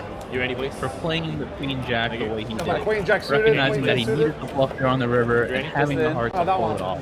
Were you just Simon is going to have some nightmares Maybe. about Fucking around Crawshaw. Maybe. Wow. Yeah, the was ace for his 10 hand, there's just a tournament bunch life of hands as I want to well. get the stack with. Oh And so yeah. I Queen like high. it. I said it was 0% that Simon was going to check with aces, and we said it was about 15% that he folds. We did not do a great job of reading what was going to happen that hand, but wow, that's the kind of action Raise 65. fun to watch. Very fun, very unpredictable. I've missed the mark in a couple of these hands. It's been unorthodox. It's been creative. Can I? Wow. If you're enjoying the show, press that follow button. We got 2 more days of high stakes action to come. Tomorrow, the $100,000 buy-in Aussie Millions 100K challenge, and then on Sunday or Monday Sunday, 2 days from now. Things are hard. Andes, 2 days please. from now, we conclude this tournament. Saturday evening in the U.S., Sunday in Australia and in Europe. Right now, 30 minutes left here in this level.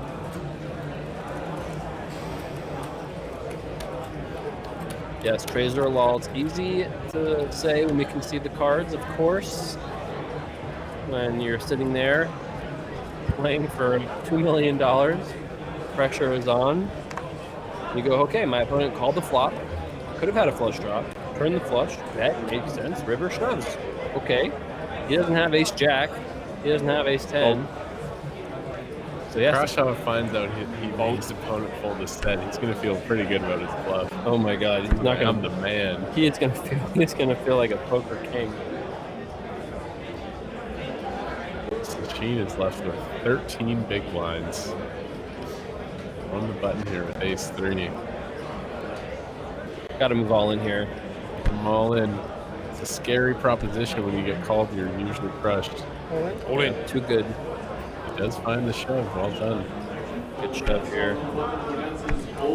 And it's Crawshaw on the big blind. Can he finish the job? 375. Shaheen is gonna have nightmares already. Never mind if Crawshaw busts him here. And I think in standard, I think standardly you would call here with A7 more or less snap. If if you've studied these spots, A7 is straight far ahead. And this is just cruel. Yeah, for 12 and a half big blinds. I think we're going to see the call here. Crawshaw does call. And my heart breaks for Shaheen here. He's going to have to find a 3 or make a wheel, some diamonds, some hearts. Red cards against There's black lots of cards. chops. Ace 3 against ace 7. Hope so. You can still win. Hope so. Crawshaw, very nice of him, saying there's lots of chop opportunities. That's true. Mayor Ace-7, Hometown. Ace-3. Hometown, nice to have you He with is. us. And we are off to I the call. flop. I call.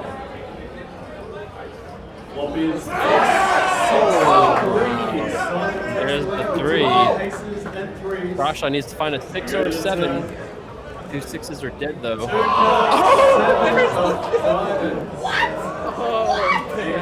Regains the lead. Must be a 3. Only 1 out.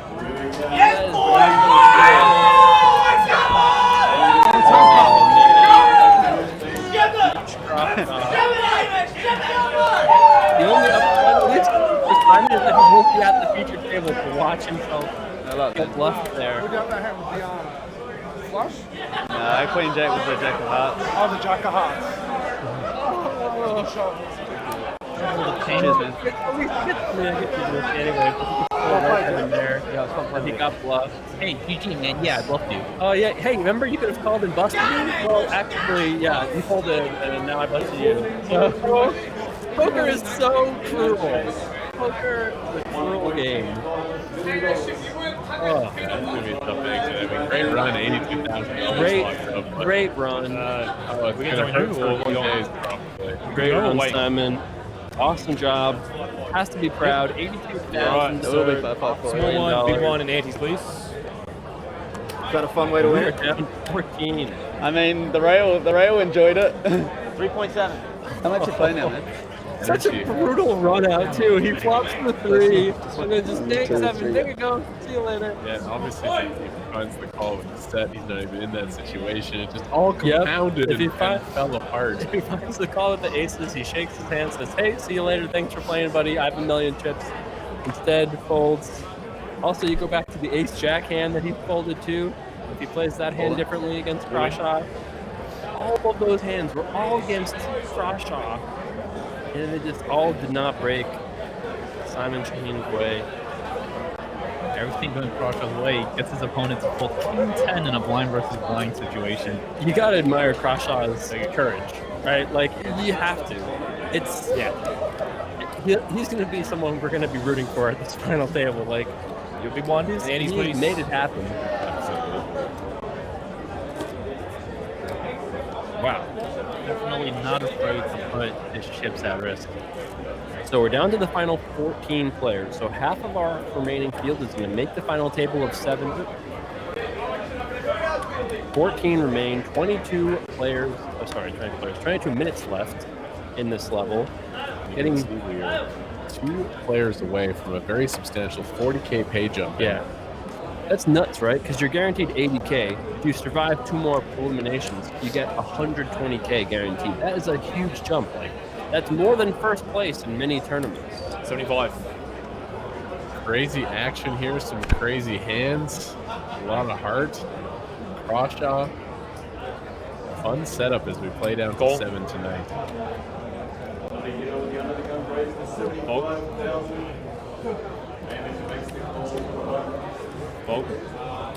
All right. Hand continues here. Hands up. Connie with the raise. Krashaw with the call. Tani takes a nice lead.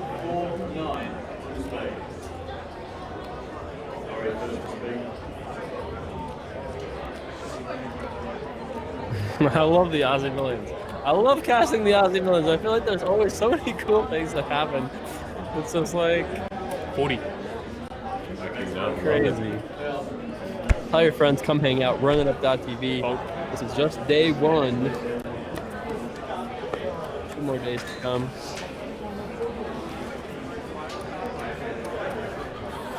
Tommy wins that pot. You'll be one and Andy, please.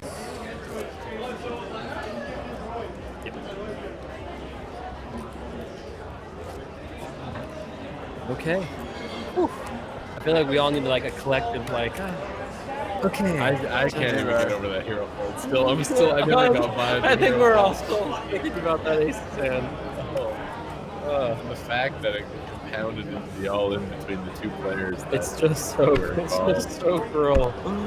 I don't think Shaheen told Krashaw what he folded in that spot. No, I don't think he mentioned. He just said good shove.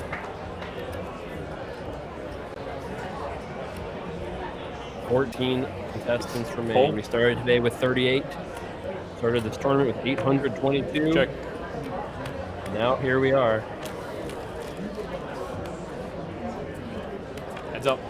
Tony electing to just check back here with the 10-9 suited.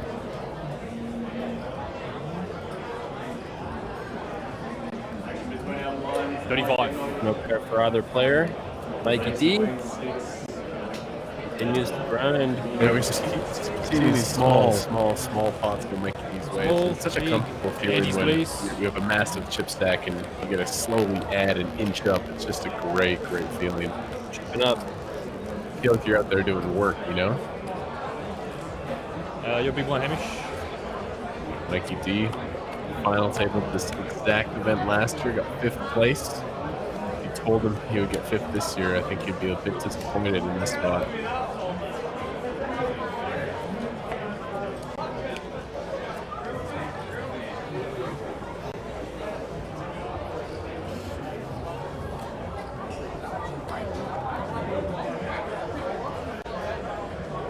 Fold. Kingston folds Jack 10 with under 10 blinds. Raise 65.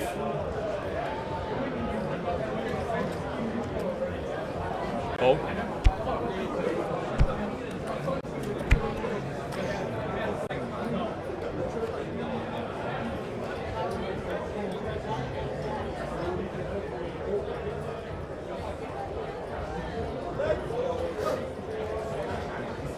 So here we go. Mike Del Vecchio. Looks like he raised. He runs into the Crawshaw blade. Who gave this guy shit? It's good having more than 30 big blinds. It's been a while. Andy's in, please. Peak stack? Pardon? Peak stack? Yeah. Oh, like the last 20 minutes, whatever my pick was in.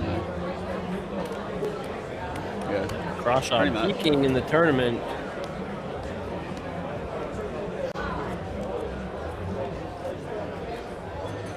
About 3 hours ago, I had that stack on massive tilt. Fold. Yeah, and then you started hitting the nuts a few times again. And you got some good shit through. Fold. All in? All in. Folks blind versus blind here. Crawshaw jamming with a hand we don't know what it is. I think it's what we call an any 2 spot. Yeah. And any 2 cards will do. We saw Kingston fold King 10 the previous orbit. Now with an even shorter stack with a worse hand. Oh. Lets it go. And Crawshaw keeps it rolling. 9 deuce. Wow, you guys were right. You might not even look. Doesn't matter. It's a profitable shove. Yoni, please. Really good play there with the 9 deuce. And someone mind changing at 25? One of these two gentlemen mind changing at 25, please? I'll change. Yeah, change. Oh, sorry. It just took it. I might come back. Crawshaw's just You've been winning the all-ins pretty well. Yeah. I feel like you're going to get me here. It's going to fold to you, you're going to stick it in. I'm going to look you up. We're playing Double again. four-handed right now. You only have to win when you're all in, I'm mate. going to gamble with like queen jack suited or something. You'll have like TDR him ace-9. forever says. Please say his name is It'll Ace be Kingston. sweat, but I think No. you'll win. Like it'll come like 9, 10, 4. Anthony. You know? Oh, this guy's getting in the way. What's his deal? About 15 minutes left here in this level. Raise 70. And when we come back, 20,000, 40,000. We'll do the blinds.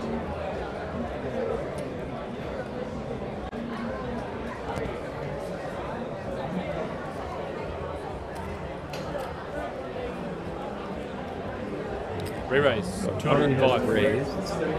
Crawshaw feeling his oats here. Now we saw Otani fold Bryn Kenny's re-raises several times. I really like this 3-bet a lot. You're not going to get 4-bet very often. Plus, you get to push Mike out of the pot in the big blind. I really, really like that. And you could just win it right here and now. Yeah, exactly. I mean, especially if you know at all that Otani has been folding to re-raise his pre-flop. Otani's kind of in a tough spot here. 1.5. I would be happy to see him call. I think four-handed raise folding sixes is just not what we should do. What do you think, Ricky? Oh, yeah, definitely can call here, trying to play post flop. But from what we've seen from Otani, he's been very unwilling to call after he gets 3-bet from players in position to him. Too tight. Too tight. Does let it go. Waits to be another day. Momentum is in Crawshaw's corner here, all going his way. You'll typically see players just call there on the button with a hand like Queen 10 suited, try and see a flop. But if you know your opponent is going to fold hands like sixes to your 3-bets, definitely making a lot of money by just 3-betting those hands free. Fold. All in. Kingston finds it here. Should be very, very wide here on the button. 8-7 suited, yep. Cole. This is going to get looked up here by Mike. Fold. We're live, though. I mean, this isn't the worst situation. Yeah, 44%. This one has to win. Not so bad. Kingston's going to have to make something happen here, though, to stay alive in this tournament. We're off to the flop here. That's a bad first card, but he's not dead. 3 straight, 3 flush, and the pair for Kingston. Next, like a 3-1 favorite here, and there's the 7. Not over yet, though. Or a deuce. Or a deuce. And that's what he asked for. The tournament director said, "Need to find the ace or a 9." Never forget the deuce. What a brutal way to go. Good run. 14th place. GG. Anthony Kingston, 82,000. He called the deuce. Never forget the deuce. Down to 13, and so we are on a very significant pay jump. Yes, so we're 13 gonna gets 82,000. That's pretty sweet. 12 gets 142,000. Or the deuce. Now he's going to go onto the stream. Gotta bring a player watch to the him and watch table. me shove like 9 deuce off into him and shit. Nuts, mate. The 13 players left. He's gonna tilt him. Should never forget the deuce, mate. Yeah. Maybe he'll just leave and not watch the stream. We need to bring one of the tables, one of the players from the outer tables to our featured table before we deal another hand. On big one. There should be 4, 4, 5 handed. So, we're getting. I'm gonna run good with the table group. So we're gonna get a player and then $40,000 pay jump ahead. The 3-bet nuts. Nice to see you. Yeah, he's out.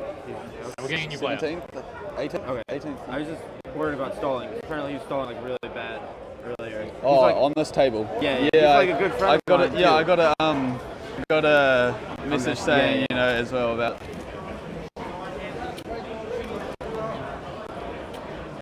So we're waiting for He's a really the other nice table. person, but it's not very nice way. Like, it's like takes so Right. long, and then like The All-ins have been pretty. every time he faces like a big river Flop, bed, turn, he's always just, river. like trying to talk to them for like 5 minutes. Oh my Like, god. I had to call the clock. While we're waiting for a new player, let's go out and talk It's to so annoying, Simon especially Shaheen. especially on a feature table where you know it's spectators. I had like 13 or 12 big ones or something. Folded to me on the button and I had ace 3 off, so I thought I'd just go all in, you know? Yeah, that's about it. I started day 2 with 10,900 actually, which was like 11 big, so I spun it back up pretty good to make it this far, you know? I cashed in the opening event as well, ran pretty deep in that, come 22nd. I won a few like main event seats and then a deep run in the main. So yeah, well I live here, I'm from here, so as you can tell I'm a bit of a local, you know. But yeah, I think I played well. Got owned in a few hands actually by that guy that just knocked me out. But what can you do? Rough runouts on some of the boards, you know. 7-8. I thought at least, I mean, pretty low chip stack at the moment. I thought at least something will connect there. I might at least catch something and sort of double up. So I'm running pretty low at the moment. So I thought hopefully that will sort of give me a bit more further distance. Didn't work out. It's been great. had a lot of ups and downs, but I mean, the game's been enjoyable. So it's the first time I've actually gone this far. So it's a good achievement, I suppose. Great run by both of those players. And now we've well, I mean, got our old they moved friend for you back. anyway, so it's all good. We get some deep stack poker again. Yeah, None of this worried about short It's stack. been a while since we've had no short stacks at days. table. And he's in place. I think I'll look back at this very, very Oh, fondly, we but just immediately had, like, after getting shorties on the buzzed table out, all day. Like, tough to do two that of them interview. were- Annie's, please. Welcome back, Andrew Heinrichsen.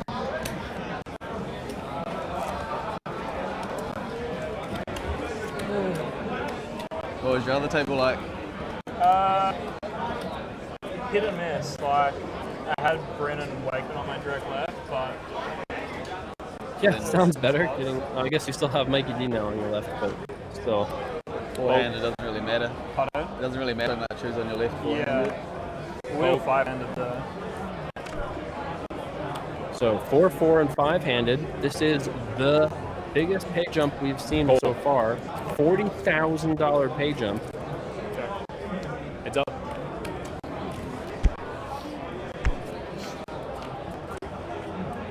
King Moo says, man, 6-handed seems fun as hell. Yes. Is that check? 6-handed poker is so much fun. Check. Try to run. I mean, this is a very unique event that has a transition from 8-handed to 6-handed. Check. Heinrichsen with a hammerlock on this end against the ace-10. We are hearing a little bit of that audio drop, Sydney Druid. We're working on it. 30.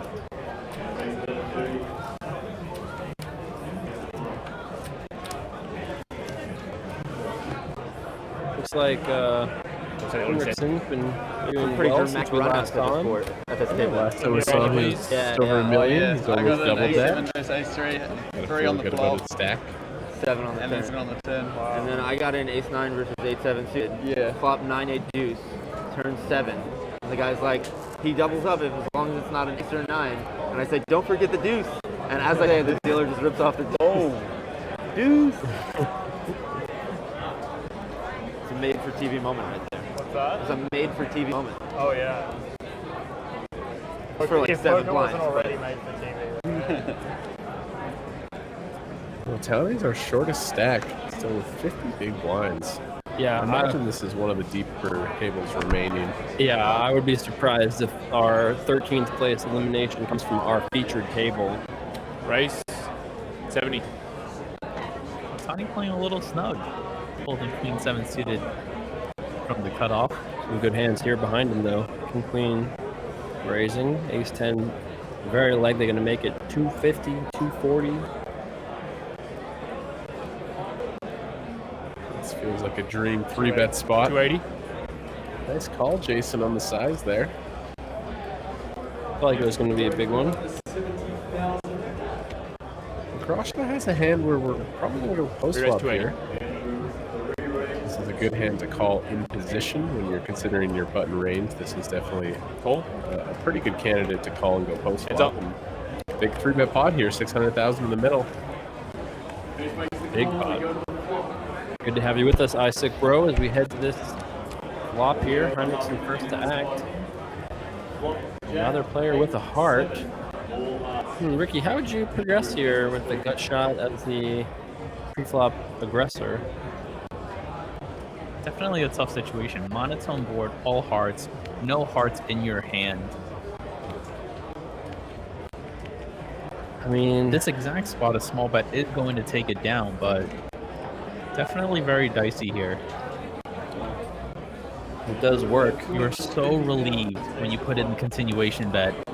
And they snap fold. Exactly. Yeah. Nice hand there.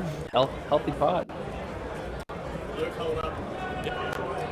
Did you have continuation bet that, Ricky, or are you in check fold mode because you can have so many better hands?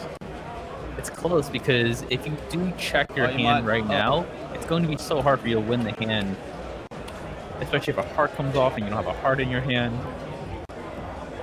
Definitely a tough spot there with the ace-10. Down to 12. He's very happy to get the fold on the flop, though, for sure.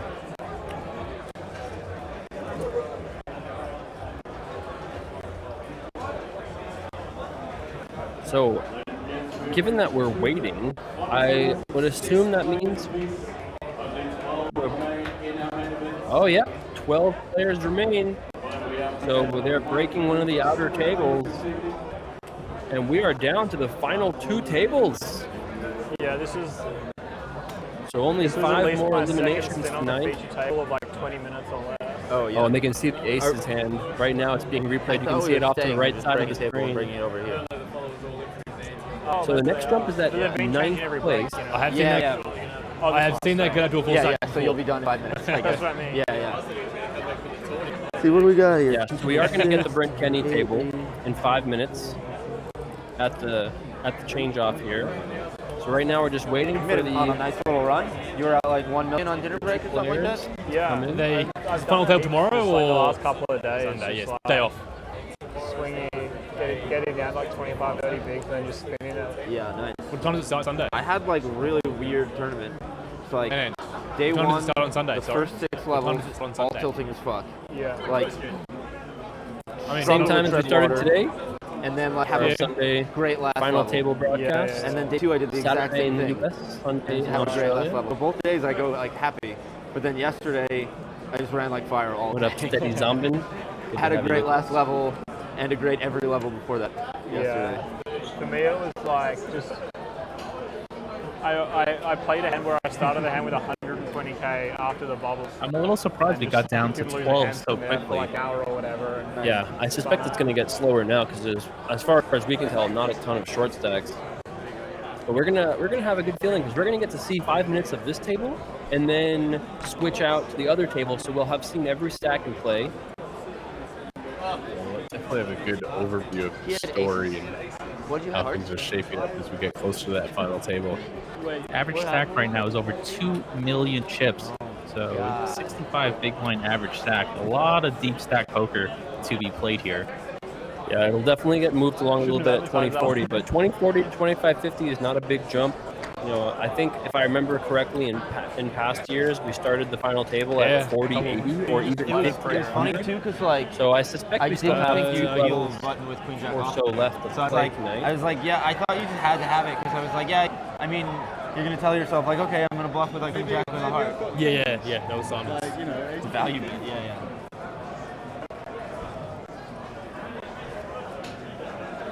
To set the stage here, this tournament started with 822 entrants, generating a prize pool of over $8 million. He made a lot of big folds, and it's funny because I had gotten a read on him. We are now down to our final 12 players. I heard about that one. All players He folded a guaranteed bunch of stuff to me. $123,000, and they're playing for a first place prize of $1.85 million. Yeah, and then I saw that, and I was like, okay, read confirmed, you know? Mike Delvecchio started day 4 as our chip leader, and has continued to that build was his stack. that was like the read confirmed moment. Okay, I'm not gonna bluff this guy. And Now then I at had the ace final and I 2 was tables like, all right, with fuck, like, he's got jacks, almost but- 4 million but, like, chips. he might just like look me up with a queen or something. Did you see the audio reports? You should I be promise you out our here. team is working on it. It'll likely, Sayonara. hopefully, get fixed during the break ahead. This will be the first break we've had to take today, but we are out of the extra delay. So in 5 minutes, there'll be a short break. And on that break, we'll see if we can't address that minor audio The other cards over here. issue. The 2 cards. And here's a look at our main event payouts. So now we are on the left side of the screen. We've left to the right side of the payouts. Every player guaranteed 123,000 Australian dollars. Big pay jump ahead, 57,000 jump from 10th to 9th.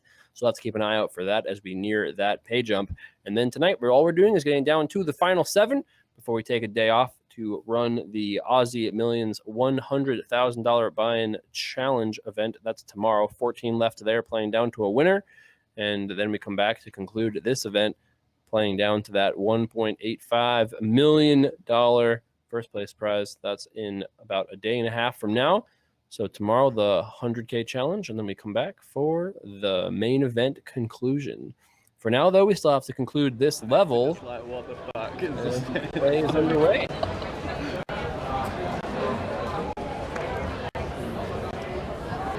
Looks like we have pocket aces to get us started 65. here. Oh, the last time we saw Oddsby, he was on the downtrend, but he's done super well up to 2 million chips. Yeah, and Greg Heaver also over 2 million chips. We got ourselves a pretty deep stack poker game at this table. You just know I'm watching you against somebody. Oh, come on. No. Aces? Aussie was a player who won a huge flip. Jacks versus Ace King against Michael Adamo to knock him out. I didn't think you looked strong. Him for his 2 million chips back. Well, that's good.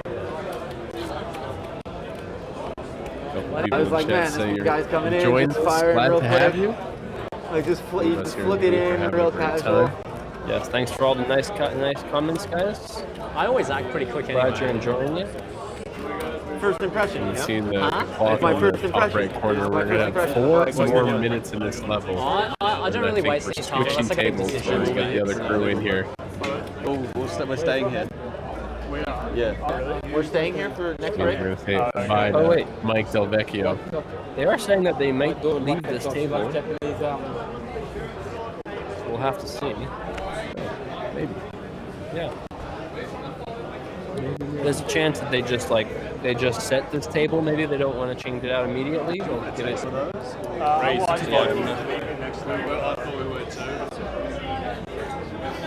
Yeah, we'll have to see. I would be happy to keep this feature table. There's a lot of deep stacks and players who've been following for a while now.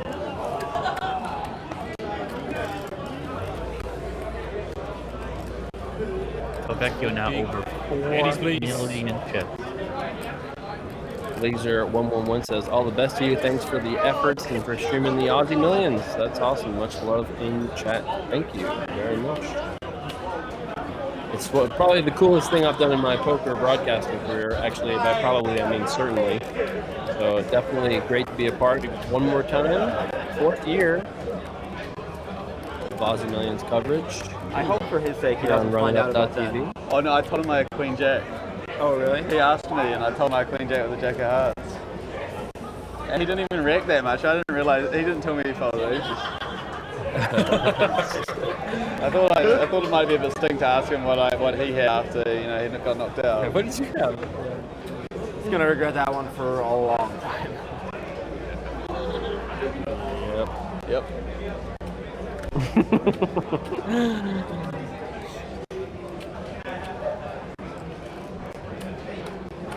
Dexio, lots of plans to do some streams this year. Stay tuned for that. For now, though, 2 more days ahead. Coverage here. Now it's when the messages around start Melbourne. spamming your phone about that hand. It's just like ping, ping, ping. Otani's been on the quiet side lately. He picks up the very playable ace queen. We're going for a 3-bet here. 250. Good juicy size, out of position. Just going to take care of business pre-flop. Takes it down.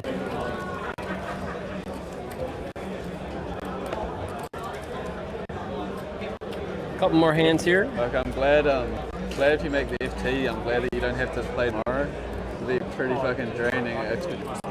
Yeah, and like this It's could going be to be good tough for to go wrong Waffle. with either of these 2 tables. Remember, on the other table right now, you've got Glasspool, Graham Kenny, what's average? Matthew Wakeman. 1.7. Ong is over there too. Yeah, that's right. 60, nearly 60 leagues. Is Klinghammer still in this? I think he is. Is that right, Ricky? Oh yeah. Oh Who yeah. else is at the other table? We have David Wang, we have Lee on the other table, and we have Clinton Taylor joining the names you Oh, mentioned before. yes. Clint Taylor. So there's actually a player at one of the outer tables who we haven't seen before. Is that true? I don't think we saw much of David. David Wang, I don't think we've seen him before. Oh, by the way, our 13th place finisher was Michael Egan. He had so many chips. He did have a heap of chips. 80. Connie with the raise here. Offbeat calls out of the small blind. Doesn't re-raise with ace-jack offsuit. Otsby is the fastest player in the world. Action has not been on him for more than 3 seconds, and he's made a decision. Like, he is lightning fast. I love it. He must have been pretty aggravated playing with Jack earlier. He was not exactly the speediest player I've ever seen. Getting kind of late in Australia. I think it's about 11:30 local time, PM right now. I'm feeling great right now. 4:30 here in Las Vegas. Feeling strong. It's almost lunchtime for us. Yeah, exactly. Great card here for Osby too. Otani, I think, is definitely going to feel when in position. Yes, we hear you, Cruz Nagel. Just unplug it. Ostby, yes. 175. So both players here with an ace. An Ostby. Quick bet on the river.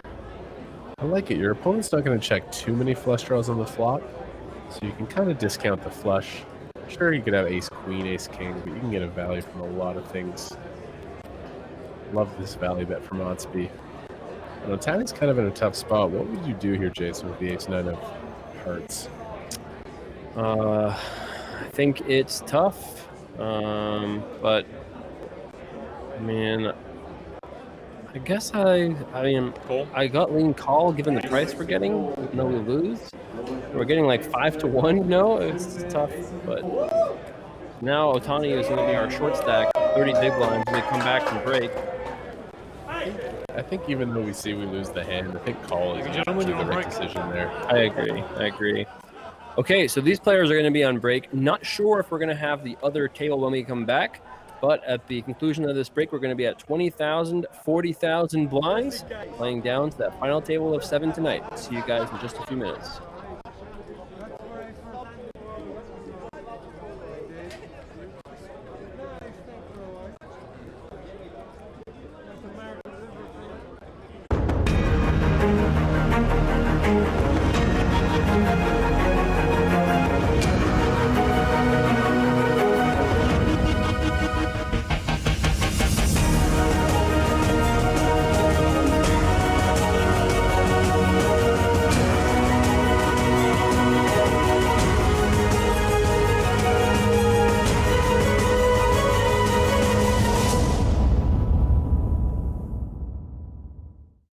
Welcome to the Crown Aussie Millions Poker Championships in 2016, part of the Asia Pacific Poker Tour. I'm Paul Curry. Joining me is the 2005 World Series of Poker champion himself, Mr. Joe Hasham. There is the action. Blinds are 500 and 1,000, all vying for $1.6 million first prize. Joe, here we are again. Mate, they're not only vying for that, but they're vying for the coveted title of being an Aussie Millions champ. And it which changes just your life, by, right? It just changes by your way, life. Yeah. I'm not one yet. So I keep bringing that up every episode, I know, but something I can't seem to let go of. Yes, you seem a bit sensitive about Just that. a little bit. Now, we Anyway. both know that man there, Tony Dunst. He's been around the traps, WPT, presenter, and here he is again. We've seen him. Amazing, Tony. I've known Tony for a long time.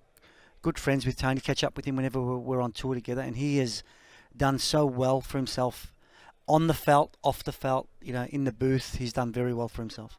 Oliver Spadell, 2012 Aussie Millions champion. Gun of a young player. Doesn't live in Australia anymore, I don't think. I think he lives in the Philippines these days. He's won almost $2 million in prizes now. It looks like he's involved in a bit of action with Pratush Budiga, who's got ace jack. He's raised it up, and he's moved all in here. So we're catching up to the action. Yeah. So what I think happened is it was raised 3-bet all in call. And look at this, ace jack versus King Queen offsuit. So a little bit of pre-flop action all of a sudden. We've got Oliver Spidell could eliminate Pratush. Now Pratush is no stranger to the felt. He's won almost $4 million in total live earnings. He's a good player, very solid. Consistent on tour. He knows what he's doing out there. If he doubles up here, he's going to be dangerous. A flop of 10, 10, 8. So Pratush in pretty good shape to double up. He needs the double up, the turn, the 3 of spades. Neither player with a spade. One more card. And the river's a queen. Look at that. So Pratush, an accomplished player, gets very unlucky on the river. Continuing the action. Blind still 500, 1,000. Seat 8 raise. 2,300. Juan Lu, she at this stage, I think they may still be dating one of our friends called Jono Karamalakis, or Monster Dong to all of you poker nerds out there. I'm not sure whether they are still dating, but they were during these Aussie Millions. I wonder if they play heads up. If he's a smart man, he would lose every time. Well, we have a raise from Juan with ace king, and it looks like Kelvin. Yeah, is looking her up with king 10 of spades. You know, back in sort of the earlier stages of poker, these hands weren't played. They were kind of outlawed, the king 10 of spades, and now we're seeing them again. Oh, well, yeah. People's range is much wider than what it used to be. Yeah, well, there could this be is some not action good here. for Tan here, not good at all. Well, as you can see, Tan's stack is only 12.2 thousand. Yeah, it's getting all in. Almost there's 40. No avoiding it, you There's think? no ifs, buts, or why-fors. It's getting all in. It'll be right here, right now. I could almost see my reflection in his sunglasses.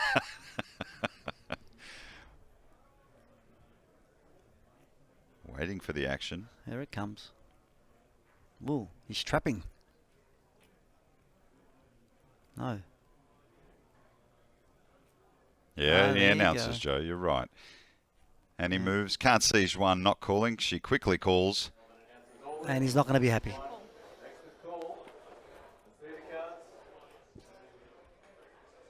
If you look on the board there, it says that Tan has a 19% chance of winning the pot, and that's because of his backdoor spade draw. That is likely. That is a likely possibility. Not anymore, though, obviously.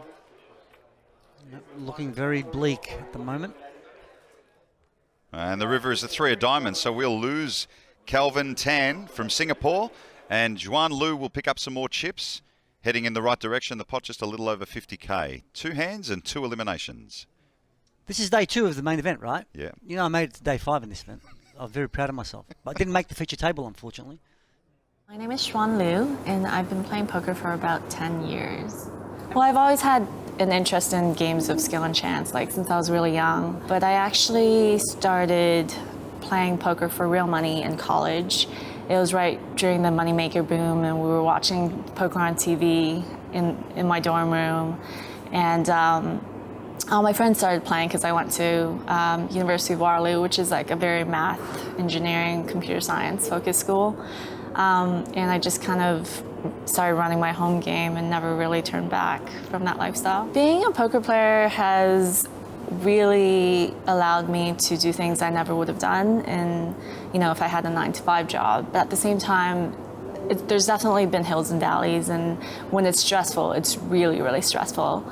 If you have a normal job, you'll never go into work, or almost never go into work and lose money.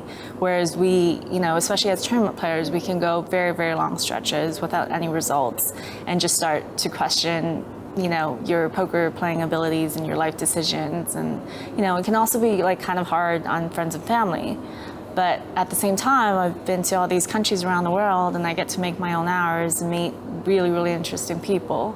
So it's kind of a, if you're okay with the ups and downs and you're, willing to look at it from like more of a omniscient perspective than just, like after busting a tournament, then I think it can be very rewarding. I think when I'm at the table, I do try to intimidate players, but not really with stare downs or anything, but just like maintaining like a super stoic composure and just like kind of being the mysterious girl that like is kind of inapproachable, so you don't really know what level I'm on.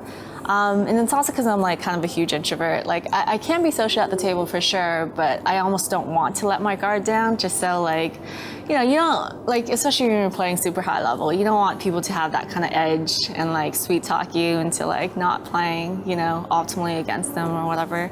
So I am guilty of like being kind of boring at times at the table. And I mean, sorry, not sorry. Bit of an insight into the life of a Canadian poker pro, Juan Liu, with over $1.6 million in total live earnings. So she's carved out quite a nice career there. We've got some action here from Alex Linsky.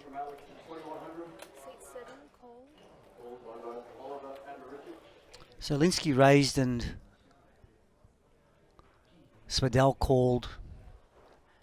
Ashby is called. It's on Gross now, Jeff Gross. I should say Gross, because Gross sounds pretty gross, doesn't it?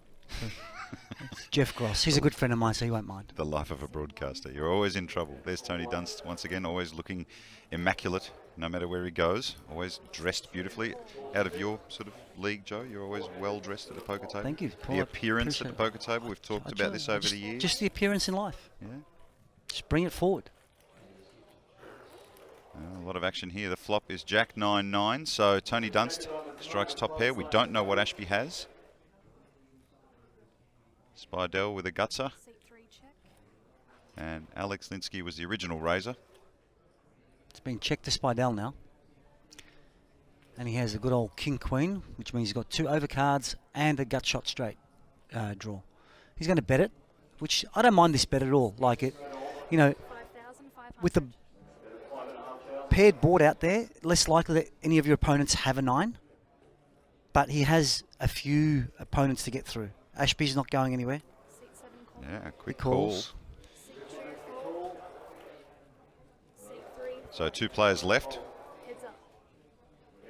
Still waiting on the cards. And the turn, a queen of clubs. So now, well, the reality is we don't know whether that's a good card or a bad card for him, right? What if Ashby's sitting there on a 9? Because we can't see Ashby's cards. And I think a check is appropriate. Because this is pot control now. He wants to control the pot. And I don't think he will fold. it looks like a pretty small bet, 6,000.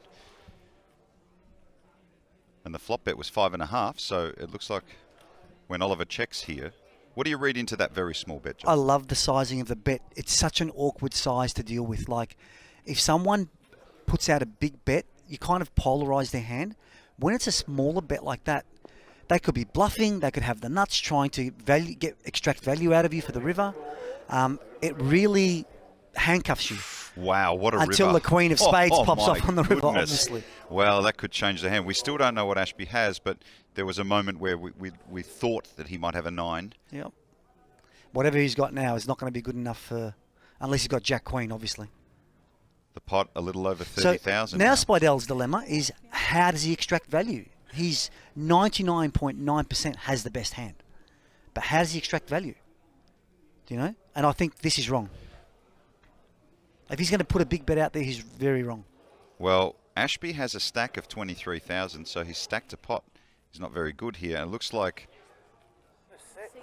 Oh, he's not happy So at all. how much did he bet out? 15,000? Yeah, that's correct. So he's virtually saying, I'm going to put you all in. But this is... See, I don't understand. With Ashby's stack, now it's either black and white for Ashby. Either he's bluffing or he's got it. And what's the likelihood he's bluffing? Very little, because Ashby's stack is small. So if I was Ashby, I'd be strongly thinking about folding now. Right? If he bet 7,500, Ashby cannot fold. He has to call. Well, I must say, up until the moment where that river fell, Ashby had basically not moved, and the poor guy is now very animated. He looks like he's in pain. He does have a 9. We can see it now, yeah. There it is, 8-9 of diamonds. So what a crushing blow that river is. And still, you know, he hasn't called here. Is it possible he could make He is good enough to fold, He 100%. is? Yeah. I've played with Richard a lot. He's good enough to fold. From the UK, with a total live earnings of over 2.1 million, is Richard Ashby. So you're right, no stranger to the felt. Oliver Spidell, obviously, has won an Aussie Millions. He knows what it takes. Occasionally, you've got to get a queen on the river, though, right? Occasionally. And look at this. Seriously, his bet sizing he cost himself money. I would be very surprised if Richard calls here. He's really taking his time thinking about it. And the best players do, right? Of course. The best players do. Can he get away from it? There's too many queen combinations that Spidell can have.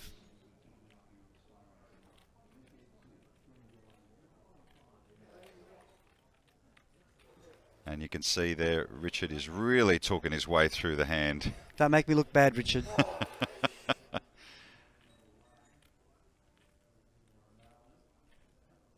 You can see also in the graphics, Oliver's stack is over 100k and Hmm. Richard's is 23,000.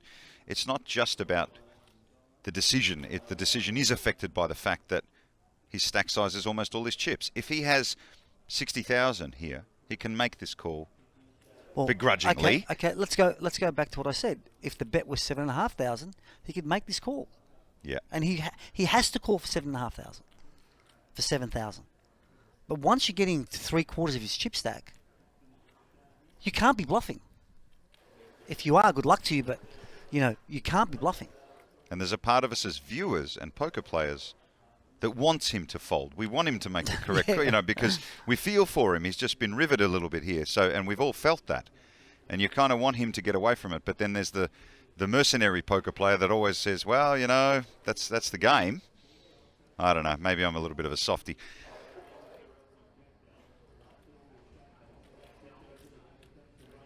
Still sweating. Can he get away from this? It is for virtually all of his chips. He would have a very small stack left. He'll have like 6 big blinds left. 8 big blinds left he'll have. That's as opposed to 28 big blinds. That's a big difference. As opposed, to 24 big blinds. 23 big blinds. I'll get it right eventually. Well, Ashby could be putting him on another hand. I mean, he doesn't just have to have a 9 here. He could have King 10, potentially. Who? Oliver. No way. No way? Impossible for him to have Queen. He can't bet out with King 10. He beats nothing but a bluff with King 10. So it's either a bluff. Yeah, or a queen. Or a queen. 100%. There you go. Can he do it? Can he get away? Put it in the muck, Richard. Come on, stop being stubborn. You know you beat. But sometimes, I've been that spot. You know you beat, but you just give them your chips anyway. And then you feel sick later because that it's just sickening. Come on, Richard. What this game does to you psychologically. Oh, I thought he was going to do it then. Don't do it. Is there a part of you that's so upset in this hand that you just begrudgingly want to call? Yeah. It's, cutting off your nose to spite your face type thing, right? He almost looked like he was going to fold, and then he's changed his mind again. It's a very high-level play to try and bluff at this spot, right?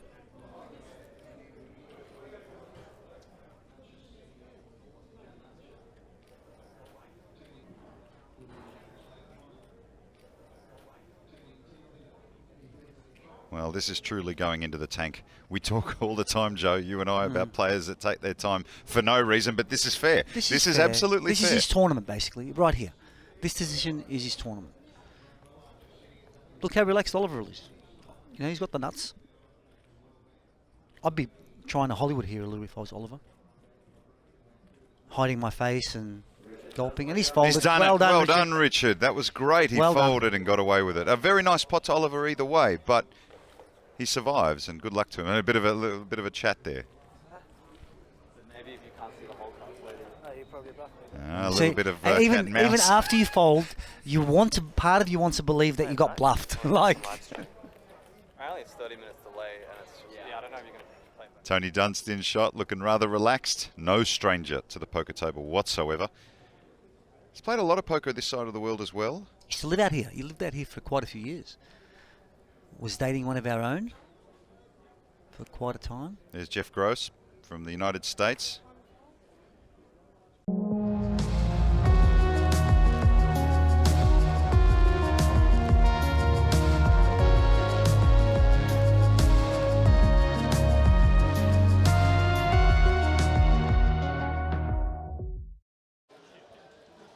Welcome back here to the Crown Entertainment Complex, right here in Melbourne, Australia. As we begin level 25, we are inching closer and closer to our final table of 7. Just 2 tables remain, 12 players in total. Each have locked up at least $123,000.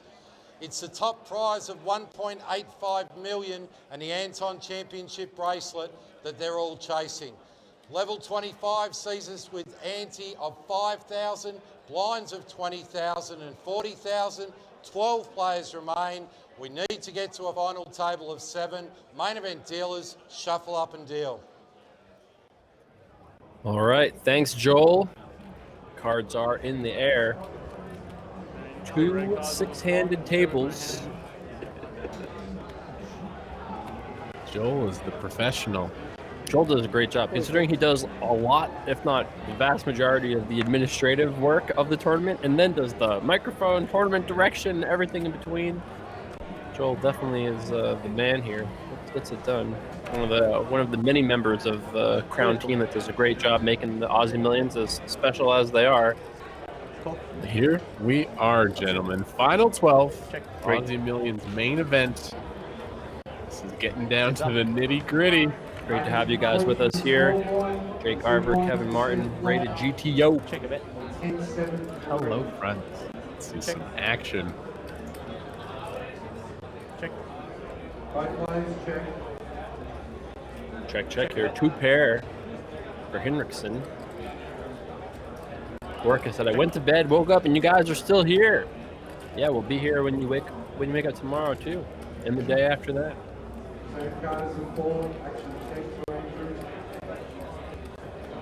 Cross shot checks. Henriksen surely betting at this point, and that will be the end of this hand. You have to lose 5 more players tonight to wrap up the day. I believe they combine at 8. And then we have to lose 1 more player to get to 7. What up, Thibodeau? I saw a goat for sale also. Hello. Shugati wants to know my thoughts on the Super Bowl. I have a very, very wise friend who says you should never bet against the Patriots. And if I had followed that advice, I would be a rich man. But I'm not following it this weekend, and I have a little bit on the Rams. Not a lot, a little bit. They like the Mo. I do like the Rams slightly. What up, BD Boxers? Hello, good to see you. He said he wanted us to get him.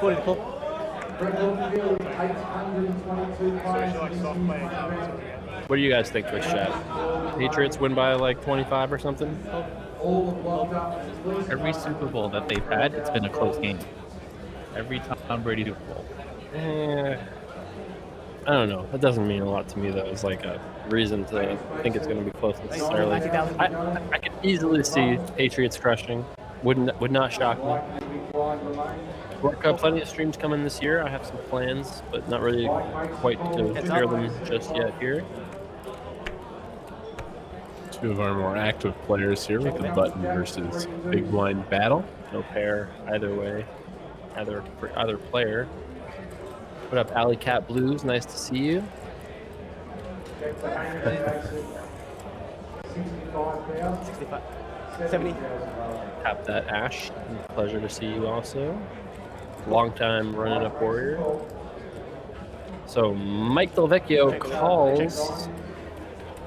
Check calls here on the flop correctly. No pair still for either player.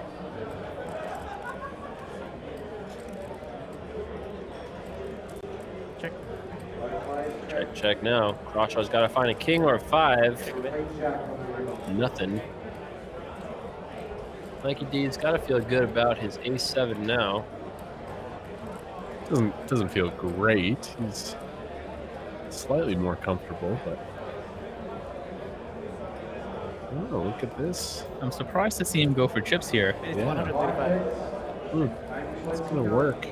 You think he's bluffing? I think he's bluffing for the size. Hard to get called by worse. Sure. Also kind of hard to get better to fold in this spot. A couple better ace highs, perhaps you could get them to lay down.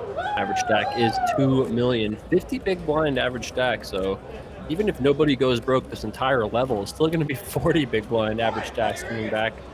So I suspect we have a few hours still left to go here. Who do you think's getting drunker tonight, your rail or my rail? There is your rail. Can't hear them yet. My rail is up there drinking. They can't be concerned with actually cheering. They got to get real drunk. So questions about some of the upcoming events for Run It Up schedule. It'll be on Run It Up Twitter account at Run It Up coming up in the next few I need some liquid courage couple weeks, I would say. Sydney Druid. Need some liquid I love that you love watching me play poker. Plenty of that coming this year. Yeah, when I went upstairs, they were all already pretty All right, fucking so happy. Henriksen, ace queen suited, raising. Only one of mine. He's gonna take it down. 2 of mine have a drink. One of them's got the hard stuff though. Henriksen just slowly One of mine was blackout drunk on dinner accumulating. break. Yeah, yours. They're getting after it. Are yours going to make it to the end? It's like your rail is drunker than Ong mine. is no longer in the My game. friends are just drunker Got than yours. eliminated in 20 You know, they're or just off something, in, I believe. in the Yep, distance. unfortunately, I thought he was still in, but unfortunately It not. was my pick to win at the start of the day. Didn't Yeah, turn out. especially at this table because you can see even less. Yeah. Mike Delvecchio, a veteran at this table.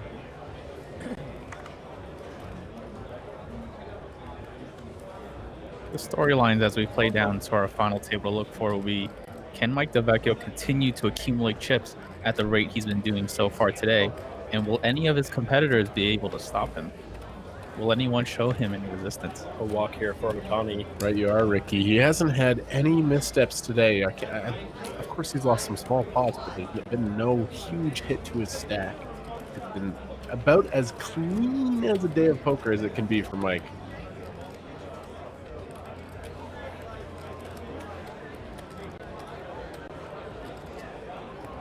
Really only Crawshaw and Mike Delvecchio chatting here.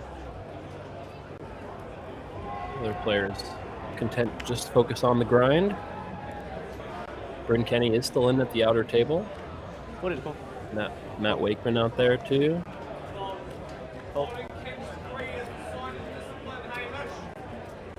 Crawshaw, despite that heater that he went on in the previous level, is our shortest stack Raised to here. 90,000. Mike with over 100 blinds, raising with the suited king. Fold. Fold. No pay jump for 3 more eliminations. We got a little ways to go here. Otsby with a heap of chips himself. Heads up. Continues making snap decisions. Very fast play, defends the suited queen. Oh, what a flop for Otsby. Pairs the queen, plus has the nut flush draw. Delvecchio bets here. It is 90,000. And quick call. I love the speed of Bjorn's play. Check call. Check a bit. Turn the nuts. Check again. Hasn't acted yet, though. It looks like he's taking his change in. It does check. Okay. That's like the longest he's taken to act tonight. Check, check. Nice check by Delvecchio, drawing dead.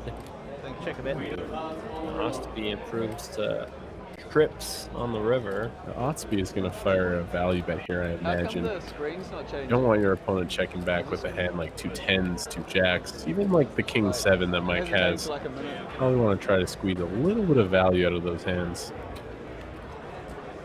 150,000. It was for just less than half pot. And that's going to do it here. So fucking bad. Really? I don't. Maybe he should have checked flop, but Yeah, I was surprised he didn't check the flop as well, but not. I don't think it's too bad. No, I think it's fine, Mike. You're doing a good job, Mike. He does say he should have checked flop.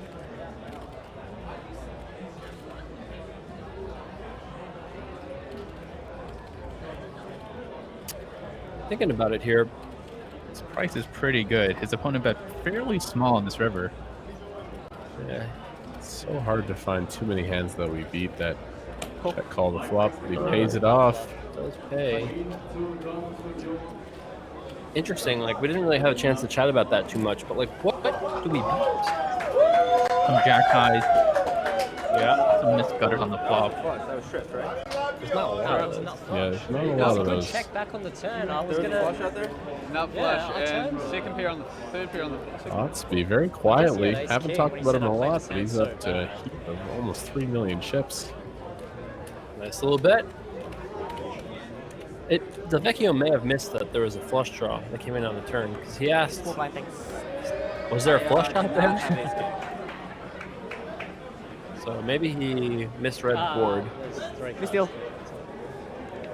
I didn't Oh, even notice the flush got there. I Okay, there swear, you go. I thought the flush missed. Two Oh, cards you came didn't out. realize there was 4 diamonds out there? Oh, that makes a lot of Mike sense. Delvecchio, this is not the time to be misreading boards. Yeah. Yeah, that explains the call though on the river because there's not really even getting a great price. I still don't think there's enough hands we're beating.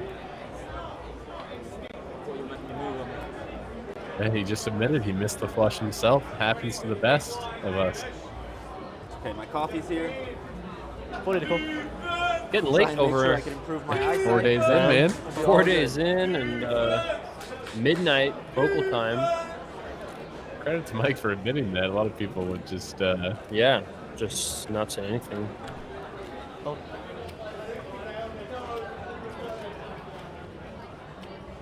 Tani, one of our shorter stacks here, 105,000. Make it small blind, thanks. sitting at 30 big blinds. 105.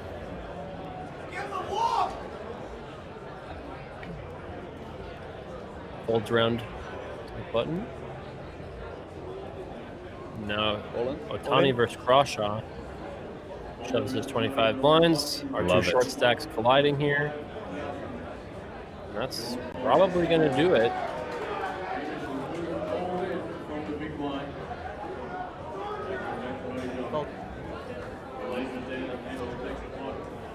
And there he goes.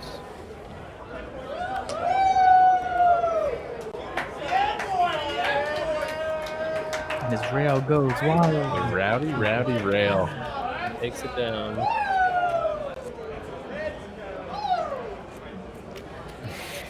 I personally, Got the boys. when I go deep in a live event, I love when I get the rowdy rail going, and I personally love that. The more the small blind, better. 20 Some people get annoyed.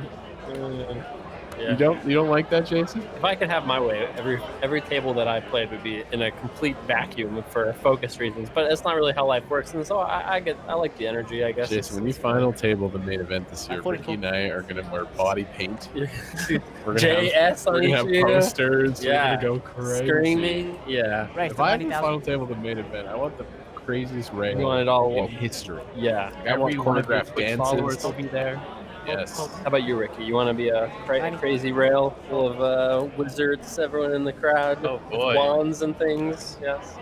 All my Twitch subs will be there. Yeah, of course. Mike Del Vecchio. Ace is here. Wow. There's a tiny misstep there with the King 7, I feel like, but picks up a small one here with the aces. Wow. 10-8 offsuit, not good enough to call, huh? That's surprising.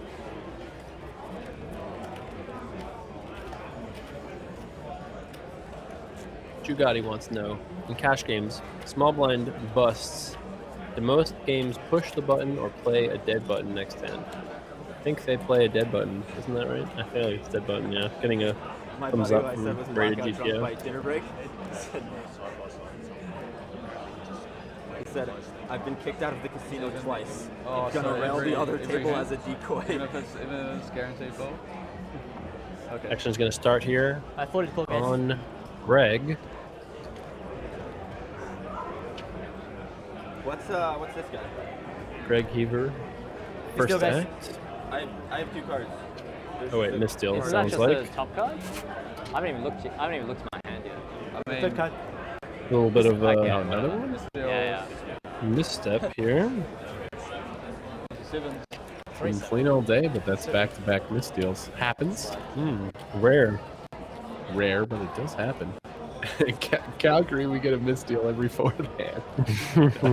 The quality of dealers here at the Aussie Millions is definitely Premium, Premium, yes, yeah. for sure. You can't put your hometown down like that, Kevin. No, it's great, man. I love Calgary. It's just they're not quality of dealing is definitely pretty peak here at the Crown.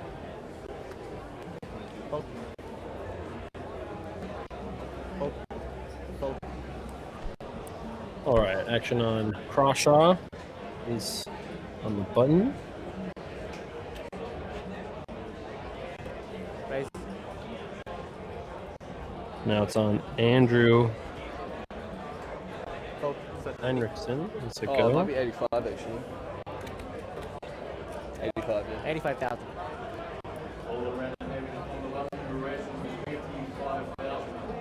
And Mike's going to come along for the min raise, getting a good price.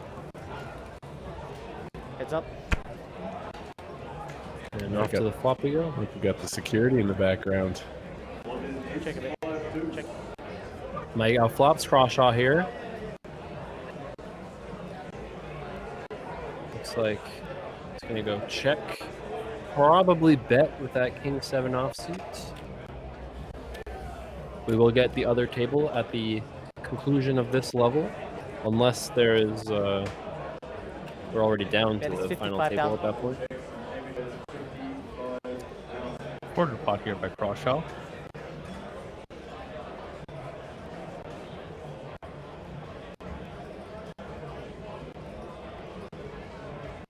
Nice to see you, LD Trading. Hello. Raise 255,000. Mike steps out here with the raise. I like it. One not equity against hands like ace king, king queen suited. Gets it done. We'll check raise. Buying for this tourney was 10,000 Australian dollars. Sometimes have to fold. 822 entrants made this the biggest Aussie Millions main event field ever. And now here we are, the final 12 players.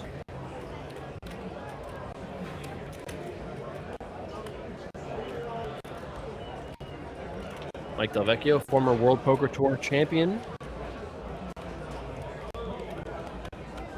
Got 5th in this event last year. Thanks to the Twitch Prime, Pork Chop, LD Trading.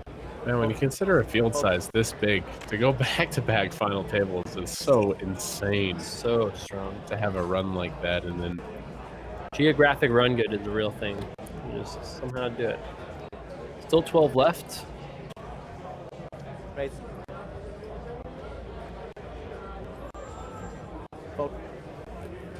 So Crawshaw opening here with the ace-3 offsuit, so it looks like a little under 100,000. He's been very aggressive with his opens. Definitely pushing the limits. He opened king 7 on the button, was light. Ace-3 here in the cutoff, also light. Let's see what Mike does here with the king 7 suit in the small blind.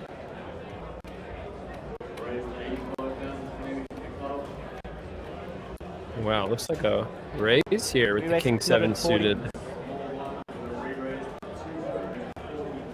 Powerful. Like this. Powerful re-raise here. Great stuff there, Mike. Strong.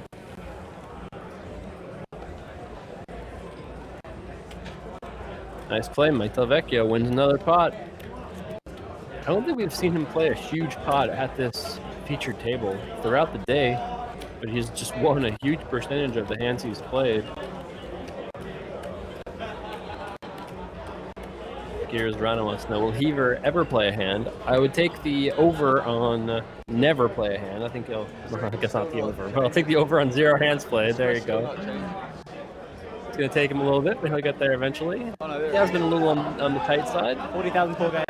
Remember, 40,000 pay jump, or even more, 57,000 pay jump up ahead. We just did the 40K pay jump. We haven't seen that massive cooler that Kmart's been wanting this entire time just yet. I predicted kings and aces, but we haven't seen anything even remotely like that. Wow. Crawshaw, so he lost his last 2 hands. He's not deterred. He finds the open with ace-9. And again, Mike has a hand that he can either leverage as a 3-bet or flat call here. What are you doing here with the queen 10, Ricky? You finding the flat call as well? Yeah, I think it's a little too strong to be 3-bet folding. Yeah, we can 3-bet queen 8 suited and call queen 10 suited, right? Yeah, something like that makes sense. Now, if you're a Heaver, just call. Play a multi-way pot, suited ace. I don't think we have to necessarily raise here, although I don't hate it, especially with his general image.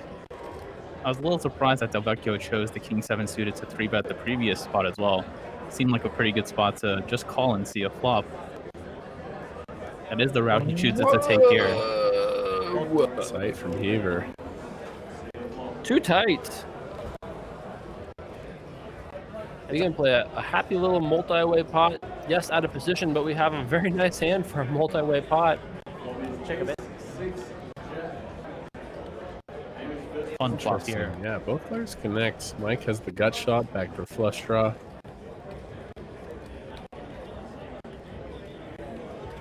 Check. I think Crawshaw is going to check this, and old school poker's like, oh, flop top pair, we have to continuation bet. But it's really good to check your ace nines here, ace eight suited, ace sevens.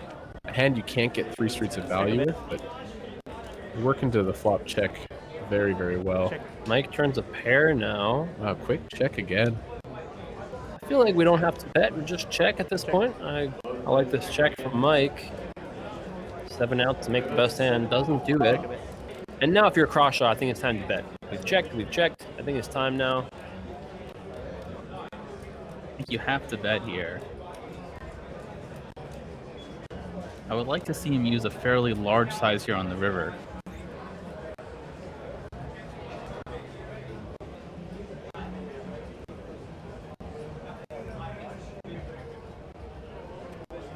Looks like he will go pretty small here. Only about half pot.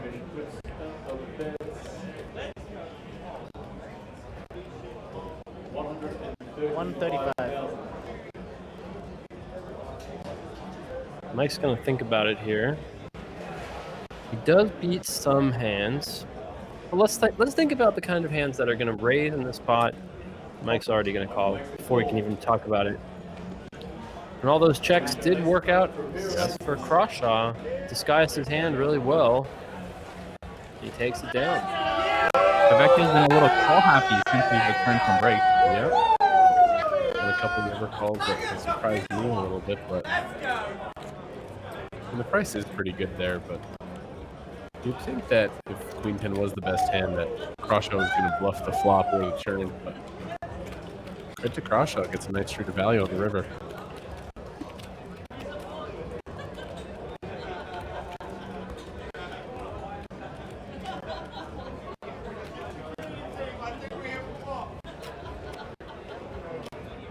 Nice hand there from Crawshaw. Crawshaw, 1.2 million. Ran that crazy bluff earlier with just queen high. He got his opponent to fold a set of aces in what I would say has been the hand of the coverage so far today. Man, that was an incredible situation. Definitely shown he's willing to rumble. Oh, come on, really? Walk with ace king.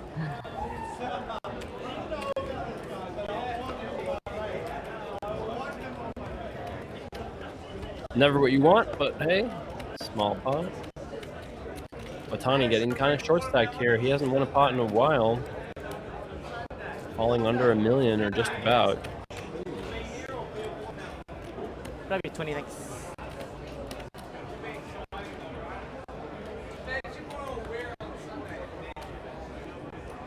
Never look at your walked hands.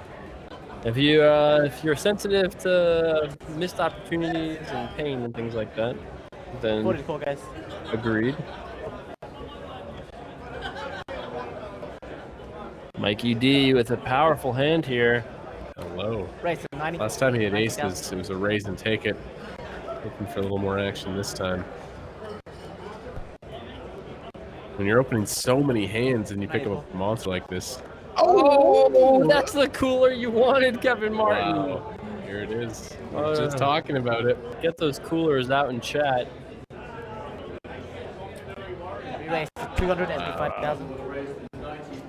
Otani in great shape here to potentially double up. 225. The only good news for Mike is that there were no other kings folded.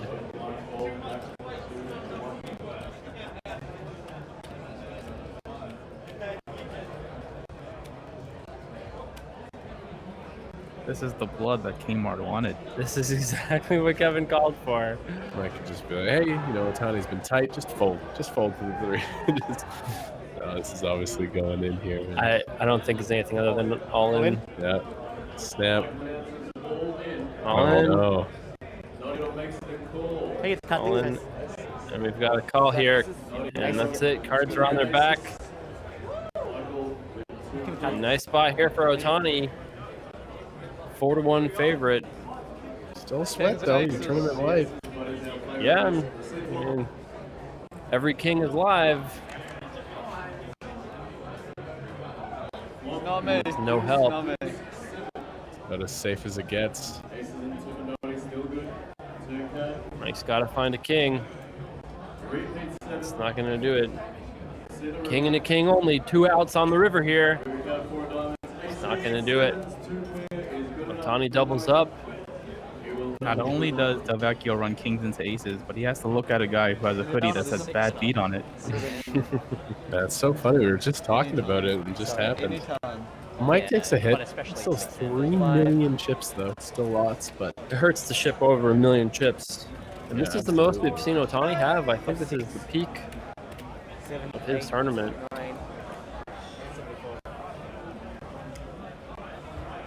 975. 975. 975. it's about as coolerish as it gets.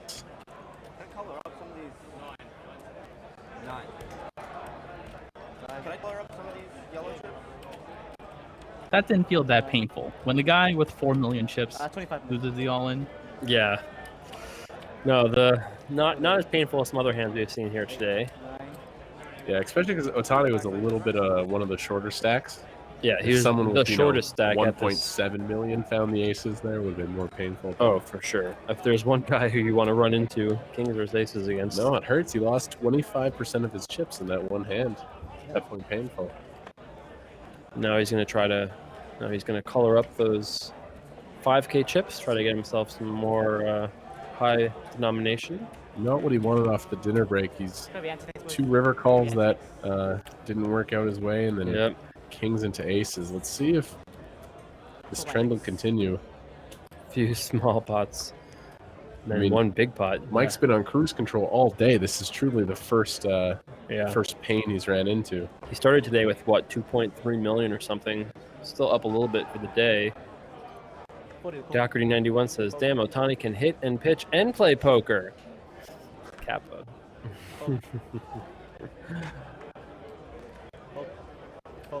Now, could you imagine if Shohei Otani won the Aussie Millions? That would be something. Why has the Aussie Millions main event final table been played historically 7-handed, asks P-Man. That is a good question. I am not really sure. I feel like I knew at some point what the lifetime reasoning was of why it's been 7-handed, more or less always. But I'm not really sure. It's something that is not done commonly, but that's what they do. Still 20 and 40,000. About an hour left to go here in this level. We are on a 30-minute delay. Live from Crown Melbourne in Australia. If you're enjoying the show, use the hashtag Aussie Millions. Tell us about it. You can hit us up also at Crown Poker. If you want to see more great poker action from Melbourne. I'd love to hear from you guys. All in. Ooh. Okay. We have a raise here, and then a pretty big shove for almost 30 blinds. And this seems like too much to call. Very close, though, with pocket fives. Cut off first button, yeah. Yeah, I think it's just a tiny too expensive. I think we're calling sevens. Yep, I actually was just thinking sevens was my line here. And then maybe side calling sixes, but yeah, fives is a fold. When your opponent shoves this many chips, though, you can filter out some of the aces, kings, queens, maybe even jacks or tens. So pocket fives not doing too terribly versus all the hands that decide to just go all in. What would be the worst pair you would call with there, Ricky? Versus this particular opponent, probably around sixes or sevens. Looks like we're all in the same ballpark then. There are some opponents who are going to be shoving a lot tighter in that spot where I might need a slightly bigger pair to call with. I see a variety of questions about the headphones rule. I know at the World Series, you're not allowed to wear headphones after a certain point in the tournament. I believe it used to be in the money, but now I think it might just be final table. I'm actually not sure about that. But as far as I know, there's no rule like that at Crown. Because you think if there would be, they would not let Mike Delvecchio wear headphones. But don't think there's any rule like that here. Yes, Brain Kenny is still in. He's at the other table. Strong holding for Delvecchio here in the small blind. Re-raise to He does 350,000. use some of those newfound blue chips, 100,000 apiece, and re-raises. Fold. And fold. Nice little recovery from Mike after that costly kings into aces hand. A little bit of healing, always nice. Feels good, even if it doesn't quite pay back what you lost. You're at least recovering a little bit. Been 12-handed for a while. Been 12-handed for a while. A few knockouts, increased the average stack so much. Yeah, we got here so fast that there aren't really a lot of short stacks. So not surprised to see a bit of a slowdown here. Historically, and I don't have a perfect memory about this, but I feel like we have started the final table at around 40,000 to 80,000, 44 guys. which is 2 levels away from now, 2550, 3060. So it wouldn't surprise me if we still have 3 or 4 hours left of play today.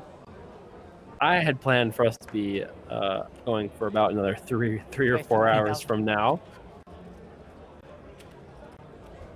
And in previous years, it was a slightly smaller field as well. Yep. And fold.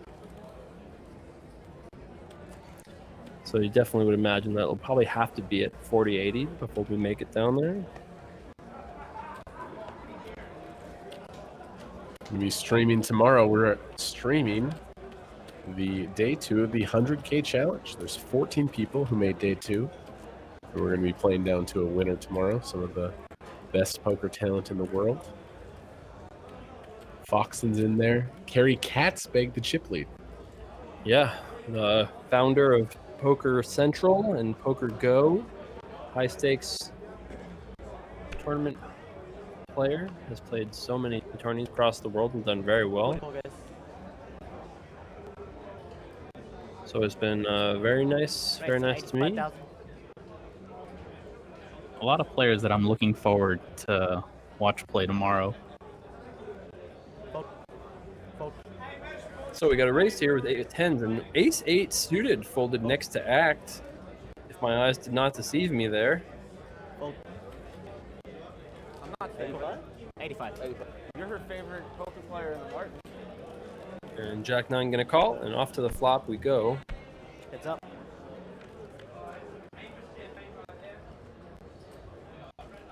Check a bit. And there it is, pair of 9s. Still behind the pair of 10s though. Maybe 3.1. Fucker just had pocket aces, and I had pocket kings. Not sure how well you guys can hear the Mike Delvecchio retelling of the cooler he just underwent. Ostby, check calls here. Check.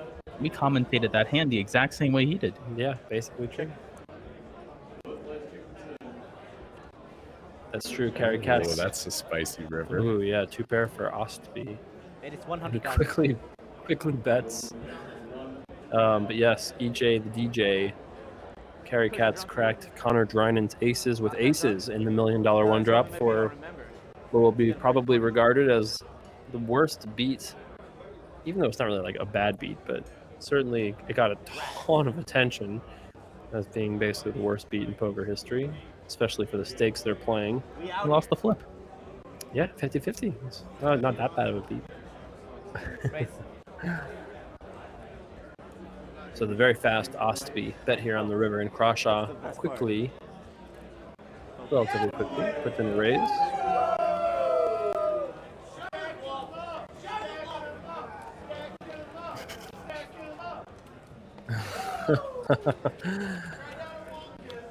A lot of love here for Crawshaw. I like that Yankees hat too. It's interesting. Very like shiny brim.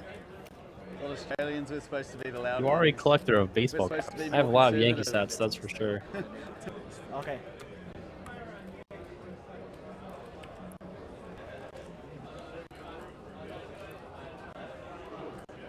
At the conclusion of this level, we'll take the other table and bring it to the feature table. Very curious to see what's going on there.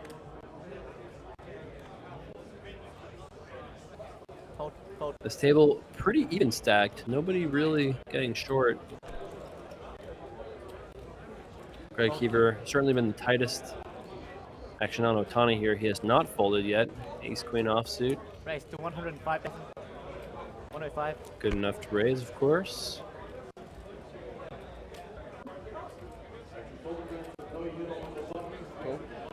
Cool. And Crawshaw does defend his big blind. We are off to the flop. Heads up.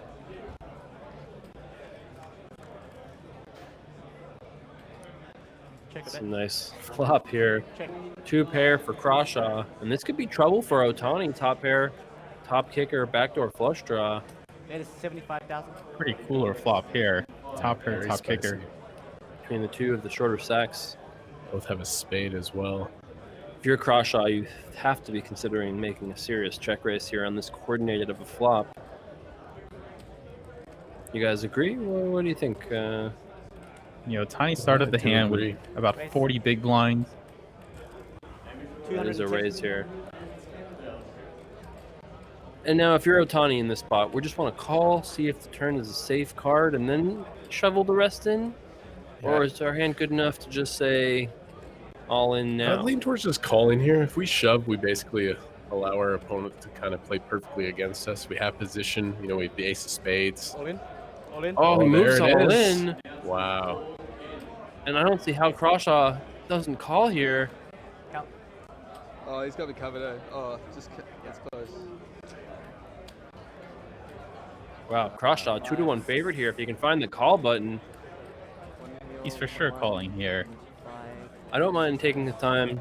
Otani has been relatively tight, but he does beat King Queen, Ace Queen, Queen Jack, Ace Ace, King King. Even hands like 9-8 of spades, or I guess he has the 9 of spades in his hand, but Otani actually still has 34% with the counterfeit outs. Backdoor flush as well, backdoor straight. Yeah, he's not going to be thrilled about it here, but he didn't check raise to fold. You wouldn't think. This is a huge pot here. If he calls, this is going to be the biggest pot we have seen in the tournament. 1845.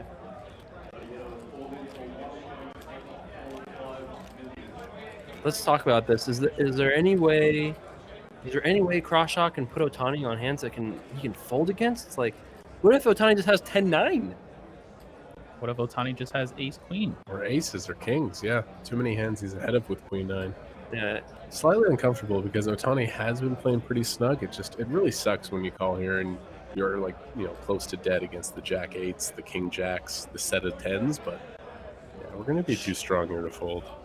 Otani's going to feel like he got a little bit nit rolled when Crawshaw does make this call. Cool. There it is. There he does call. Yeah, Otani probably thinks he has the best hand after all that tanking. But unfortunately, he's a 2-1 underdog here. Massive pot, 3.2 million. And whoever wins this pot is going to be massively stacked at this featured table. We'll have about average stack at the final table. Safe turn card for Crawshaw. And Otani's got to find a 10, an ace, a 6. And that's not going to do it. And wow, Otani now very short stacked with 9 blinds or less. And the local hero, Crawshaw. Wow, what a couple hours of poker for him. 5, 1 mil, 1.3, 1.4, 1.495. And I think Otani, if he looks back on this hand, could have maybe found another route. Maybe could have just called on the flop against the check raise.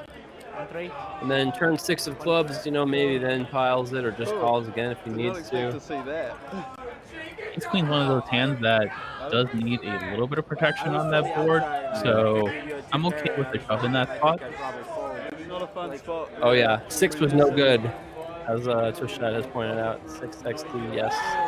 Queens and sixes would not have been better than queens and nines, apparently. Enjoy my chips. Yeah, thanks, man.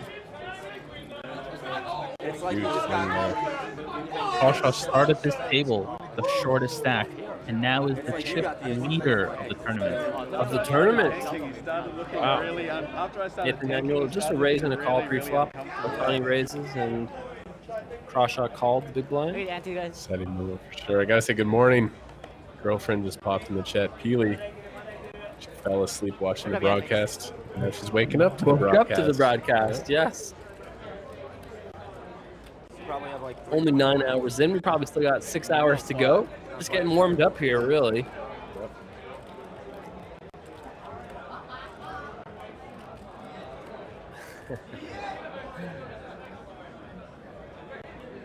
As it gets later and later, we will see more and more outs that aren't actually present, so get ready for that.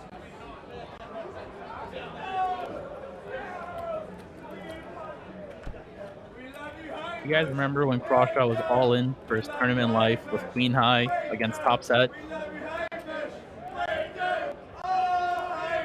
Yeah, I thought his tournament was over. I thought his bluff was going to get called. I thought he was on. I said as soon as he shoved, I said GG, and look at this. This chip leading, and now here we are. So Otani's super short, less than 10 big blinds. And here we go. The heater continues. Crawshaw with kings now against Heaver, who has been so quiet. Raises now with sixes. Look at that! Look at that tower of chips that Crawshaw has. 375. He does re-raise here. Blinds are 20 and 40,000. And oh my Heaver, goodness! no! Bad timing. Heaver, no! He's been so tight for so long, and now he's a massive underdog. And if Crawshaw wins this, he's gonna have a freaking mountain of chips. Not like this. And Greg Heaver has the biggest oops face I've seen in a long time. But there's a six!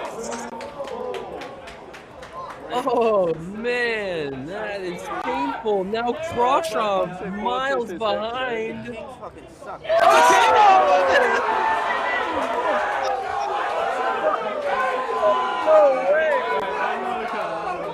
And Heaver has one out. Six spades only for Heaver here. Okay. All right. Oh my. Crawshaw now with 1 million chips. We're going to lose Greg Heaver in 12th place. Great run. He's going to go home with 123,000 Australian dollars.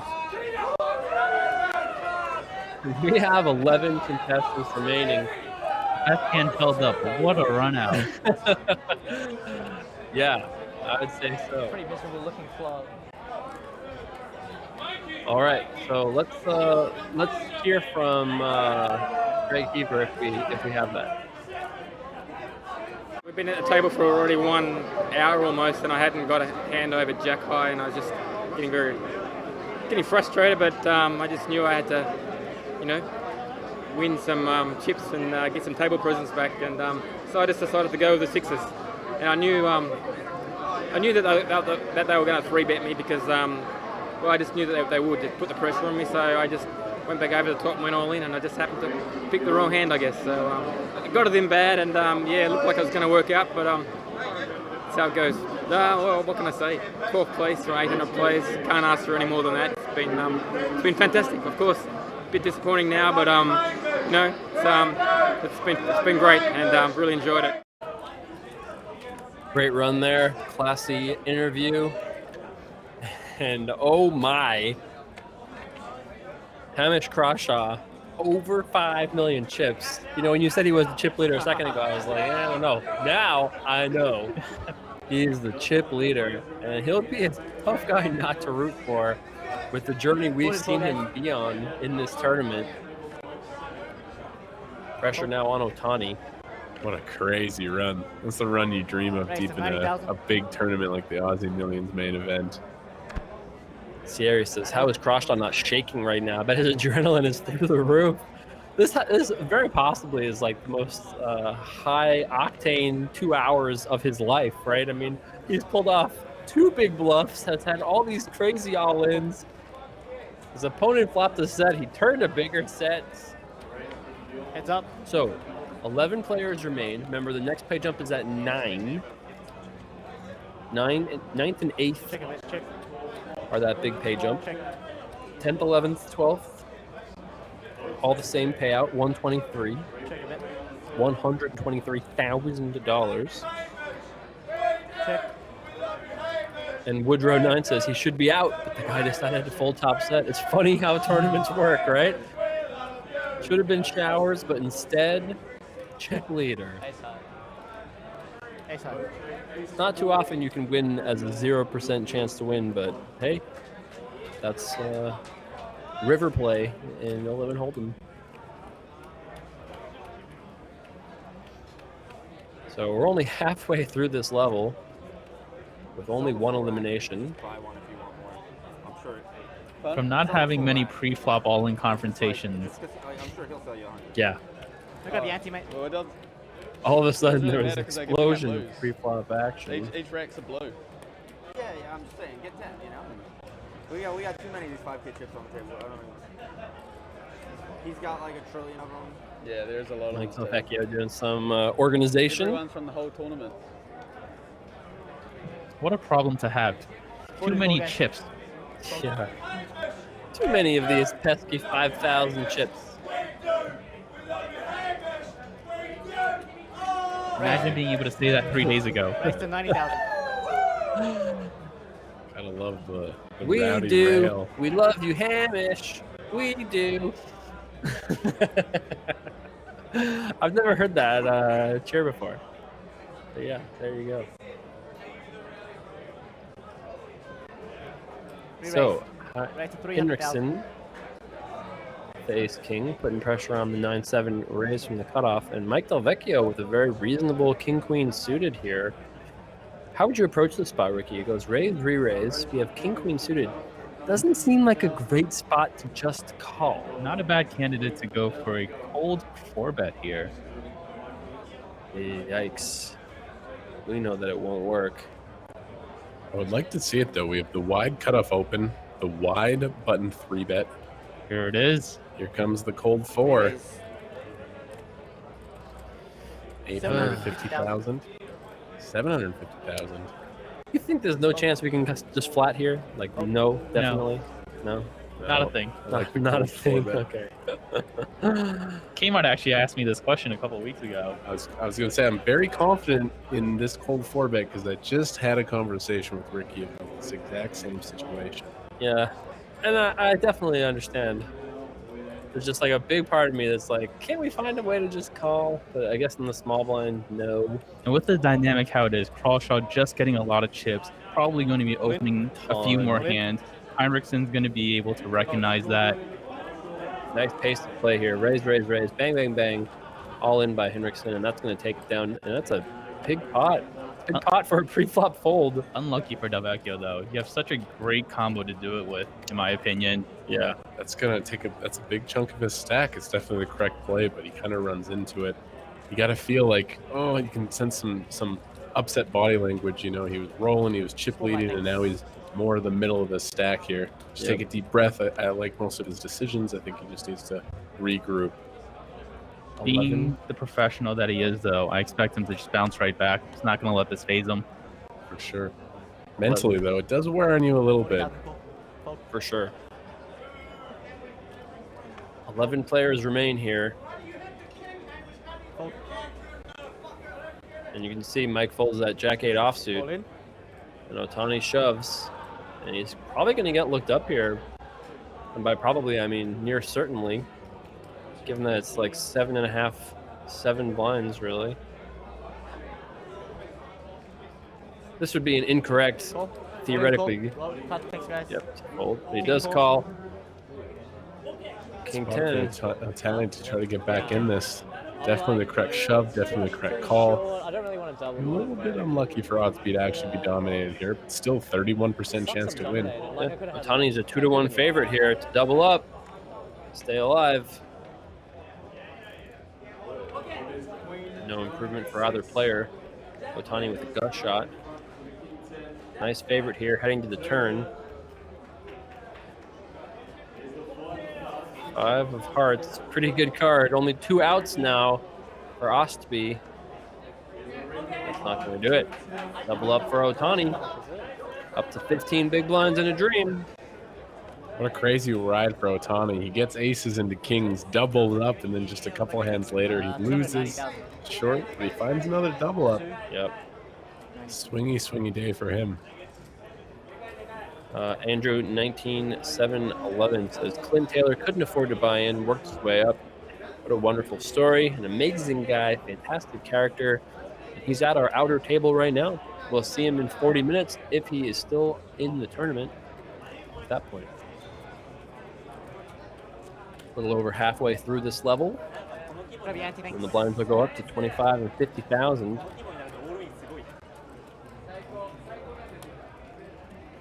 5 more thousand.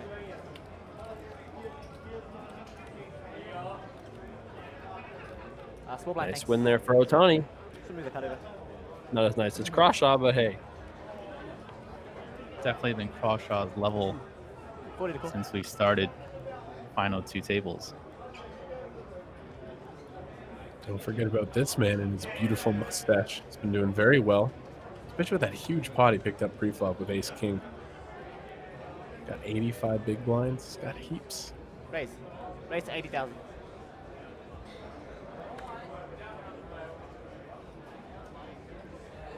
Hold in. Nice shove here from Otani. And it's going to get it done.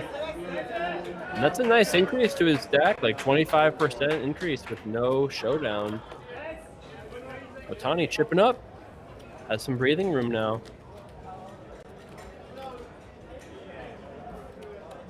Very, very alive.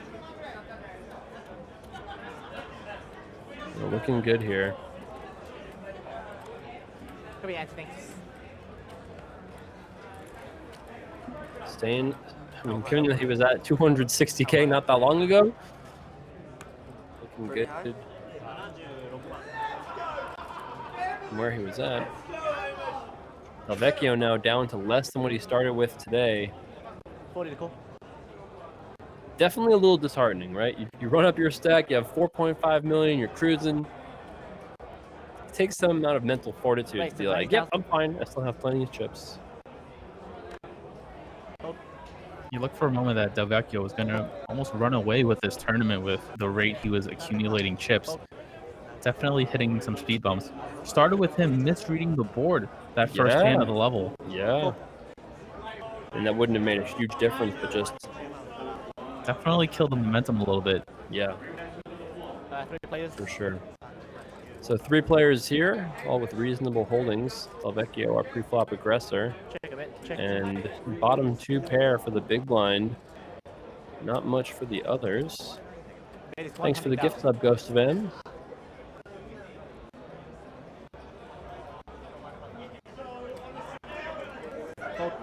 So Michael bet. Hendrickson, bottom 2 pair here. Getting 4 to 1. You think he leans towards raising in this spot, Ricky? I would say so. For raising any hand in this spot, doesn't this have to be one of them? I guess not, though. Just check calls. Check a bit. Very interesting. Delvecchio drawing dead. In general, this queen definitely favors Mike a lot, but he doesn't really pick up on any of his back doors, so he decides to check. Not the run out 4-3 he's in love with at all. I mean, I still think he should probably bet. Try to get a call by a single king or... For sure, absolutely. But maybe he can also just check and give Delvecchio a chance to bluff, and he's not going to check a king back anyway. I think it's a very clear spot to put in a river bet here. And I would choose to go with a very large size as well. It is 300,000. It is pretty hefty. It's probably just going to go bet fold here, unless Delvecchio wants to do something fancy. Nope, just lets it go. Things just not going Delvecchio's way. Yeah, it's another one that slips away from him. Still has 2 million chips, but you're right. We hadn't seen him lose a pot all day, and the last couple just have not gone his way. Henriksen is not German. He is, well, maybe he is, but he has Australian as his nationality. So we have a very international field here. Otani from Japan. Do we have a Canadian left? I don't think so. I don't think so. Mike Delvecchio from New York. Ostby.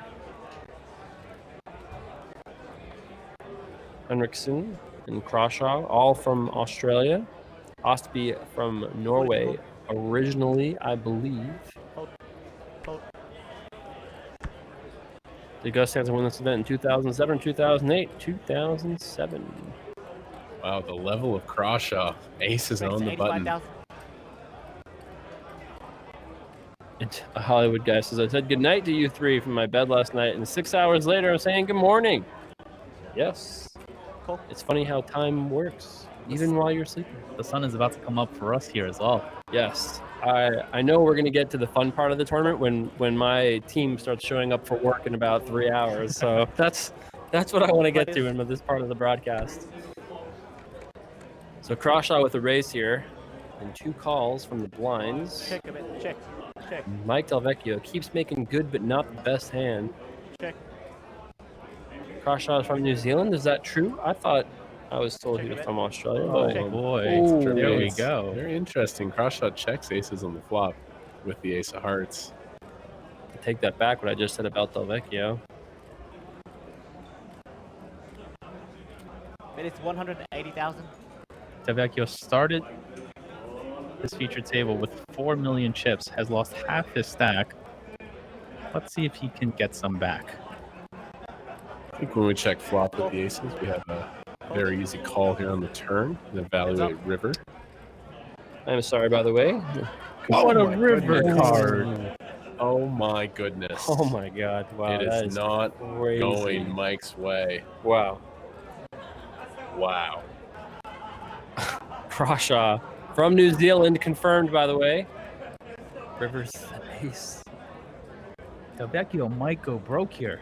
There is a good chance. How for does sure. he not? Delvecchio is going to bet. Crawshaw is going to jam or raise huge. Oh, look at that big bet. Delvecchio hopes he has an ace.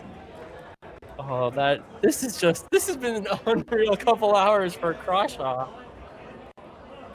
Must be nice. Oh, man. Top full house on the river. Your opponent puts a hefty bet out there. What a cooler. That is insanity. What a wild river. Checks the flop somehow. Calls the turn. All right, so Crawshaw is going to shove here. Yeah. What does Mike Delvecchio do? Oh, he's going to be sickened. He's going to be so sickened. But he has to. Oh, man. Is your opponent ever bluffing you when they shove the river here? That's almost pot. This is going to be a sickening. I hope we get a camera shot of Mike Delvecchio when he hears this. Oh, wow. This is so sick. All in on the river. Let's go back to Mike Delvecchio. Yeah. Oh, yeah. It's disgusted. This is so brutal. How can you fold this? This would be a world-class fold. But like, how? How do you even do it? And from previous hands, he knows that Crawshaw is capable of pulling off some pretty ambitious bluffs as well. Right, Delvecchio has been talking to him about the crazy folds that he's been getting, all his crazy moves. But like, okay, what can Crawshaw have here that Delvecchio beats? Is there any value hands that Crawshaw can have? Does he ever have 8-7 as played this way? Ever expect me to fold an 8 here? No, I don't think he does. It makes it so sick because Crawshaw checks the flop. You wouldn't think Crawshaw would check the flop with 6-7. Yeah. Or even aces is such a surprising check on the flop. Yeah. Or like 5-5 or 4-4. Are those hands checking? Yeah, almost never. Frigilady says, if we analyze every street, almost no hands he beats would play this way. I don't know. Ricky, what do you think here? What kind of hands can we beat? Are there any that you see reasonably? Can we ever call and just win with 9-8 against another good hand? Crawshaw would have to turn something like ace-4 into a bluff here. Something very ambitious. Which would usually just call. It is good enough to potentially just call river. If he had a hand like that. Delvecchio put such a polarizing bet out there on the river. Almost a pot-sized bet. Yeah. Wow, can he find the fold here? This would be unbelievable. I think because he went so big on the river, he doesn't expect Crawshaw to ever bluff over his bet. And if he folds, he still has 30 blinds. He just said aces. He just called it. You can always put your opponent on a hand, but it's so hard to actually make this kind of a fold in game. Yeah, so tough.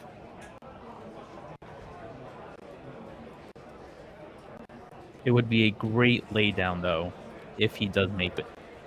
It's just so impossible. I mean, but as we think about it, oh man, oh wow, nice fold. Wow, impressive, super impressive, and the Crawshaw train rolls on. What an incredible river. Wow. World-class fold by Mike Delvecchio. This has not been it's been the hours of Crawshaw these last 2 or 3 hours. Not been the hour for Delvecchio. I don't know if it was the start of this level, but it was not that long ago that he had 4 million. Delvecchio had 4 million and Crawshaw only had 1 million to start this table. And now Crawshaw has almost 6 million, and Mike Delvecchio is our second shortest stack. It hasn't gone his way, but I mean, you got to give him props for that river fold. That is so hard. If you're bluffing, that is real sick. Think about this. He got 2 guys to fold trips to him today. One correctly and one not.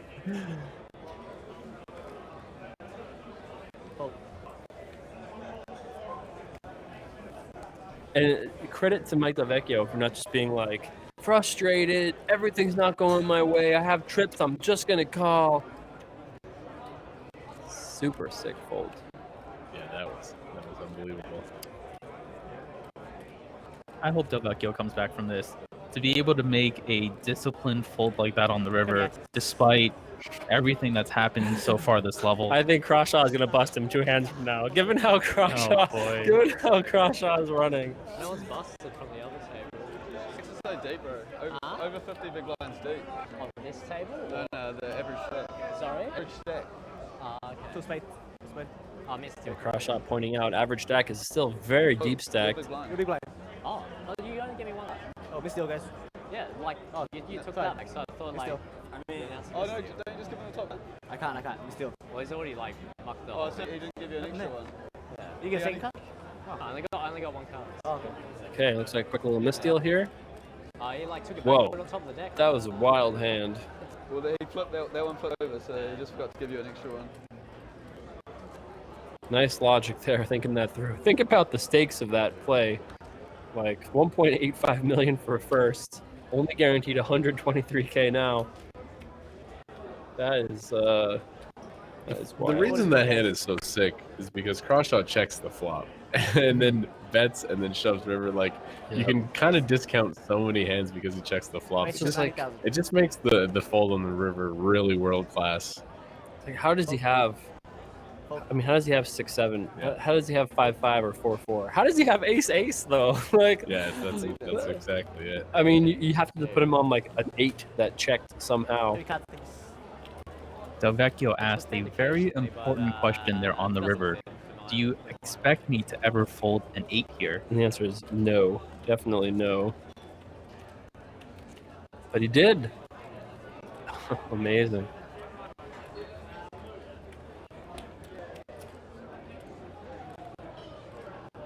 Okay. We've had some amazing hands of poker today, as always happens. here at the Aussie Millions.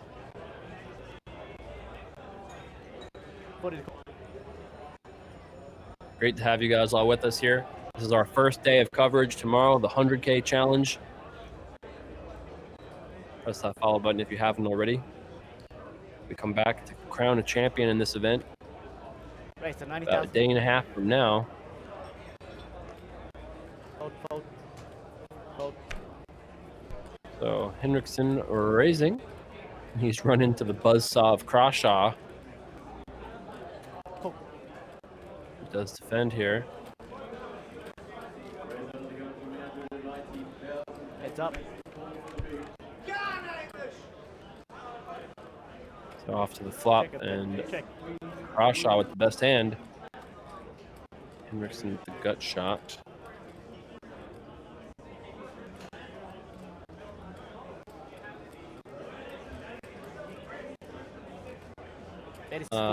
Sierra wants to know, Jakarta, would you have called that? I mean, probably. Yeah, probably. I mean, we talked about the logic of it, but it's just so hard to actually pull the trigger and fold in that spot. But great play.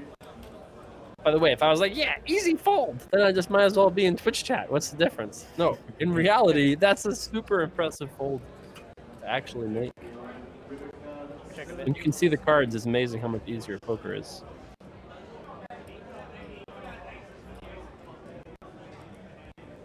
Gonna be another win for Crawshaw here. Once turn goes check, check, he feels pretty comfortable with his ace-10. It's like time for Crawshaw to bet. Probably gonna end this hand. With that pot, Crawshaw goes over 6 million, nearing 2x average stack at the final 7. Has average stack with 4 left, something like that. That's pretty impressive with 11 left. Don't worry, man. Motive 99, we're out of dynamic delay. Unfortunately, can't dynamic delay the daybreak away. You'll find out soon now. What? I'll let you like think about it for a little bit, and then you'll see it soon anyway. I have aces. You had aces? Oh, friendly. Yeah. I would have not told Mike Delvecchio. I would have made him stew in that every minute till he shows up. I've never seen anyone in my entire life take it. Political. Probably a good spot to send ace-5 into a bluff. Is it though? Is it though? Raise Yeah, to 90,000. call there too. Fold.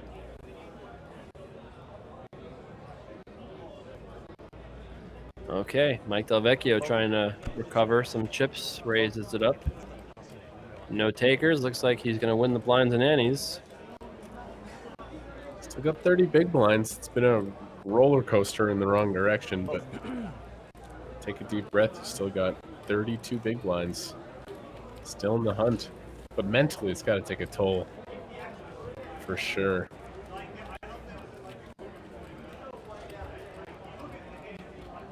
Minutes left here in this level. Only one elimination. Would be relatively surprised if we even lost, more than maybe one more player this level.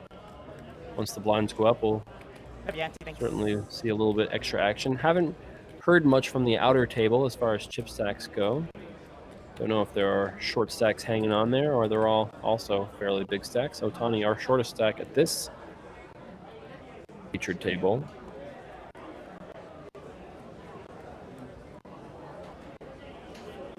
What do you call, guys? Hold.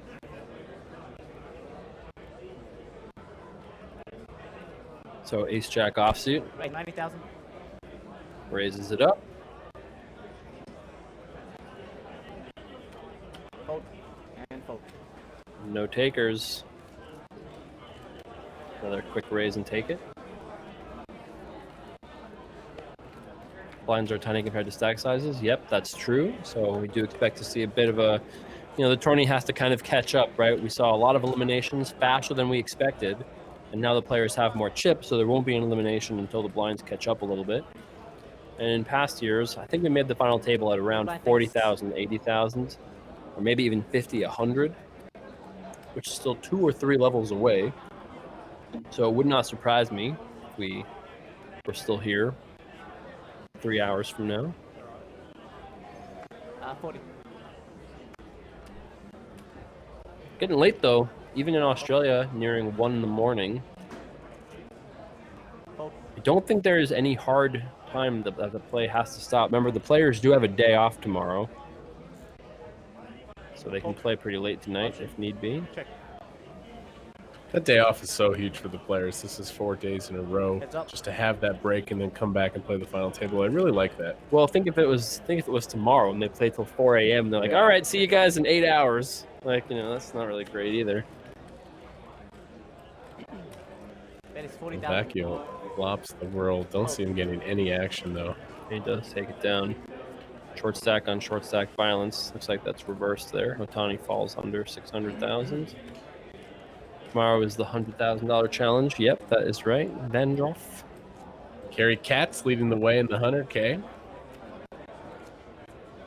I believe Mustafa Kandit is in there. Alex Foxen. Oh, yes, Mr. Foxen. Just winning every tournament he touches these days. It's going to be a fun tournament. That'll be starting in about 15 hours from now. 15 hours from now. A lot of household names in that tournament. And also a couple of players that the fans might not be too familiar with, and I'm excited to see. It's going to be Thomas Mulacher in there, Michael Chi Zhang. Very excited for the world to see that man showcase his talents. Was there a Phil Ivey sighting in the Aussie Millions this year? I don't think so. He didn't play this tournament. Right, so 90,000.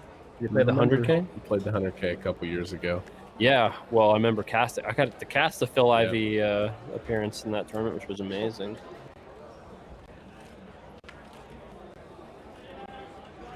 Friend Zach wants to know, can we send Spraggy over next year to be the only man on the floor? You mean like our commentary guy on the floor, Maybe. They're like, now, a report from the outer table. It's Spraggy. That would be great. Mike's rallying a little bit, back up to 1.4 million. A couple small ones his way. Chipping up little by little. This last year was my first year meeting Spraggy and Fenton. Met them at Run It Up Reno back in October. Saw them again in Bahamas recently. I watch a decent amount of actually both of your streams and their streams also, because it's like my primetime stream watching hour, which is like 11 p.m. Pacific to 3 a.m. So I often catch the start of their shows, usually the end of both of your streams. Big fan of Finn and Spraggy. Probably the best duel in poker. Oh, for sure. They've done a great job. Spraggy just cashed the 25K also recently. Doug's W2 says, I can't get over that fold. What a boss. I'm still barely over that aces fold, okay? Yeah. So like there have been a few hands we're gonna have to digest a little bit here. So folds to Oddsby in the small blind. He limps. Oh, hello. Croshaw raises. Oddsby quickly calls, and look at this. Limp raise call. And it's good to be Croshaw right now. Yeah, I don't see Oddsby going anywhere too fast with the ace of diamonds. That's a pretty big flop bet, though. 2/3 of the pot. And that's probably going to just do it. Might deter him, yeah. Yeah. I think he would have peeled versus any smaller size. But going to take it down. 6.2 million. Whoa. Just keeps checking. And Seaburn asking, when am I going to stream again? He misses the high stakes action. Very soon. Soon, TM. That's what we always go with here. Been spending a lot of time here on the Run It Up channel. Yep. Grinding, playing some live tourneys. You just got what? 10th, 11th, 9th in a WPT event in California. Yep, in the 10K out there. It's tough when you're so good at everything. There's just so many choices, right? It's But I definitely do miss my friends here on Twitch, and probably going to be putting in 3-4 weeks of streams in February. Nice. So stay tuned for that. RatedGTO.tv. Aussie kid Miles says, well, was going to bed 2 hours ago. This action is too good. Cheers for the coverage, guys. Bad timing for Otani here. And yes, unfortunately, he is shoved against the button. Or, sorry, he open shoved. Is that correct? Open shoved. Yeah. Runs right into the ace queen from Aussie. No. Oh, he's all in. All in, all in. No, I don't. Hold. They hit to a board twice at everything. Ace queen. So Otani is going to be all in and very behind here. 3-1 underdog going to the flop. He's got to make a 6. Some hearts. Low straight, something. Pretty sure Otani is our last player from Japan still in the tournament. He's going to need some help here to stay alive. And that is not going to do it. Otani needs to find a 6. A board pair would be nice. And the queen is going to end it right there. And we are going to lose Norihiro Otani. Oh, the 6 on the river, too, just for the needle. Oh, no, he looks back. So, are you sure you have a pair of queens? Yeah, I think you do. So, yeah, we're going to lose Norihiro Otani. He had $40,000 in live tourney cashes before this event. He's going to add 123,000 Australian dollars to that total. Nice cash, nice hoodie. They're going to have to balance the table. Great run. Yeah, very, very good run, but now we are down to 10. Super impressive run. Now we're going to move a player from the outer table to our featured table. And the next player to be eliminated will be the last one to receive 123,000. Then everybody else is going to be guaranteed 180,000 Australian dollars. Money is getting big. This will be our last pay jump of the evening. No pay jump after that until we make the final 7. And then I guess actually that is our last pay jump, I suppose. 8th to 7th. Oh yeah, not as much as like the old days. Yeah. But like, you know, people do it like the amount they should do it now.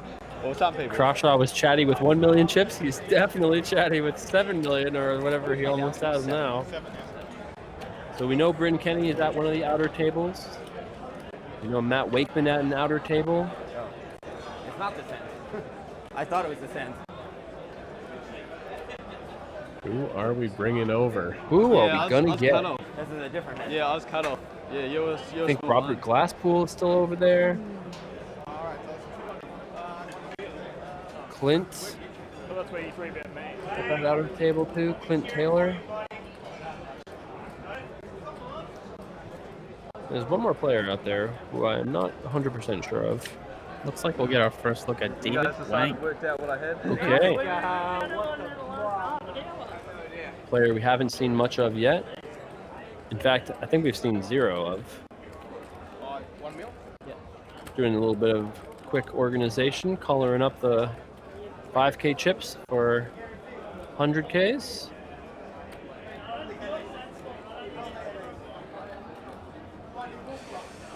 Like I hit the 10 queen. players Oh, remaining. we We need it have though. to lose Yeah. 3 more players Actually, tonight. the river came. Yeah, that's what I'm saying. Before Like I we hit call the it queen. Yeah. a night. Glad to have you guys all with us. George showing in the chat, Lex is one of the best. Massive influence on the community. The guy that had Russian lately. Yeah, and you guys Awesome come win in. for him recently. Crazy 86. Could Britain play the 100K tomorrow? I think late reg closed at the end of today. We're just waiting a moment to get our last player In blue, yeah. at our feature. Oh, by the way, I think I have to mention this. Norihiro Otani actually designed that hoodie himself, which we all thought was so stylish.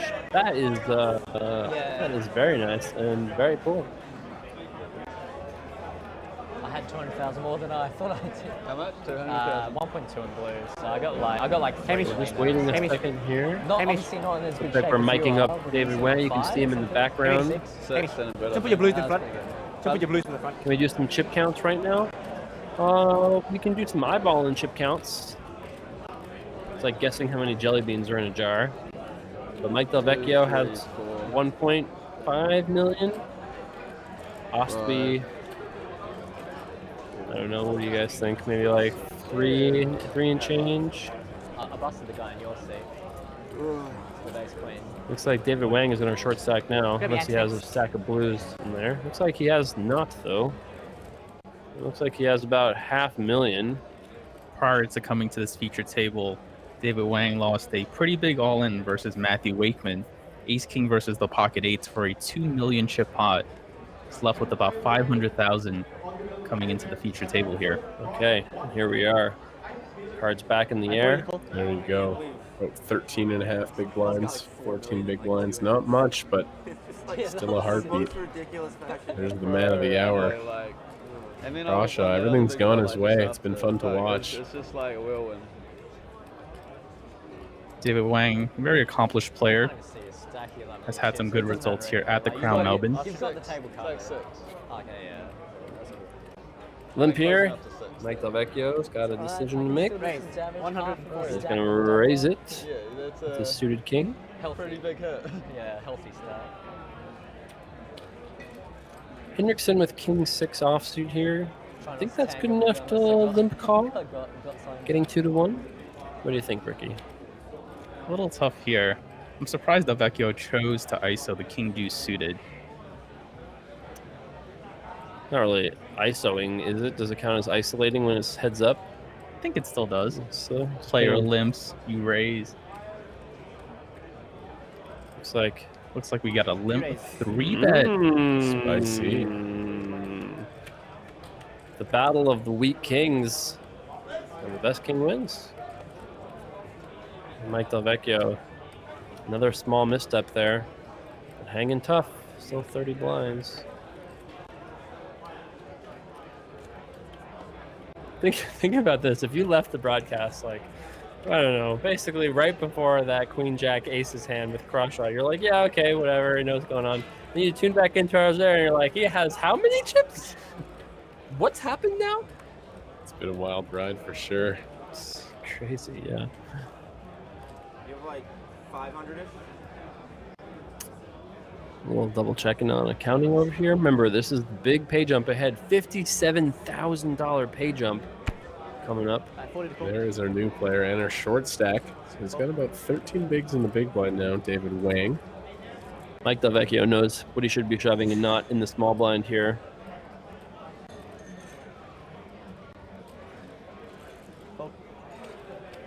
We've got some folds around, blind versus blind. And Mike Delvecchio will be all in here, more likely than not, having not seen his hand. Whoa. Yeah, that's a pretty good one. Is it almost too strong to shove? And he thinks so. Yeah, he's like, let me. You want to try to bait him in. Get some action here at the 210s. The 7-4 not going to do it, probably.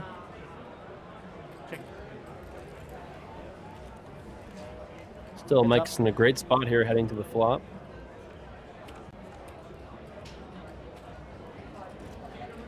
Check a bit. Bottom pair for Wang. Still can't believe that guy folded top set. That might be the last thing he ever says in his life. He might have to say that every day for the rest of his existence. Have you not seen that hand? I think he's going to remind the table of that every single level. I can't believe 2 people folded trips to me. No, you didn't have Wang is going to peel here. You can't blame him with bottom pair. Flush out there. Check a bit. You can watch the hand. Yeah. Oh, I like Mike is not in love with this turn card. He does slow down. Yeah, he's definitely worried that Wang has an 8 or 4. Yeah, obviously can only beat one of those 2 right now. You must have check raised the river or something, or just done a really strong line or something. Check a bit. No? The needles, oh man. Review. And be like, and troll it at the same time. Yeah. Oh, hello. He smelt it. He Okay. smelt it. It was ready for the snap call. Good dodge there by David. True. Oh yeah, and Seaburn, that does make sense. It's 7-handed final table because it's now 6-handed play. And they don't want to go to the final table bubble 4 with 1 table of 3, 1 table of 4. So they make the final table of 7. How's the stacks on the other table? It does make actual sense. Average is 2.5, so there's 5, 6 Jugati says I went for a walk. How'd the dude get so many chips? It's been wild, man. 14. It's 14 Flopping mil on to this pair. table, and like 11 on the other table. He's doing naughty things. Been running good. Playing good, but everything he's done has worked great. Playing fantastic. 10 players remaining. All 10 players guaranteed $123,000. There is a pay jump to $180,000 for ninth place. Race at 90,000.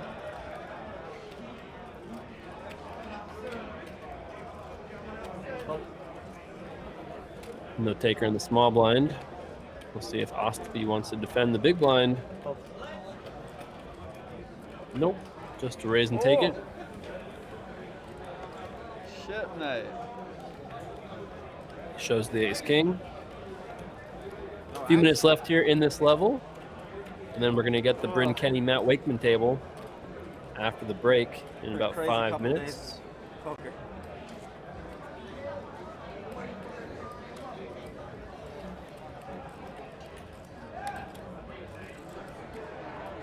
25 million chips in play, approximately.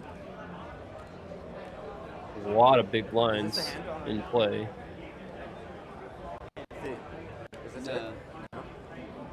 Which hand are you talking about?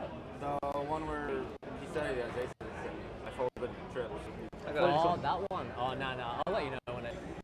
There have been some sick hands tonight. I want to see what that was as well.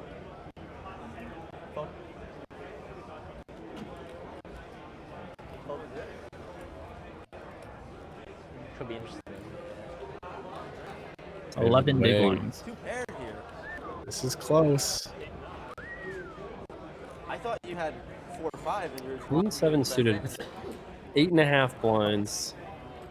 My gut says that's a shove, but he still had 11. 11 blinds? Yeah. Oh yeah, it's 40,000 still. So okay, yeah, I agree. Probably. Although it actually still may be a shove. What do you think, Ricky? Yeah, for chips, definitely a profitable shove there with Queen 7 suited. Yeah. There is that pay jump to 180,000. Sure. Significant there. Limp raise and a call here. Austie makes bottom pair. Quick check. I thought he came to check raise your straight draws. It is 125. Quick bet from Austie. I get And hindsight. fold. Reasonable play all around.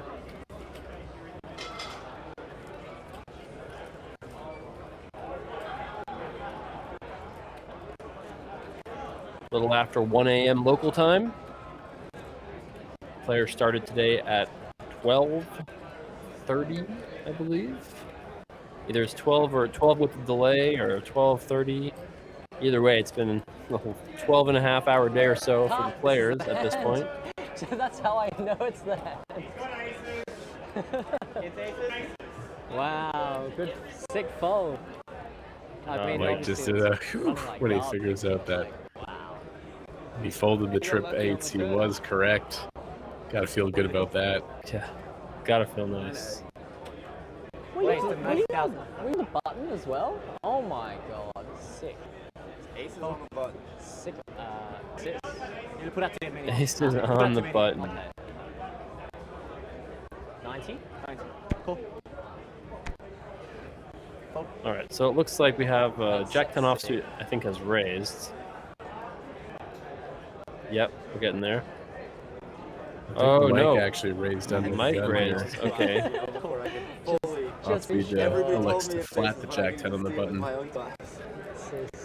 We got a 3-way pot here. Mike with the mystery hand. Check a bet. Hmm. Check.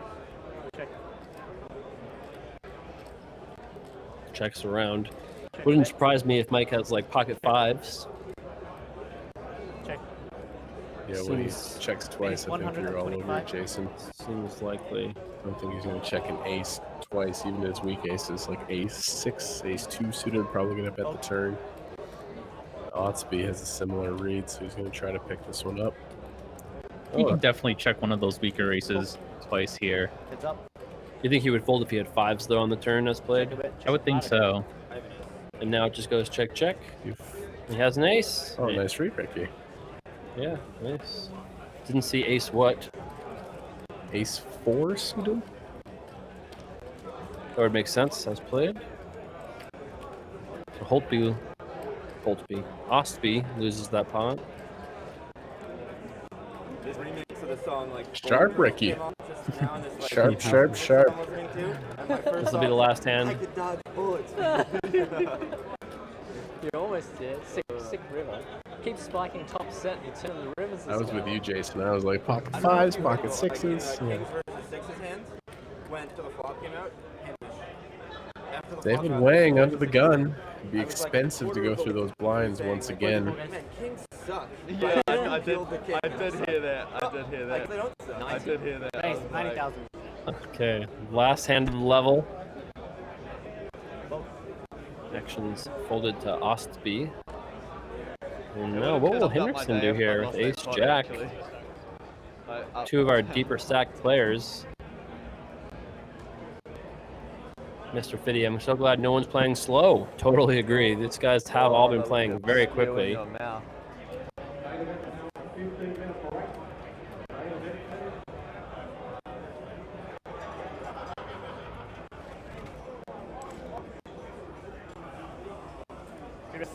And see a re-raise here. 350,000.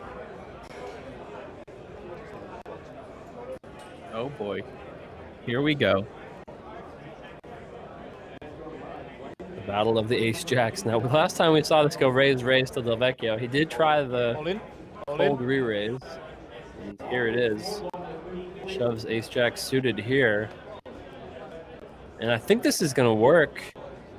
This is still a 900,000 chip call to make. Hendrickson is not getting 2-1. Very close though with ace jack. You think there's possible Del Vecchio has king queen suited? I guess so. We saw it the last time. We did see exactly the same spot almost. So okay, so the players are going to take a 13.5-minute break. We have used all of our banked delay from the start of play today because the play has gone so long. When we get back, I believe we'll have the outer table will become our featured table with Bryn Kenny. 10 players remain. We'll see you guys back in just about 13 minutes.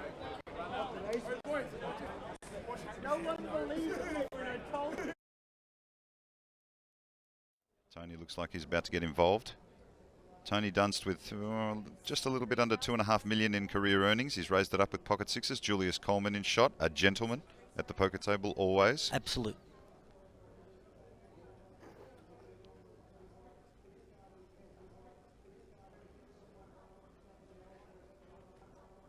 Terry Fan looks like he's going to get involved. He's got a stack of about 23 and a bit, so not many decisions in his stack, if you like, and there you go. He's moved all in. Now, Tony's stack is around 50k.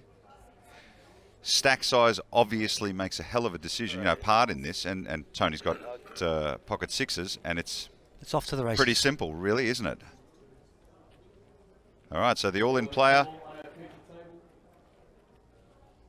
is Terry Fan. Terry from Taipei in Taiwan. This would be his biggest tournament ever if he won, but he's got to survive. The flop, a 7, a 7, and a 3, 2 clubs. So Tony Dunst with pocket 6s, well in the lead. The turn, a queen of clubs, no clubs in either player's hands. 1 card away, and the river is a queen. So look at that. That's a winning hand, right? That's how the ace king wins. That's incredible. Honestly, of all the sick beats in the world, that's probably the sickest when you get counterfeited like that. Oh, Terry Fan getting very lucky on the river there. And doesn't he look it?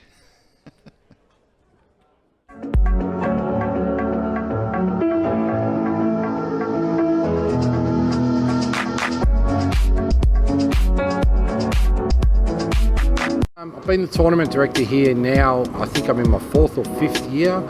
Been involved in the poker room since its inception in about the year 2000.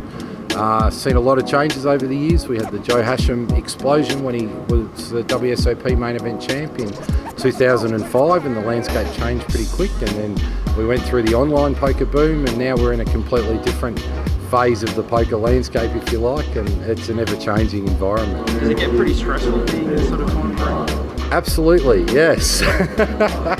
Yeah, we describe it as a duck. Above the surface it's fine and it's calm. Under the surface it's often fairly chaotic. There's a lot of us running on no sleep, but it's good fun. It's a good time of year. How do you cope? I'm not sure yet. Ask me in a couple of weeks and I'll be able to answer that. At the moment, just keep going and run on adrenaline and coffee, and we'll see where we end up on about Feb 6. Along with their title, to celebrate the victory, the winner receives an Aussie Millions link bracelet handcrafted by LK Boutique, the official partner of the Crown Aussie Millions Poker Championships in 2016. In shot, Richard Ashby made a tremendous fold before. Well, we call it tremendous because there was a lot of pressure on it, but I was very proud of him. There's Jeff Gross, Tony Dunst. We've got some pretty seasoned campaigners at this feature table. Yeah, it's a good feature table, actually. Tony's raising it up with pocket jacks. A hand that I must say, since the beginning of time, seems to be the one hand that torments all players, and that doesn't change. A lot, yeah. Every up-and-coming player gets stuck with with jacks all the time. Like, they just don't know what to do with them. Oliver's getting involved. Looks like he's calling. Or no, he's made a raise here. So these pocket jacks tend to be a curse. Oh, he's 3-bet. Yeah, he's he 3-bet has. Tony. He's made it 10.5. And Tony's announced all in and quickly called by Oliver. So pocket jacks is, and what has Oliver got here? Waiting for the footage. By the look on his face, I think he's behind. Oh, he's in front. Oh, Queens. wow, he's got queens. So he didn't look very happy about it. I'd be happy if I was him. Wow, so Tony Dunst, let's see, he's the all-in player standing up. So we've talked a little bit about Tony, a real gentleman. Oh, what a flop for jacks. I guess that's how you hold up. That's how you hold up with jacks, right? So jack 6-7, a bit of a wry smile there from Oliver. I hope you've learned how to play jacks now, Paul. The turn, a king of spades. And look at that, Tony's body language. He's stay here standing. There you go. and the river is a 6 of clubs. So Tony Dunst takes jacks and shows us all how to use them. There's nothing you can do about that, right? It's funny how superstitious poker players are. You could hear Tony in the background. Even after he hit the jack, he said, no, I'm not going to sit down. I'm not going to jinx it. I'm going to stand here till the river comes out. Wow. Tony now talking to Jeff. I mean, look at that. Look at that. This game, after all these years, we've seen so many circumstances. We've seen them over and over again, but it never ceases to amaze me how Tony can go from a moment where he's standing to now sitting with that stack and feel so confident. It's poker, mate. It's like you can go from hero to zero and from zero to hero very quickly. Well, his stack now around 140,000. Alex Linsky here with a stack of about 109. He's going to raise it up. One off the button. There's Julius. Keeping it pretty low profile at this table is Julius. Alex with ace-jack of hearts. How much do you have? 90. Oh, we have a new player. Christopher Hearn asking for a count. Qualified through PokerStars. We don't know much about Christopher other than he is from Australia. What we do know is it's every Australian poker player's dream to win the Aussie Millions. Some take it a little further and win the World Series, of course, Joe. But, you know. Dude, it's not for everybody, all right? A lot of responsibility winning World Series. You'll have to tell me that over lunch. I know I make it look easy, but believe me, it's hard work underneath. You do. Looks like there's been a raise here. Or is that a call? No, he's raised it up. He's got pocket tens. He's made it 14,500 round to Alex Linsky. This is interesting because the assumption is in late position here that Alex would be raising with a pretty weak hand. Ace Jack of Hearts, as it seems, is sort of on the border, I would have thought. Pretty strong. Yeah, this is a pretty standard situation where the blind figures the late position raiser to not be so strong, because he doesn't have to be so strong. And both players have quite a bit of strength in their hands. Here's a flop. King, Queen, 3. This is an interesting flop for these two hands, right? It's interesting because the 3-better Hearn has got 2 overcards to his pocket pair. Alex can certainly take a card off here because he's got a gut shot, and he still may have the best hand. You know, just because you got 3-bet out of the blind doesn't mean the blind has to have, you know, one of those cards. The pot 44.4k, and the bet is about 12. Looks like you're right, Joe. Again, Alex is going to look him up. We're going to see a turn. And the turn is Bingo, a 10 bongo. of clubs. What a card. That is incredible. Alex Linsky It's the perfect 2-outer. strikes gold on the turn, and now this Australian we don't know too much about, you know, he must feel like his hand is... Oh, look at that. He's moved all in. Immediately moved all in. Immediately called by Alex Linsky. And, of course, one card to come. An incredible turn Hearn card. is going to feel sick in the stomach here. Like, he catches the one card that can absolutely hurt him. Any other card comes, it can't hurt him that much, right? Because he can get away from his hand. And the river is a 9. Incredible. So, Christopher Hearn from Australia, who unfortunately we don't have a great deal of detail. It didn't seem like he did too much wrong there. No. He just got terribly unlucky. Just unlucky. Well, we wish him well in his endeavours. And, of course, Alex Linsky now taking his chips in a very big pot. Come back soon, you hear? Unlucky, pal. Back to the action. Getting closer to that $1.6 million first prize. Title, LK Boutique bracelet, and all that goes with the title of Aussie Millions champ in 2016. Julius Coleman. Like I said a bit earlier, I'll embarrass him, but I'll call him a gentleman. You were saying earlier off mic that you've never seen him without his cowboy hat. I haven't. He's definitely one of the good guys. His passion for poker is second to none, and he loves playing. He loves supporting the game. Yeah, he's just one of the good guys. Yeah. And he's been around a long time. Certainly has. Terry Fan.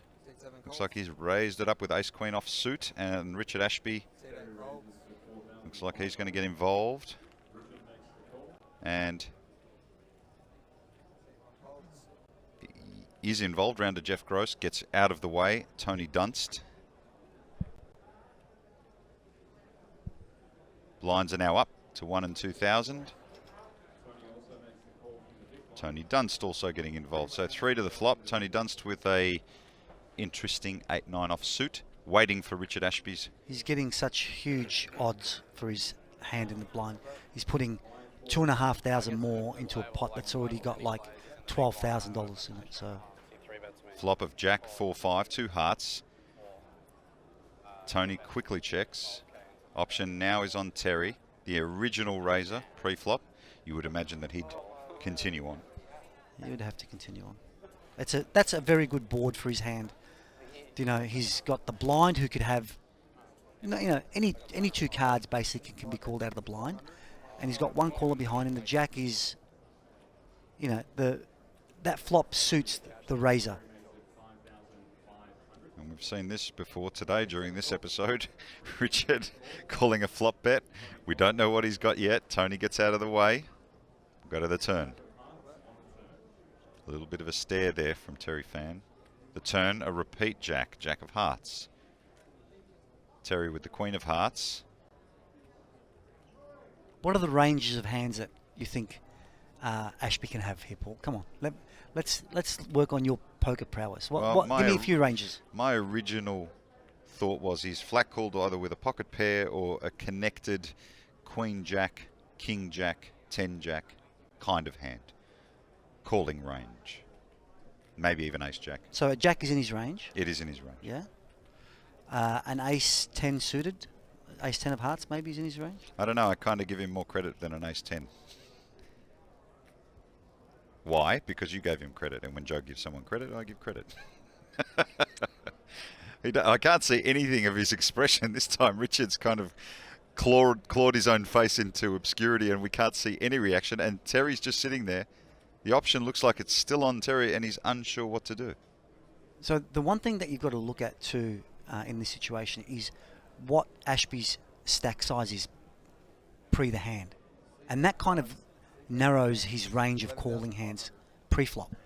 If he's deep stacked, if he's got plenty of chips, 100 big blinds plus, he's likely to, you know, take off with like 7-6 suited, Jack Queen suited, those sort of cards. But if it's not, it's more likely that if he's got a shallow stack, it's more likely that he's got a pocket pair, like maybe even 10s, 9s, maybe ace jack. Which is initially what I thought when he flats in that position with that stack size, is that he might be set mining and hoping to strike gold.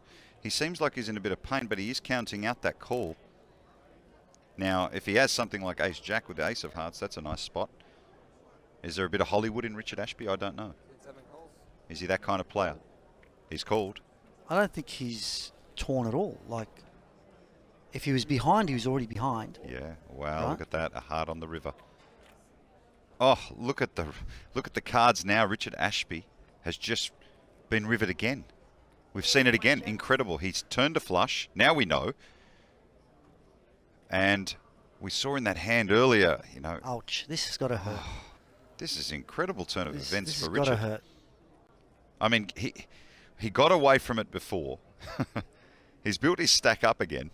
He's now got about 32,000, facing perhaps a bet. I mean, he wants a check here, doesn't he? 100% he wants to be able to check it back, yeah, for sure. Can Terry check here with a Queen of Hearts? He can check there, and Or you will he know, block bet him, perhaps? and I actually think that a check is not a bad option, unless he's narrowed his hand down. But that's, you know, he's still guessing.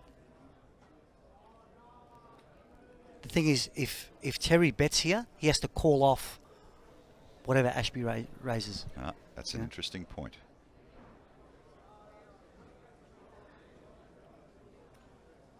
Well, the option is on Terry and then now. the other side of it is, if he actually goes all in here, what's the use of that? He's only ever getting called by worse.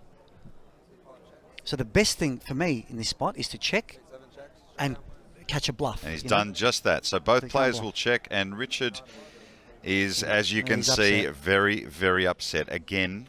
I mean, great plays. This happens to good players. Do you understand what I'm saying there, Paul? Like, Terry checks there to let Ashby bluff at it and just call, right? Because he's actually, if he bets and gets raised, he's got to call it off, and now he's lost more chips. And if he moves all in, he's only ever getting called by a better hand. Well, we've been joined by a new player, but we're still talking about that last hand, Richard Ashby.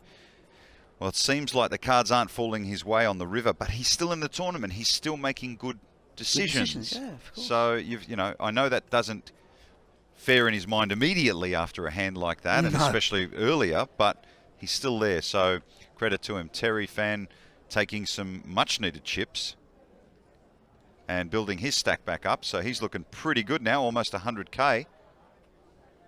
Action's on. It looks like it's still on. Yes, it is. It is on Terry, and he's going to raise it up. 4,500 to go. John Core from South Perth, Australia, has joined us. His biggest win, about 135,000. So this title would be by far his greatest achievement. Tony Dunst, Jeff Gross. Jeff holding his cards a little similar to the way you hold them sometimes, and you just think he's going to fold, and no, he doesn't. Looks like he's moved all in. And Jeff's got pocket eights, so round to Julius. He gets out of the way, and look at this, Terry makes the call. So an all-in of 26.9K for Jeff Gross. It is his tournament life, and Terry now with the spoils from the last hand.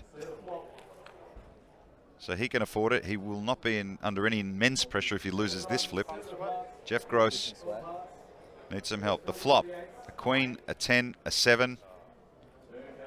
Jeff Gross still ahead, but look at this. The turn is ace of spades. You know, It never feels like the pair wins, does it? It never feels like that. The river is a jack. So Jeff Gross, we lose Jeff Gross, probably one of the scarier players at the table, really. Very fine young player. The only time the pair wins is when you've got the overcut. Isn't that right, Paul? That's right. When you've got the ace-king there sitting going, ace, ace, king, king, ace, ace. And a pair of threes knocks you out. Feels like that all the time. We wish you well, Jeff. Welcome back to the Aussie Millions, and we'll see you next year. Oi, you take so long to act. You do. This is me.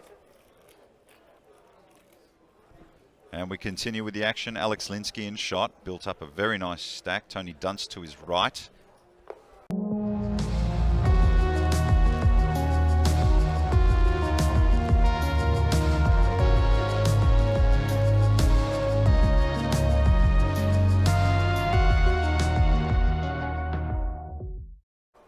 And our new player who's sporting a bit of a Movember look. One folks.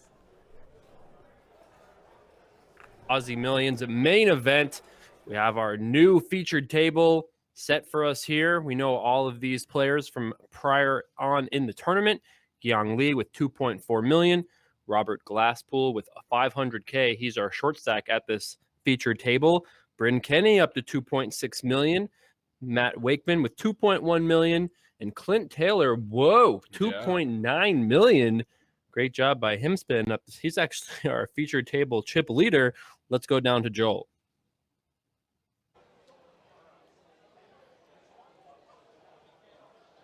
Welcome back here to Crown Melbourne. The Aussie Millions main event continues now just with 10 players remaining. Play will continue tonight right through until our final table is reached. A final table of 7 will see us bag up and return on Sunday.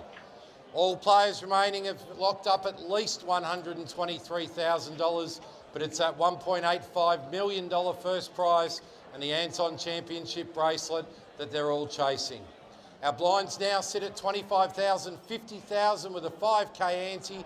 10 players remain, searching for a final table of 7. Dealers in the main event, shuffle up and deal.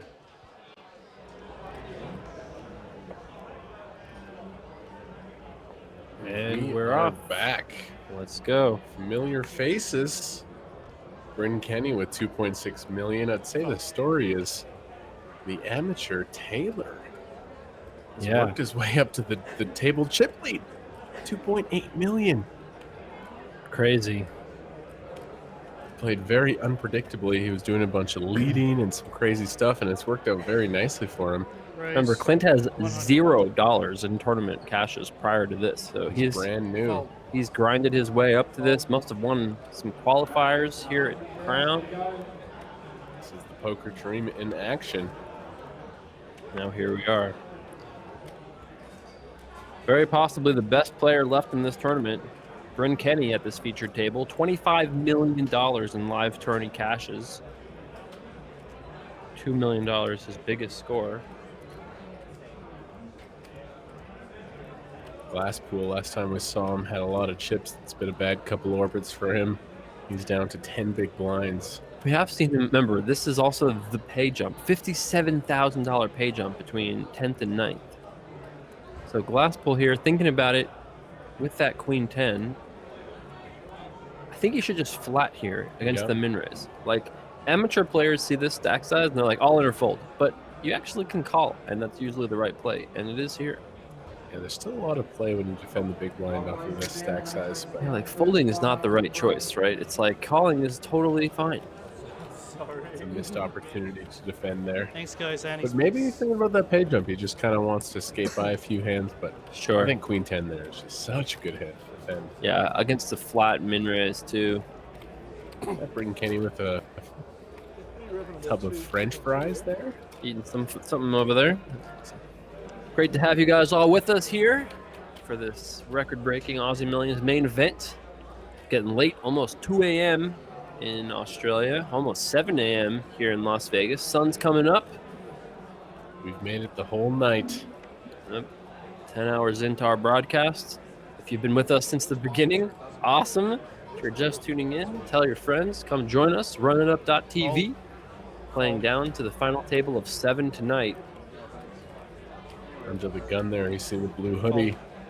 Matthew Wakeman, an absolute poker crusher, has found himself deep in another premier event, so one to watch out for sure. Glasspool all in here, though, with ace-jack offsuit. Gentlemen's all Good in. enough for him to go with it. Got an all in and a call. Blind versus blind here. Bryn snap calls with ace-8. He calls that 420,000, but he is wildly behind, unfortunately for him. Of course, he's usually well ahead here. Yeah, plays itself. Can't do anything about it. Smile on both guys' faces, heading off to the flop. Bryn's got to find an 8. Okay, not the worst flop. Backdoor flush draw. Deuce for a chop.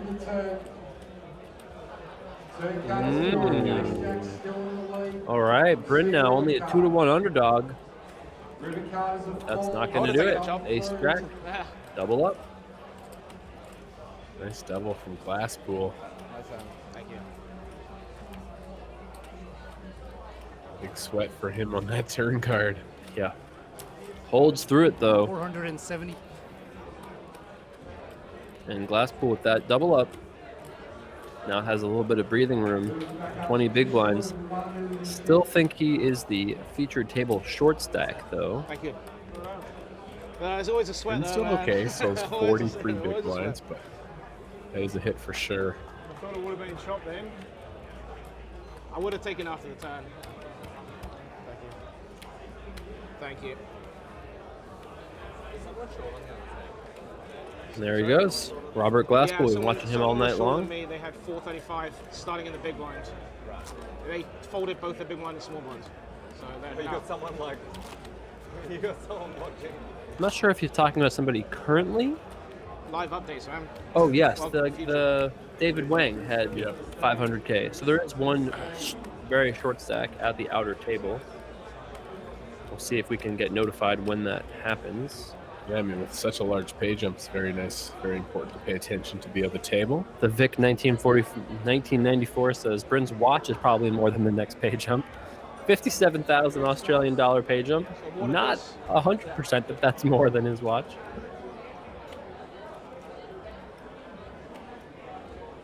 Bryn Kenny, super boss of poker. I have a ton of respect for Bryn. Action here on Clint Taylor, our amateur player. Race 250.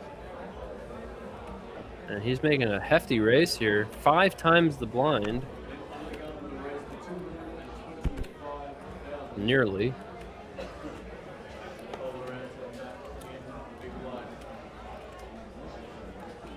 It looks like no takers here. I'm not going to defend 10-8 offsuit for this big of a raise. Yeah,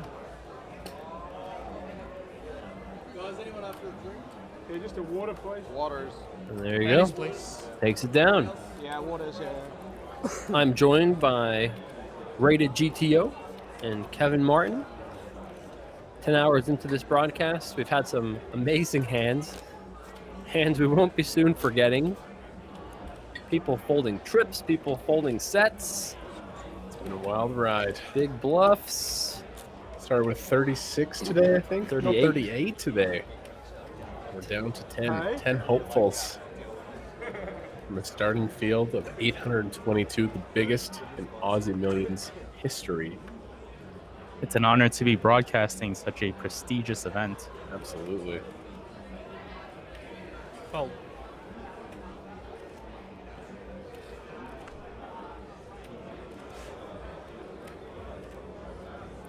So action on Robert Glasspool, who has not been getting out of line. I would be shocked if he played this hand. Might be a minor little stall job there, trying to make that $57,000 pay jump. Can't blame him for that. Matt Wakeman, blind versus blind here, wakes up with that ace-king offsuit. This is a spot if the big blind is really an aggressive player. It's a good spot to limp the strong hand, but I wouldn't be surprised if Wakeman just comes in for a raise himself. Yeah, against a player who is, you know, an amateur player in this situation, I think you start with a raise. 180. And look, that's a big raise too.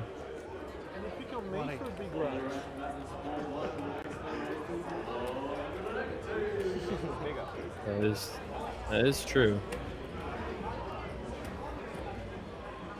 This is definitely a larger than average raise. Big race, big hands.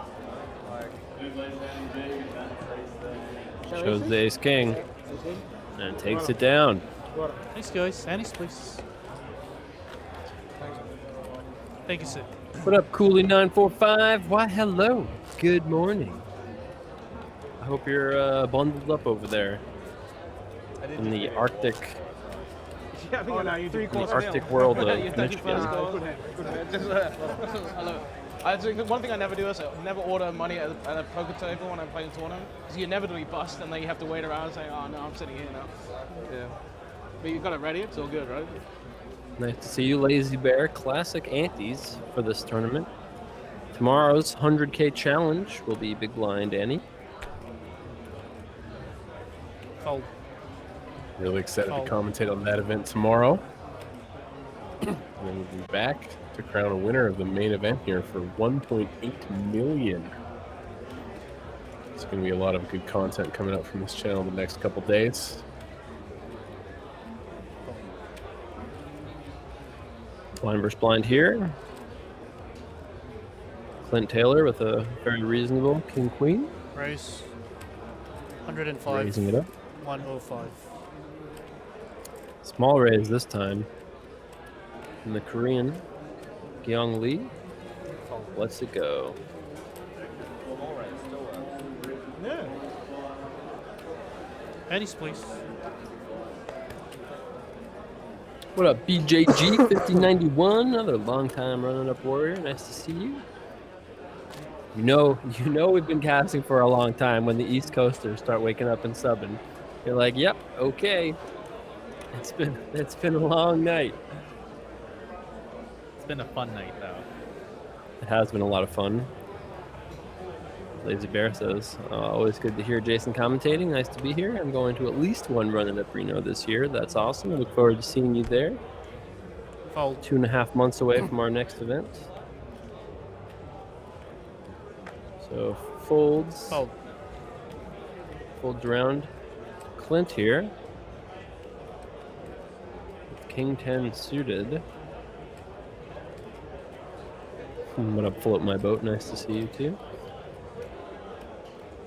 Race 110.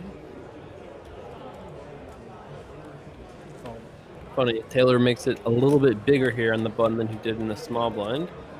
And what will Glasspool do in the big blind? We just saw him fold Queen 10 offsuit to a min raise when he was a little bit shorter stacked.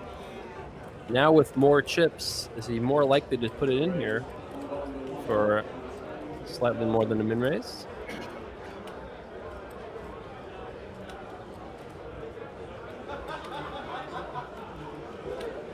Typically, this is the spot we would call, but Glasspool has been very wary of the pay jump to come. He does let this go. Remember, there is a player who is very short stacked at the outer table. What do you think, Ricky? You hate that defensive fold? Just trying to sneak your way up for that He shoved already and got 60K pay jump? Fold is okay there. Your opponent did open to a fairly large size as well. I don't mind you taking some time on it. Damn, the world we live in now, 2.2x, fairly large size. Thank you. Cheers.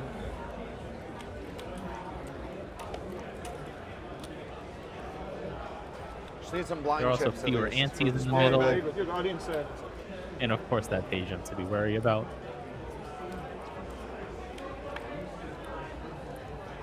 There's a look at Bryn Kenny, $25 million in lifetime tournament live cashes.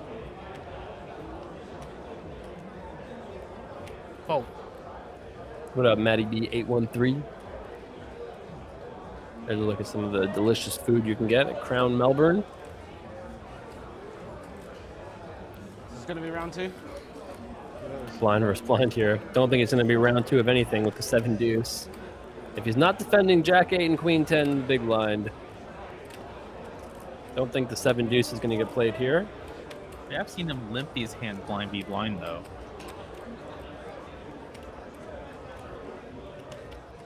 Only 25K more.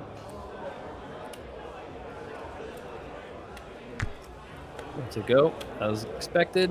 And Bryn takes it down. Didn't even have to do Manage, anything. please. It's going to be a very long morning, I think. Isn't it? Very long morning. Did you get your coconut water? No, you got mangoes. And the mangoes. Players are getting ready for a few more hours of play tonight. Beautiful. Could Probably definitely at go the on. minimum, yeah. Best And then we have the option one there short was. stack, David Wang, at the other table. Besides that, there's still some chips in play, and we have to lose 3 more people. You never know, though. You lose David Wang, there's only 2 players left. You lose one more player and some cooler, and then, you know, it might not be that bad as far as how much longer these players have to play tonight. Remember this, these guys did start over 12 hours ago. At this point, it's 2 a.m. in Australia. They started at 12. Race So it's 125. 14 hours of play.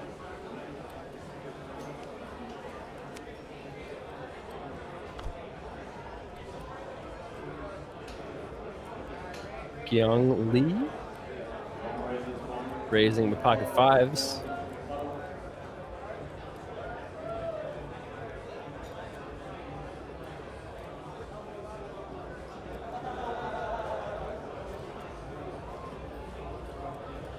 We don't necessarily know how long time left we have left. Dr. Dionysus. Gonna depend. We're getting down to 7. That's all we know.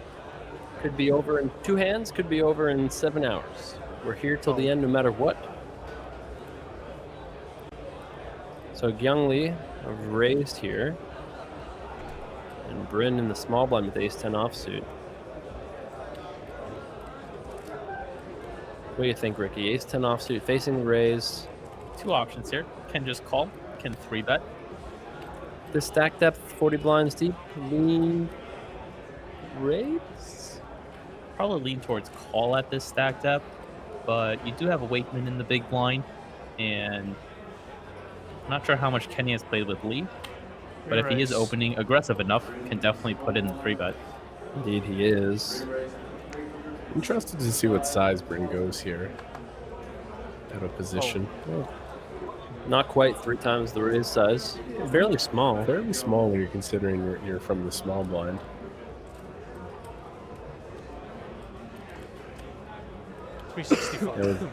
Lee's in an annoying spot here where if we call, we're just kind of trying to hit a 5. There's a lot of boards we're just going to end up losing on.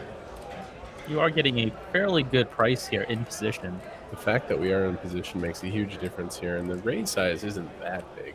If he goes to 400K, definitely see appeal here, but Lee made a face, a little squirmish. Yeah, I think looks like he's leaning towards holding here. Would you peel the 2 5s here, Jason? If we were a little bit deeper, I think I'd be in there, but I think it's a reasonable laydown. Disciplined fold. What up, Dali Drama? Nice to see you. Thanks, Is guys. it okay to throw stones while living in a glass pool? That's a very good question. We'll have to ponder that one. Versus an opponent like Bryn Kenny, though, shoving is on the table. We've seen Bryn take a couple of 3-bet spots. We've also seen that he's unwilling to call those big all-ins. That's right. There was a crazy hand where Bryn folded 9s, and that all surprised us. He probably wants to avoid that pre-flop all-in situation. Mimo Ruidoso says thanks to me, inspired Mimo to fight for his dream of playing poker. I love hearing that. Glad you've been enjoying all the streams on Twitch Poker too. Oh, hello. The most beautiful aces, black blue aces. On the button. Race 120, 100. 2 of our bigger stacks here.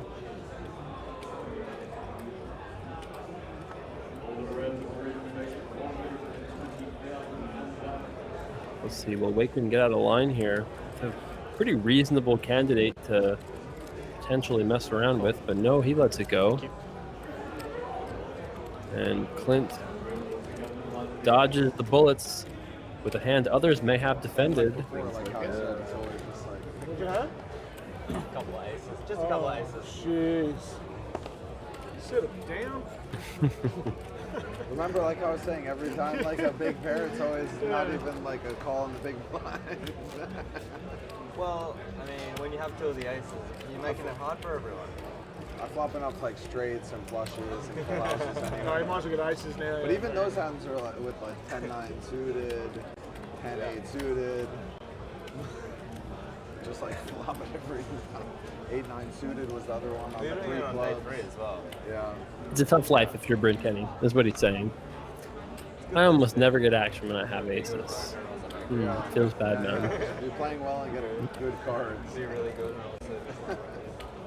Action on Robert Glasspool here under the gun. For winning tournaments. That 10-9. Just a little bit of taking some time off the shot clock. Definitely stalling a little bit here to try to make his way to that pay jump. So should you. Nothing crazy, definitely respectful. Can't be, yeah, he didn't take too long, just took a few seconds. Good taste. A good taste amount of stalling there. It's just like you can't blame him, right? He knows there's a guy at the other table. He doesn't know how many chips the guy has, but he knows he's really short. He gets $57,000 more if he just survives. And there's kings now for Gyung Lee. Glad you're enjoying the show tonight, Ruddy Poker. Back tomorrow for more. Lee's turn to put in the 3-bet versus Kenny.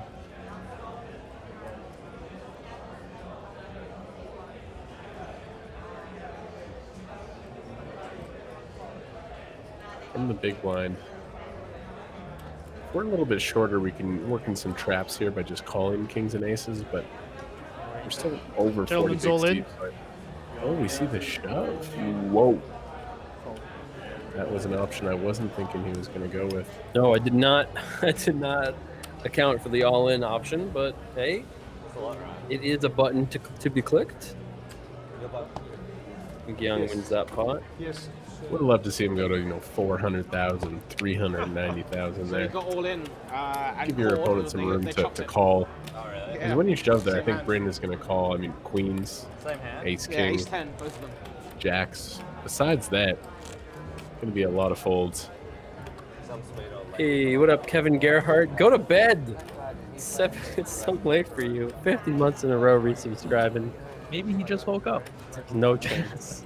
No chance. I should have sent you over. Yeah.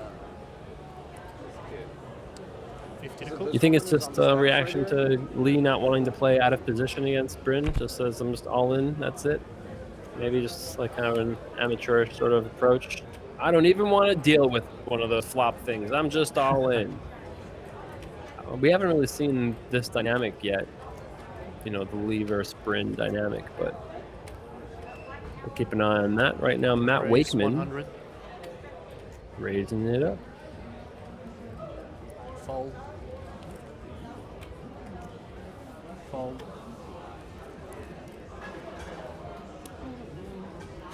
That's probably going to be enough to take it. Don't need to raise more than min raise against Glasspool, who's been just hanging in there, trying to make the pay jump. What up, Yaza? Thanks for the Twitch Prime sub. I just woke up. This is Kevin Gerhardt. Wow. Once again, rated GTO with dead-on reads. Nails it again.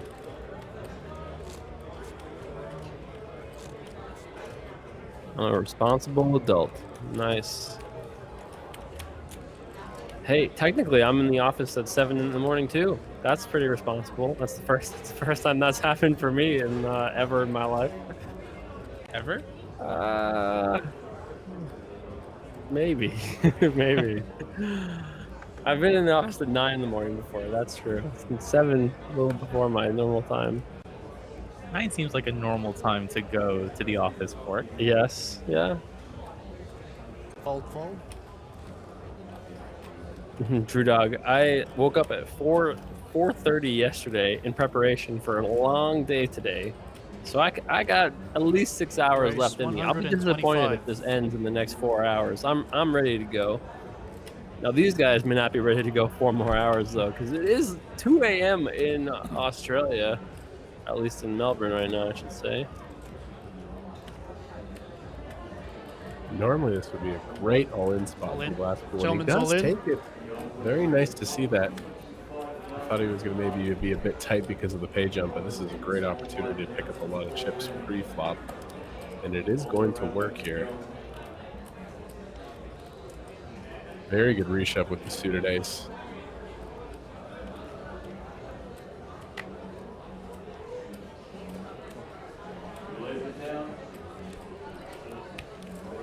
Nice hand there for Glasspool. Chipping up. Bryn Kenny is the end boss. I agree with that. The last table was a little bit more chatty. Yes, that's true, but we balanced the broadcast platform, rotating through the tables. I would guess maybe we'll get one more rotation. We probably will lose 2 players this level combined for a final table of 8, perhaps. I don't know if that's true, though. Not sure if we combine at 8 or if we leave it 4 and 4. Its final table is 7, so maybe 4 and 4. Would be faster play if it was 4 and 4 versus an 8-handed table trying to lose 1 player. With the structure it being 6-handed, since we had 36 players, I don't see it going back to 8-handed. No, I feel like I remember historically that not happening. Folds around the Glasspool now with a very nice hand, the Kappa Kipo offsuit.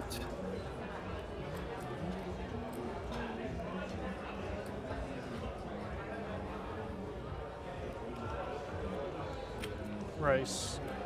150. Glasspool is going to raise it. Nothing here for Bryn. Fold. Over to Wakeman. Nothing really there for Wakeman either. Yeah, and he could definitely find a fold, especially against a player who's been playing a little bit tighter.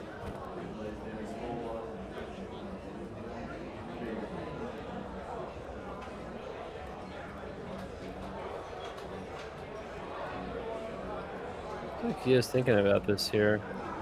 There is the argument for defending a hand like this if you think your opponent is going to play pretty passively and straightforward post-flop. Yeah, I mean, I agree. I mean, if he had Queen 8, we're all calling, I think. So it's just like, it's Queen 6 there. It's close. We haven't seen Wakeman take time like this, though, without legitimately making an action, but he does let it go. And kings get shown to the table. The button as well. I really thought you were going to do it. I thought you were going to click it. I would have beaten you to the pot, I think. No, I was talking myself out of calling. He was debating between calling and folding.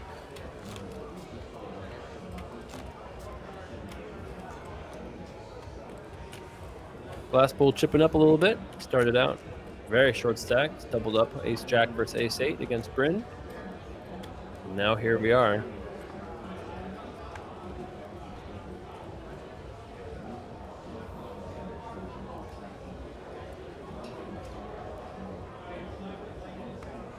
Young Lee, first to act with the honeys to Glasspool's right. And two towards our way over. Some big pre-flop hands here, but not too much action for these big hands. Yeah, it takes 2 to tango, and it hasn't really been confrontations really yet.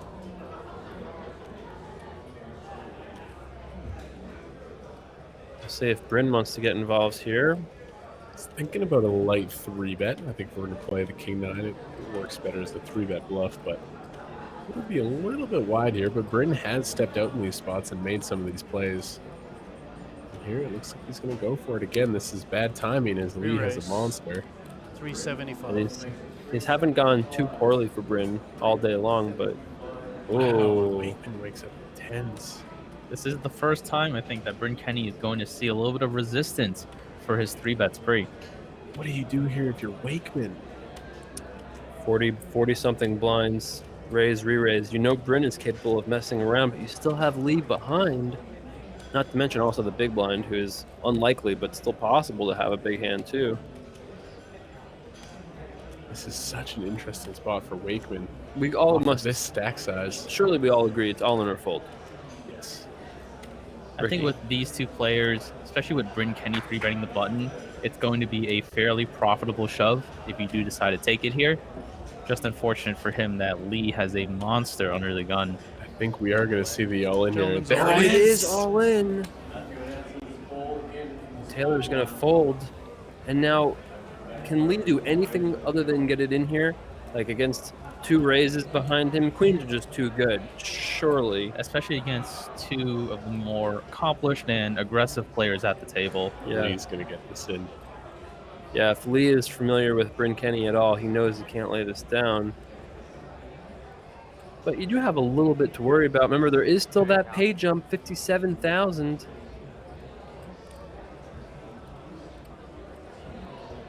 He and Wakeman both have very similar stacks.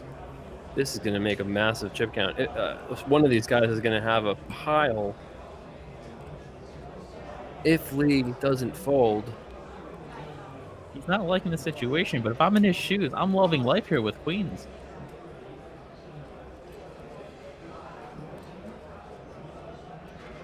He cannot possibly fold, Jason. I don't. After tonight, I think this is way more likely of a fold than that aces fold earlier.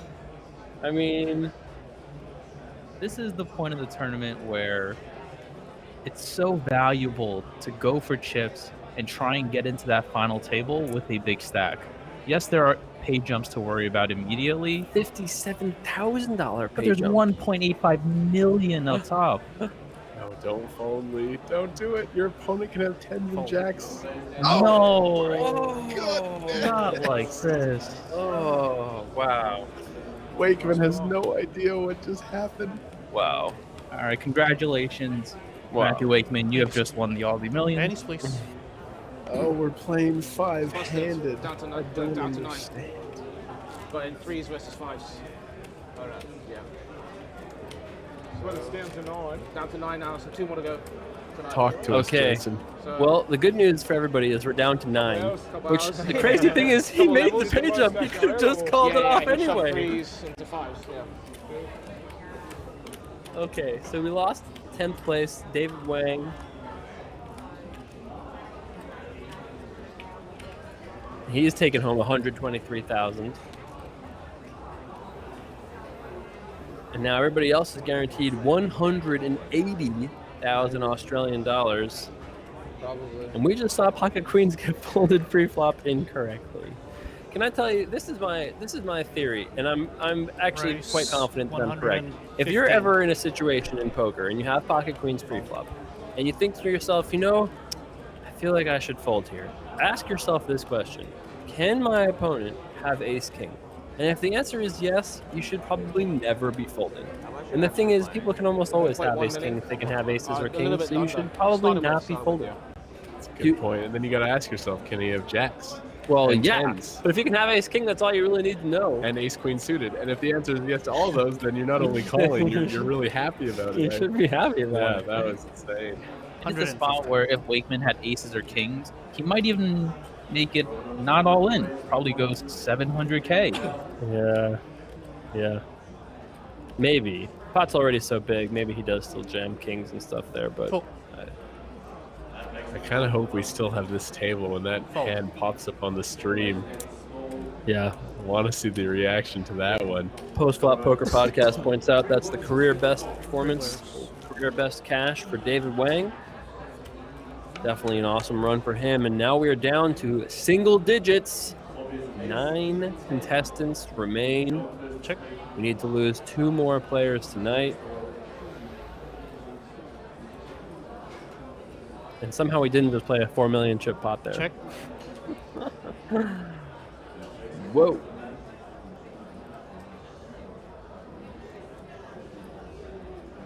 Matt Wakeman here with the best hand. Lee with a bottom pair. Glasspool with an under pair. What happened to Mike Del Vecchio? Asked Kevin Gerhardt. He's at the outer table right now, still hanging in there. He had so many chips and then just had he lost kings versus aces, which definitely is just cooler. But misstepped a few 125. hands. Misread the board one time, thought there was no flush draw. Was a flush actually out there? A couple other spots, or maybe he should have checked instead he bet. Next thing you know, he's short stack with about $1 million and change. Wow. So Matt Wakeman bets here on the button, and League peels here from the big blind with bottom pair and no immediate outs other than the 10 or the 9. No immediate straight outs or anything. Check. I wonder if this is almost like a little tilty, you know? It's like I just folded queens and I'm mad. I'm going to play some hands. Interesting call multi-way, and one that is not going to work out very well for him. I wonder if his mind is still on that previous fold.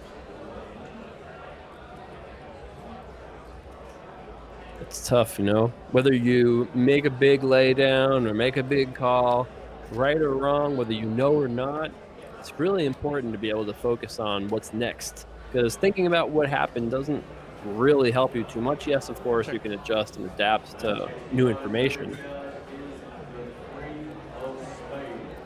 But if you're still thinking about it, letting it impact you, it's definitely not great.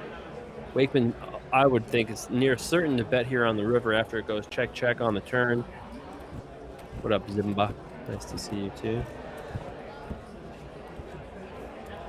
We have a clear value bet on this river with the ace-jack.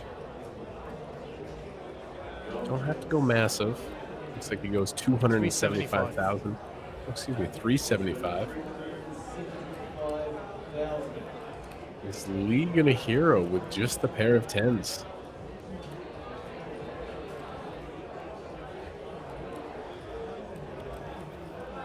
I mean, even peeling the flop here was optimistic. Calling here on the river is heroic. He does fold here. Lex and Baldhouse with the raid. Hey, thanks, Lex. Lex. What up, Congrats on your Crooks? recent success. Crooks and Ruthann. I appreciate the raid. Could have kept Croaks over on your channel, but that's okay. We'll take the rest. Just kidding. I love you, Croaks. Hope you come to Running Up Reno this year, bruh. Yeah. Oh, you lifted up. So small blind, big blind. Some crazy hands tonight at the Aussie Millions. Some fun ones for sure. A lot of our predictions have been wrong. We've been wrong in a lot of hands. A few times it's been like, it's X% to happen, and X has been like 0 to 15, and then that's happened multiple times. Matthew Wakeman should be 80% to be out of this tournament. Yep. He has no idea how big of a bullet he dodged. Yep. He was on his way out the door, and now he has 60 big blinds. Raise 100. That's part of running good in poker as well. Oh, absolutely.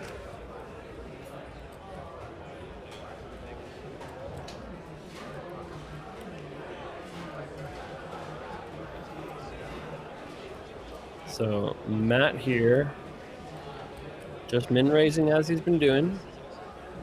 Fold. He just takes a breath, gets out of the way. And now what will glass pull do? We've made the pay jump. There's no immediate pay jump ahead. You'll know if we lose the player from the outer table because they'll pull a player from our featured table to balance it at 4 and 4. No defend, just not his style. Just wants to pass on that hand. Wakeman has such a great spot at this table. He's opening into blinds that are basically giving him free chips. Bryn Kenny is on his right. Yeah. No resistance. And it's funny because even with the amazing position he has, he still should have probably been out of the tournament. But nope, that's not how tourney poker works. When you're able to dodge a bullet like that, I think you're running so hot that you're going to go and win this tournament. Yeah. He's the favorite. I still like Hamish Crenshaw, at the other table, Crawshaw at the other table. It's hard to root against him after the journey he's been through.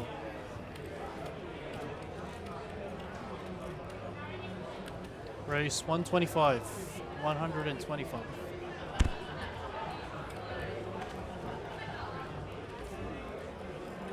So we have a raise here from our Korean player. Now Brendan big blind. It's interesting whether Brendan's going to 3-bet this or not. He's going to go with the call. I'm content to just see a flop here in or out of position, but still seems fine to me. Very reasonable. If he re-raises and gets shoved on, he's just Yeah. folding. It seems so I painful. think if they were deeper, he would work in some 3-bets for a value, but yep. At the stack depth calls, going to be really good for Bryn. Trips here for Lee. Check. Wow. 100. Smashes it. Kenny's not going to go anywhere. 3 to a straight flush, 3 to a royal flush. And King High can still be the best hand in this position. Yeah, this is a perfect hand to check call. Cool. Take a turn card, and there it is. Let's go check call here. And that's a kind of scary card for Lee. Kenny could definitely have some queens. Check, check on the turn. And now... Check. Bryn just checks. And now if I'm Lee... betting, but not betting a ton, betting like 200,000, trying to get called by some 7s or pocket 8s or ace high, most likely. Nailed the size, Jason. 200 bang on. And now I think if we're Bryn, we just fold. Even though we're getting 3.5 to 1. I mean, we beat the air balls. We beat the counterfeited small pairs that have to bluff here. It's close though. Yeah. King High can definitely be warranted for a call here. Having King Jack is pretty nice as well. If we're going to call any of our King Highs, this would probably be the best one to do so with. What about check shoving? Oh, I said it too late, Wow. but I do like the idea of raising. This is sick. 575. Okay. He's like, what? Into the cage with you, Mr. Lee. Does this have a chance of succeeding? Lee has to call 500 to win 1.4 million. 675. I don't know. How do you feel about this, Under Ricky? I'd love your 475. thoughts here. It's close here with the King Jack. I personally think it's good enough that you can consider hero calling. I think he's already called. Yeah. So rip at that 675K. Yeah, Lee's not going to fold a 6 here, especially against Bryn. Yeah, yeah. No, But he did fold queens earlier. Wait, so. I don't think he's called. No, Bryn's hand was gone last we looked. It was a very non-celebratory, silent call. That was a very non-emotional call. Wow, that is a sick line. I was thinking Bryn might hero call with the King High on the river. I bet if you told Bryn, hey, by the way, Lee just folded queens to your raise, re-raise, and he could be a little mad about it. I don't think Bryn would have picked that time to bluff. But yeah. Interesting spot for Bryn, though. You definitely want to work in some check raise bluffs there. I don't think King Jack is the best candidate to do it with, but definitely a decent spot to go for it. You don't expect your opponent to have many queens by the river when they check the turn. And if your opponent has any one of those pairs, like an aces, jacks, 10s, 9s, puts them in a very, very tough spot because you yourself can very easily just have a queen. Sure. Action on Taylor here. Making his first ever tournament cash in this event today. What up, M Handy? Nice to see you. Raise 140. Crazy. That your first cash in your final 9. 147. Oh my goodness. Wow. Oh man. Big raise from Taylor, almost 3 times the big blind, and Lee has jacks. Cool. Just calls though. Lucky for him, so far at least. Easy fold, says Vince Lau. How did he even put a chip in this pot? Just fold pre-flop. Aces or fold. Poker is so easy. Just only play aces. Lee very unwilling to put in a lot of chips pre-flop, even with hands as strong as queens and jacks. Off to the flop we go.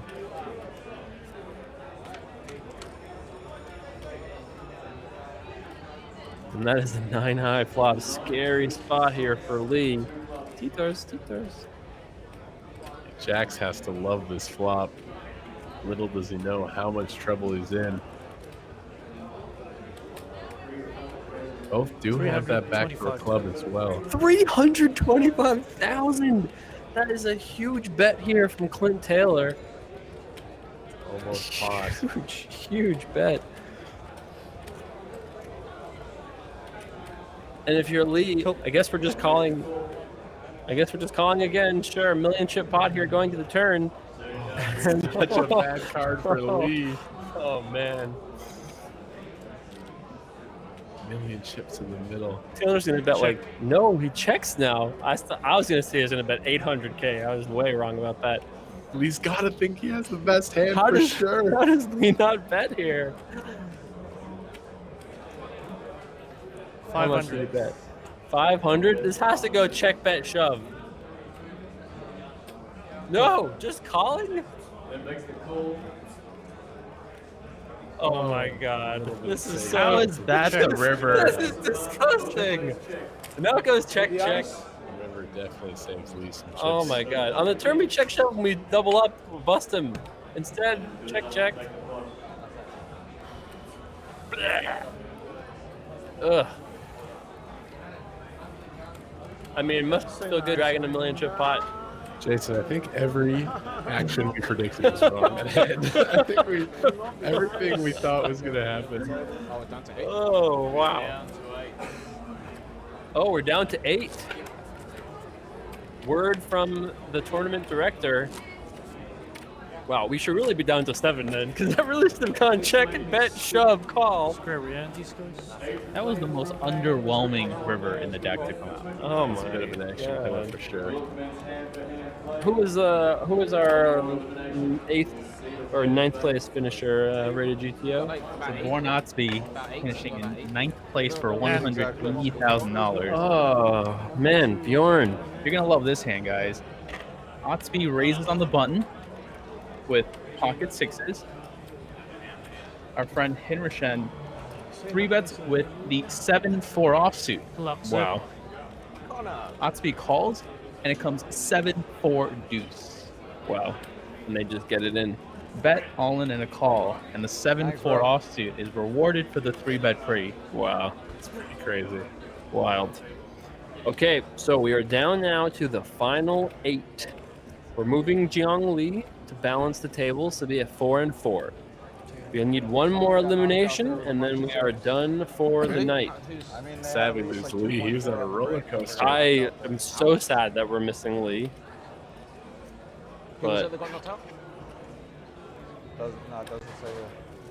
so If you guys are just tuning in, Lee folded Queen's pre-flop, and his opponent had 2 10s. And I'm not sure whether the hand has come through the delay. It's got to be coming up soon. Not yet, yeah. It's on its way. So One of the hands of the day. It's just crazy. $62,000 pay jump ahead here. Hefty jump. So now we're down to 4-4. We're going to play hand for hand, which means each table is going to play one hand and then stop.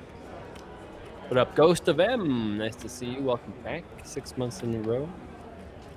Biggest cash for Bjorn and more than his total lifetime cashes up to date. That's right, Post-Flop Poker Podcast, our resident statistician of the evening. With that pot, Andrew Heimchen, now the big chip leader, has over 5.7 million chips. So he's down a little bit from the 6th whatever. Wait, who did you say is chip leading? Andrew Heimchen. Heimchen. So we lost some chips and moved around to the outer table, I guess, then. Because last we saw, Crawshaw had Crawshaw had approximately 6 as well. 6 something, yeah. 180. 180. Okay, one more elimination. We started with 38 players tonight. We are down now to the final 8. One more bust out, and we'll have our final table set. Tomorrow we have the 100K challenge, and then we come back to crown a champion in this event. So our next broadcast is a little over 12 hours away. Like what you guys were talking about before. When that someone has a good hand, it's less likely that another person has a That's good hand. right, yeah, So you're more likely to have 8 deuce when someone's got aces. Yeah.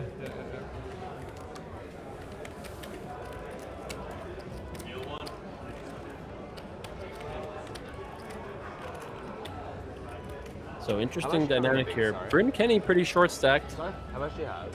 Glasspool pretty short stacked. 950. Yeah. And Wakeman going to kind of run the show around here. Fold. It's Henriksen, yes. The Vic 1994. What's up, Winchester 185?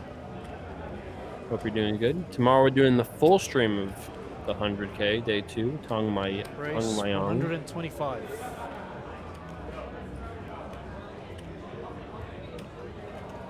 Definitely getting late in Australia, KB MCL. Funny, it should actually be over. We saw several spots that very well should have been eliminations. Queens folding to 10s, and Jacks against Kings playing a way smaller pot than you would have expected, given the board. Le Villienu.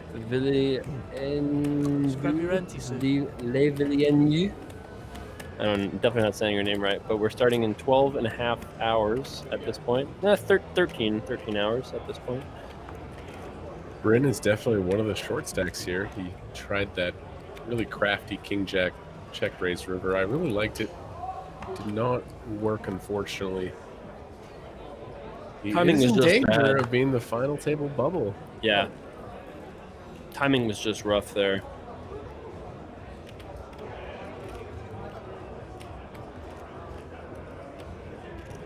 So Clint Taylor here on the button, surely going to be raising.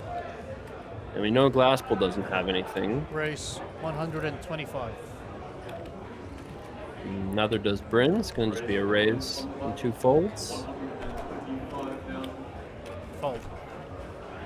After Bryn lets us go, he's got about 17 big blinds. It'd be painful to lose Bryn before the final table.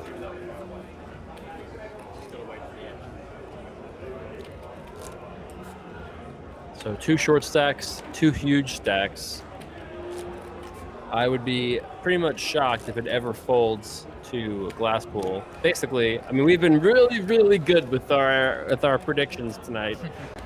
But I would be shocked if Glasspool wins a pot without having to shove against one of these raises. And Bryn, I know the pay jump still matters. He's going to still be, trying to get there, of course, but do anticipate that he's less likely to make 2 tight folds than he's supposed to. Now you may say, why are they not dealing the next hand? Remember, we have to wait for the outer table to conclude their hand in progress.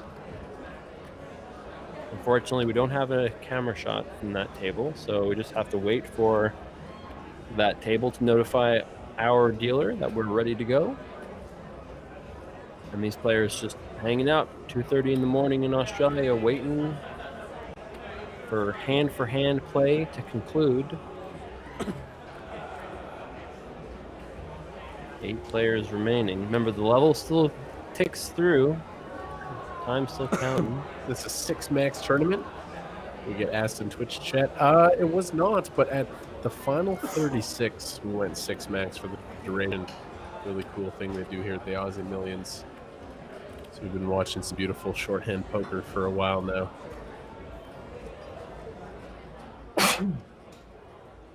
Yeah, at 36, we went to 6 tables of 6. Pretty cool. Pretty cool very feature. Yeah, the other lead did not bust out. He just got moved to one of the outer tables. The only outer table.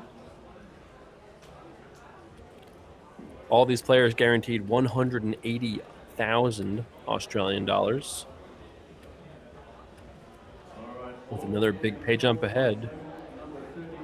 Up, all in a call at the other table. Ace 10 versus 5s.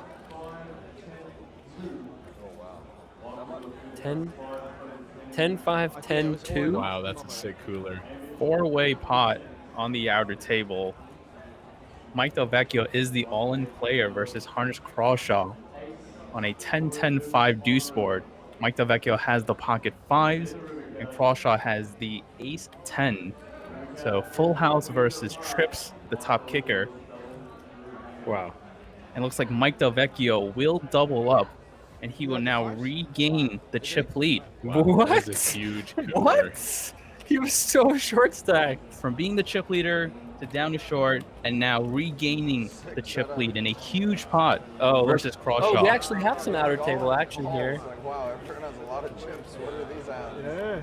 Wow, Mike Delvecchio was so short stacked. He's still packing. Oh, I'm really glad that we got some outer table video. Must not be anymore. Probably just lost. What a sick hand. So 10-5-10 deuce, ace-10 versus fives. The biggest pot of the tournament so far. That is super sick.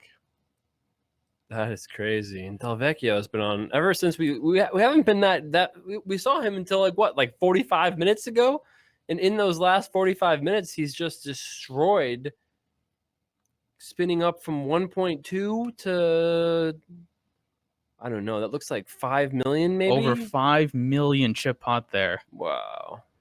Mike Delvecchio is the player who knocked out David Wang with fives versus pocket threes. So the pocket fives treating Mike Delvecchio really well on the outer table. Race 125.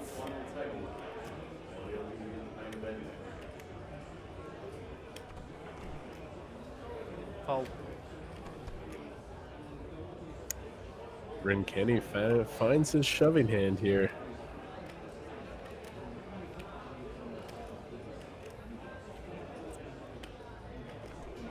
I wonder what Clint Taylor is going to do, having a chance to bust out the best player left in the tournament. We've seen, I don't think we've really seen Clint actually face a decision like this, but man, you got to think he's going to take this opportunity to effectively end the day, eliminate the best player. I mean, you don't want to double up the best player either. 700,000 to win 1 million. Four-handed with a pair against a 17, 16 blind shove. Usually this would be a call. You agree, Ricky? Close. We did open from under the gun. Bryn probably expects us to be opening a little tighter as well. Yeah. Kevin, you think you're in there? Close. Depends on the person who's shoving. If they have the deuces, the threes, if they have, ace-2 suited, ace-3 suited. All things considered, I think it will be a very good laydown here from Taylor. Oh, really? Yeah, I think so too. Like, we're getting in sixes.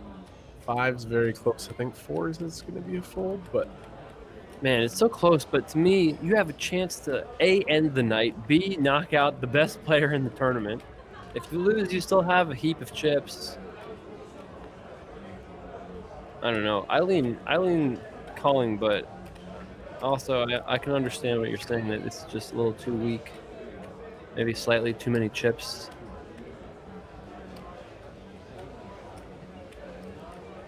I think Taylor is going to take the spot though when he thinks this long. I think if Taylor's trying to win the tournament and not just survive, ladder up, make the pay jump. If you're trying to win the tournament, you need to bust out Bryn Kenny. This might be the best chance you get. I don't know. I don't know if this is a great spot to take to try and win the tournament. I know. I do understand what you're saying here. But they played together for, I don't know, a decent chunk of the day. I don't think Bryn is shoving as wide here as you think. I agree. Yeah, also, I guess we are in the pay jump bubble, the big 60K jump. All right, you've slowly convinced me that folding is the right play, and you've also convinced Clint apparently. Okay. I like it. Interesting.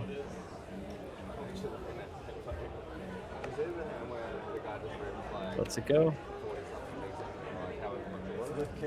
If Bryn has shoved for 14 blinds, we're fine calling. 700K, call. Closer. Yeah, I do realize it's closer.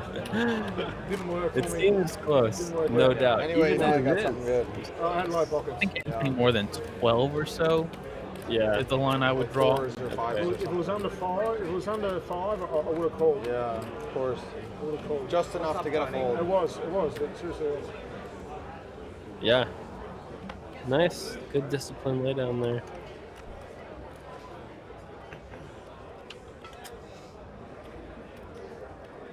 Tough. Even Twitch chat is kind of torn there. Yeah, there's definitely people going both ways. Last ball open shoving here. Nice pickup for Bryn, though. Back up to $1 million. Yeah, he needed that one. Oh, and there's jacks for Wakeman. This could be it. This could definitely be it, especially because we just saw Bryn fold a 6. Pocket fours. Okay, so the tournament director is holding the cards to not influence the other table, right? Because if they table the cards, No reason to call the other table might make tighter folds, try to give themselves realizing that they can probably just fold and make the pay jump. And Wakeman's going to be a massive favorite here. This could be the last hand of the night. So unlucky for Glasspool. Really good hand to open shove here, and he just runs into I it. hope we're flipping. I hope we're flipping. You are That's not. the best I can hope for. I think. I can't blame Glasspool's shove here. He's going to have to get very lucky to stay alive in this tournament. 1.6 million chips in the middle. So unlucky for Glasspool. We are heading to a flop. No help there, but some running straight draws. Yeah, it's tough. Only one immediate out, the 6 of clubs. Wakeman 94% to end this day. And no more backdoor chances. 98% for Matt Wakeman to bust out Robert Glass. That's so close. Wow, 6 of clubs is what he needed. 5 of clubs is what he got. And that's it. We've got our final table of 7 set. And man, it is crazy. Wakeman would have been a huge underdog with pocket 10s against pocket queens. Instead, there's a fold. And he's going to be one of our chip leaders at the final table. Instead of being likely out in 10th or 11th or whatever 9th place that would have been. It's amazing how poker works. The ripple effect of this happening and then this happens. And wow. So we're going to have ourselves a sick final table. Not in 12 hours, but in about 36 hours from now. In 12 hours, we're going to come back with day 2 of the Aussie Millions 100K Challenge. Sounds like the play will start at a similar time tomorrow. We have 14 players left. Carrie Katz leads that field. Players are bagging and tagging. Let's set the stage here for this final table, though. Mike Del Vecchio came into day 4 with the overwhelming chip lead. Will now also go into the final table of 7 with the chip lead as well. Andrew Harishan very close behind. Yeah, run through the whole list over there if you can, Ricky. Matthew Wakeman, 3rd in chips. Seemed like he might be out of this tournament, but now has over 4 million chips going into that final table. Clint Taylor, the amateur. Yeah, don't forget about Mr. Taylor, who made some big moves today, did some leading in some unconventional spots, but worked out for him. Is a nice stack going into the final table. Crawshaw, one of the shortest stacks coming into the final 12, did a great job of chipping up a lot of huge pots. Unfortunate for him there in the pot against Mike Del Vecchio with the ace 10 versus pocket 5s, but he will have a decent stack going into that FT. Okay. This has been quite the day of poker action. Hey, not even 12 hours of play. I was ready for another 3 or 4 more. Let's just put a cash game on this table and keep it rolling. All right, I guess that's not a choice. So that is going to be it for us tonight. We appreciate you guys hanging out with us, especially those of you that were with us the whole night. We'll be starting the show tomorrow at 3:10 p.m.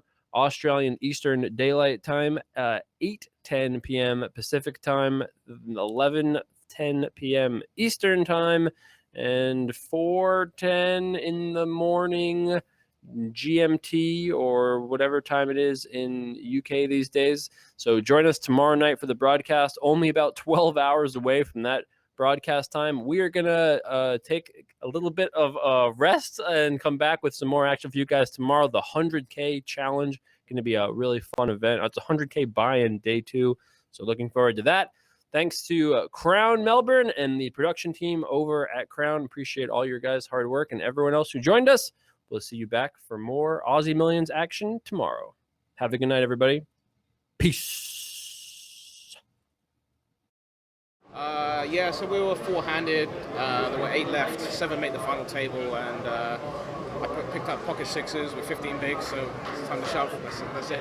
Yeah, I mean, it is pretty gutting to bubble the final table, but you know, I've been at risk like 5 times today and managed to survive until the last one. So it's yeah, all in all, I can't really complain about the run. This is my second one. I came last year, final table side event. Came this year, I'm close to this one. So I hoping it's going to be a regular yearly thing. Yeah. Yeah, my wife's actually flying down tomorrow. It's a shame I won't be on the final table when she's here, but we're going to Tasmania next week to check it out just for a bit of a holiday. Yeah.